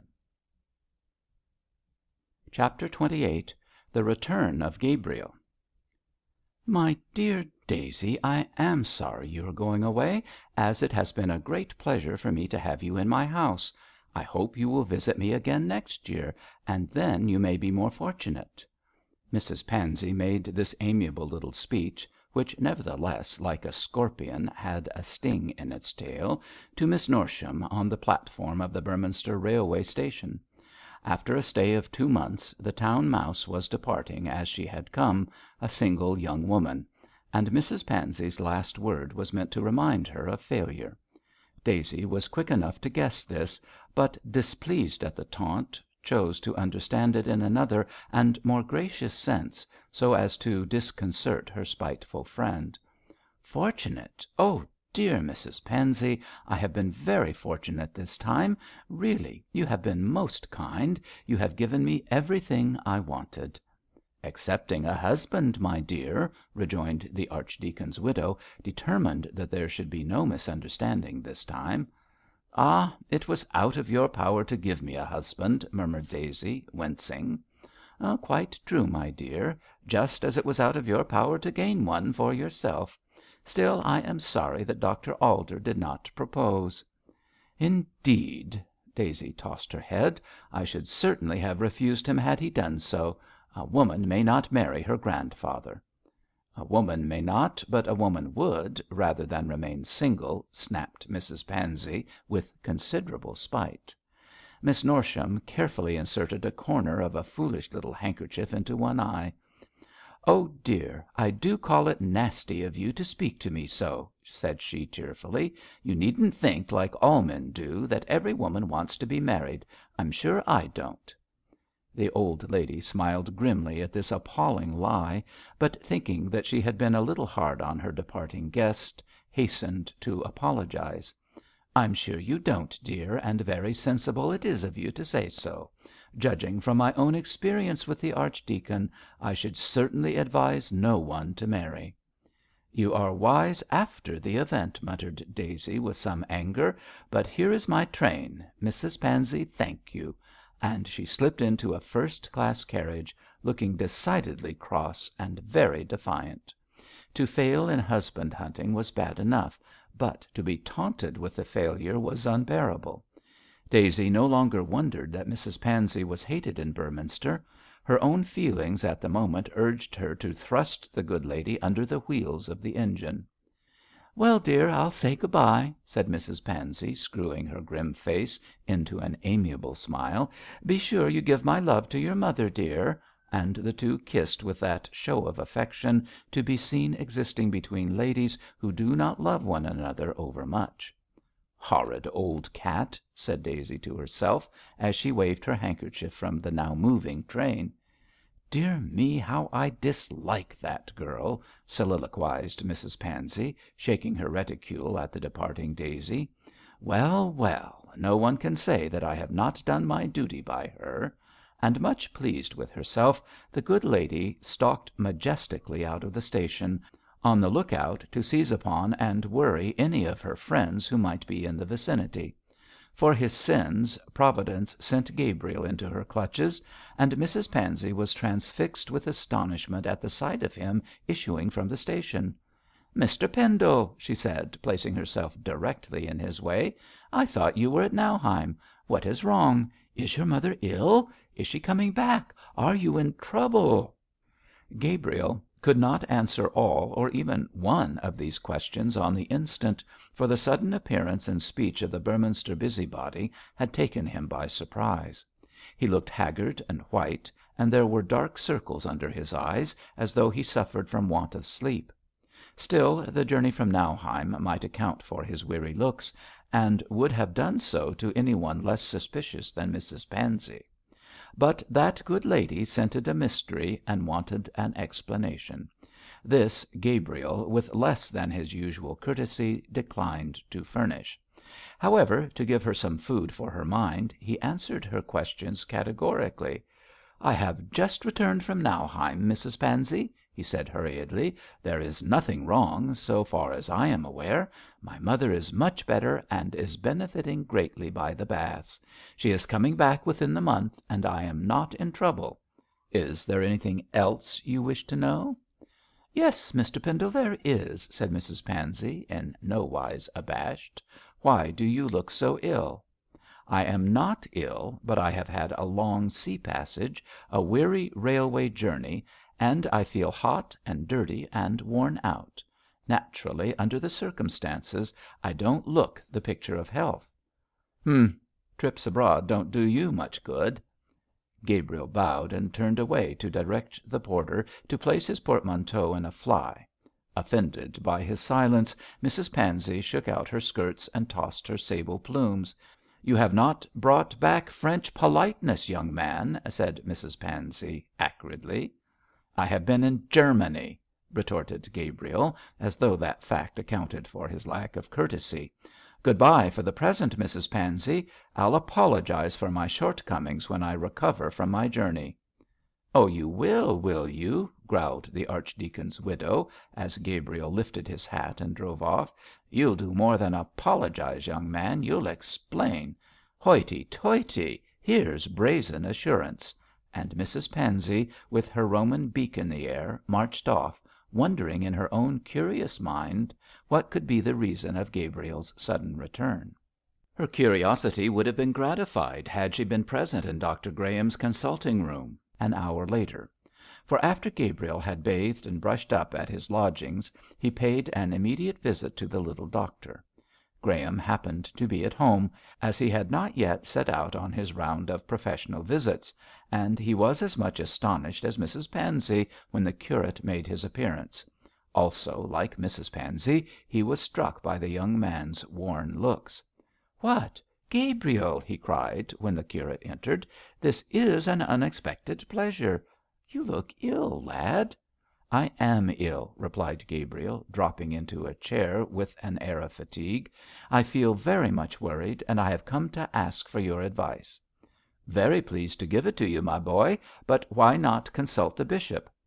"My father is the last man in the world I would consult, doctor." "That is a strange speech, Gabriel," said Graham, with a keen look. "It is the prelude to a stranger story. I have come to confide in you because you have known me all my life, doctor, and because you are the most intimate friend my father has." "Have you been getting into trouble?" "No. My story concerns my father more than it does me." "Concerns your father?" repeated the doctor, with a sudden recollection of the bishop's secret. "Are you sure that I am the proper person to consult?" "I am certain of it. I know. Well, what I do know is something I have not the courage to speak to my father about.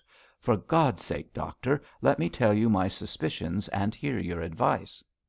"Your suspicions?" said Graham, starting from his chair with a chill in his blood. "About that murder?" "God forbid, doctor. No, not about the murder, but about the man who was murdered." "Jentham?" "Yes, about the man who called himself Jentham. Are you sure we are quite private here, doctor?" Graham nodded, and walking to the door turned the key. Then he came back to his seat and fixed his eyes on the perturbed face of the young man. "Does your father know that you are back?" he asked.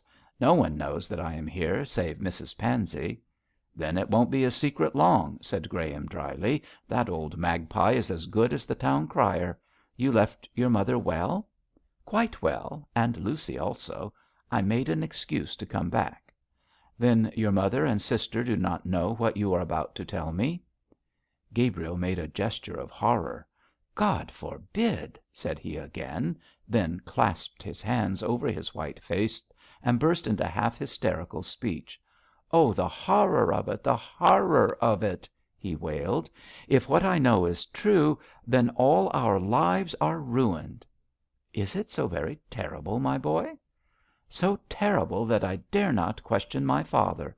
I must tell you, for only you can advise and help us all. Oh, doctor, doctor, the very thought drives me mad. Indeed, I feel half mad already." "You are worn out, Gabriel. Wait one moment." The doctor saw that his visitor's nerves were overstrained, and that unless the tension were relaxed he would probably end in having a fit of hysteria. The poor young fellow, born of a weakly mother, was neurotic in the extreme, and had in him a feminine strain which made him unequal to facing trouble or anxiety. Even as he sat there, shaking and white-faced, the nerve storm came on and racked and knotted and tortured every fibre of his being, until a burst of tears came to his relief, and almost in a swoon he lay back limply in his chair. Graham fixed him a strong dose of valerian, felt his pulse, and made him lie down on the sofa. Also he darkened the room and placed a wet handkerchief on the curate's forehead. Gabriel closed his eyes and lay on the couch as still as any corpse, while the doctor, who knew what he suffered, watched him with infinite pity. "Poor lad," he murmured, holding Gabriel's hand in his firm, warm clasp.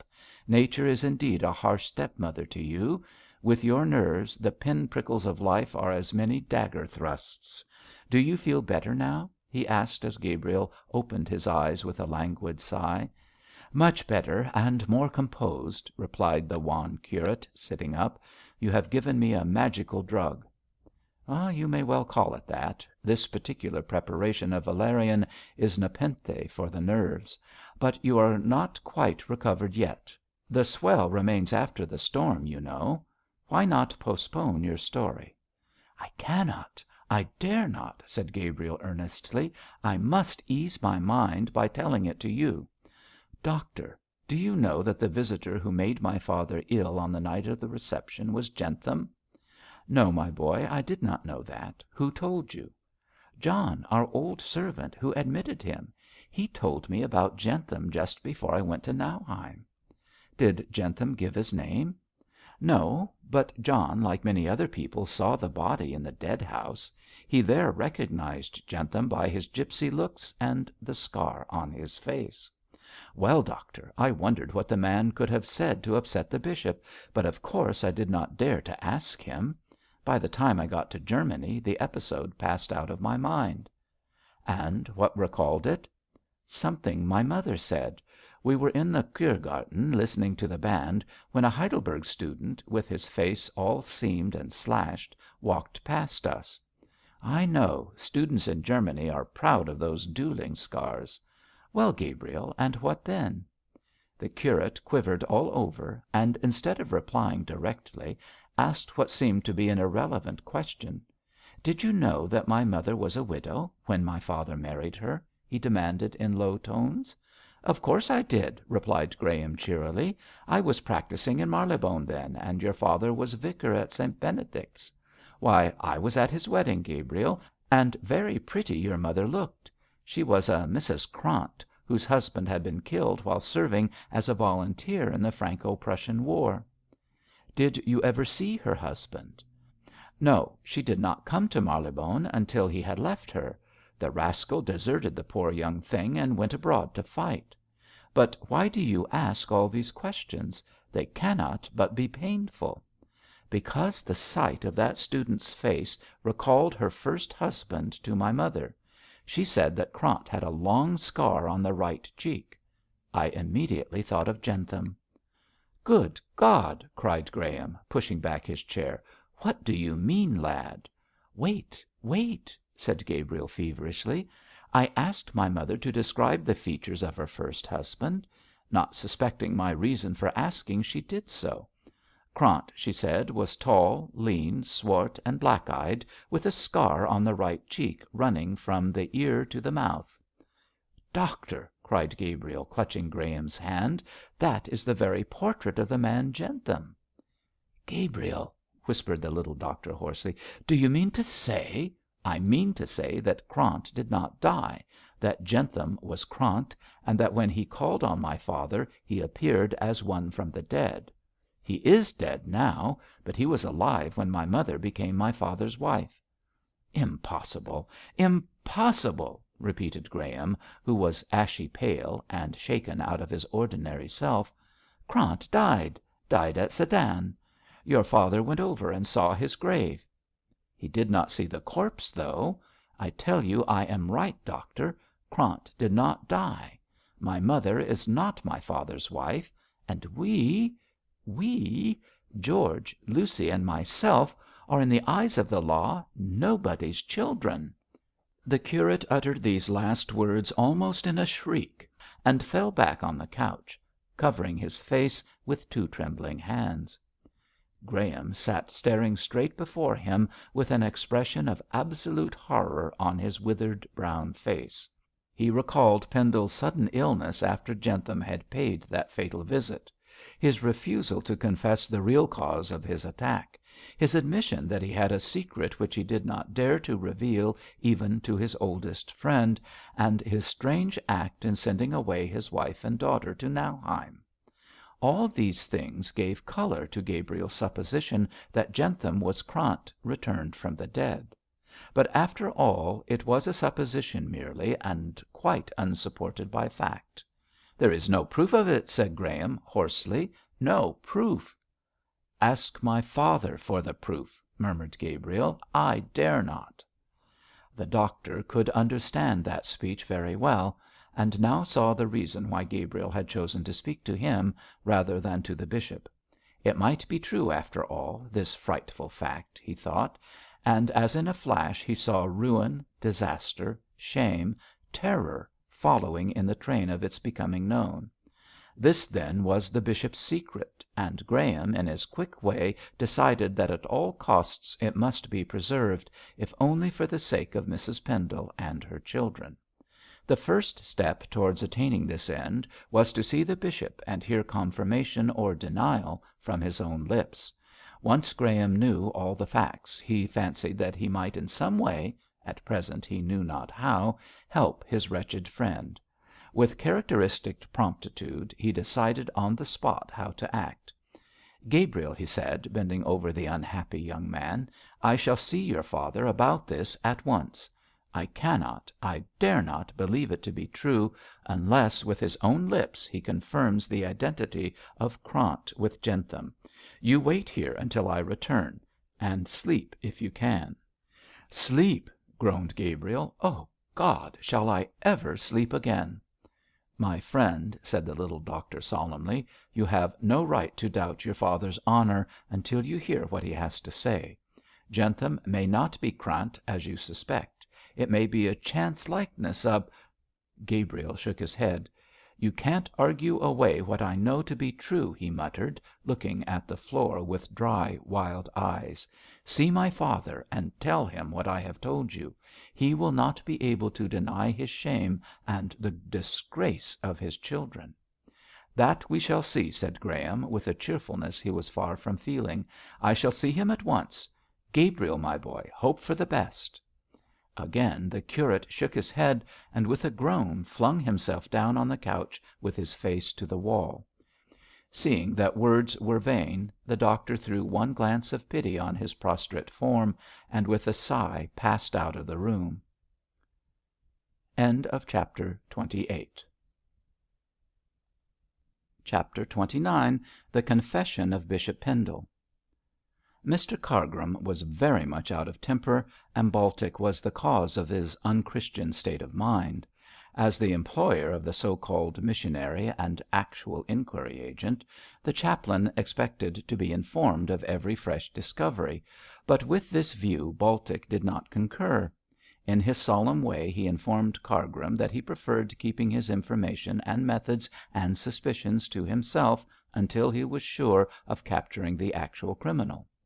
When the man was lodged in Beorminster Gaol, when his complicity in the crime was proved beyond all doubt, then Baltic promised to write out, for the edification of his employer, a detailed account of the steps taken to bring about so satisfactory a result; and from this stern determination all Cargrim's arguments failed to move him. This state of things was the more vexatious as Cargrim knew that the ex sailor had seen Mother Jael, and shrewdly suspected that he had obtained from the beldam valuable information likely to incriminate the bishop. Whether his newly found evidence did so or not, Baltic gravely declined to say, and Cargrim was furious at being left in ignorance. He was particularly anxious that Dr Pendle's guilt should be proved without loss of time, as Mr Leigh of Heathcroft was sinking rapidly, and on any day a new rector might be needed for that very desirable parish. Certainly Cargrim, as he fondly imagined, had thwarted Gabriel's candidature by revealing the young man's love for Bell Mosk to the bishop. Still, even if Gabriel were not nominated, Dr Pendle had plainly informed Cargrim that he need not expect the appointment, so the chaplain foresaw that unless he obtained power over the bishop before Leigh's death, the benefice would be given to some stranger. It was no wonder, then, that he resented the silence of Baltic, and felt enraged at his own impotence. He almost regretted having sought the assistance of a man who appeared more likely to be a hindrance than a help. For once Cargrim's scheming brain could devise no remedy. Lurking about the library as usual, Mr Cargrim was much astonished to receive a visit from Dr Graham. Of course the visit was to the bishop, but Cargrim, being alone in the library, came forward in his silky, obsequious way to receive the new comer, and politely asked what he could do for him. "You can inform the bishop that I wish to see him, if you please," said Graham, with a perfectly expressionless face. "His lordship is at present taking a short rest," replied Cargrim, blandly. "But anything I can do——" "You can do nothing, Mr Cargrim. I wish for a private interview with Dr Pendle." "Your business must be important." "It is," retorted Graham, abruptly; "so important that I must see the bishop at once." "Oh, certainly, doctor. I am sorry to see that you do not look well." "Thank you, I am as well as can be expected." "Really, considering what, Dr Graham?" "Considering the way I am kept waiting here, Mr Cargrim," after which pointed speech there was nothing left for the defeated chaplain but to retreat as gracefully as he could. Yet Cargrim might have known from past experience that a duel of words with sharp-tongued Dr Graham could only end in his discomfiture. But in spite of all his cunning, he usually burnt his fingers at a twice-touched flame. Extremely curious to know the reason of Graham's unexpected visit and haggard looks, Cargrim, having informed the bishop that the doctor was waiting for him, attempted to make a third in the interview by gliding in behind his superior. Graham, however, was too sharp for him, and after a few words with the bishop, intimated to the chaplain that his presence was not necessary. So Cargrim, like the Peri at the gates of Paradise, was forced to lurk as near the library door as he dared, and he strained his ears in vain to overhear what the pair was talking about. Had he known that the revelation of Bishop Pendle's secret formed the gist of the interview, he would have been even more enraged than he was.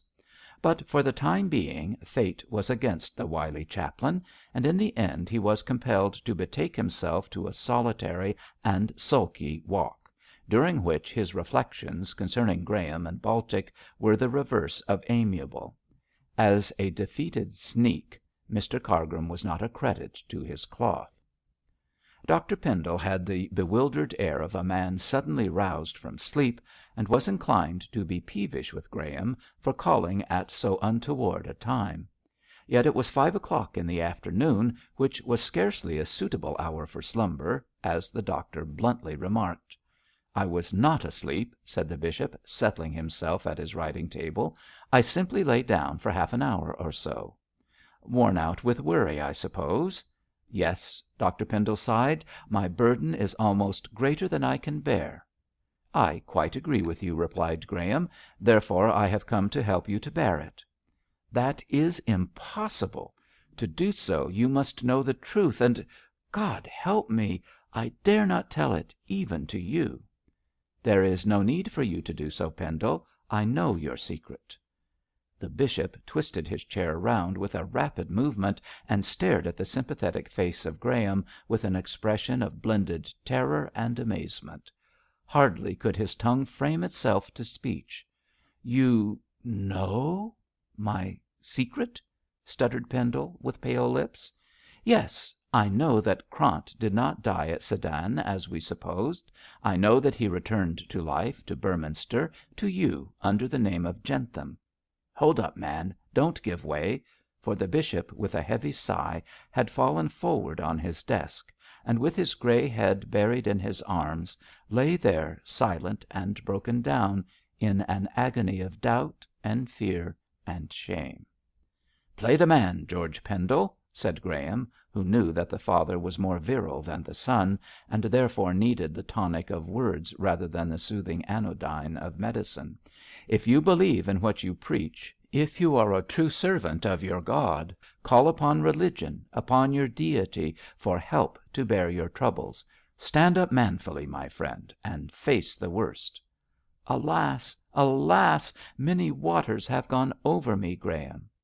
"Can you expect anything else if you permit yourself to sink without an effort?" said the doctor, rather cynically. "But if you cannot gain strength from Christianity, then be a Stoic and independent of supernatural aid." The bishop lifted his head and suddenly rose to his full height until he towered above the little doctor. His pale face took upon itself a calmer expression, and stretching out his arm, he rolled forth a text from the Psalms in his deepest voice, in his most stately manner: "In God is my salvation and my glory, the rock of my strength, and my refuge is in God." "Good," said Graham, with a satisfied nod. "That is the proper spirit in which to meet trouble. And now, Pendle, with your leave, we will approach the subject with more particularity."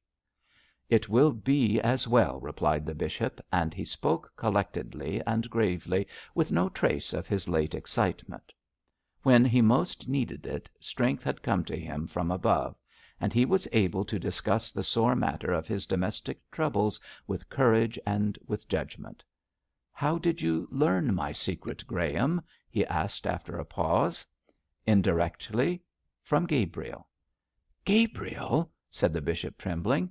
"Is at Nauheim." "You are mistaken, Pendle. He returned to Beorminster this morning, and as he was afraid to speak to you on the subject of Jentham, he came to ask my advice. The poor lad is broken down and ill, and is now lying in my consulting room until I return."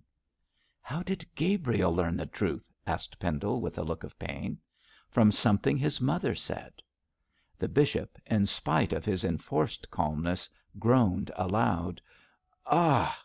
Does she know of it?" he murmured, while drops of perspiration beaded his forehead and betrayed his inward agony.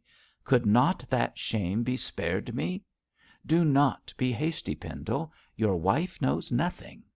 "Thank God!" said the bishop, fervently; then added almost immediately, "You say my wife.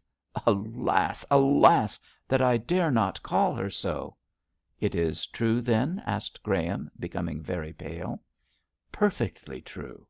Krant was not killed. Krant returned here under the name of Jentham. My wife is not my wife. My children are illegitimate. They have no name. Outcasts they are. Oh, the shame! Oh, the disgrace!" And Dr Pendle groaned aloud. Graham sympathised with the man's distress, which was surely natural under the terrible calamity which had befallen him and his. George Pendle was a priest, a prelate, but he was also a son of Adam, and liable, like all mortals, the strongest as the weakest, to moments of doubt, of fear, of trembling, of utter dismay.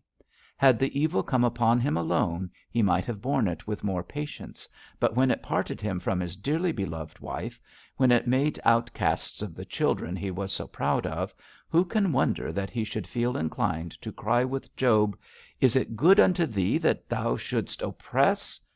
Nevertheless, like Job, the bishop held fast his integrity. Yet that he might have some comfort in his affliction, that one pang might be spared to him, Graham assured him that Mrs Pendle was ignorant of the truth, and related in full the story of how Gabriel had come to connect Jentham with Krant. Pendle listened in silence, and inwardly thanked God that at least so much mercy had been vouchsafed him.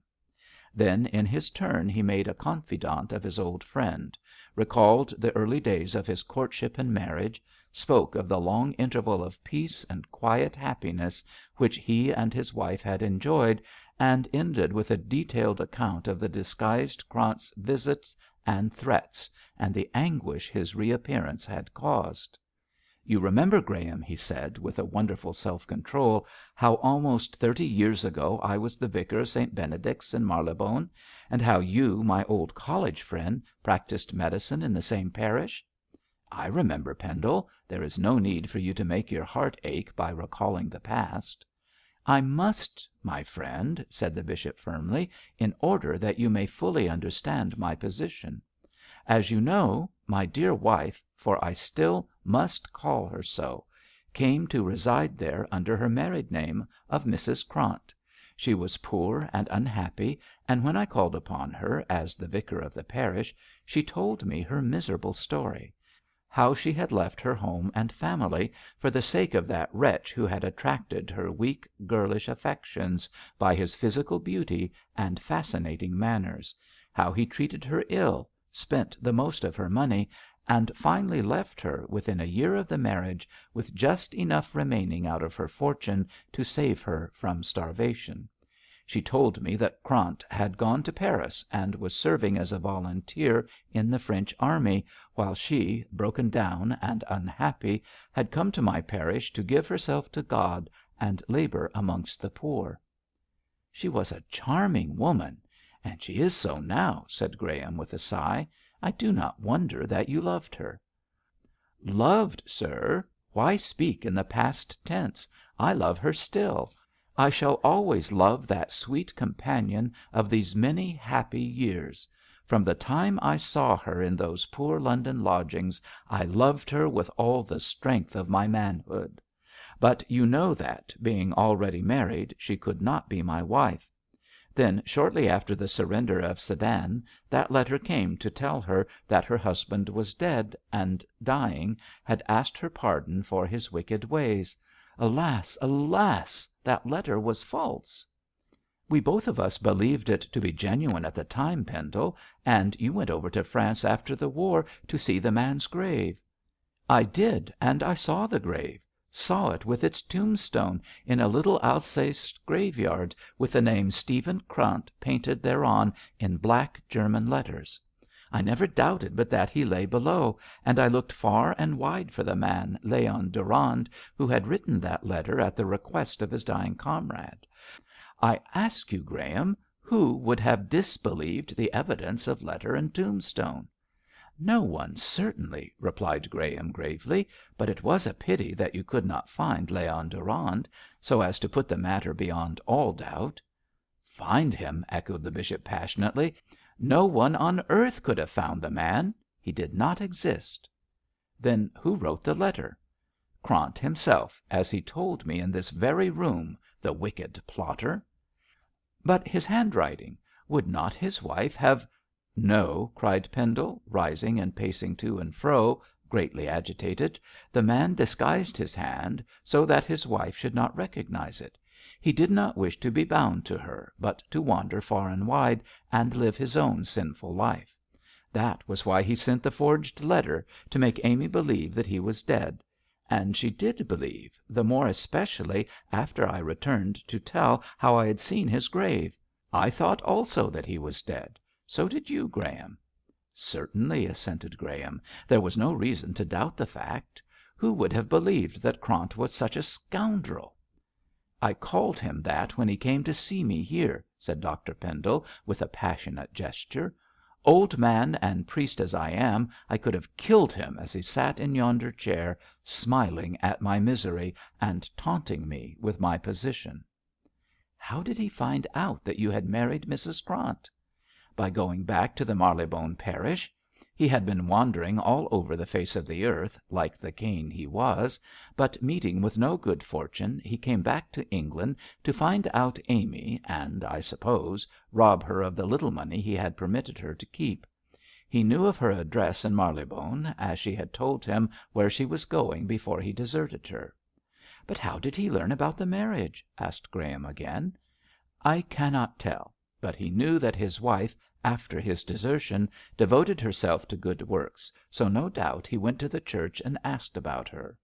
The old verger who saw us married is still alive, so I suppose he told Krant that Amy was my wife, and that I was the Bishop of Beorminster. But however he learned the truth, he found his way here, and when I came into this room during the reception I found him waiting for me. How did you recognise a man you had not seen? By a portrait Amy had shown me, and by the description she gave me of his gipsy looks and the scar on his cheek. He had not altered at all, and I beheld before me the same wicked face I had seen in the portrait. I was confused at first, as I knew the face but not the name. When he told me that he was Stephen Krant, that my wife was really his wife, that my children had no name, oh, God!" cried Pendle, covering his face with his hands. "It was terrible, terrible." "Oh, my poor friend!" The bishop threw himself into a chair. "After close on 30 years," he moaned. "Think of it, Graham. The shame, the horror. Oh, God!" Chapter XXX. Blackmail. For some moments Graham did not speak, but looked with pity on the grief-shaken frame and bowed shoulders of his sorely tried friend. Indeed, the position of the man was such that he did not see what comfort he could administer, and so, very wisely, held his peace.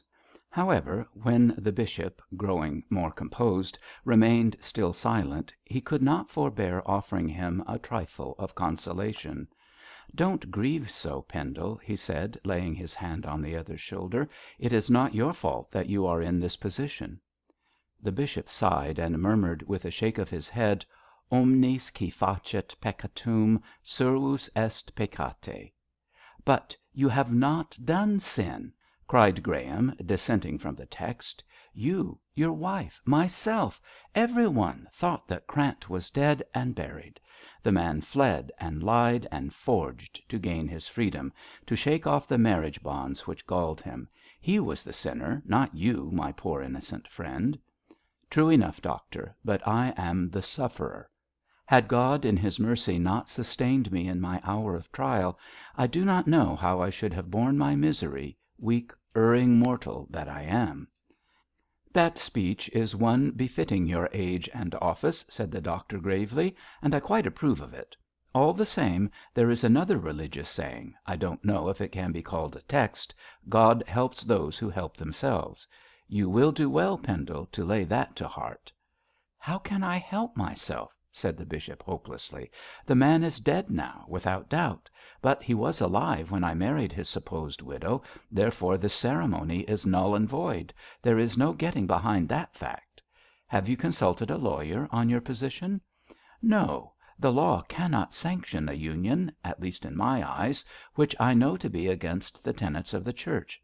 So far as I know, if a husband deserts his wife and is not heard of for 7 years, she can marry again after that period without being liable to prosecution as a bigamist, but in any case the second ceremony is not legal." "Mrs. Krant became your wife before the expiration of 7 years, I know," said Graham, wrinkling his brow. "Certainly, and therefore she is, in the eyes of the law, a bigamist." The bishop shuddered, although God knows she fully believed her husband to be dead.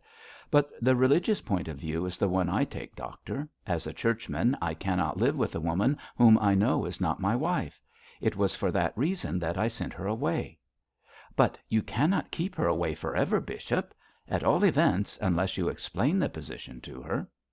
"I dare not do that in her present state of health. The shock would kill her. No, Graham, I see that sooner or later she must know, but I wished for her absence that I might gain time to consider my terrible position. I have considered it in every way, but, God help me, I can see no hope, no escape. Alas, alas! I am sorely, sorely tried." Graham reflected. "Are you perfectly certain that Jentham and Krant are one and the same man?" he asked doubtfully. "I am certain of it," replied Pendle decisively. "I could not be deceived in the dark gipsy face, in the peculiar cicatrice on the right cheek. and he knew all about my wife, Graham, about her family, her maiden name, the amount of her fortune, her taking up parish work in Marylebone. Above all, he showed me the certificate of his marriage and a number of letters written to him by Amy, reproaching him with his cruel desertion. Oh, there can be no doubt that this Jentham is, or rather was, Stephen Krant." "It would seem so," sighed Graham, heavily. "Evidently there is no hope of proving him to be an impostor in the face of such evidence." "He came to extort money, I suppose?" "Need you ask?" said the bishop, bitterly. "Yes, his sole object was blackmail. He was content to let things remain as they are, provided his silence was purchased at his own price. He told me that if I paid him £200 he would hand over certificate and letters and disappear, never to trouble me again." "I doubt if such a blackguard could keep his word, Pendle. Moreover, although novelists and dramatists attach such a value to marriage certificates, they are really not worth the paper they are written on, save perhaps as immediate evidence. The register of the church in which the ceremony took place is the important document, and that can neither be handed over nor destroyed. Krant was giving you withered leaves for your good gold, Pendle. Still, needs must when Sir Urian drives, so I suppose you agreed to the bribe." The bishop's grey head drooped on his breast, his eyes sought the carpet, and he looked like a man overwhelmed with shame. "Yes," he replied, in low tones of pain. "I had not the courage to face the consequences. Indeed, what else could I do?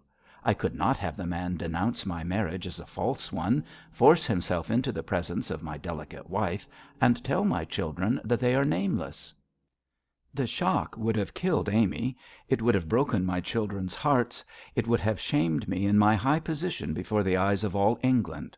I was innocent. I am innocent. Yes, but the fact remained, as it remains now, that I am not married to Amy, that my children are not entitled to bear my name. I ask you, Graham, I ask you, what else could I do than pay the money in the face of such shame and disgrace?" "There is no need to excuse yourself to me, Pendle. I do not blame you in the least." "But I blame myself, in part," replied the bishop, sadly. "As an honest man I knew that my marriage was illegal. As a priest I was bound to put away the woman who is not my wife. But think of the shame to her, of the disgrace to my innocent children. I could not do it, Graham, I could not do it. Satan came to me in such a guise that I yielded to his tempting without a struggle. I agreed to buy Jentham's silence at his own price, and as I did not wish him to come here again lest Amy should see him, I made an appointment to meet him on Southberry Heath on Sunday night, and there pay him his £200 blackmail." "Did you speak with him on the spot where his corpse was afterwards found?" said Graham, in a low voice, not daring to look at his friend. "No," answered the bishop, simply, not suspecting that the doctor hinted at the murder. "I met him at the cross roads." "You had the money with you, I suppose?" "I had the money in notes of tens. As I was unwilling to draw so large a sum from the Beorminster Bank, lest my doing so should provoke comment, I made a special journey to London and obtained the money there." "I think you were over careful, bishop." "Graham, I tell you I was overcome with fear, not so much for myself as for those dear to me. You know how the most secret things become known in this city, and I dreaded lest my action should become public property and should be connected in some way with Jentham. Why, I even tore the butt of the cheque I drew out of the book, lest any record should remain likely to excite suspicion. I took the most elaborate precautions to guard against discoveries." "And rather unnecessary ones," rejoined Graham, dryly. "Well, and you met the scamp?" "I did, on Sunday night. That Sunday I was at Southberry holding a confirmation service, and as I rode back, shortly after 8 in the evening, I met Jentham, by appointment, at the cross roads. It was a stormy and wet night, Graham, and I half thought that he would not come to the rendezvous. But he was there, sure enough, and in no very good temper at his wedding. I did not get off my horse, but handed down the packet of notes, and asked him for the certificate and letters." "Which, no doubt, he declined to part with at the last moment?" "You are right," said the bishop, mournfully. "He declared that he would keep the certificate until he received another £100." "The scoundrel! What did you say?" "What could I say but yes? I was in the man's power. At any cost, if I wanted to save myself and those dear to me, I had to secure the written evidence he possessed. I told him that I had not the extra money with me, but that if he met me in the same place a week later he should have it. I then rode away downcast and wretched. The next day," concluded the bishop, quietly, "I heard that my enemy was dead." "Murdered," said Graham, explicitly. "Murdered, as you say," rejoined Pendle, tremulously. "And oh, my friend, I fear that the Cain who slew him now has the certificate in his possession and holds my secret. What I have suffered with that knowledge God alone knows. Every day, every hour, I have been expecting a call from the assassin." "The deuce you have," said the doctor, surprised into unbecoming language. "Yes, he may come and blackmail me also, Graham." "Not when he runs the risk of being hanged, my friend." "But you forget," said the bishop, with a sigh. "He may trust to his knowledge of my secret to force me to conceal his sin." "Would you be coerced in that way?" Dr Pendle threw back his noble head, and, looking intently at his friend, replied in a firm and unfaltering tone. "No," said he, gravely. "Even at the cost of my secret becoming known, I should have the man arrested." "Well," said Graham, with a shrug, "you are more of a hero than I am, bishop. The cost of exposing the wretch seems too great." "Graham, Graham, I must do what is right at all hazards." "Fiat justitia ruat caelum," muttered the doctor. "There is a morsel of dictionary Latin for you. The heavens above your family will certainly fall if you speak out." The bishop winced and whitened. "It is a heavy burden, Graham, a heavy, heavy burden. But God will give me strength to bear it. He will save me according to His mercy." The little doctor looked meditatively at his boots. He wished to tell Pendle that the chaplain suspected him of the murder, and that Baltic, the missionary, had been brought to Beorminster to prove such suspicions, but at the present moment he did not see how he could conveniently introduce the information. Moreover, the bishop seemed to be so utterly unconscious that anyone could accuse him of the crime, that Graham shrank from being the busybody to enlighten him. Yet it was necessary that he should be informed, if only that he might be placed on his guard against the machinations of Cargrim. Of course, the doctor never for one moment thought of his respected friend as the author of a deed of violence, and quite believed his account of the meeting with Jentham. The bishop's simple way of relating the episode would have convinced any liberal minded man of his innocence and rectitude. His accents and looks and candour all carried conviction. Finally, Graham hit upon a method of leading up to the subject of Cargrim's treachery by referring to the old gipsy and her fortune telling at Mrs Pansey's garden party. "What does Mother Jael know of your secret?" he asked with some hesitation. "Nothing," replied the bishop, promptly. "It is impossible that she can know anything unless" here he paused "unless she is aware of who killed Jentham, and has seen the certificate and letters." "Do you think she knows who murdered the man?" "I cannot say. At that garden party I went into the tent to humour some ladies who wished me to have my fortune told." "I saw you go in, bishop, and you came out looking disturbed." "No wonder, Graham, for Mother Jael, under the pretence of reading my hand, hinted at my secret. I fancied, from what she said, that she knew what it was, and I accused her of having gained the information from Jentham's assassin. However, she would not speak plainly, but warned me of coming trouble, and talked about blood and the grave, until I really believe she fancied I had killed the man. I could make nothing of her, so I left the tent considerably discomposed, as you may guess. I intended to see her on another occasion, but as yet I have not done so." "Is it your belief that the woman knows your secret?" asked Graham.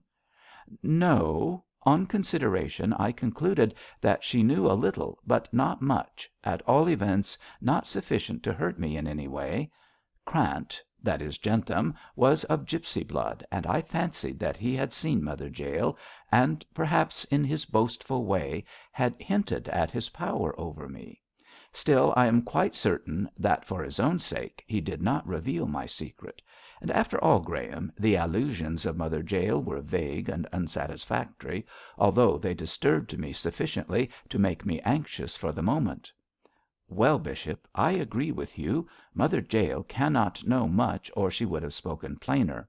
So far as she is concerned, I fancy your secret is pretty safe.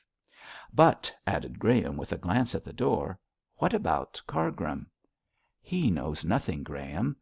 'Perhaps not, but he suspects much.' 'Suspects!' echoed the bishop, in scared tones.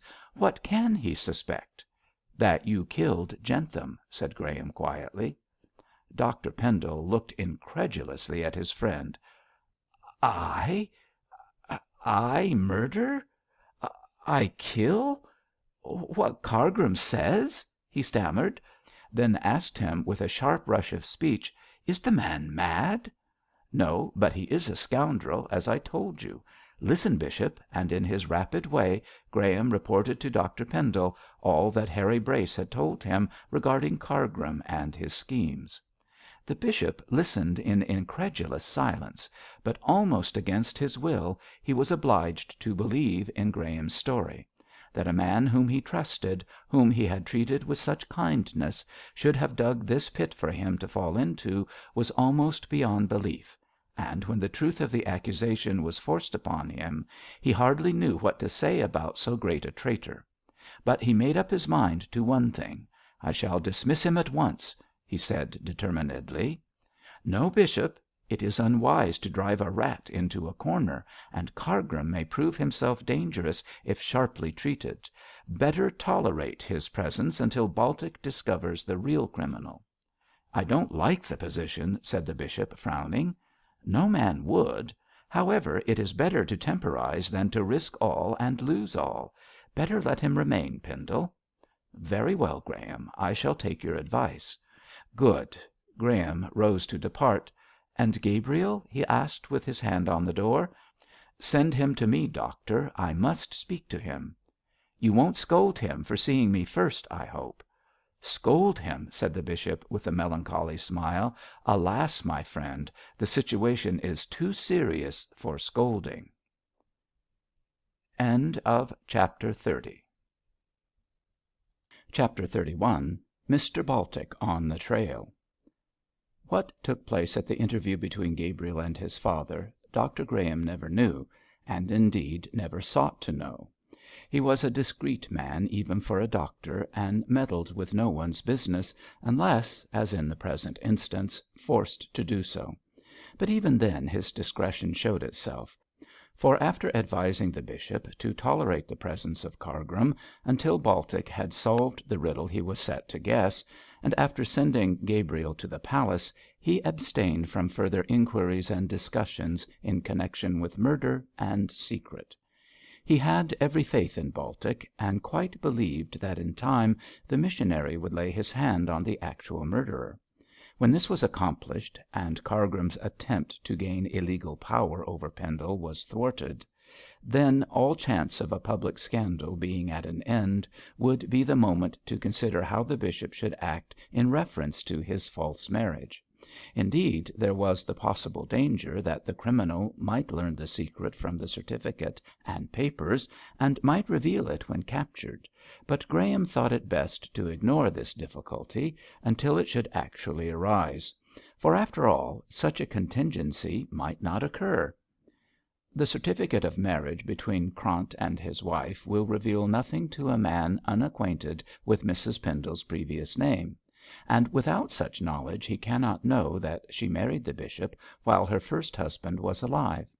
Certainly she might have mentioned Pendle's name in the letters, but she would not write of him as a lover or as a possible husband. Therefore, unless the assassin knows something of the story, which is improbable, and unless he can connect the name of Mrs Krant with Mrs Pendle, which on the face of it is impossible, I do not see how he is to learn the truth. He may guess, or he may know for certain, that Jentham received the £200 from the bishop, but he cannot guess that the price was paid for certificate and letters, especially as he found them on the body, and knows that they were not handed over for the money. No, on the whole, I think Pendle is mistaken. In my opinion, there is no danger to be feared from the assassin, whomsoever he may be." In this way Graham argued with himself, and shortly came to the comfortable conclusion that Dr Pendle's secret would never become a public scandal. Now that Jentham, alias Krant, was dead, the secret was known to three people only, namely, to the bishop, to himself, and to Gabriel. If none of the three betrayed it, and they had the strongest reason for silence, no one else would or could. The question of the murder was the immediate matter for consideration, and once Dr Pendle's innocence was proved by the capture of the real assassin, Cargrim could be dismissed in well merited disgrace. With all the will in the world he could not then harm the bishop, seeing that he was ignorant of the dead man's relation to Mrs Pendle. Other danger there was none. Of that the little doctor was absolutely assured.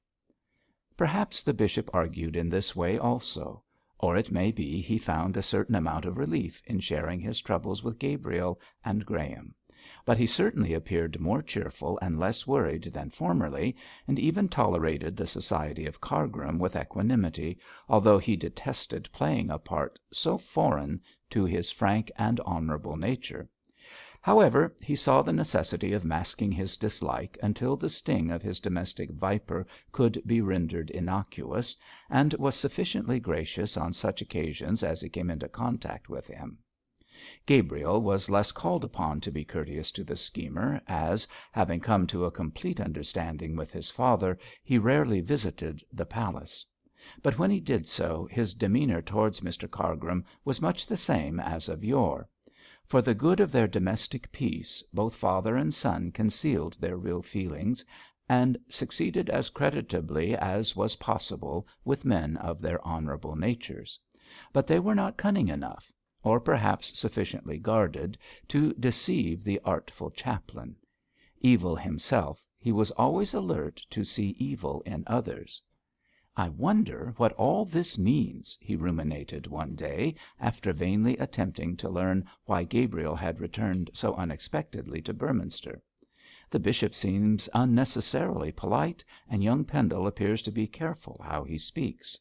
They surely can't suspect me of knowing about the murder. Perhaps Baltic has been talking. I'll just give him a word of warning." This he did, and was promptly told by the ex sailor not to advise on points of which he was ignorant. "I know my business, sir; none better," observed Baltic in his solemn way, "and there are few men who are more aware of the value of a silent tongue."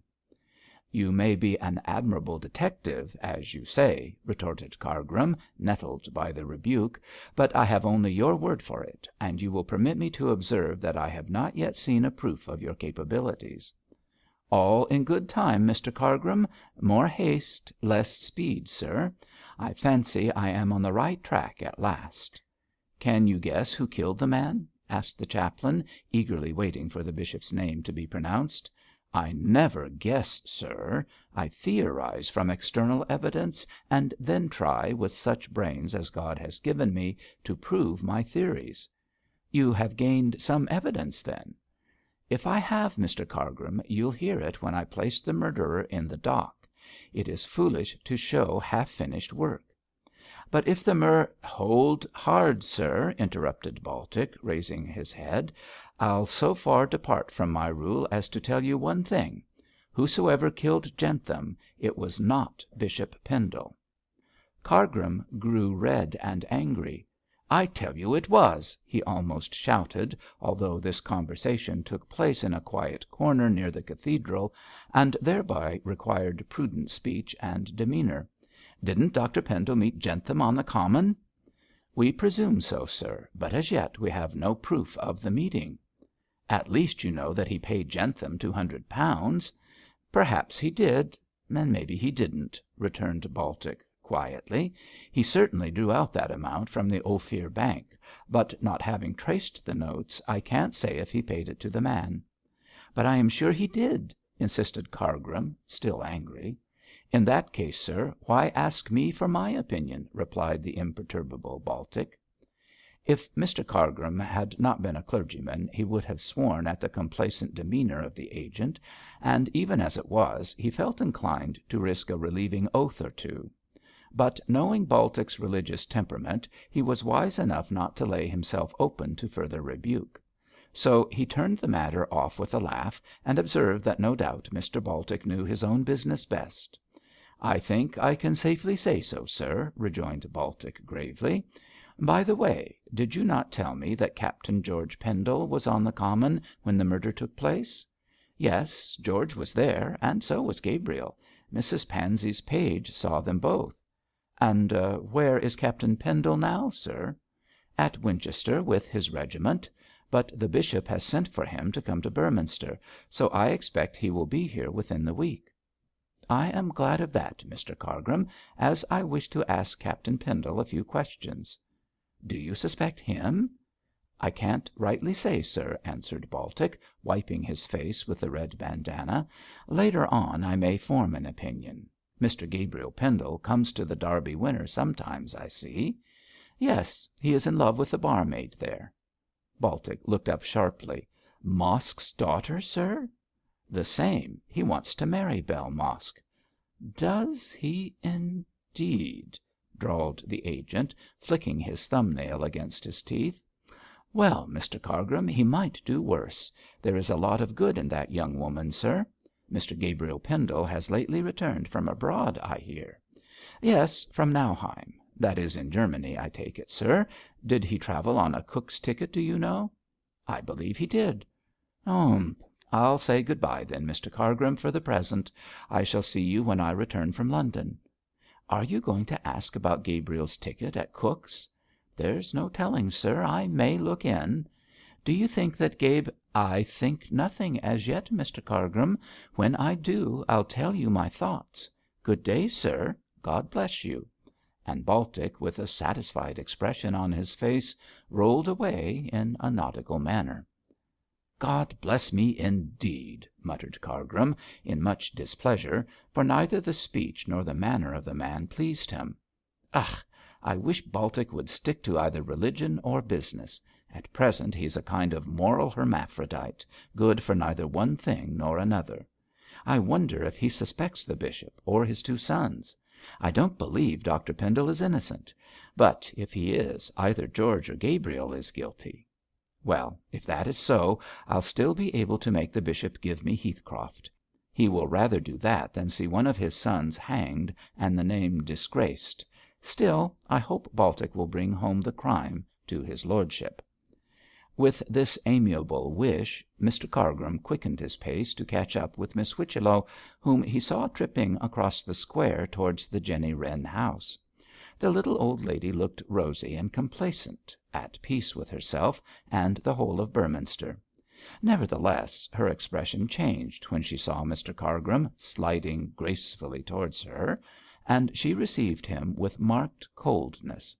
As yet she had not forgiven him for his unauthorized interference on behalf of Mrs Pansey.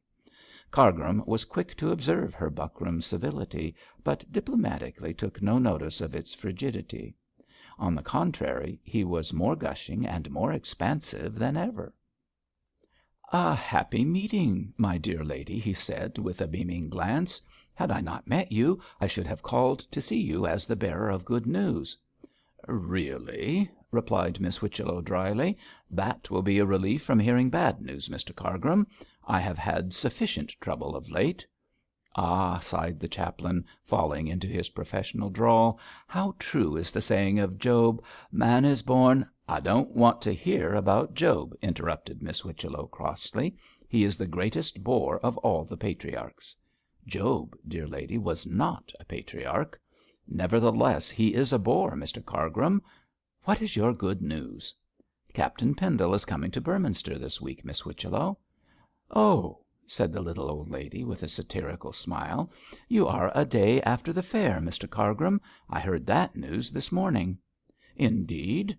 But the bishop only sent for Captain Pendle yesterday." "Quite so, and Miss Arden received a telegram from Captain Pendle this morning." Oh, Miss Whichello, young love, young love!" The little lady could have shaken Cargrim for the smirk with which he made this remark.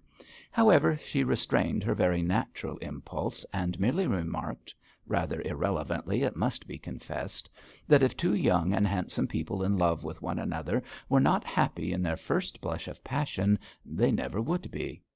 "Oh, no doubt, dear lady. I only trust that such happiness may last.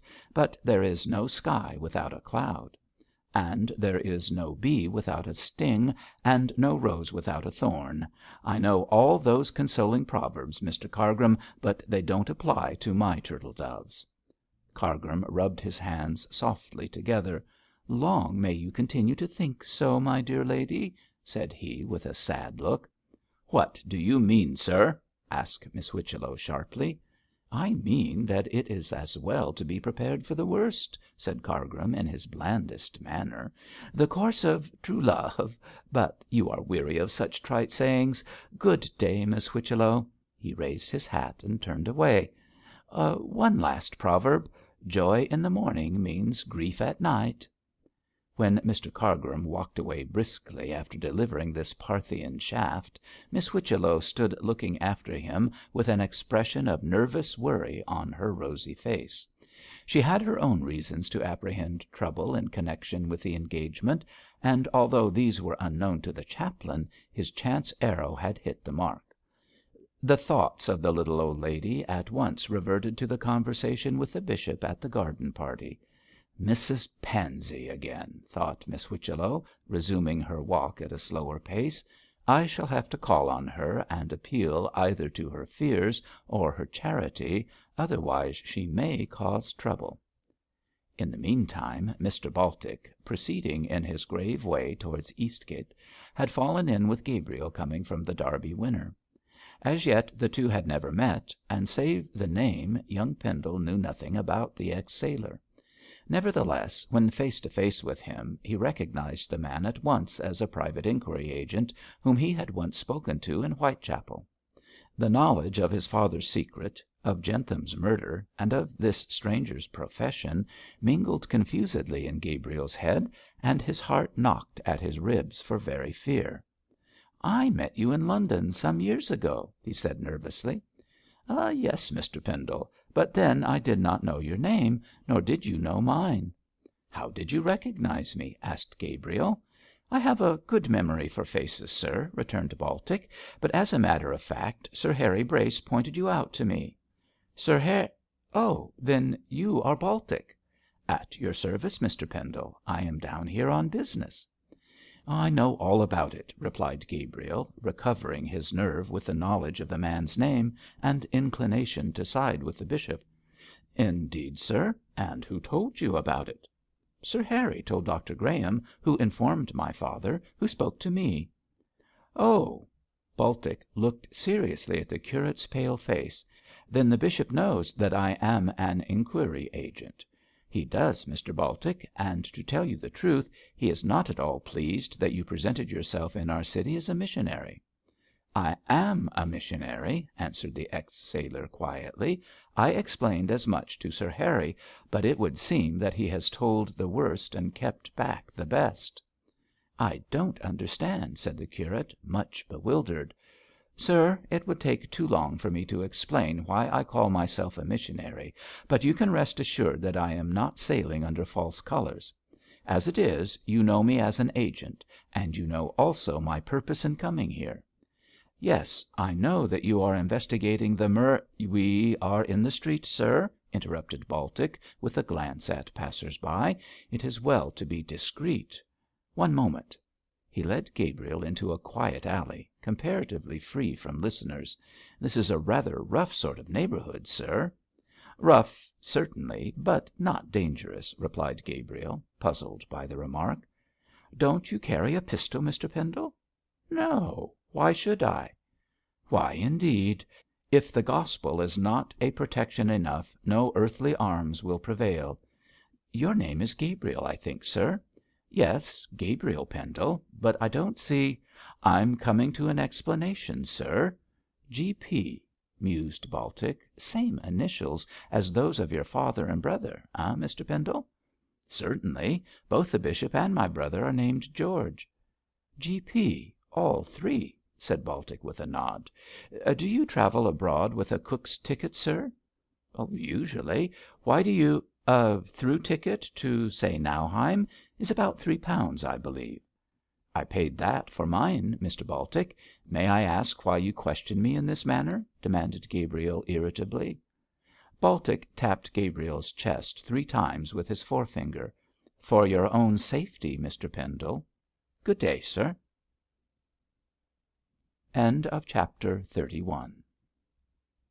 Chapter 32. The Initials. As has before been stated, Dr Graham had another conversation with his persecuted friend, in which he advised him to tolerate the presence of Cargrim until Baltic captured the actual criminal. It was also at this second interview that the bishop asked Graham if he should tell George the truth. This question the little doctor answered promptly in the negative. "For what is the use of telling him?" said he argumentatively. "Doing so will make you uncomfortable and George very unhappy." "But George must learn the truth sooner or later." "I don't see that it is necessary to inform him of it at all," retorted Graham, obstinately. "And at all events you need not explain until forced to do so. One thing at a time, bishop. At present your task is to baffle Cargrim, and kick the scoundrel out of the house when the murderer is found. Then we can discuss the matter of the marriage with Mrs Pendle." "Graham!" The bishop's utterance of the name was like a cry of pain. "I cannot, I dare not tell Amy." "You must, Pendle, since she is the principal person concerned in the matter. You know how Gabriel learned the truth from her casual description of her first husband. Well, when Mrs Pendle returns to Beorminster she may I don't say that she will, mind you, but she may speak of Krant again, since so far as she is concerned there is no need for her to keep the fact of her first marriage secret." "Except that she may not wish to recall unhappy days," put in the bishop, softly. "Indeed, I wonder that Amy could bring herself to speak of Krant to her son and mine." "Women, my friend, do and say things at which they wonder themselves," said the misogynist, cynically. "Probably Mrs Pendle acted on the impulse of the moment, and regretted it immediately the words were out of her mouth. Still, she may describe Krant again when she comes back, and her listener may be as clever as Gabriel was in putting 2 and 2 together and connecting your wife's first husband with Krant. Should such a thing occur, and it might occur, your secret would become the common property of this scandal-mongering place, and your last condition would be worse than your first. Also," continued Graham, with the air of a person clinching an argument, "if you and Mrs Pendle are to part, my poor friend, she must be told the reason for such separation." "Part!" echoed the bishop, indignantly. "My dear Amy and I shall never part, doctor. I wonder that you can suggest such a thing. Now that Krant is dead and beyond all doubt, I shall marry his widow at once." "Quite so, and quite right," assented Graham, emphatically. "But in that case, as you can see for yourself, you must tell her that the first marriage is null and void, so as to account for the necessity of the second ceremony." The doctor paused and reflected. "Old scatterbrain that I am," said he, with a shrug, "I quite forgot that way out of the difficulty. A second marriage! Of course! And there is your riddle solved." "No doubt, so far as Amy and I are concerned," said Pendle, gloomily. "But so late a ceremony will not make my children legitimate. In England marriage is not a retrospective act." "They manage these things better in France," opined Graham, in the manner of Sterne. "There a man can legitimise his children born out of wedlock if he so chooses. There was a talk of modifying the English Act in the same way. But, of course, the very nice people with nasty ideas shrieked out, in their usual pig-headed style, about legalised immorality. However," pursued the doctor, in a more cheerful tone, "I do not see that you need worry yourself on that point, bishop. You can depend upon Gabriel and me holding our tongues. You need not tell Lucy or George, and when you marry your wife for the second time, All things can go on as before. What the eye does not see, the heart does not grieve at, you know." "But my eyes see, and my heart grieves," groaned the bishop. "Pish! Don't make an inquisition of your conscience, Pendle. You have done no wrong. Like greatness, evil has been thrust upon you." "I am certainly an innocent sinner, Graham." "Of course you are. But now that we have found the remedy, that is all over and done with. Wait till Jentham's murderer is found, then turn Cargrim out of doors, marry Mrs. Krant in some out of the way parish, and make a fresh will in favour of your children. There you are, bishop. Don't worry any more about the matter." "You don't think that I should tell Brace that——" "I certainly don't think that you should disgrace your daughter in the eyes of her future husband," retorted the doctor, hotly. "Marry your wife and hold your tongue. Even the recording angel can take no note of so obviously just a course." "I think you are right, Graham," said the bishop, shaking his friend's hand with an expression of relief. "In justice to my children I must be silent. I shall act as you suggest." "Then, that being so, you are a man again," said Graham, jocularly. "And now you can send for George to pay you a visit." "Do you think there is any necessity, Graham? The sight of him——" "Will do you good, Pendle. Don't martyrise yourself and look on your children as so many visible evidences of sin. Bosh, I tell you, bosh!" cried the doctor, vigorously, if ungallantly. "Send for George, send for Mrs. Pendle and Lucy, and throw all these morbid ideas to the wind. If you do not," added Graham, raising a threatening finger, "I shall write out a certificate for the transfer of the cleverest bishop in England to a lunatic asylum." "Well, well, I won't risk that," said the bishop, smiling. "George shall come back at once. 'And all will be gas and gaiters,' to quote the immortal Boz. Good day, bishop. I have prescribed your medicine. See that you take it." "You are a tonic in yourself, Graham." "All men of sense are, Pendle. They are the salt of the earth, the oxygen in the moral atmosphere. If it wasn't for my common sense, bishop," said the doctor, with a twinkle, "I believe I should be weak enough to come and hear you preach." Dr Pendle laughed. "I am afraid the age of miracles is past, my friend. As a bishop I should reprove, but as a good sensible fellow you'll take my advice. Well, well, bishop, I have had more obstinate patients than my college chum. Good day, good day," and the little doctor skipped out of the library with a gay look and a merry nod, leaving the bishop relieved and smiling, and devoutly thankful for the solution of his life's riddle. At that moment the noble verse of the psalmist was in his mind and upon his lips: "God is our refuge and our strength, a very present help in trouble." Bishop Pendle was proving the truth of that text. So the exiled lover was permitted to return to Beorminster, and very pleased he was to find himself once more in the vicinity of his beloved. After congratulating the bishop on his recovered cheerfulness and placidity, George brought forward the name of Mab, and was pleased to find that his father was by no means so opposed to the match as formerly. Dr Pendle admitted again that Mab was a singularly charming young lady, and that his son might do worse than marry her. Late events had humbled the bishop's pride considerably, and the knowledge that George was nameless induced him to consider Miss Arden more favourably as a wife for the young man. She was at least a lady, and not a barmaid like Bell Mosk, so the painful fact of Gabriel settling his heart so low made George's superior choice quite a brilliant match in comparison. On these grounds the bishop intimated to Captain Pendle that, on consideration, he was disposed to overlook the rumours about Miss Arden's disreputable father, and accept her as a daughter-in-law. It was with this joyful news that George, glowing and eager, as a lover should be, made his appearance the next morning at the Jenny Wren house. "Thank God the bishop is reasonable," cried Miss Whichello, when George explained the new position. "I knew that Mab would gain his heart in the end." "She gained mine in the beginning," said Captain George, fondly, "and that, after all, is the principal thing." "What, your own heart, egotist? Does mine, then, count for nothing?" "Oh!" said George, slipping his arm around her waist, "if we begin on that subject, my litany will be as long as the Athanasian Creed, and quite as devout." "Captain Pendle!" exclaimed Miss Whichello, scandalised both by embrace and speech, both rather trying to a religious spinster. "Miss Whichello," mimicked the gay lover, "am I not to be received into the family under the name of George?" "That depends on your behaviour, Captain Pendle. But I am both pleased and relieved that the bishop consents to the marriage."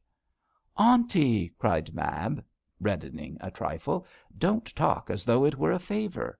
I do not look upon myself as worthless by any means." "Worthless!" echoed George, gaily. "Then is gold mere dross and diamonds but pebbles.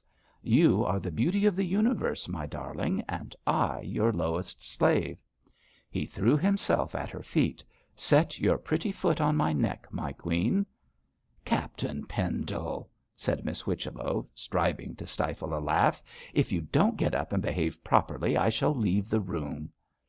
"If you do, aunty, he will get worse," smiled Mab, ruffling what the barber had left of her lover's hair. "Get up at once, you mad Romeo." George rose obediently and dusted his knees. "Juliet, I obey," said he, tragically. "But no, you are not Juliet of the garden. You are Cleopatra, Semiramis, the most imperious and queenly of women. Where did you get your rich Eastern beauty from, Mab?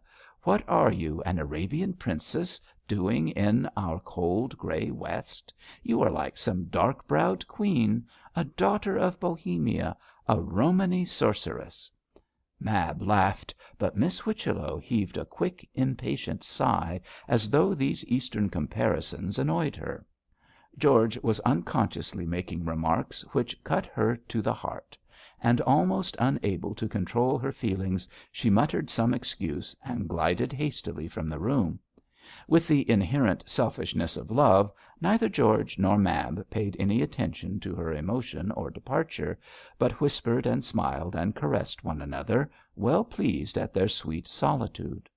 George spent one golden hour in paradise, then unwillingly tore himself away. Only Shakespeare could have done justice to the passion of their parting. Kisses and sighs, last looks, final hand clasps, and then George in the sunshine of the square, with Mab waving her handkerchief from the open casement. But alas! workaday prose always succeeds Arcadian rhyme, and with the sinking sun dies the glory of the day. With his mind hanging betwixt a mental heaven and earth, after the similitude of Mahomet's coffin, George walked slowly down the street, until he was brought like a shot eagle to the ground by a touch on the shoulder. Now, as there is nothing more annoying than such a bailiff's salute, George wheeled round with some vigorous language on the tip of his tongue, but did not use it when he found himself facing Sir Harry Brace. "Oh, it's you," said Captain Pendle, lamely. "Well, with your experience you should know better than to pull up a fellow unawares." "You talk in riddles, my good George," said Harry, staring, as well he might, at this not very coherent speech. "I have just left Miss Arden," explained George, quite unabashed, for he did not care if the whole world knew of his love. "Oh! I beg your pardon, I understand," replied Brace, with a broad smile. "But you must excuse me, old chap. I am out of practice lately, you see. My love she is in Germany, as the old song says. I wish to speak with you." "All right. Where shall we go?" "To the club. I must see you privately." The Beorminster Club was just a short distance down the street, so George followed Harry into its hospitable portals, and finally accepted a comfortable chair in the smoking room, which, luckily for the purpose of Brace, was empty at that hour. The two young men each ordered a cool hock and soda, and lighted two very excellent cigarettes, which came out of the pocket of extravagant George. Then they began to talk, and Harry opened the conversation with a question. "George," he said, with a serious look on his usually merry face, "were you on Southberry Heath on the night that poor devil was murdered?" "Oh, yes," replied Captain Pendle, with some wonder at the question. I rode over to the gipsy camp to buy a particular ring from Mother Zeal.' 'For Miss Arden, I suppose?' 'Yes, I wished a necromantic symbol of our engagement.' 'Did you hear or see anything of the murder?' 'Good Lord, no!' cried the startled George, sitting up straight. 'I should have been at the inquest had I seen the act, or even heard the shot.' 'Did you carry a pistol with you on that night?' 'As I wasn't riding through Central Africa, I did not. What is the meaning of these mysterious questions?' Brace answered this question by slipping his hand into his breast pocket and producing therefrom a neat little pistol, toy like, but deadly enough in the hand of a good marksman. 'Is this yours?' he asked, holding it out for Captain Pendle's inspection. 'Certainly it is,' said George, handling the weapon. 'Here are my initials on the butt. Where did you get this?' 'It was found by Mother Zeal near the spot where Jentham was murdered.' Captain Pendle clapped down the pistol on the table with an ejaculation of amazement. 'Was he shot with this, Harry?' 'Without doubt,' replied Brace, gravely. 'Therefore, as it is your property, I wish to know how it came to be used for that purpose.' 'Great Scott, Brace! You don't think that I killed the blackguard?' 'I think nothing so ridiculous,' protested Sir Harry, testily. 'You talk as if you did, though,' retorted George, smartly. 'I thrashed that Jentham beast for insulting Mab, but I didn't shoot him.' 'But the pistol is yours.' 'I admit that. But good Lord!' cried Captain Pendle, starting to his feet. 'What now?' asked Brace, turning pale and cold on the instant. 'Gabriel! Gabriel! I gave this pistol to him.' 'You gave this pistol to Gabriel? When? Where?' 'In London,' explained George, rapidly. 'When he was in Whitechapel I knew that he went among a lot of roughs and thieves, so I insisted that he should carry this pistol for his protection. He was unwilling to do so at first, but in the end I persuaded him to slip it into his pocket. I have not seen it from that day to this.' 'And it was found near Jentham's corpse,' said Brace, with a groan. The two young men looked at one another in horrified silence, the same thought in the mind of each. The pistol had been in the possession of Gabriel, and Gabriel on the night of the murder had been in the vicinity of the crime. 'It's impossible,' whispered George, almost inaudibly. 'Gabriel can explain.' 'Gabriel must explain,' said Brace, firmly. 'It is a matter of life and death.' Chapter 33. Mr Baltic explains himself. It was Miss Whichello who, on the statement of Mrs Pansey as reported by Mr Cargrim, had told George of his brother's presence on Southberry Heath at the time of Jentham's murder. She had casually mentioned the fact during an idle conversation, but never for one moment had she dreamed of connecting Gabriel with so atrocious a crime. Nor indeed did Captain Pendle until the fact was rudely and unexpectedly brought home to him by the production of the pistol. Nevertheless, despite this material evidence, he vehemently refused to credit that so gentle a being as Gabriel had slain a fellow creature deliberately and in cold blood, particularly as on the face of it no reason could be assigned for so hazardous an act. The curate, in his loyal brother's opinion, was neither a vindictive fool nor an aimless murderer.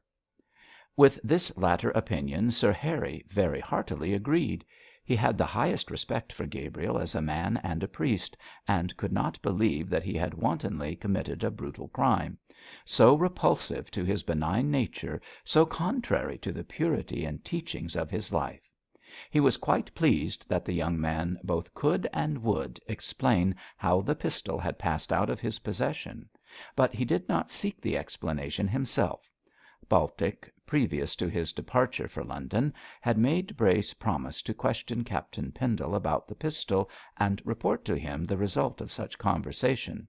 Now that the pistol was proved to have been in the keeping of Gabriel, the baronet knew very well that Baltic would prefer to question so important a witness himself. Therefore, while waiting for the agent's return, he not only himself refrained from seeing Gabriel, but persuaded George not to do so. "Your questions will only do more harm than good," expostulated Brace, "as you have neither the trained capacity nor the experience to examine into the matter. Baltic returns to morrow, and as I have every faith in his judgment and discretion, it will be much better to let him handle it." "Who is this Baltic you talk of so much?" asked the captain, impatiently. "He is a private inquiry agent who is trying to discover the man who killed Jentham." "On behalf of Tinkler, I suppose?" "He is working with Tinkler in the matter," replied Brace, evasively, for he did not want to inform George, the rash and fiery, of his father's peril and Cargrim's treachery. "Baltic is a London detective, no doubt?" "Yes. His brains are more equal than Tinkler's to the task of solving the riddle." "He won't arrest Gabriel, I hope?" said George, anxiously. "Not unless he is absolutely certain that Gabriel committed the crime. And I am satisfied that he will never arrive at that certainty." "I should think not!" cried Captain Pendle, with disdain. "Gabriel, poor boy, would not kill a fly, let alone a man. Still, these legal bloodhounds are coarse and unscrupulous." "Baltic is not, George. He is quite a new type of detective, and works rather from a religious than a judicial point of view." "I never heard of a religious detective before," remarked George, scornfully. "Nor I. It is a new departure, and I am not sure but that it is a good one, incongruous as it may seem." "Is the man a hypocrite?" "By no means. He is thoroughly in earnest. Here, in public, he calls himself a missionary." "Oh! Oh! The wolf in the skin of a sheep." "Not at all. The man is well, it is no use my explaining, as you will see him shortly, and then can judge for yourself. But if you will take my advice, George, you will let Baltic figure the matter out on his own slate, as the Americans say. Don't mention his name or actual business to anyone. Believe me, I know what I am talking about." "Very well," grumbled George, convinced by Harry's earnestness, but by no means pleased to be condemned to an interval of ignorance and inactivity. "I shall hold my tongue and close my eyes. But you agree with me that Gabriel did not kill the brute?" "Of course. From the first I never had any doubt on that score." Here, for the time being, the conversation ended, and George went his way to play the part of a careless onlooker. But for his promise he would have warned Gabriel of the danger which threatened him, and probably have complicated matters by premature anger. Luckily for all things, his faith in Brace's good sense was strong enough to deter him from so rash and headlong a course. Therefore, at home and abroad, he assumed a gaiety he did not feel. So here in the Episcopalian palace of Beorminster were three people, each one masking his real feelings in intercourse with the others. The bishop, his son, and his scheming chaplain were actors in a comedy of life, which, in the opinion of the last, might easily end up as a tragedy. No wonder their behaviour was constrained; no wonder they avoided one another. They were as men living over a powder magazine which the least spark would explode with thunderous noise and damaging effect. Baltic was the deus ex machina to strike the spark for ignition, but he seemed in no hurry to do so. Punctual to his promise, he returned to Beorminster and heard Sir Harry's report about the pistol with grave attention. Without venturing an opinion for or against the curate, he asked Sir Harry to preserve a strict silence until such time as he gave him leave to speak, and afterwards took his way to Gabriel's lodgings in the lower part of the town. There he was fortunate enough to find young Pendle within doors, and after a lengthy interview with him on matters connected with the crime, he again sought the baronet. A detailed explanation to that gentleman resulted in a visit of both to Sir Harry's bank, and an interesting conversation with its manager.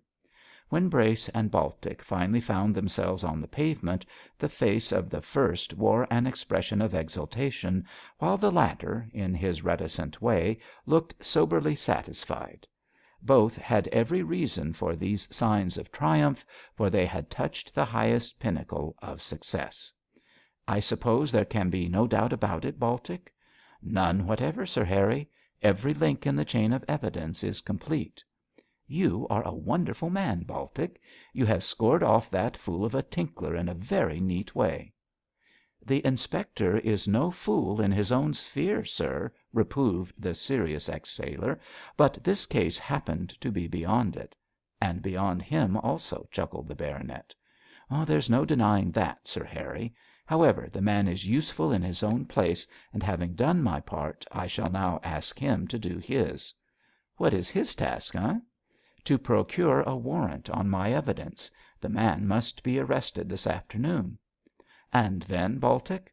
"Then, sir," said the man, solemnly, "I shall be no longer an agent but a missionary, and in my own poor way I shall strive to bring him to repentance." "After bringing him to the gallows? A queer way of inducing good, Baltic." "Whoso loseth all gaineth all," quoted Baltic, in all earnestness. "My mission is not to destroy souls, but to save them." "Humph! You destroy the material part for the salvation of the spiritual. A man called Torquemada conducted his religious crusade in the same way some hundreds of years ago, and has been cursed for his system by humanity ever since. Your morality, or rather I should say your religiosity, is beyond me, Baltic." "Magnas veritas et praevalebit," misquoted Baltic, solemnly, and, touching his hat roughly, turned away to finish the work he felt himself called upon by his religious convictions to execute. Harry looked after him with a satirical smile. "You filched that morsel of dog Latin out of the end of the English dictionary, my friend," he thought, "and your untutored mind does not apply it with particular relevancy. But I see that, like all fanatics, you distort texts and sayings into fitting your own peculiar views. Well, well, the ends you aim at are right enough, no doubt, but your method of reaching them is as queer a one as ever came under my notice. Go your ways, Torquemada Baltic. There are the germs of a mighty intolerant sect in your kind of teaching, I fear." And in his turn Sir Harry went about his own affairs. Inspector Tinkler, more purple faced and important than ever, sat in his private office, twirling his thumbs and nodding his head for lack of business on which to employ his mighty mind. The afternoon, by some freak of the sun which had to do with his solar majesty's unusual spotty complexion, was exceptionally hot for a late September day, and the heat made Mr Inspector drowsy and indolent. He might have fallen into the condition of an official sleeping beauty, but that a sharp knock at the door roused him sufficiently to bid the knocker enter, whereupon a well fed policeman presented himself with the information, delivered in a sleepy, beefy voice, that Mr Baltic wished to see Mr Tinkler. The name acted like a douche of ice water on the inspector, and he sharply ordered the visitor to be admitted at once. In another minute Baltic was in the office, saluting the head of the Beorminster police in his usual grave style. "Ha, Mr Baltic, sir," rasped out Tinkler, in his parade voice, "I am glad to see you. There is a seat, and here am I, both at your service." "Thank you, Mr Inspector," said Baltic, and taking a seat, carefully covered his knees with the red bandana, and adjusted his straw hat on top of it, according to custom. "Well, sir, well," grunted Mr Inspector, pompously, "and how does your little affair get on?" "It has got on so far, sir, that I have come to ask you for a warrant of arrest." "By George! What? Have you found him?" roared Tinkler, starting back with an incredulous look. "I have discovered the man who murdered Jentham. Yes." "Good!" snapped Tinkler, trying to conceal his amazement by a reversion to his abrupt military manner. "His name?" "I'll tell you that when I have related my evidence incriminating him. It is as well to be orderly, Mr Inspector." "Certainly, Mr Baltic, sir. Order is at the base of all discipline." "I should rather say that discipline is the basis of order," returned Baltic, with a dry smile. "However, we can discuss that question later. At present I shall detail my evidence against" Mr Inspector leaned eagerly forward "against the man who killed Jentham." Mr Inspector threw himself back with a disappointed snort. "'Tention!" threw out Tinkler, and arranged pen and ink and paper to take notes. "Now, Mr Baltic, sir." "My knowledge of the man Jentham," droned Baltic, in his monotonous voice, "begins at the moment I was informed by Mr Cargrim that he called at the palace to see Bishop Pendle a few days before he met with his violent end. It would appear although of this I am not absolutely certain that the bishop knew Jentham when he occupied a more respectable position and answered to another name. Memorandum," wrote down Tinkler, "to inquire if his lordship can supply information regarding the past of the so called Jentham." "The bishop," continued the narrator with a covert smile at Tinkler's unnecessary scribbling, "was apparently sorry to see an old friend in a homeless and penniless condition, for to help him on in the world he gave him the sum of £200. "That," declared Tinkler, throwing down his pen, "is charity gone mad, if" he emphasised the word "if, mark me, it is true." "If it were not true I should not state it," rejoined Baltic, gravely. "As a Christian I have a great regard for the truth. Bishop Pendle drew that sum out of his London account in 20 £10 notes. I have the numbers of those notes, and I traced several to the possession of the assassin, who must have taken them from the corpse. On these grounds, Mr Inspector, I assert that Dr Pendle gave Jentham £200. Tinkler again took up his pen. "Memo," he set down, "to ask his lordship if he helped the so called Jentham with money. If so, how much?" "As you know," resumed Baltic, with deliberation, "Jentham was shot through the heart, but the pistol could not be found. It is now in my possession, and I obtained it from Mother Jael." "What! Did she kill the poor devil?" "I have already said that the murderer is a man, Mr Inspector. Mother Jael knows nothing about the crime, save that she heard the shot and afterwards picked up the pistol near the corpse. I obtained it from her with considerable ease." "By threatening her with the warrant I gave you, no doubt." Baltic shook his head. "I made no mention of the warrant, nor did I produce it," he replied, "but I happen to know something of the Romany tongue, and be what the Spaniards call aficionado to the gipsies. When Mother Jael was convinced that I was a brother of tent and road, she gave me the pistol without ado. It is best to work by kindness, Mr Inspector." "We can't all be gipsies, Mr Baltic, sir. Proceed. What about the pistol?" "The pistol," continued Baltic, passing over the envious sneer, "had a silver plate on the butt, inscribed with the letters G.P. I did not know if the weapon belonged to Bishop George Pendle, Captain George Pendle, or Mr Gabriel Pendle." Inspector Tinkler looked up, aghast. "By Jupiter, sir, you don't mean to tell me that you suspected the bishop? Damme, Mr Baltic, how dare you?" Now, the missionary was not going to confide in this official thickhead regarding Cargrim's suspicions of the bishop, which had led him to connect the pistol with the prelate, so he evaded the difficulty by explaining that as the lent money was a link between the bishop and Jentham, and the initials on the pistol were those of his lordship, he naturally fancied that the weapon belonged to Dr Pendle, although I will not go so far as to say that I suspected him," finished Baltic, smoothly. "I should think not," growled Tinkler, wrathfully. "Bishops don't murder tramps in England, whatever they may do in the South Seas." And he made a third note, "Memo. To ask his lordship if he lost a pistol." "As Captain George Pendle is a soldier, Mr Inspector, I fancied, on the testimony of the initials, that the pistol might belong to him. On putting the question to him, it appeared that the weapon was his property." "The devil!" "But that he had lent it to Mr Gabriel Pendle to protect himself from roughs when that young gentleman was a curate in Whitechapel, London." "Well, I'm blessed!" ejaculated Tinkler, with staring eyes. "So Mr Gabriel killed Jentham?" "Don't jump to conclusions, Mr Inspector. Gabriel Pendle is innocent. I never thought that he was guilty, but I fancied that he might supply links in the chain of evidence to trace the real murderer. Of course, you know that Mr Gabriel lately went to Germany?' 'Yes, I know that.' 'Very good. As the initials G.P. also stood for Gabriel Pendle, I was not at all sure but what the pistol might be his. For the moment I assumed that it was, that he had shot Jentham, and that the stolen money had been used by him.'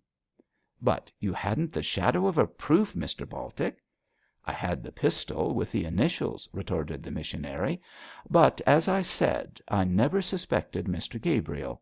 I only assumed his guilt for the moment to enable me to trace the actual criminal. To make a long story short, Mr Inspector, I went up to London and called at Cook's office. There I discovered that Mr Gabriel had paid for his ticket with a £10 note. That note,' added Baltic, impressively, 'was one of those given by the bishop to Jentham and stolen by the assassin from the body of his victim. I knew it by the number.' Tinkler thumped the desk with his hand in a state of uncontrolled excitement. 'Then Mr Gabriel must be guilty,' he declared in his most stentorian voice. 'Hush, if you please,' said Baltic, with a glance at the door. 'There is no need to let your subordinates know what is not true.' 'What is not true, sir?' 'Precisely. I questioned Mr Gabriel on my return, and learned that he had changed a £20 note at the Derby Winner prior to his departure for Germany. Mosk, the landlord, gave him the 10 I traced to Cook's and 2 5s. Hush, please. Mr Gabriel also told me that he had lent the pistol to Mosk to protect himself from tramps when riding to and from Southberry. So ' 'I see! I see!' roared Tinkler, purple with excitement. 'Mosk is the guilty man.' 'Quite so,' rejoined Baltic, unmoved. 'You have hit upon the right man at last.' 'So Bill Mosk shot Jentham. Oh, Lord! Damme! Why?' 'Don't swear, Mr Inspector, and I'll tell you. Mosk committed the murder to get the £200. I suspected Mosk almost from the beginning. The man was almost always drunk and frequently in tears. I found out while at the Derby Winner that he could not pay his rent shortly before Jentham's murder. After the crime I learned from Sir Harry Brace, the landlord, that Mosk had paid his rent. When Mr Gabriel told me about the lending of the pistol and the changing of the note, I went to Sir Harry's bank, and there, Mr Inspector, I discovered that the bank notes with which he paid his rent were those given by the bishop to Jentham. On that evidence, on the evidence of the pistol, on the evidence that Mosk was absent at Southberry on the night of the murder, I ask you to obtain a warrant and arrest the man this afternoon.' 'I shall see a magistrate about it at once,' fussed Tinkler, tearing up his now useless memoranda. 'Bill Mosk! Damme! Bill Mosk! I never should have thought a drunken hound like him would have the pluck to do it. Hang me if I did.' 'I don't call it pluck to shoot an unarmed man, Mr Inspector. It is rather the act of a coward.' 'Coward or not, he must swing for it,' growled Tinkler. 'Mr Baltic, sir, I am proud of you. You have done what I could not do myself. Take my hand and my thanks, sir. Become a detective, sir, and learn our trade. When you know our business you will do wonders, sir, wonders.' In the same patronising way a rushlight might have congratulated the sun on his illuminating powers and have advised him to become a penny candle.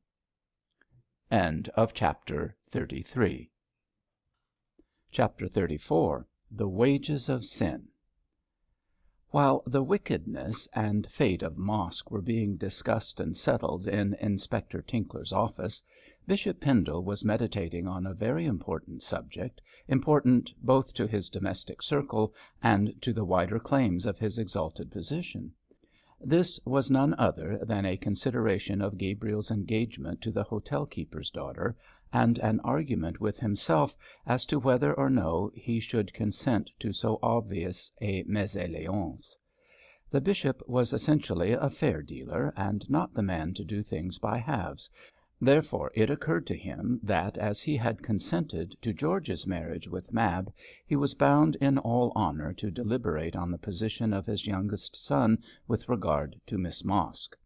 To use a homely but forcible proverb, it was scarcely just to make beef of one and mutton of the other, the more especially as Gabriel had behaved extremely well in relation to his knowledge of his parents' painful position and his own nameless condition. Some sons so placed would have regarded themselves as absolved from all filial ties, but Gabriel, with true honour and true affection, never dreamed of acting in so heartless a manner.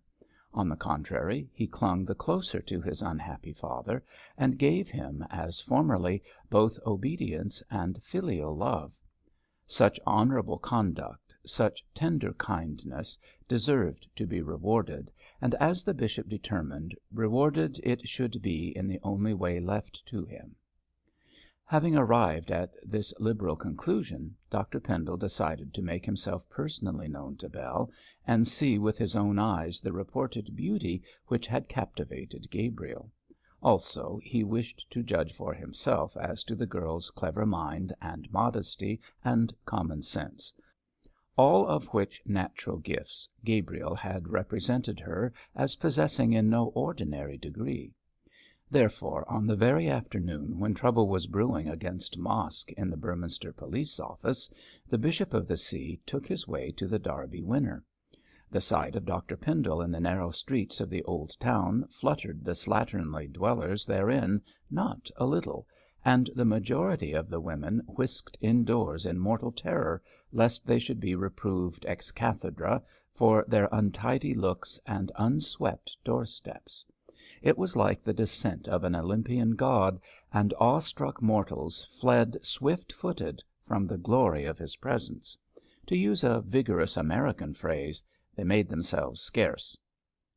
The good bishop was amused and rather amazed by this universal scattering, for it was his wish to be loved rather than feared. He was in a decidedly benign frame of mind, as on that very morning he had received a letter from his wife stating that she was coming home within a few days, much benefited by the Nauheim baths. This latter piece of intelligence particularly pleased the bishop, as he judged thereby that his wife would be better able to endure the news of her first husband's untimely reappearance. Dr Pendle was anxious that she should know all at once, so that he could marry her again as speedily as possible, and thereby put an end to an uncomfortable and dangerous state of things. Thus reflecting and thus deciding, the bishop descended the stony street in his usual stately manner, and even patted the heads of one or two stray urchins, who smiled in his face with all the confidence of childhood. Afterwards the mothers of these especial children were offensively proud at this episcopal blessing, and had words with less fortunate mothers in consequence. Out of such slight events can dissensions arise. As Dr Pendle neared the Derby Winner he was unlucky enough to encounter Mrs Pansey, who was that afternoon harassing the neighbourhood with one of her parochial visitations. She carried a black bag stuffed with bundles of badly printed, badly written tracts, and was distributing this dry fodder as food for Christian souls, along with a quantity of advice and reproof. The men swore, the women wept, the children scrambled out of the way, when Mrs Pansey swooped down like a black vulture; and when the bishop chanced upon her, he looked round as though he wished to follow the grateful example of the vanishing population. But Mrs Pansey gave him no chance. She blocked the way, spread out her hands to signify pleasure, and without greeting the bishop, bellowed out in pretty loud tones, "At last, and not before you are needed, Dr Pendle." "Am I needed?" asked the mystified bishop mildly. "The Derby Winner," was all that Mrs Pansey vouchsafed in the way of an explanation, and cast a glance over her shoulder at the public house. "The Derby Winner," repeated Dr Pendle, reddening, as he wondered if this busybody guessed his errand. "I am now on my way there." "I am glad to hear of it, Bishop," said Mrs Pansey, with a toss of her plumed bonnet. "How often I asked you to personally examine into the drinking and gambling and loose pleasures which make it a Jericho of sin." "Yes, yes, I remember you said something about it when you were at the palace." "Said something about it, my lord! I said everything about it. But now that you will see it for yourself, I trust you will ask Sir Harry Brace to shut it up." "Dear, dear," said the bishop nervously, "that is an extreme measure." "An extreme necessity, rather," retorted Mrs Pansey, wagging an admonitory finger. "Do not compound with shameless sin, Bishop. The house is a regular upas tree. It makes the men drunkards," Mrs Pansey raised her voice so that the whole neighbourhood might hear, "the women sluts," there was an angry murmur from the houses at this term, "and the children, the children," Mrs Pansey seized a passing brat, "look at this image of the Creator," and she offered the now weeping child as an illustration. Before Dr Pendle could say a word, the door of a near house was flung violently open, and a blowsy, red-faced young woman pounced out, all on fire for a fight. She tore the small sinner from the grasp of Mrs Pansey, and began to scold vigorously. "Ho, indeed, mum, ho, indeed, and would you be pleased to repeat what you're talking of behind ladies' backs?" "Mrs Trumbly, the bishop, woman." "No more a woman than yourself, mum, and begging his lordship's parding, I 'opes as he'll tell widders as ain't been mothers not to poke their stuck up noses into what they knows nothing of." By this time a crowd was collecting, and evinced lively signs of pleasure at the prospect of seeing the Bishop of Beorminster as umpire in a street row. But the bishop had heard quite enough of the affray, and without mincing matters fled as quickly as his dignity would permit towards the friendly shelter of the Derby winner, leaving Mesdames Pansey and Trumbly in the thick of a wordy war. The first named lady held her own for some considerable time, until routed by her antagonist's superior knowledge of Billingsgate.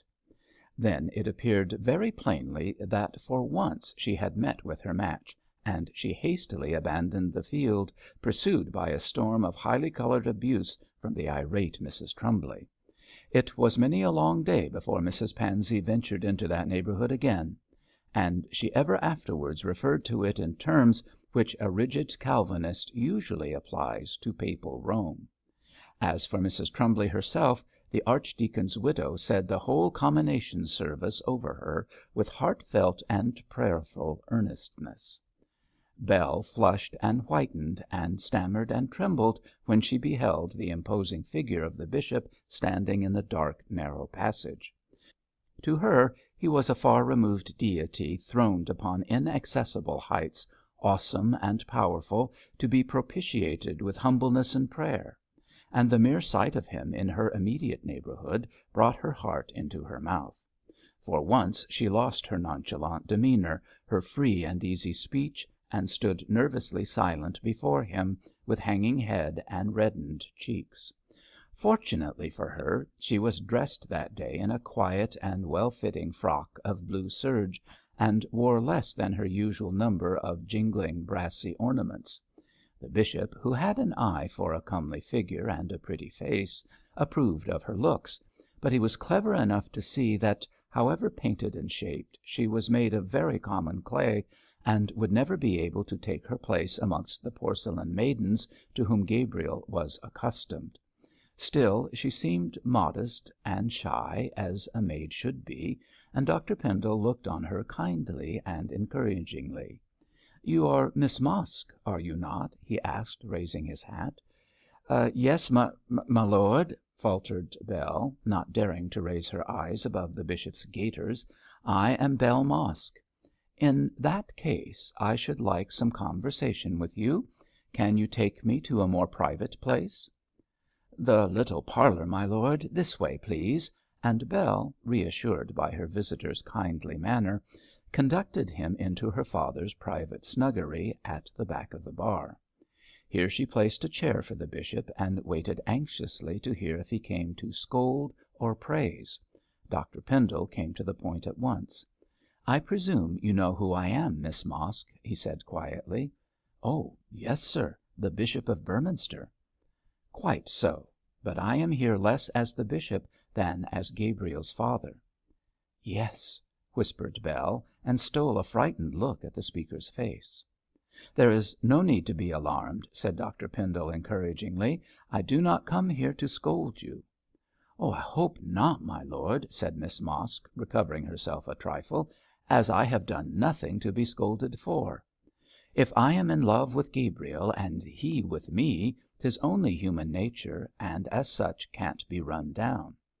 "That entirely depends upon the point of view which is taken," observed the bishop mildly. "For instance, I have a right to be annoyed that my son should engage himself to you without consulting me." Bell produced a foolish little lace handkerchief. "Of course, I know I ain't a lady, sir," said she tearfully, "but I do love Gabriel, and I'm sure I'll do my best to make him happy." "I do not doubt that, Miss Mosk. But are you sure that you are wise in marrying out of your sphere?" "King Cophetua loved a beggar maid, my lord, and the Lord of Burleigh married a village girl," said Bell, who knew her Tennyson, "and I'm sure I'm as good as both lots." "Certainly," assented the bishop dryly. "But if I remember rightly, the Lord of Burleigh's bride sank under her burden of honours." Bell tossed her head in spite of the bishop's presence. "Oh, she had no backbone, not a bit. I've got heaps more sense than she had. But you mustn't think I want to run after gentlemen, sir. I have had plenty of offers, and I can get more if I want to. Gabriel has only to say the word and the engagement is off." "Indeed, I think that would be the wiser course," replied the bishop, who wondered more and more what Gabriel could see in this commonplace beauty attractive to his refined nature. "But I know that my son loves you dearly, and I wish to see him happy." "I hope you don't think I want to make him miserable, sir," cried Bell, her colour and temper rising. "Oh, no, Miss Mosk. But a matter like this requires reflection and consideration." "We have reflected, my lord. Gabriel and me's going to marry." "Indeed! Will you not ask my consent?" "I ask it now, sir, I'm sure," said Bell, again becoming tearful. "This ain't my idea of love making, to be badgered into saying I'm not good enough for him. If he's a man, let him marry me. If he's a worm, he needn't. I've no call to go begging. No, indeed." The bishop began to feel somewhat embarrassed, for Miss Mosk applied every word to herself in so personal a way that whatever he said constituted a ground of offence, and he scarcely knew upon what lines to conduct so delicate a conversation. Also the girl was crying, and her tears made Dr Pendle fear that he was exercising his superiority in a brutal manner. Fortunately the conversation was brought abruptly to an end, for while the bishop was casting about how to resume it, the door opened softly and Mr Mosk presented himself. "Father!" cried Bell in anything but pleased tones. "My gal," replied Mosk with husky tenderness, and in tears. "What have you been saying to her, sir?" he added with a ferocious glance at Pendle. "Hush, father, 'tis his lordship, the bishop." "I knowed the bishop's looks afore you was born, my gal," said Mosk playfully, "and it's proud I am to see him under my humble roof. Lor', here's a happy family meeting." "I think," said the bishop, with a glance at Mosk to assure himself that the man was sober, "I think, Miss Mosk, that it is advisable your father and myself should have a few words in private." "I don't want father to interfere," began Bell, when her parent gripped her arm, and cutting her short with a scowl, conducted her to the door. "Don't you get my back up," he whispered savagely, "or you'll be cussedly sorry for yourself and every one else. Go to your mother." "But, father, Go to your mother, I tell 'ee," growled the man, whereupon Bell, seeing that her father was in a soberly brutal state, which was much more dangerous than his usual drunken condition, hastily left the room and closed the door after her. "And now, my lord," continued Mosk, returning to the bishop, "just look at me." Dr Pendle did so, But it was not a pretty object he contemplated, for the man was untidy, unwashed, and frowsy in looks. He was red-eyed and white-faced, but perfectly sober, although there was every appearance about him of having only lately recovered from a prolonged debauch. Consequently, his temper was morose and uncertain, and the bishop, having a respect for the dignity of his position and cloth, felt uneasy at the prospect of a quarrel with this degraded creature. But Dr Pendle's spirit was not one to fail him in such an emergency, and he surveyed Mr. Caliban in a cool and leisurely manner. "I'm a father, I am," continued Mosk defiantly, "and as good a father as you. My gal's going to marry your son. Now, my lord, what have you to say to that?" "Moderate your tone, my man," said the bishop imperiously. "A conversation conducted in this manner can hardly be productive of good results either to yourself or to your daughter." "I don't mean any 'arm," replied Mosk, rather cowed, "but I mean to have my rights, I do." "Your rights? What do you mean?" "My rights as a father," explained the man sulkily. "Your son's been running arter my girl and lorn of her good name." "Hold your tongue, sir. Mr. Pendle's intentions with regard to Miss Mosk are most honourable." "They'd better be," threatened the other, "or I'll know how to make 'em so. Ah, that I shall." "You talk idly, man," said the bishop coldly. "I talk what'll do, my lord. Who's your son, anyhow? My gal's as good as he, and a sight better. She's born on the right side of the blanket, she is. There now." A qualm as of a deadly sickness seized Dr Pendle, and he started from his chair with a pale face and a startled eye. "What do you mean, man?" he asked again. Mosk laughed scornfully, and lugging a packet of papers out of his pocket, flung it on the table. "Ha, that's what I mean," said he. "Certificate, letters, story. Your wife ain't your wife. Gabriel's only Gabriel, and not Pendle at all." "Certificate, letters," gasped the bishop, snatching them up. "You got these from Jentham." "That I did. He left 'em with me before he went out to meet you." "You murderer!" "Murderer! Hallo!" cried Mosk, recoiling, pale and startled. "Murderer!" repeated Dr Pendle. "Jentham showed these to me on the common. You must have taken them from his dead body. You are the man who shot him." "It's a lie," whispered Mosk, with pale lips shrinking back. "And if I did, you daren't tell. I know your secret." "Secret or not, you shall suffer for your crime," cried the bishop, with a stride towards the door. "Stand back. It's a lie. I'm desperate. I didn't kill. 'Ark!" There was a noise outside which terrified the guilty conscience of the murderer. He did not know that the officers of justice were at the door, nor did the bishop, but the unexpected sound turned their blood to water and made their hearts, the innocent and the guilty, knock at their ribs. A sharp knock came at the door. "Help!" cried the bishop. "The murderer!"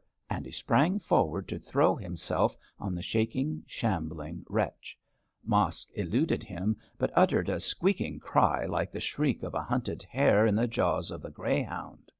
The next instant the room seemed to swarm with men, and the bishop, as in a dream, heard the merciless formula of the law pronounced by Tinkler: "In the name of the Queen, I arrest you, William Mosk, on a charge of murder."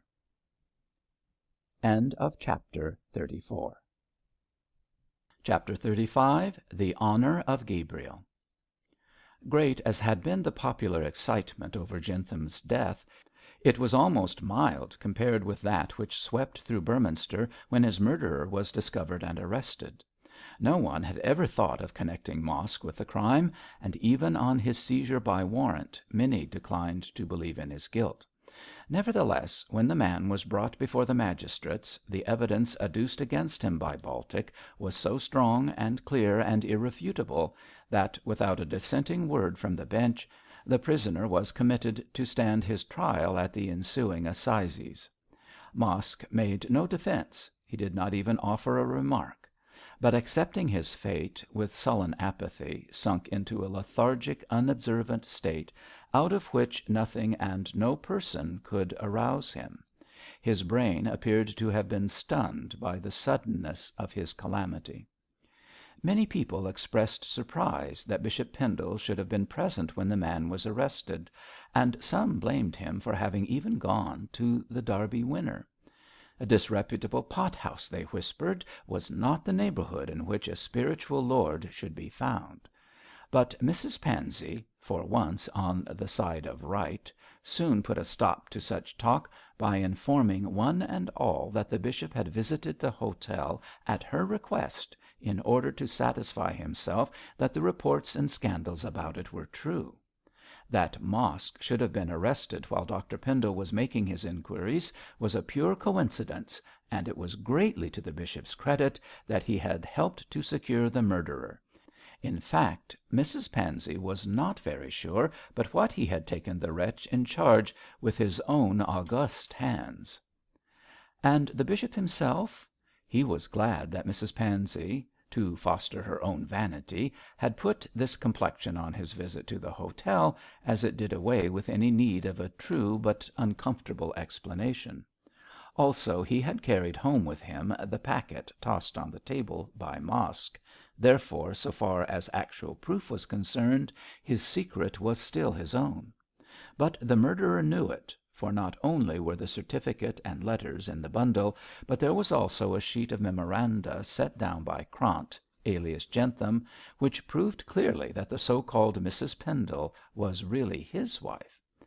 If I destroy these papers, thought the bishop, all immediate evidence likely to reveal the truth will be done away with. But Mosk knows that Amy is not my wife, that my marriage is illegal, that my children are nameless. Out of revenge for my share in his arrest he may tell some one the story and reveal the name of the church wherein Amy was married to Krant.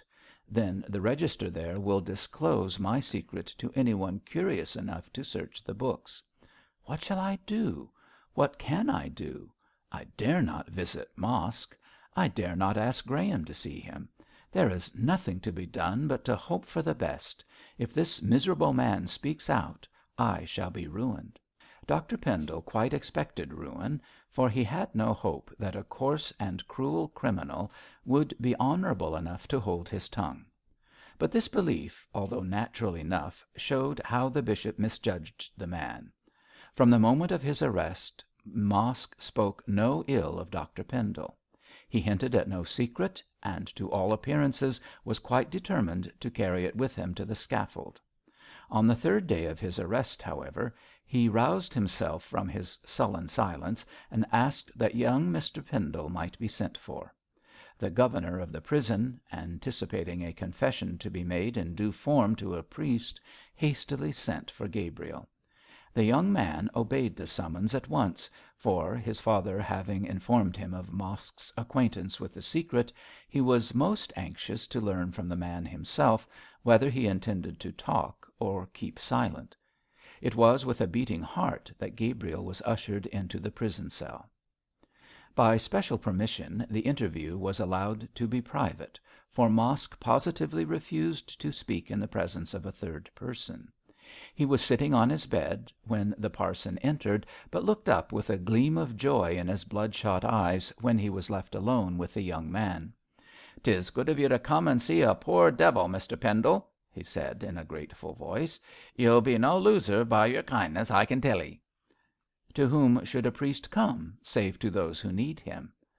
"Stow that," growled Mosk in a tone of disgust. "If I want religion I can get more than enough from that Baltic cove. He's never done preachin' and prayin' as if I were a bloomin' heathen. No, Mr Pendle, it ain't as a priest as I ask 'ee to see me, but as a man, as a gentleman." His voice broke. "It's about my poor gal," he whispered. "About Bell?" faltered Gabriel, nervously clasping his hands together. "Yes. I s'pose, sir, you don't think of marryin' her now?" "Mosk! Mosk! Who am I that I should visit your sins on her innocent head?" "Hold 'ard!" cried Mosk, his face lighting up. "Does that Bible speech mean as you're to behave honourable?" How else did you expect me to behave? Mosk," said Gabriel, laying a slim hand on the man's knee, "after your arrest I went to The Derby Winner. It is shut up, and I was unable to enter, as Bell refused to see me. The shock of your evil deed has made your wife so ill that her life is despaired of. Bell is by her bedside night and day, so this is no time for me to talk of marriage. But I give you my word of honour that, in spite of the disgrace you have brought upon her, Bell shall be my wife." Mosk burst out crying like a child. "Oh, God bless you, Mr Pendle," he sobbed, catching at Gabriel's hand. "You have lifted a weight off my heart. I don't care if I do swing now. I daresay I deserve to swing, but as long as she's all right. My poor gal! It's a sore disgrace to her. And Susan, too. Susan's dying, you say? Well, it's my fault.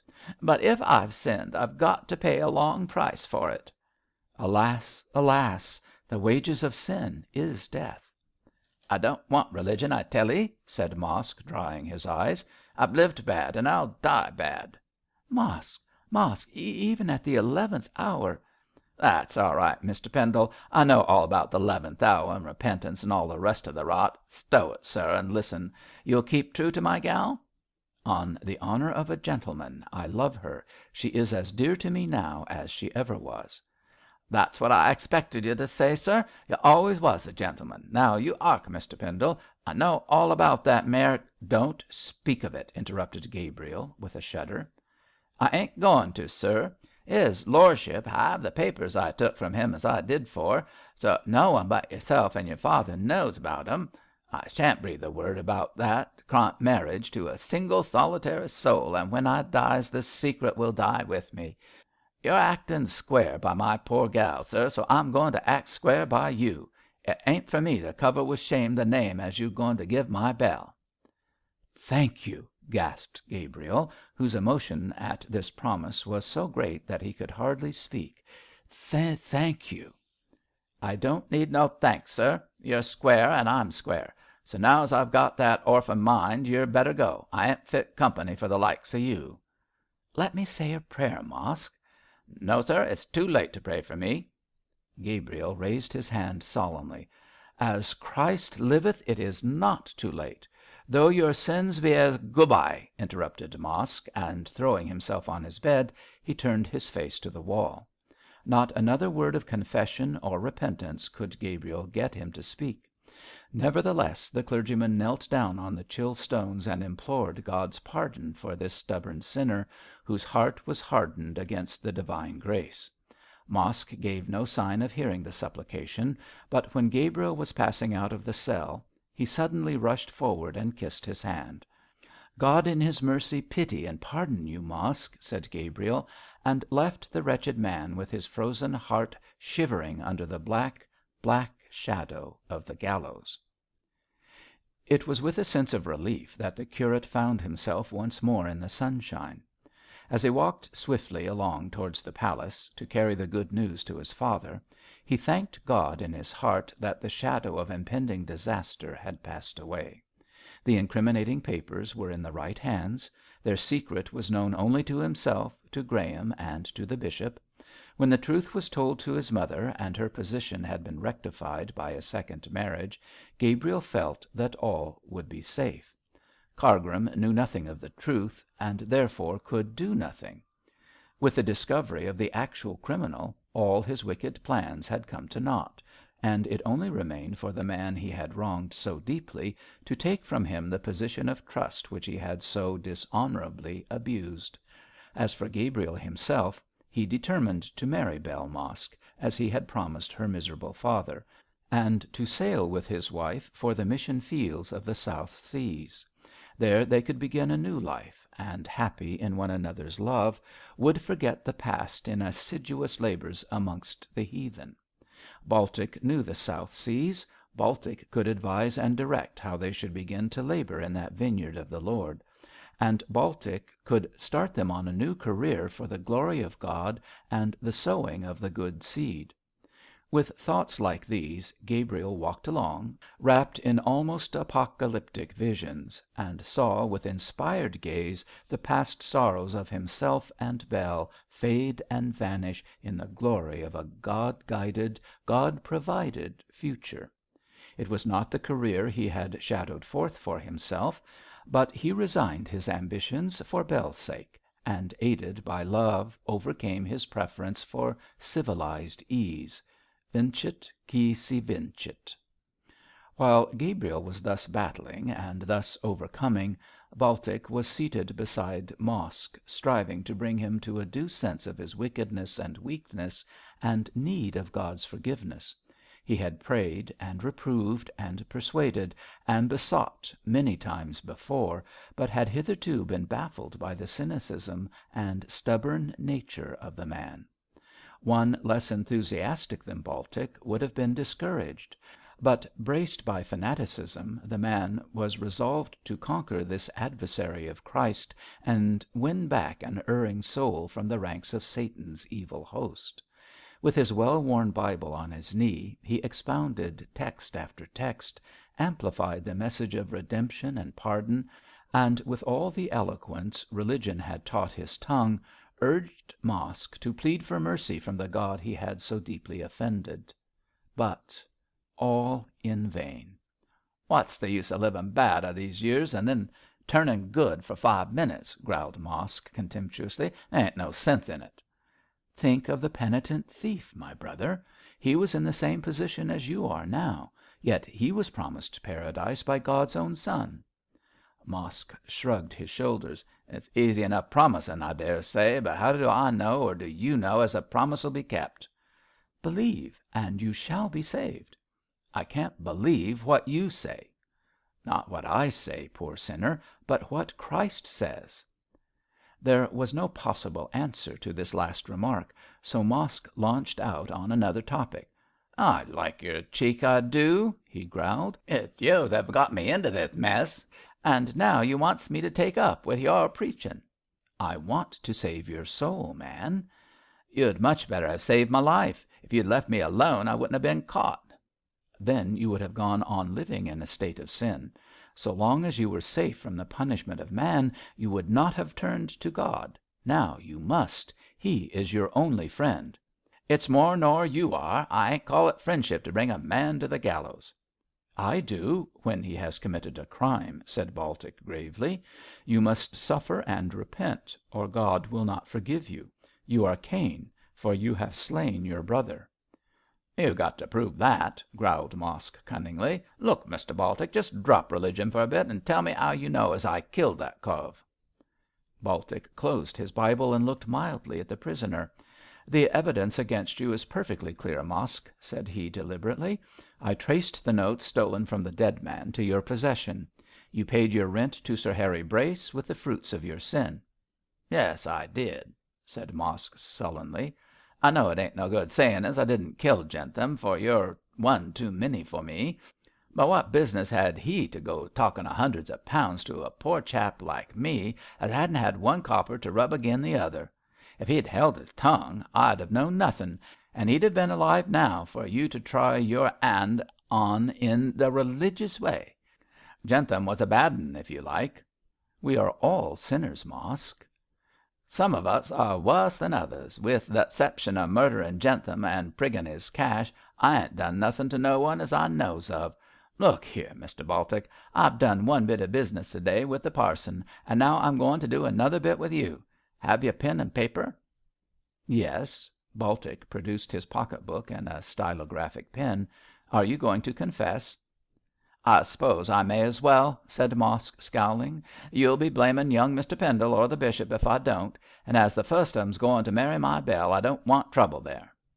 "Won't you confess from a sense of your sin?" "No, won't. It's my gal, and not repentance as makes me tell the truth.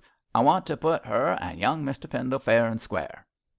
"Well," said Baltic, getting ready to write, "confession is a sign that your heart is softening." "It ain't your religion as is doing it, then," sneered Mosk. "Now then, fire away, old cove." The man then went on to state that he was desperately hard up when Jentham came to stay at the Derby Winner, and as he was unable to pay his rent, he feared lest Sir Harry should turn him and his sick wife and much loved daughter into the streets. Jentham, in his cups, several times boasted that he was about to receive a large sum of money from an unknown friend on Southberry Heath, and on one occasion went so far as to inform Mosk of the time and place when he would receive it. He was thus confidential when very drunk, on Mosk reproaching him with not paying for his board and lodging. As the landlord was in much need of money, his avarice was roused by the largeness of the sum hinted at by Jentham, and thinking that the man was a tramp who would not be missed, he determined to murder and rob him. Gabriel Pendle had given, or rather had lent, Mosk a pistol to protect himself from gipsies and vagrants and harvesters on his frequent night journeys across the lonely heath between Beorminster and Southberry. On the Sunday when the money was to be paid at the cross roads, Mosk rode over to Southberry, and late at night, about the time of the appointment, he went on horseback to the cross roads. A storm came on and detained him, so it was after the bishop had given the money to Jentham that Mosk arrived. He saw the bishop departing, and recognised his face in the searching glare of the lightning flashes. When Dr Pendle had disappeared, Mosk rode up to Jentham, who, with the money in his hand, stood in the drenching rain under the signpost.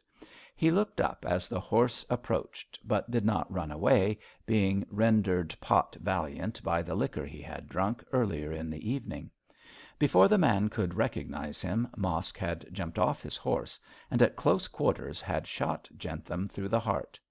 "He fell in the mud like a heap of clothes," said Mosk, "so I jist tied up the hoss to the signpost and went through his pockets. I got the cash, a bundle of notes they was, and some other papers as I found. Then I dragged his corp into a ditch by the road and galloped orf on my horse as quick as I could go back to Southberry. There I stayed all night, saying as I had been turned back by the storm from riding over to Beorminster.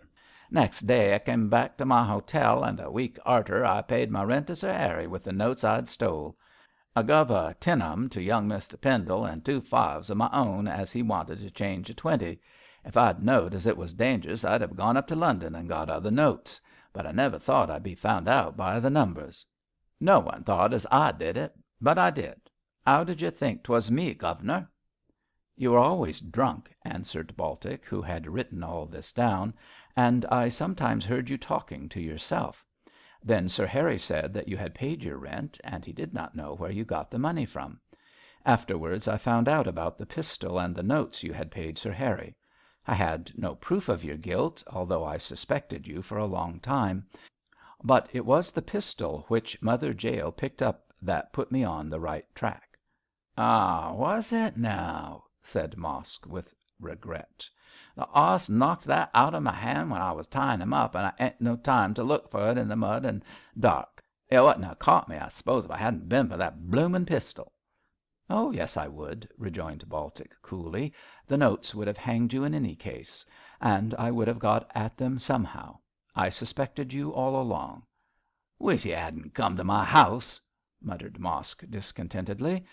"I was guided there by God to punish your sin." "Ah, stuff! Give me that confession and I'll sign it." But Baltic, wary old fellow as he was, would not permit this without due formality. He had the governor of the gaol brought to the cell, and Mosk, with a laugh, signed the confession which condemned him in the presence of 2 witnesses. The governor took it away with him, and again left Baltic and the murderer alone. They eyed one another. "Now that I know all," began Baltic. "You don't know all," interrupted Mosk, with a taunting laugh. "There's something I ain't told you, and I ain't goin' to tell." "You have confessed your sin. That is enough for me. God is softening your hard heart. Grace is coming to your soul. My brother, let us pray." "Shan't. Leave me alone, can't you?" Baltic fell on his knees. "O merciful God, have pity upon this most unhappy man sunk in the pit of sin. Let the Redeemer, thy only begotten Son, stretch out his saving—" Mosk began to sing a comic song in a harsh voice. His saving hand, O God, to drag this poor soul from perdition. Let him call upon thy most holy name out of the low dungeon. Cut him not off in the—" "Stop! Stop!" shrieked the unhappy man, with his fingers in his ears. "Stop!" "His sins are as scarlet, but the precious blood of the Lamb will bleach them whiter than the fine wool. Have mercy, Heavenly Father." Mosk, overwrought and worn out, began to sob hysterically. At the sound of that heavy grief, Baltic sprang to his feet and laid a heavy hand on the shoulder of the sinner. "On your knees, my brother," he cried in trumpet tones, with flashing eyes. "Implore mercy before the great white throne. Now is the time for repentance. God pity you, Christ save you, Satan loose you," and he forced the man on to his knees. "Down, in Christ's name." A choking, strangled cry escaped from the murderer, and his body pitched forward heavily on the cold stones. Baltic continued to pray. Chapter 36. The Rebellion of Mrs Pendle. "Thank God," said the bishop, when he heard from Gabriel's lips that the criminal, who knew his secret, had promised to be silent. "At last I can breathe freely. But what a price to pay for our safety! What a price!" "Do you mean my marriage to Bell?" asked Gabriel, steadily. "Yes. If she was undesirable before, she is more so now. So far as I have seen her, I do not think she is the wife for you, and as the daughter of that blood stained man, oh, Gabriel, my son, how can I consent that you should take her to your bosom?" "Father," replied the curate, quietly, "you seem to forget that I love Bell dearly. It was not to close Mosk's mouth that I consented to marry her. In any case I should do so. She promised to become my wife in her time of prosperity, and I should be the meanest of men did I leave her now that she is in trouble. Bell was dear to me before; she is dearer to me now, and I am proud to become her husband." "But her father is a murderer, Gabriel." "Would you make her responsible for his sins? That is not like you, father." The bishop groaned. "God knows I do not wish to thwart you, for you have been a good son to me. But reflect for one moment how public her father's crime has been. Everywhere his wickedness is known, and should you marry this girl, your wife, however innocent, must bear the stigma of being that man's daughter. How would you, a sensitive and refined man, shrinking from public scandal, bear the shame of hearing your wife spoken about as a murderer's daughter?" "I shall take steps to avert that danger. Yes, father, when Bell becomes my wife, we shall leave England for ever." "Gabriel, Gabriel," cried the bishop, piteously, "where would you go?" "To the South Seas," replied the curate, his thin face lighting up with excitement. "There, as Baltic tells us, missionaries are needed for the heathen. I shall become a missionary, father, and Bell will work by my side to expiate her father's sin by aiding me to bring light to those lost in darkness." "My dear boy, you dream Utopia. From what I saw of that girl, she is not one to take up such a life. You will not find your Priscilla in her. She is of the world, worldly." "The affliction which has befallen her may turn her thoughts from the world." "No," said the bishop, with quiet authority. "I am, as you know, a man who does not speak idly or without experience, and I tell you, Gabriel, that the girl is not the stuff out of which you can mould an ideal wife. She is handsome, I grant you, and she seems to be gifted with a fair amount of common sense. But if you will forgive my plain speaking of one dear to you, she is vain of her looks, fond of dress and admiration, and is not possessed of a refined nature. She says that she loves you. That may be. But you will find that she does not love you sufficiently to merge her life in yours, to condemn herself to exile amongst savages for your sake. Love and single companionship are not enough for such an one.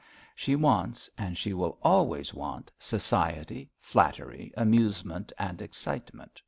My love for you, Gabriel, makes me anxious to think well of her, but my fatherly care mistrusts her as a wife for a man of your nature."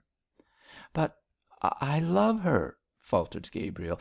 "I wish to marry her." "Believe me, you will never marry her, my poor lad." Gabriel's face flushed. "Father, would you forbid——" "No," interrupted Dr Pendle, "I shall not forbid, but she will decline. If you tell her about your missionary scheme, I am confident she will refuse to become your wife. Ask her by all means. Keep your word as a gentleman should, but prepare yourself for a disappointment." "Ah, father, you do not know my Bell." "It is on that point we disagree, Gabriel. I do know her; you do not. My experience tells me that your faith is misplaced." "We shall see," said Gabriel, standing up very erect. "You judge her too harshly, sir. Bell will become my wife. I am sure of that." "If she does," replied the bishop, giving his hand to the young man, "I shall be the first to welcome her." "My dear, dear father," cried Gabriel, with emotion, "you are like yourself, always kind, always generous. Thank you, father." And the curate, not trusting himself to speak further lest he should break down altogether, left the room hurriedly. With a weary sigh Dr Pendle sank into his seat and pressed his hand to his aching head. He was greatly relieved to know that his secret was safe with Mosk, but his troubles were not yet at an end. It was imperative that he should reprove and dismiss Cargrim for his duplicity, and most necessary for the rearrangement of their lives that Mrs Pendle should be informed of the untimely resurrection of her husband.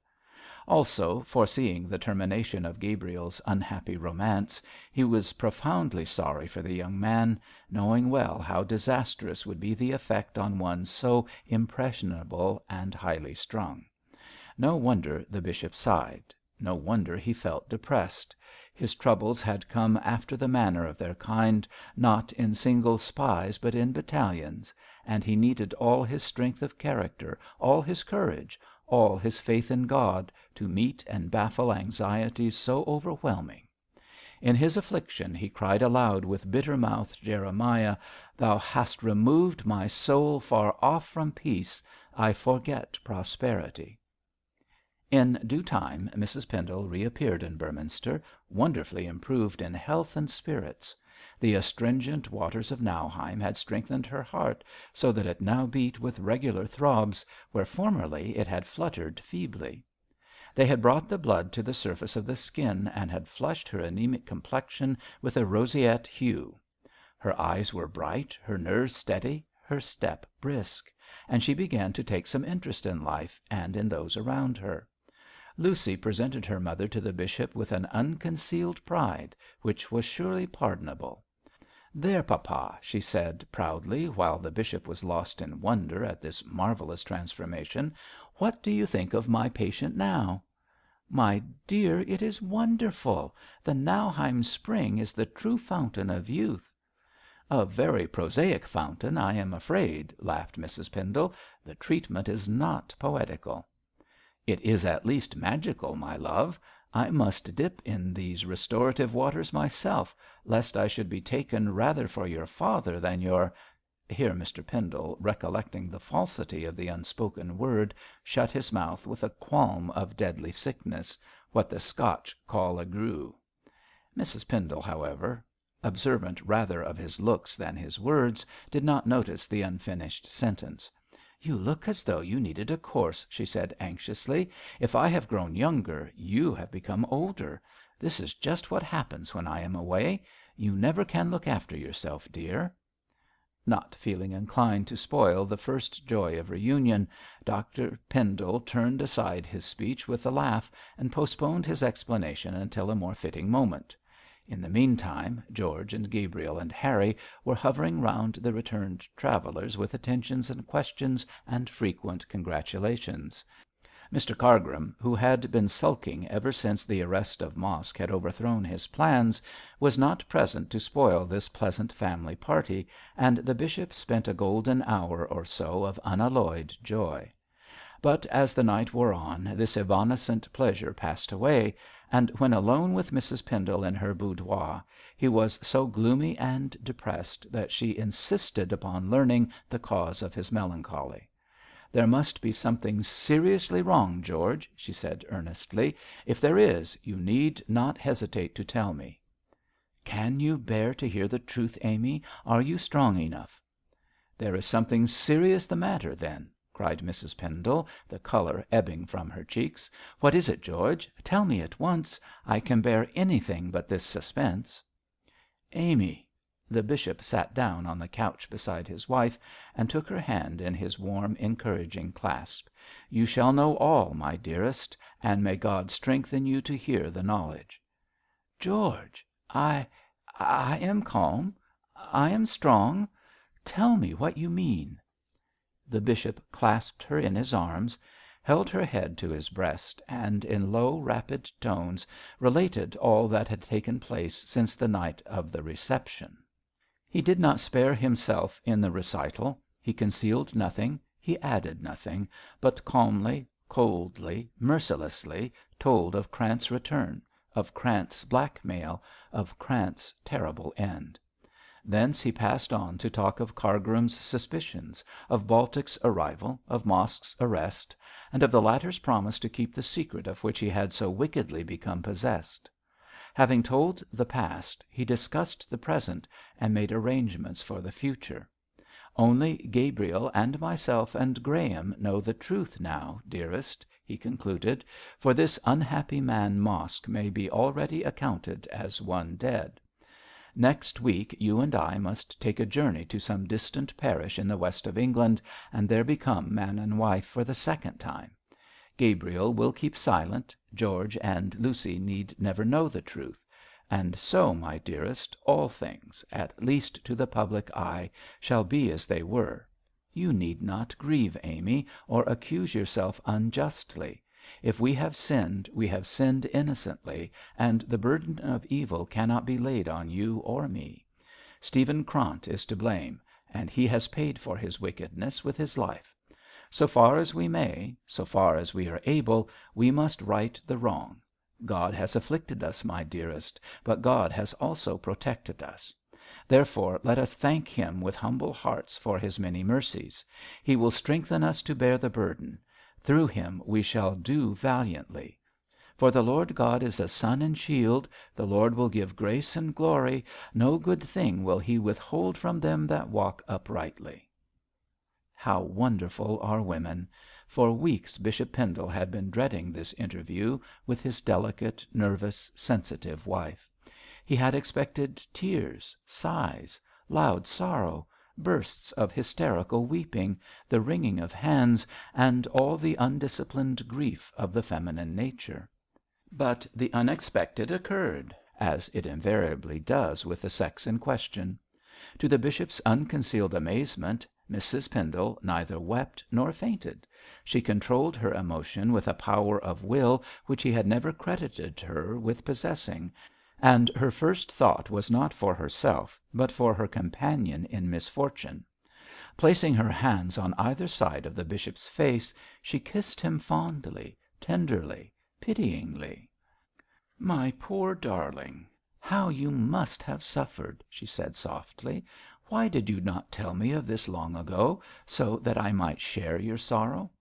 "I was afraid to speak, Amy," gasped the bishop, overwhelmed by her extraordinary composure.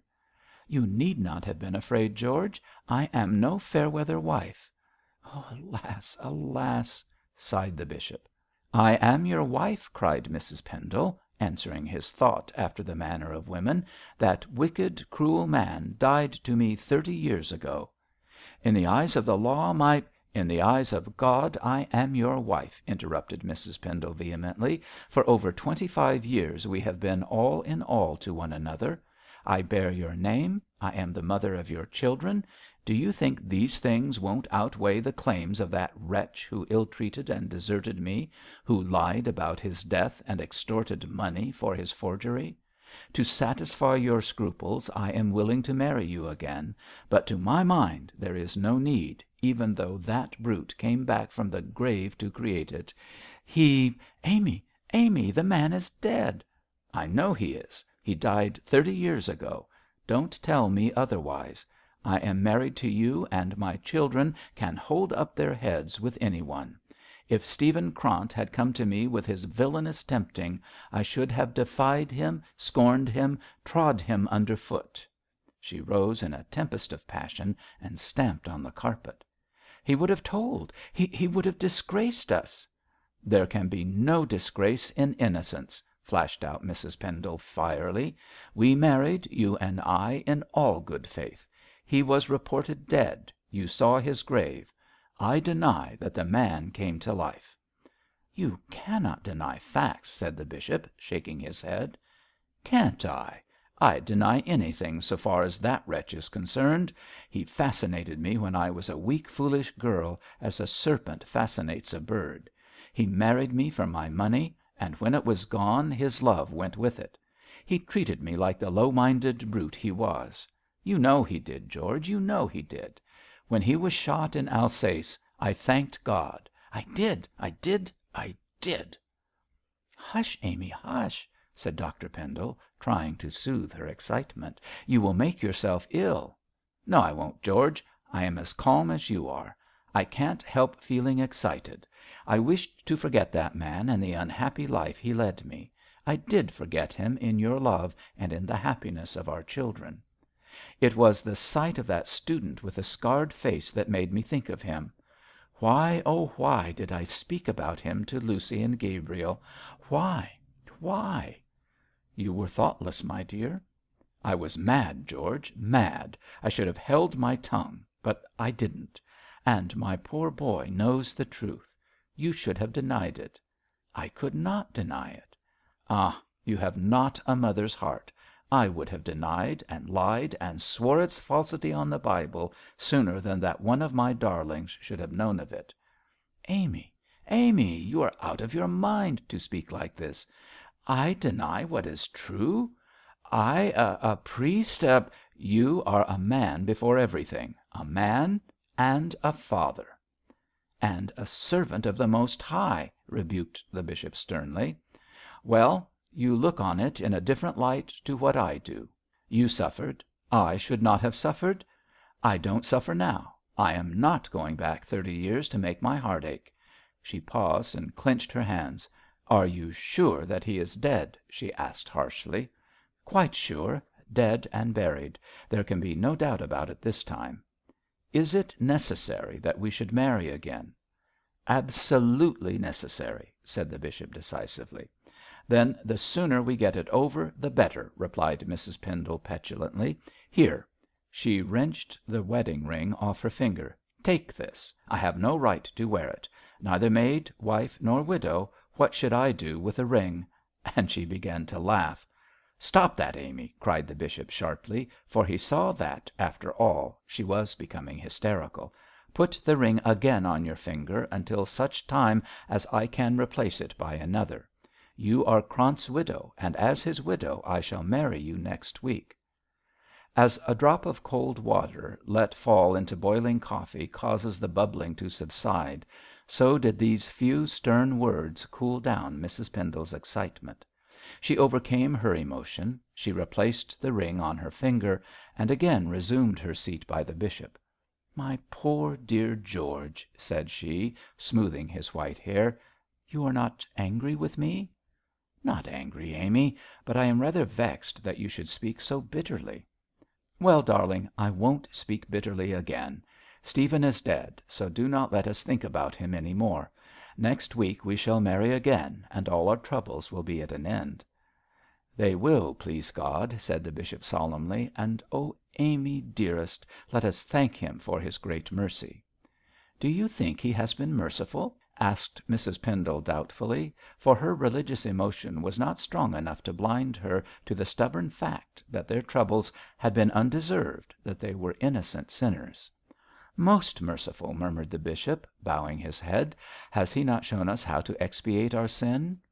"Our sin? No, George, I won't agree to that. We have not sinned. We married in the fullest belief that Stephen was dead." My dear, all that is past and done with. Let us look to the future and thank the Almighty that He has delivered us out of our troubles." "Yes, I thank Him for that, George," said Mrs Pendle, meekly enough. "That is my own dear Amy," answered the bishop, and producing his pocket Bible he opened it at random. His eye alighted on a verse of Jeremiah, which he read out with thankful emotion: "And I will deliver thee out of the hand of the wicked, and I will redeem thee out of the hand of the terrible." Chapter 37. Dea ex machina. As may be guessed, Captain Pendle, now that the course of true love ran smoother, was an assiduous visitor to the Jenny Wren house. He and Mab were all in all to one another, and in the egotism of their love did not trouble themselves about the doings of their neighbours. It is true that George was relieved and pleased to hear of Mosk's arrest and confession, because Gabriel was thereby exonerated from all suspicion of having committed a vile crime; but when reassured on this point, he ceased to interest himself in the matter. He was ignorant that his brother loved Bell Mosk, as neither Baltic nor the bishop had so far enlightened him, else he might not have been quite so indifferent to the impending trial of the wretched criminal. As it was, the hot excitement prevalent in Beorminster left him cold, and both he and Mab might have been dwellers in the moon for all the interest they displayed in the topic of the day. They lived, according to the selfish custom of lovers, in an Arcadia of their own creation, and were oblivious to the doings beyond its borders; which disregard was natural enough in their then state of mind. However, George, being in the world and of the world, occasionally brought to Mab such scraps of news as he thought might interest her. He told her of his mother's return, of her renewed health, of her pleasure in hearing that the engagement had been sanctioned by the bishop, and delivered a message to the effect that she wished to see and embrace her future daughter-in-law, all of which information gave Mab wondrous pleasure and Miss Whichello a considerable amount of satisfaction, since she saw that there would be no further question of her niece's unsuitability for George. "You deserve some reward for your good news," said Mab, and produced a silk knitted necktie of martial red. "So here it is." "Dearest," cried Captain Pendle, kissing the scarf, "I shall wear it next to my heart." Then, thinking the kiss wasted on irresponsive silk, he transferred it to the cheek of his lady love. "Nonsense," said Miss Whichello, smiling broadly. "Wear it round your neck like a sensible lover." "Are lovers ever sensible?" inquired the captain, with a twinkle. "I know one who isn't," cried Mab, playfully. "No, sir," removing an eager arm, "you will shock aunty." "Aunty has become hardened to such shocks," smiled Miss Whichello. "Aunty has been as melancholy as an owl of late," retorted Mab, caressing the old lady. "Ever since the arrest of that man Mosk she has been quite wretched." "Oh, don't speak of him, Mab." "Halloo!" said George, with sudden recollection. "I knew there was something else to tell you. Mosk is dead." Miss Whichello gave a faint shriek, and tightly clasped the hand of her niece. "Dead!" she gasped, pale cheeked and low toned. "Mosk dead?" "As a dormouse," rejoined George, admiring his present. "He hanged himself last night with his braces; so that the gallows have lost a victim, and Beorminster society a sensation trial of " "George," cried Mab, in alarm, "don't talk so. You will make aunty faint."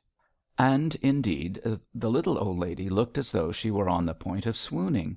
Her face was white, her skin was cold, and leaning back her head she had closed her eyes.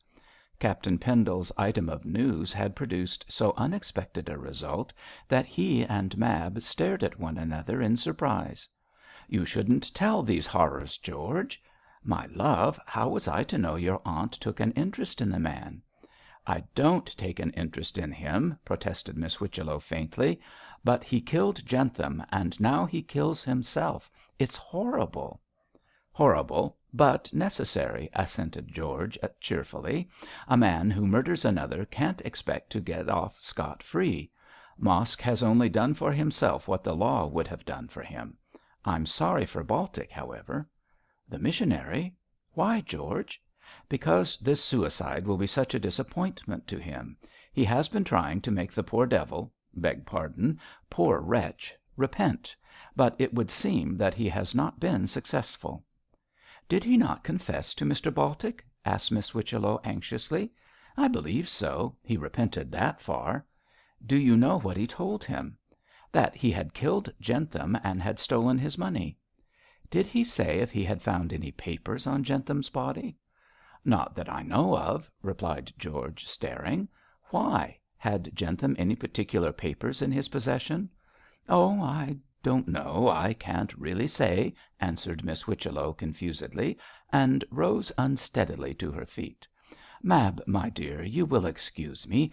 I am not very well. I shall go to my bedroom." "Let me come too, aunty."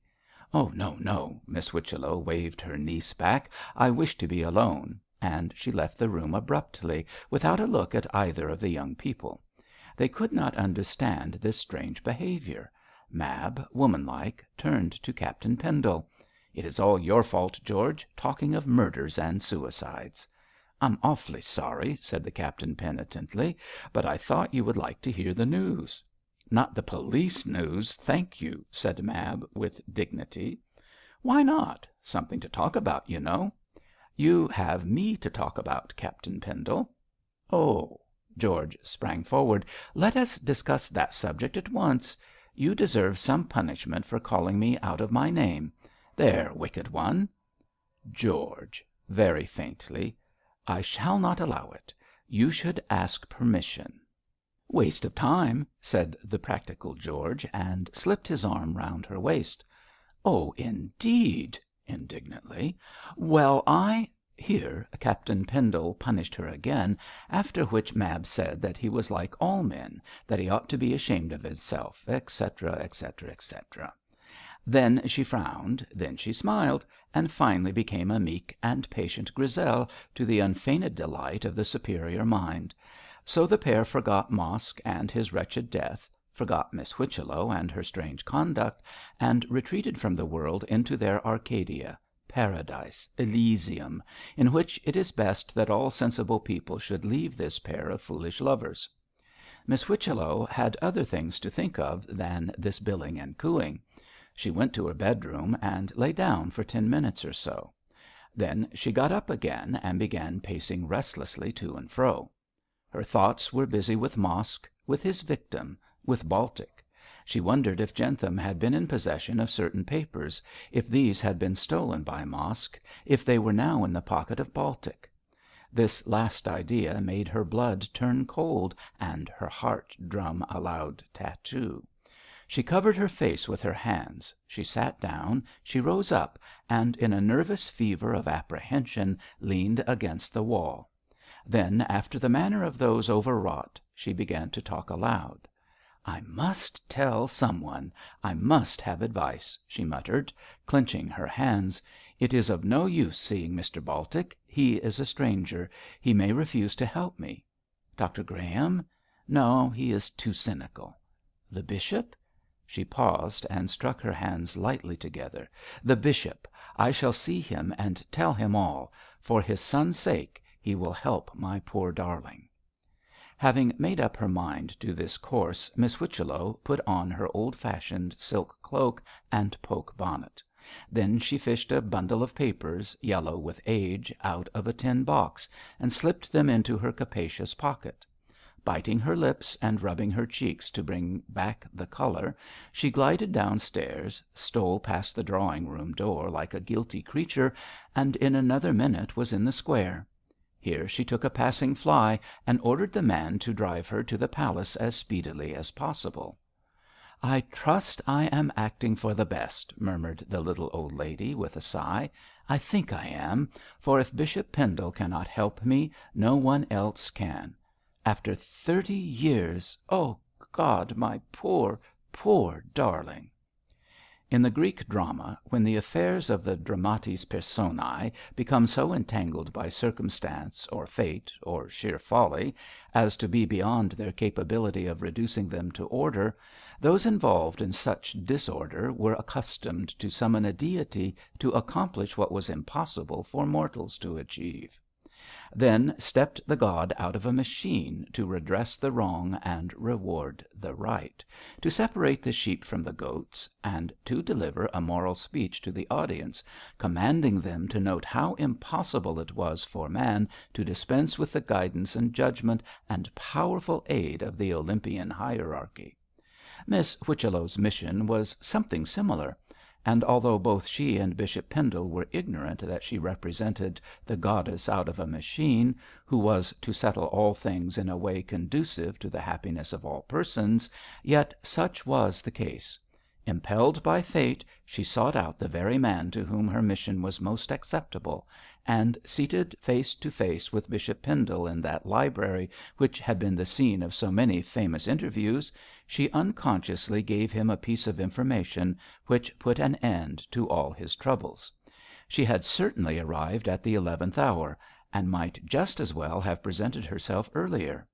But Destiny, the playwright of the universe, always decrees that her dramas should play their appointed time, and never permits her arbitrator to appear until immediately before the fall of the green curtain.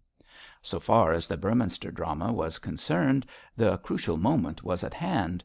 The actor, or rather actress, who was to remedy all things, was on the scene, and shortly the curtain would fall on a situation of the rough made smooth. Then red fire, marriage bells, triumphant virtue, and cowering guilt, with a rhyming tag delivered by the prettiest actress of All's Well that Ends Well. "I come to consult you confidentially," said Miss Whichello, when she and the bishop were alone in the library. "I wish to ask for your advice." "My advice and my friendship are both at your service, my dear lady," replied the courteous bishop. "It's about Mab's parents," blurted out the little old lady. "Oh!" The bishop looked grave. "You are about to tell me the truth of those rumours which were prevalent in Beorminster when you brought Miss Arden home to your house." "Yes, I daresay Mrs Pansey said all sorts of wicked things about me, bishop." "Well, no." Dr Pendle wriggled uneasily. "She spoke rather of your sister than of you. I do not wish to repeat scandal, Miss Whichello, so let us say no more about the matter. Your niece shall marry my son. Be assured of that. It is foolish to rake up the past," added the bishop, with a sigh. "I must rake up the past. I must tell you the truth," said Miss Whichello, in firm tones, "if only to put a stop to Mrs Pansey's evil tongue." "What did she say, bishop?" "Really, my dear lady, Bishop, tell me what she said about my sister. I will know." Reluctantly the bishop spoke out at this direct request. "She said that your sister had eloped in London with a man who afterwards refused to marry her, that she had a child, and that such a child is your niece, Miss Arden, whom you brought to Beorminster after the death of your unhappy sister." "A fine mixture of truth and fiction indeed," said the old lady, in a haughty voice. "I am obliged to Mrs Pansey for the way in which she has distorted facts." "I fear indeed that Mrs Pansey exaggerates," said Dr Pendle, shaking his head. "With all due respect, bishop, she is a wicked old Sapphira," cried Miss Whichello, and forthwith produced a bundle of papers out of her pocket. "My unfortunate sister Annie did run away, but she was married to her lover on the very day she left our house in London, and my darling Mab is as legitimate as your son George, Dr Pendle." The bishop winced at this unlucky illustration. "Have you a proof of this marriage, Miss Whichello?" he asked, with a glance at the papers. "Of course I have," she replied, untying the red tape with trembling fingers. "Here is the certificate of marriage which my poor Annie gave me on her dying bed. I would have shown it before to all Beorminster had I known of Mrs Pansey's false reports. Look at it, bishop." She thrust it into his hand. "Anne Whichello, spinster. Pharaoh Bosvile, bachelor. They were married at St Chad's Church, Hampstead, in the month of December, 1869. Here is Mab's certificate of birth. She was christened in the same church and born in 1870, the year of the Franco-German War, so as this is '97, she is now 27 years of age, just 2 years older than your son, Captain Pendle." With much interest the bishop examined the 2 certificates of birth and marriage which Miss Whichello placed before him. They were both legally perfect, and he saw plainly that however badly Bosvile might have behaved afterwards to Ann Bosvile, she was undoubtedly his wife. "Not that he would have married her if he could have helped it," went on Miss Whichello, while the bishop looked at the documents, "but Annie had a little money not much which she was to receive on her wedding day, so the wretch married her and wrote to my dear father for the money, which of course, under grandfather's will, had to be paid. Father never would see Annie again, but when the poor darling wrote to me a year afterwards that she was dying with a little child by her side, what could I do but go and comfort her?" "Ah, poor darling Annie," sobbed the little old lady. "She was sadly changed from the bright, beautiful girl I remembered. Her husband turned out a brute and a ruffian and a spendthrift. He wasted all her money, and left her within 6 months of the marriage. The wretch! Annie tried to support herself by needlework, but she took cold in her starving condition and broke down. Then Mab was born, and she wrote to me. I went at once, bishop, but arrived just in time to get those papers and close my dear Annie's eyes. Afterwards I brought Mab back with me to Beorminster, but I kept her for some time in London on account of my father. When I did bring her here and I showed him the marriage certificate, he got quite fond of the little pet. So all these years Mab has lived with me quite like my own sweet child, and your son is a lucky man to win her love," added the old maid, rather incoherently. "It is not every one that I would give my dear Annie's child to, I can tell you, bishop. So that's the whole story, and a sadly common one it is." "It does you great credit, Miss Whichello," said Dr Pendle, patting her hand, "and I have the highest respect both for you and your niece. I am proud, my dear lady, that she should become my daughter. But tell me how your unhappy sister became acquainted with this man." "He was a violinist," replied Miss Whichello, "a public violinist, and played most beautifully. Annie heard him and saw him, and lost her head over his looks and genius. He called himself Amaru, but his real name was Pharaoh Bosvile." "A strange name, Miss Whichello." "It is a gipsy name, bishop. Bosvile was a gipsy. He learned the violin in Hungary or Spain, I don't know which, and played wonderfully. Afterwards he had an accident which hurt his hand, and he could not play. That was the reason he married Annie, just for her money, the wretch." "A gipsy," murmured the bishop, who had turned pale. "Yes, an English gipsy, but like all those people he wandered far and near. The accident which hurt his hand also marked his cheek with a scar." "The right cheek?" gasped Dr Pendle, leaning forward. "Why, yes," said Miss Whichello, rather astonished at the bishop's emotion. "That was how I recognised him here when he called himself Jentham. He—" With a cry the bishop sprang to his feet in a state of uncontrollable agitation, shaking and white. "Was Jentham Bosvile?" he stammered. "Are you sure?" "I am certain," replied Miss Whichello, with a scared look. "I have seen him dozens of times, bishop." Her voice rose in a scream, for Dr Pendle had fallen forward on his desk. "Oh, my God!" cried the bishop. "Oh, God most merciful!" The little old lady was trembling violently. She thought that the bishop had suddenly gone out of his mind.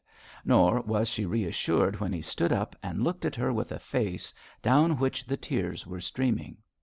Never had Miss Whichello seen a man weeping before, and the sight terrified her much more than an outburst of anger would have done. She looked at the bishop, he looked at her, and they were both ashy white, both overcome with nervous emotion. After a moment the bishop opened a drawer and took out a bundle of papers. Out of these he selected the marriage certificate of his wife and Krant, and compared it with the certificate of Pharaoh Bosvile and Anne Whichello. "Thank God," he said again, in a tremulous voice, "this man as Bosvile married your sister in 1869. As Krant he married Mrs Pendle in 1870." "Married Mrs Pendle!" shrieked Miss Whichello, darting forward.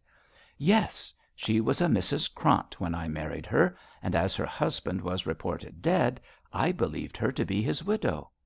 "But she was not his widow." "No, for Krant was Jentham, and Jentham was alive after my marriage." "I don't mean that," cried Miss Whichello, laying a finger on her sister's certificate, "but Jentham as Bosvile married Annie in 1869." "He married my wife in October 1870," said the bishop, breathlessly. "Then his second marriage was a false one," said Miss Whichello, "for in that year, in that month, my sister was still alive. Mrs Pendle was never his wife." "No, thank God," said the bishop, clasping his hands. "She is my own true wife after all." Chapter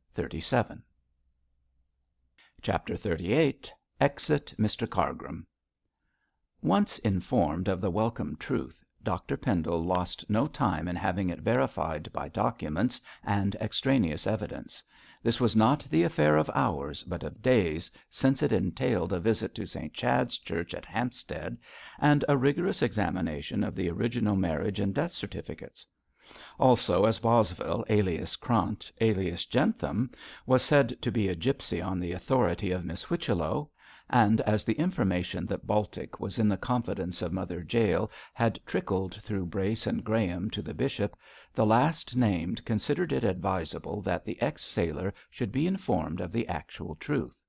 Now that Dr Pendle was personally satisfied of the legality of his marriage, he had no hesitation in acquainting Baltic with his life history, particularly as the man could obtain from Mother Jael an assurance, in writing if necessary, that Bosvile and Jentham were one and the same. For the satisfaction of all parties concerned, it was indispensable that proof positive should be procured and the matter settled beyond all doubt. The position, as affecting both the private feelings and social status of Bishop and Mrs Pendle, was too serious a one to be dealt with otherwise than in the most circumspect manner. After Miss Whichello's visit and revelation, Dr Pendle immediately sought out his wife to explain that after all doubts and difficulties and lies and forgeries, they were as legally bound to one another as any couple in the three kingdoms; that their children were legitimate and could bear their father's name, and that the evil which had survived the death of its author was now but shadow and wind; in a word, non-existent. Mrs Pendle, who had borne the shock of her pseudo husband's resurrection so bravely, was quite overwhelmed by the good news of her re established position, and fainted outright when her husband broke it to her. But for Lucy's sake, as the bishop did not wish Lucy to know or even suspect anything, she afterwards controlled her feelings better, and, relieved from the apprehension of coming danger, speedily recovered her health and spirits. She was thus, at a week's end, enabled to attend in the library a council of 6 people summoned by her husband to adjust the situation. The good bishop was nothing if not methodical and thorough, and he was determined that the matter of the false and true marriages should be threshed out to the last grain. Therefore the council was held ex aequo et bono. On this momentous occasion there were present the bishop himself and Mrs Pendle, who sat close beside his chair; also Miss Whichello, fluttered and anxious, in juxtaposition with Dr Graham; and Gabriel, who had placed himself near Baltic, the sedate and solemn faced. When all were assembled, the bishop lost no time in speaking of the business which had brought them together. He related in detail the imposture of Jentham, the murder by Mosk, who since had taken his own life, and the revelation of Miss Whichello, ending with the production of the documents proving the several marriages, and a short statement explaining the same. Here," said Dr Pendle, "is the certificate of marriage between Pharaoh Bosvile and Anne Whichello, dated December 1869. They lived together as man and wife for 6 months, up to May 1870, after which Bosvile deserted the unhappy lady." "After spending all her money, the wretch!" put in Miss Whichello, angrily. "Bosvile," continued the bishop, "had previously made the acquaintance of my wife, then Amy Lancaster, under the false name of Stephen Krant, and so far won her love that, thinking him a single man, she consented to marry him." "No, bishop," contradicted Mrs Pendle, very positively, "he did not win my love. He fascinated me with his good looks and charming manners, for in spite of the scar on his cheek, Stephen was very handsome. Some friend introduced him to my father as a Hungarian exile hiding under the name of Krant from Austrian vengeance, and my father, enthusiastic on the subject of patriotism, admitted him to our house.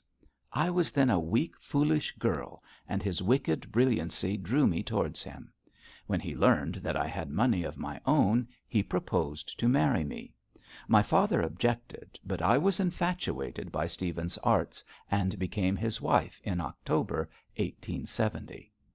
"Quite so, my love," assented her husband, mildly. "As an inexperienced girl you were at the mercy of that Belial. You were married, as you say, in October 1870.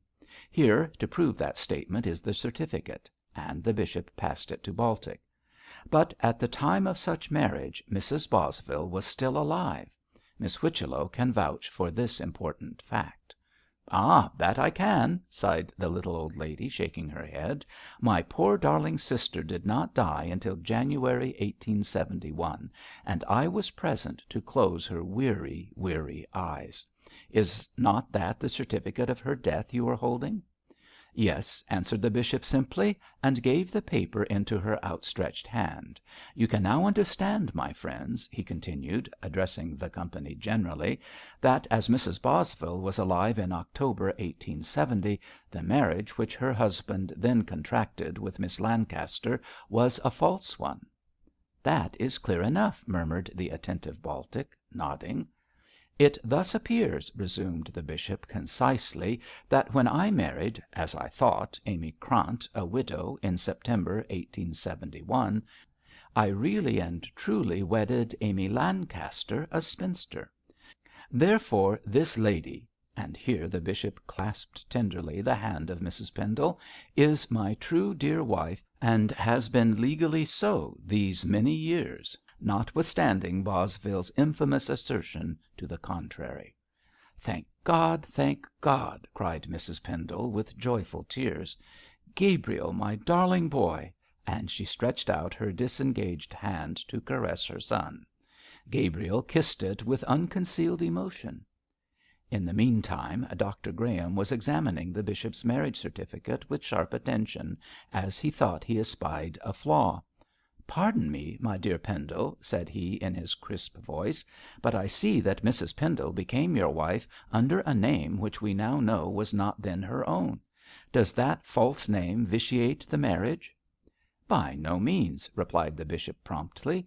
"I took counsel's opinion on that point when I was in London.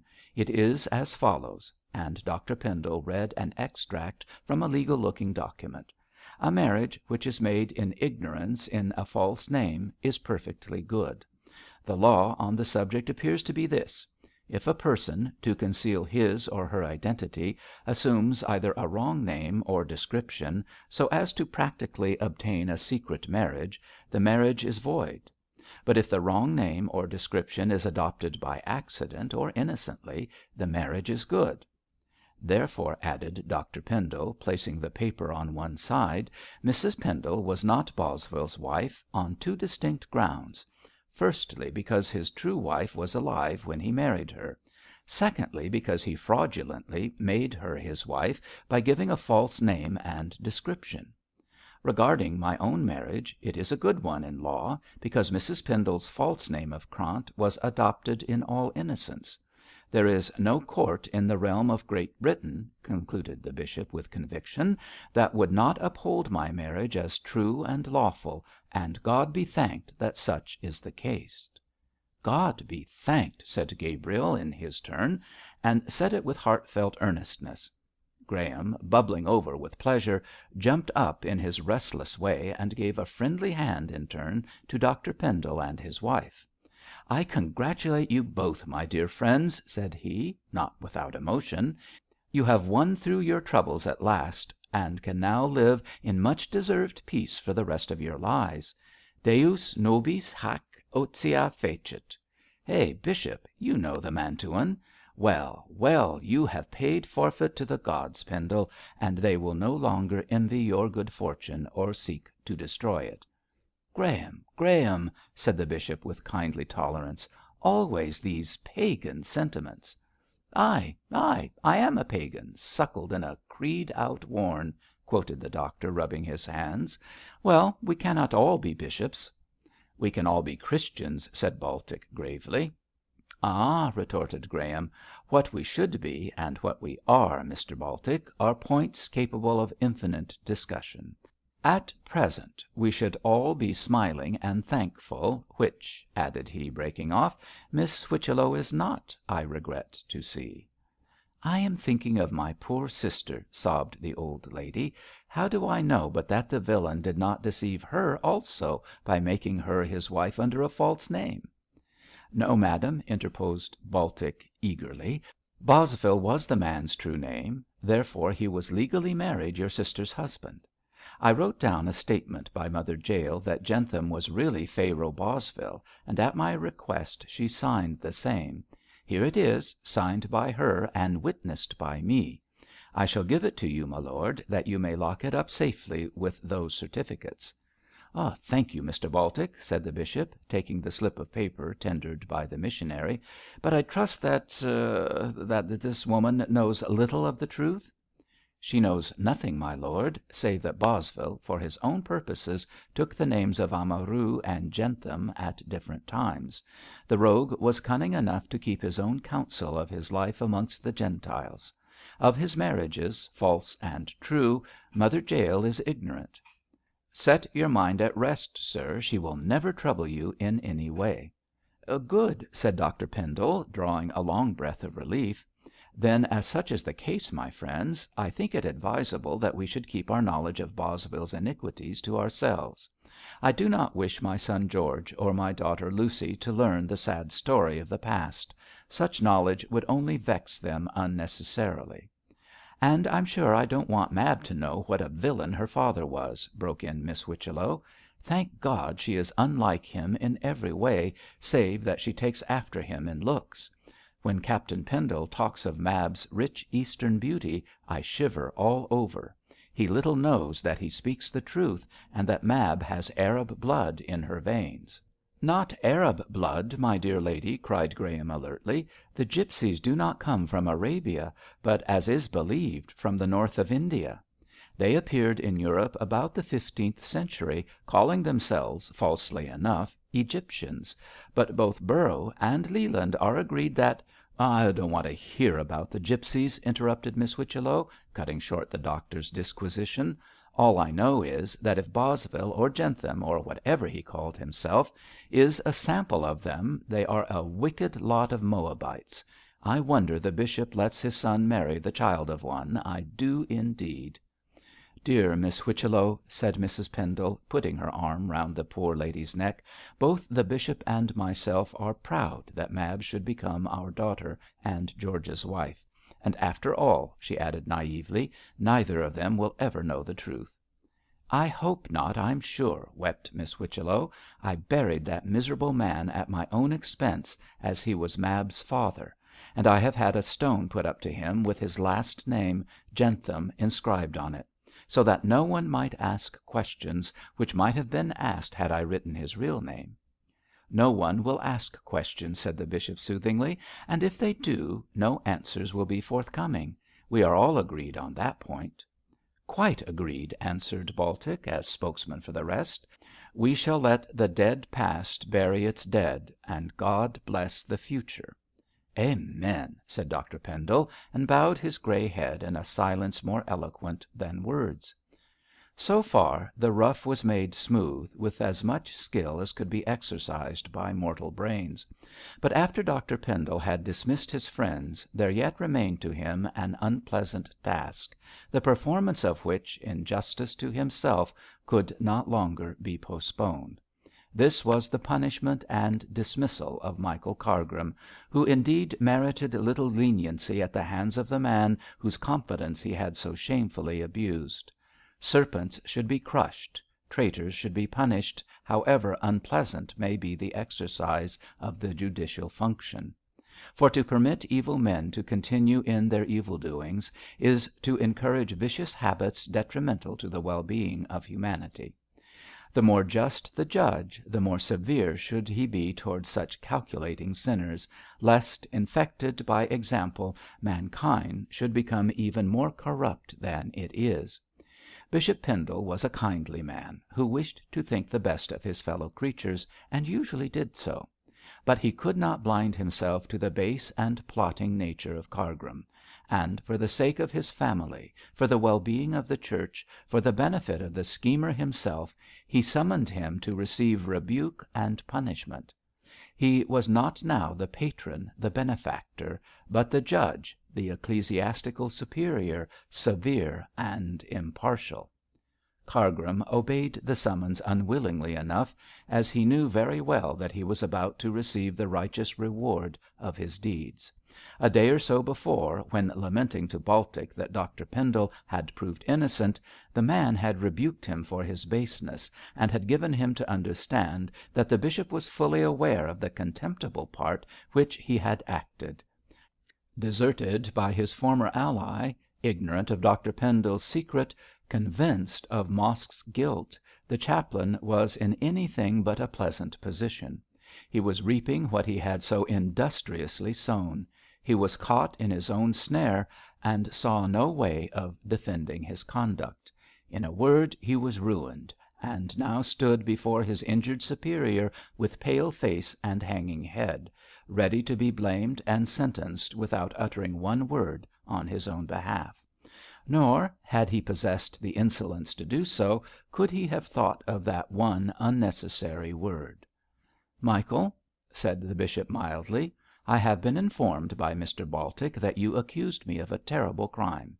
May I ask on what grounds you did so?" Cargrim made no reply, but flushing and paling alternately, looked shamefaced at the carpet. "I must answer myself, I see," continued Dr Pendle, after a short silence. "You thought that because I met Jentham on the heath to pay him some money, I murdered him in the viciousness of my heart. Why should you think so ill of me, my poor boy? Have I not stood in the place of your father? Have I not treated you as my own son? You know that I have. And my reward is, that these many weeks you have been secretly trying to ruin me. Even had I been guilty," cried the bishop, raising his voice, "it was not your place to proclaim the shame of one who has cherished you. If you had such wicked thoughts in your heart, why did you not come boldly before me and accuse me to my face? I should then have known how to answer you. I can forgive malice, yes, even malice, but not deceit. Did you never think of my delicate wife, of my innocent family, when plotting and scheming my ruin with a smiling face? Alas, alas, Michael, how could you act in a way so unworthy of a Christian, of a gentleman?" "What is the use of crying over spilt milk?" said Cargrim doggedly. "You have the advantage now, and can do what you will." "What do you mean by talking like that?" said the bishop sternly. "Have the advantage now, indeed! I never lost the advantage, sir, so far as you are concerned. I did not murder that wretched man, for you know that Mosk confessed how he shot him for the sake of the money I gave him. I knew of Jentham in other days, under another name, and when he asked me for money I gave it to him. My reason for doing so I do not choose to tell you, Mr Cargrim. It is not your right to question my actions. I am not only your elder, but your ecclesiastic superior, to whom as a priest you are bound to yield obedience. That obedience I now exact. You must suffer for your sins." "You can't hurt me," returned Cargrim, with defiance. "I have no wish to hurt you," answered the bishop, mildly. "But for your own good you must be punished. And punish you I will, so far as lies in my power." "I am ready to be punished, my lord. You have the whip hand, so I must submit." "Michael, Michael, harden not your heart. Repent of your wickedness, if it is in you to do so. I cannot spare you if I would. Bonis nocet quis perceperet malis. That is a true saying, which as a priest I should obey, and which I intend to obey, if only for your own benefit. After punishment comes repentance and amendment." Cargrim scowled. "It is no use talking further, my lord," he said roughly. "As I have acted like a fool, I must take a fool's wages." "You are indeed a fool," rejoined the bishop coldly, "and an ungrateful fool to boot, or you would not thus answer one who has your interest at heart. But as you take up such a position, I shall be brief. You must leave my house at once, and for very shame I should advise you to leave the church." "Leave the church!" echoed Cargrim in dismay. "I have said it. As a bishop I cannot entrust to a guilty man the care of immortal souls." "Guilty? I am guilty of nothing." "Do you call malice, falsehood, dissimulation nothing?" "You cannot unfrock me for what I have done," said Cargrim, evading a direct reply. "You may have the will, but you have not the power." Dr Pendle looked at him in amazement.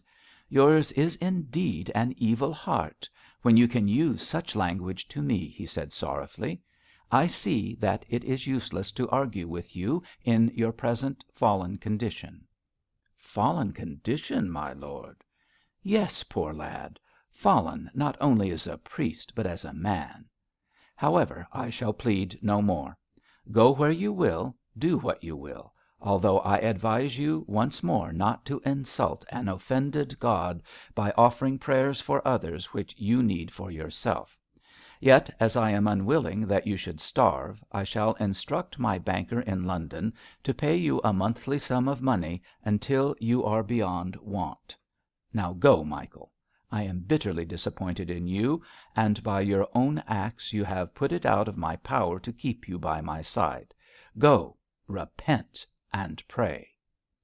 The chaplain, with a look of malice on his face, walked, or rather slunk, towards the door. "You magnify my paltry sins," he flung back. "What of your own great ones?" "Dare you, wretched man, to speak against your spiritual head?" thundered the bishop, starting to his feet, vested with the imperious authority of the Church. "Go! Quit my sight, lest I cast you out from amongst us. Go!" Before the blaze of that righteous wrath, Cargrim, livid and trembling, crept away like a beaten hound. Chapter 39. All's well that ends well. "Bell, Bell, do not give me up." "I must, Gabriel. It is my duty." "It is your cruelty. Ah, you never loved me as I love you." "That is truer than you think, my poor boy. I thought that I loved you, but I was wrong. It was your position which made me anxious to marry you. It was your weak nature which made me pity you. But I do not love you. I never did love you, and it is better that you should know the truth before we part." "Part? Oh, Bell, Bell!" "Part," repeated Bell firmly, "and for ever." Gabriel's head drooped on his breast, and he sighed as one, long past tears, who hears the clods falling on the coffin in which his beloved lies. He and Bell Mosk were seated in the little parlour at the back of the bar, and they were alone in the house, save for one upstairs, in the room of Mrs Mosk, who watched beside the dead. On hearing of her husband's rash act, the poor wife, miserable as she had been with the man, yet felt her earlier love for him so far revive as to declare that her heart was broken. She moaned and wept and refused all comfort, until one night she closed her eyes on the world which had been so harsh and bitter. So Bell was an orphan, bereft of father and mother, and crushed to the earth by sorrow and shame. In her own way she had loved her father, and his evil deed and evil end had struck her to the heart. She was even glad when her mother died, for she well knew that the sensitive woman would never have held up her head again, after the disgrace which had befallen her. And Bell, with a white face and dry eyes long past weeping, sat in the dingy parlour, refusing the only comfort which the world could give her weary heart. Poor Bell! Poor, pretty Bell! "Think, Gabriel," she continued, in a hard, tearless voice, "think what shame I would bring upon you were I weak enough to consent to become your wife. I had not much to give you before, I have less than nothing now. I never pretended to be a lady, but I thought that, as your wife, I should never disgrace you. That's all past and done with now. I always knew you were a true gentleman, honourable and kind. No one but a gentleman like you would have kept his word with the daughter of a murderer.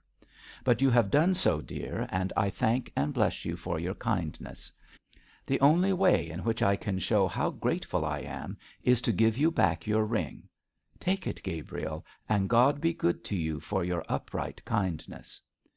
There was that in her tone which made Gabriel feel that her decision was irrevocable. He mechanically took the ring she returned to him and slipped it on his finger. Never again was it removed from where he placed it at that moment, and in after days it often reminded him of the one love of his life. With a second sigh, hopeless and resigned, he rose to his feet and looked at the dark figure in the twilight of the room. "What are your plans, Bell?" he asked in an unemotional voice, which he hardly recognised as his own. "I am going away from Beorminster next week," answered the girl, listlessly. "Sir Harry has arranged all about this hotel, and has been most kind in every way. I have a little money, as Sir Harry paid me for the furniture and the stock in trade. Of course I had to pay father's debts," she could hardly speak the words, "so there is not much left. Still I have sufficient to take me to London and keep me until I can get a situation." "As a barmaid?" asked Gabriel in a low voice. "As a barmaid," she replied coldly. "What else am I fit for?" "Can I not help you?" "No, you have given me all the help you could by showing me how much you respect me." "I do more than respect you, Bell. I love you." "I am glad of that," replied Bell, softly. "It is a great thing for a miserable girl like me to be loved." "Bell, Bell, no one can cast a stone at you." "I am the daughter of a murderer, Gabriel, and I know better than you what the world's charity is. Do you think I would stay in this place, where cruel people would remind me daily and hourly of my father's sin? Ah, my dear, I know what would be said, and I don't wish to hear it. I shall bury my poor mother and go away, never to return." "My poor Bell, God has indeed laid a heavy burden upon you." "Don't!" Her voice broke, and the long absent tears came into her eyes. "Don't speak kindly to me, Gabriel. I can't bear kindness. I have made up my mind to bear the worst. Go away. Your goodness only makes things the harder for me. After all, I am only a woman, and as a woman I must weep." She broke down, and her tears flowed quickly. "I shall go," said Gabriel, feeling helpless, for indeed he could do nothing. "Good bye, Bell," he faltered. "Good bye," she sobbed. "God bless you." Gabriel, with a sick heart, moved slowly towards the door. Just as he reached it, Bell rose swiftly, and crossing the room, threw her arms round his neck, weeping as though her overcharged heart would break. "I shall never kiss you again," she wailed. "Never, never again." "God bless you and keep you, my poor darling," faltered Gabriel. "And God bless you, for a good man you have been to me," she sobbed, and then they parted, never to meet again in this world. And that was the end of Gabriel Pendle's romance. At first he thought of going to the South Seas as a missionary, but his father's entreaties that he should avoid so extreme a course prevailed, and in the end he went no further from Beorminster than Heathcroft Vicarage. Mr. Lee died a few days after Bell vanished from the little county town, and Gabriel was presented with the living by the bishop. He is a conscientious worker, an earnest priest, a popular vicar, but his heart is still sore for Bell, who so nobly gave him up to bear her own innocent disgrace alone. Where Bell is now he does not know. Nobody in Beorminster knows, not even Mrs Pansey, for she has disappeared like a drop of water in the wild waste ocean of London town. And Gabriel works on amid the poor and needy with a cheerful face but a sore heart, for it is early days yet, and his heart wounds are recent. No one save the bishop knows how he loved and lost poor Bell, but Mrs Pendle, with the double instinct of woman and mother, guesses that her favourite son has his own pitiful romance, and would fain know of it that she might comfort him in his sorrow. But Gabriel has never told her. He will never tell her, but go silent and unmarried through life, true to the memory of the rough, commonplace woman who proved herself so noble and honourable in adversity. And so no more of these poor souls. It is more pleasant to talk of the Whichello Pansey War. Bella matronis detesta, saith the Latin poet, who knew little of the sex to make such a remark. To be sure, he was talking of public wars, and not of domestic or social battles, but he should have been more explicit. Women are born fighters, with their tongues, and an illustration of this truth was given in Beorminster when Miss Whichello threw down the gage to Mrs Pansey. The little old lady knew well enough that when George and Mab were married the archdeacon's widow would use her famous memory to recall the scandals she had set afloat nearly 30 years before.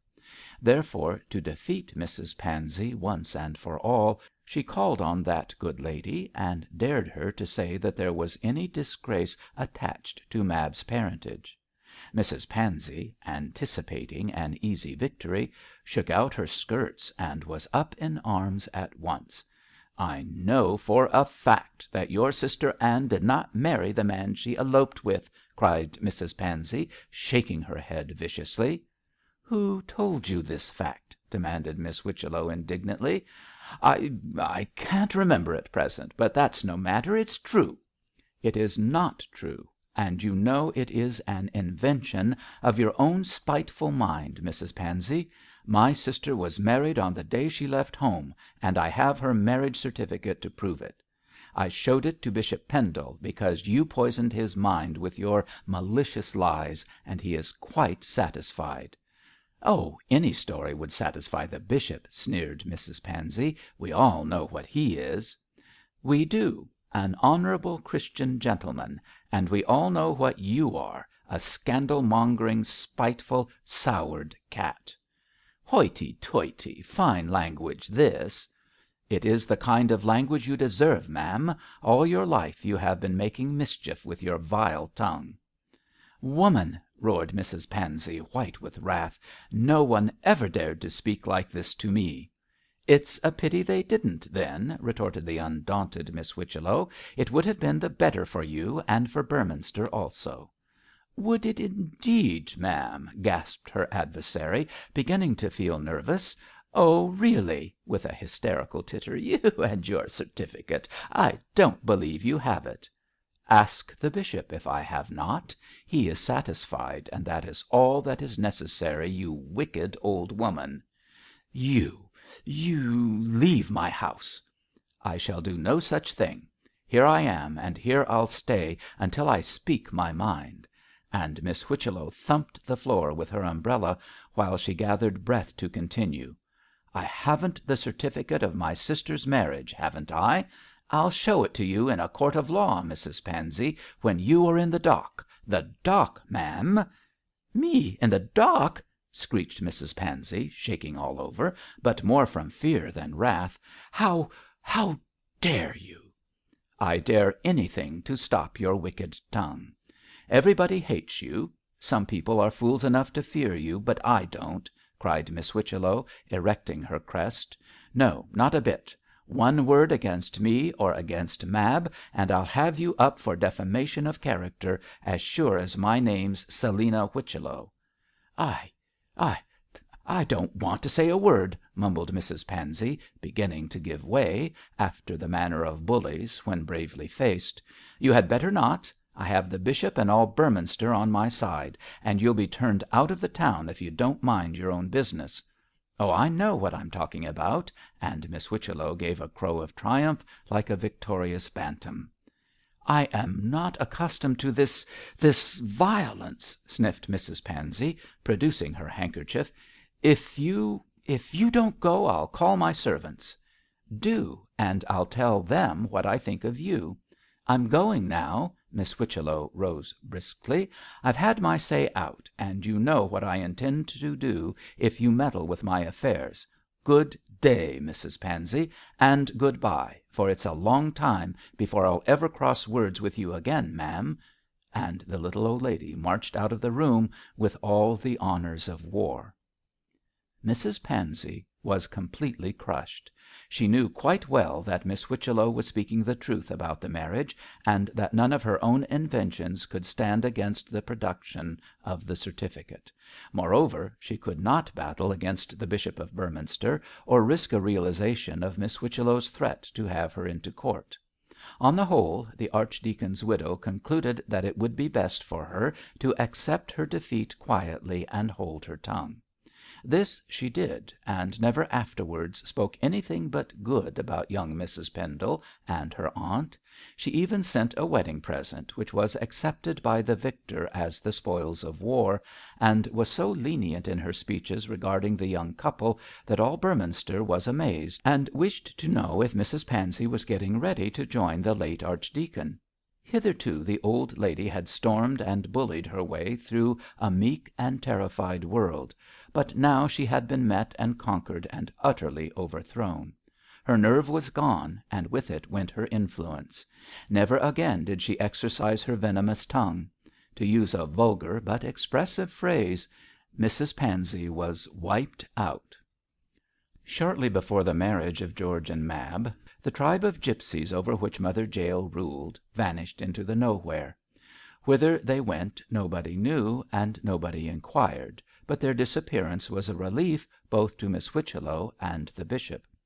The latter had decided that to run no risks it was necessary Mab should be married under her true name of Bosvile; and as Mother Jael knew that such was Jentham's real name, Miss Whichello fancied she might come to hear that Mab was called so, and make inquiries likely to lead to unpleasantness. But Mother Jael went away in a happy moment, so Miss Whichello explained to her niece and George that the name of the former was not Arden, but Bosvile. "It is necessary that I should tell you this, dear, on account of the marriage," said the little old lady.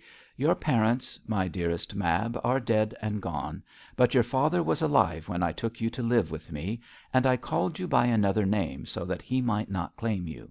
He was not a good man, my love." "Never mind, aunty," cried Mab, embracing the old lady. "I don't want to hear about him. You are both my father and my mother, and I know that what you say is right. I suppose," she added, turning shyly to George, "that Captain Pendle loves Miss Bosvile as much as he did Miss Arden." "A rose by any other name, and all the rest of it," replied George, smiling. "What does it matter, my darling? You will be Mab Pendle soon, so that will settle everything, even your meek husband." "George," said Miss Bosvile solemnly, "if there is one word in the English language which does not describe you, it is meek." "Really! And if there is one name in the same tongue which fits you like a glove, it is guess." "Angel," cried Mab, promptly. George laughed. "Near it," said he, "but not quite what I mean. The missing word will be told when we are on our honeymoon." In this way the matter was arranged, and Mab, as Miss Bosvile, was married to Captain Pendle on the selfsame day, at the selfsame hour, that Lucy became Lady Brace. If some remarks were made on the name inscribed in the register of the cathedral, few people paid any attention to them, and those who did received from Miss Whichello the same skilful explanation as she had given the young couple. Moreover, as Mother Jael was not present to make inquiries, and as Mrs Pansey had not the courage to hint at scandal, the matter died a natural death. But when the honeymoon was waning, Mab reminded George of his promise to supply the missing word. "Is it goose?" she asked playfully. "No, my sweetest, though it ought to be," replied George, pinching his wife's pretty ear. "It is Mab Pendle," and he kissed her. Brisk Dr Graham was at the double wedding in his most amiable and least cynical mood. He congratulated the bishop and Mrs Pendle, shook hands warmly with the bridegroom, and just as warmly, on the basis of a lifelong friendship, kissed the brides. And after the wedding breakfast, at which he made the best speech, he had an argument with Baltic about his penal conception of Christianity. The ex-sailor had been very mournful after the suicide of Mosk, as the rash act had proved how shallow had been the man's repentance. "But what can you expect?" said Graham to him. "It is impossible to terrify people into a legitimate belief in religion." "I don't want to do that, sir," replied Baltic, soberly. "I wish to lead them to the throne with love and tenderness." "I can hardly call your method by such names, my friend. You simply ruin people in this life to fit them, in their own despite, for their next existence." "When all is lost, doctor, men seek God." "Perhaps, but that's a shabby way of seeking Him. If I could not be converted of my own free will, I certainly shouldn't care about being driven to take such a course. Your system, my friend, is ingenious, but impossible." "I have yet to prove that it is impossible, doctor." "I dare say you'll succeed in gaining disciples," said Graham, with a shrug. "There is no belief strange enough for some men to doubt. After Mormonism and Joseph Smith's deification, I am prepared to believe that humanity will go to any length in its search after the unseen. No doubt you'll form a sect in time, Mr Baltic. If so, call your disciples Hobsonites." "Why, Dr Graham?" "Because the gist of your preaching, so far as I can understand, is a Hobson's choice," retorted the doctor. "When your flock of criminals lose everything through your exposure of their crimes, they have nothing left but religion." "Nothing left but God, you mean, sir, and God is everything." "No doubt I agree with the latter part of your epigram, Baltic, although your God is not my God." "There is only one God, doctor." "True, my friend, but you and I see Him under different forms, and seek Him in different ways." "Our goal is the same." "Precisely, and that undeniable fact does away with the necessity of further argument. Good bye, Mr Baltic. I am glad to have met you. Original people always attract me," and with a handshake and a kindly nod the little doctor bustled off. So, in his turn, Baltic departed from Beorminster and lost himself in the roaring tides of London. It is yet too early to measure the result of his work, to prognosticate if his peculiar views will meet with a reception likely to encourage their development into a distinct sect. But there can be no doubt that his truth and earnestness will some day, and perhaps at no very distant date, meet with their reward. Every prophet convinced of the absolute truth of his mission succeeds in finding those to whom his particular view of the hereafter is acceptable beyond all others. So, after all, Baltic the untutored sailor may become the founder of a sect.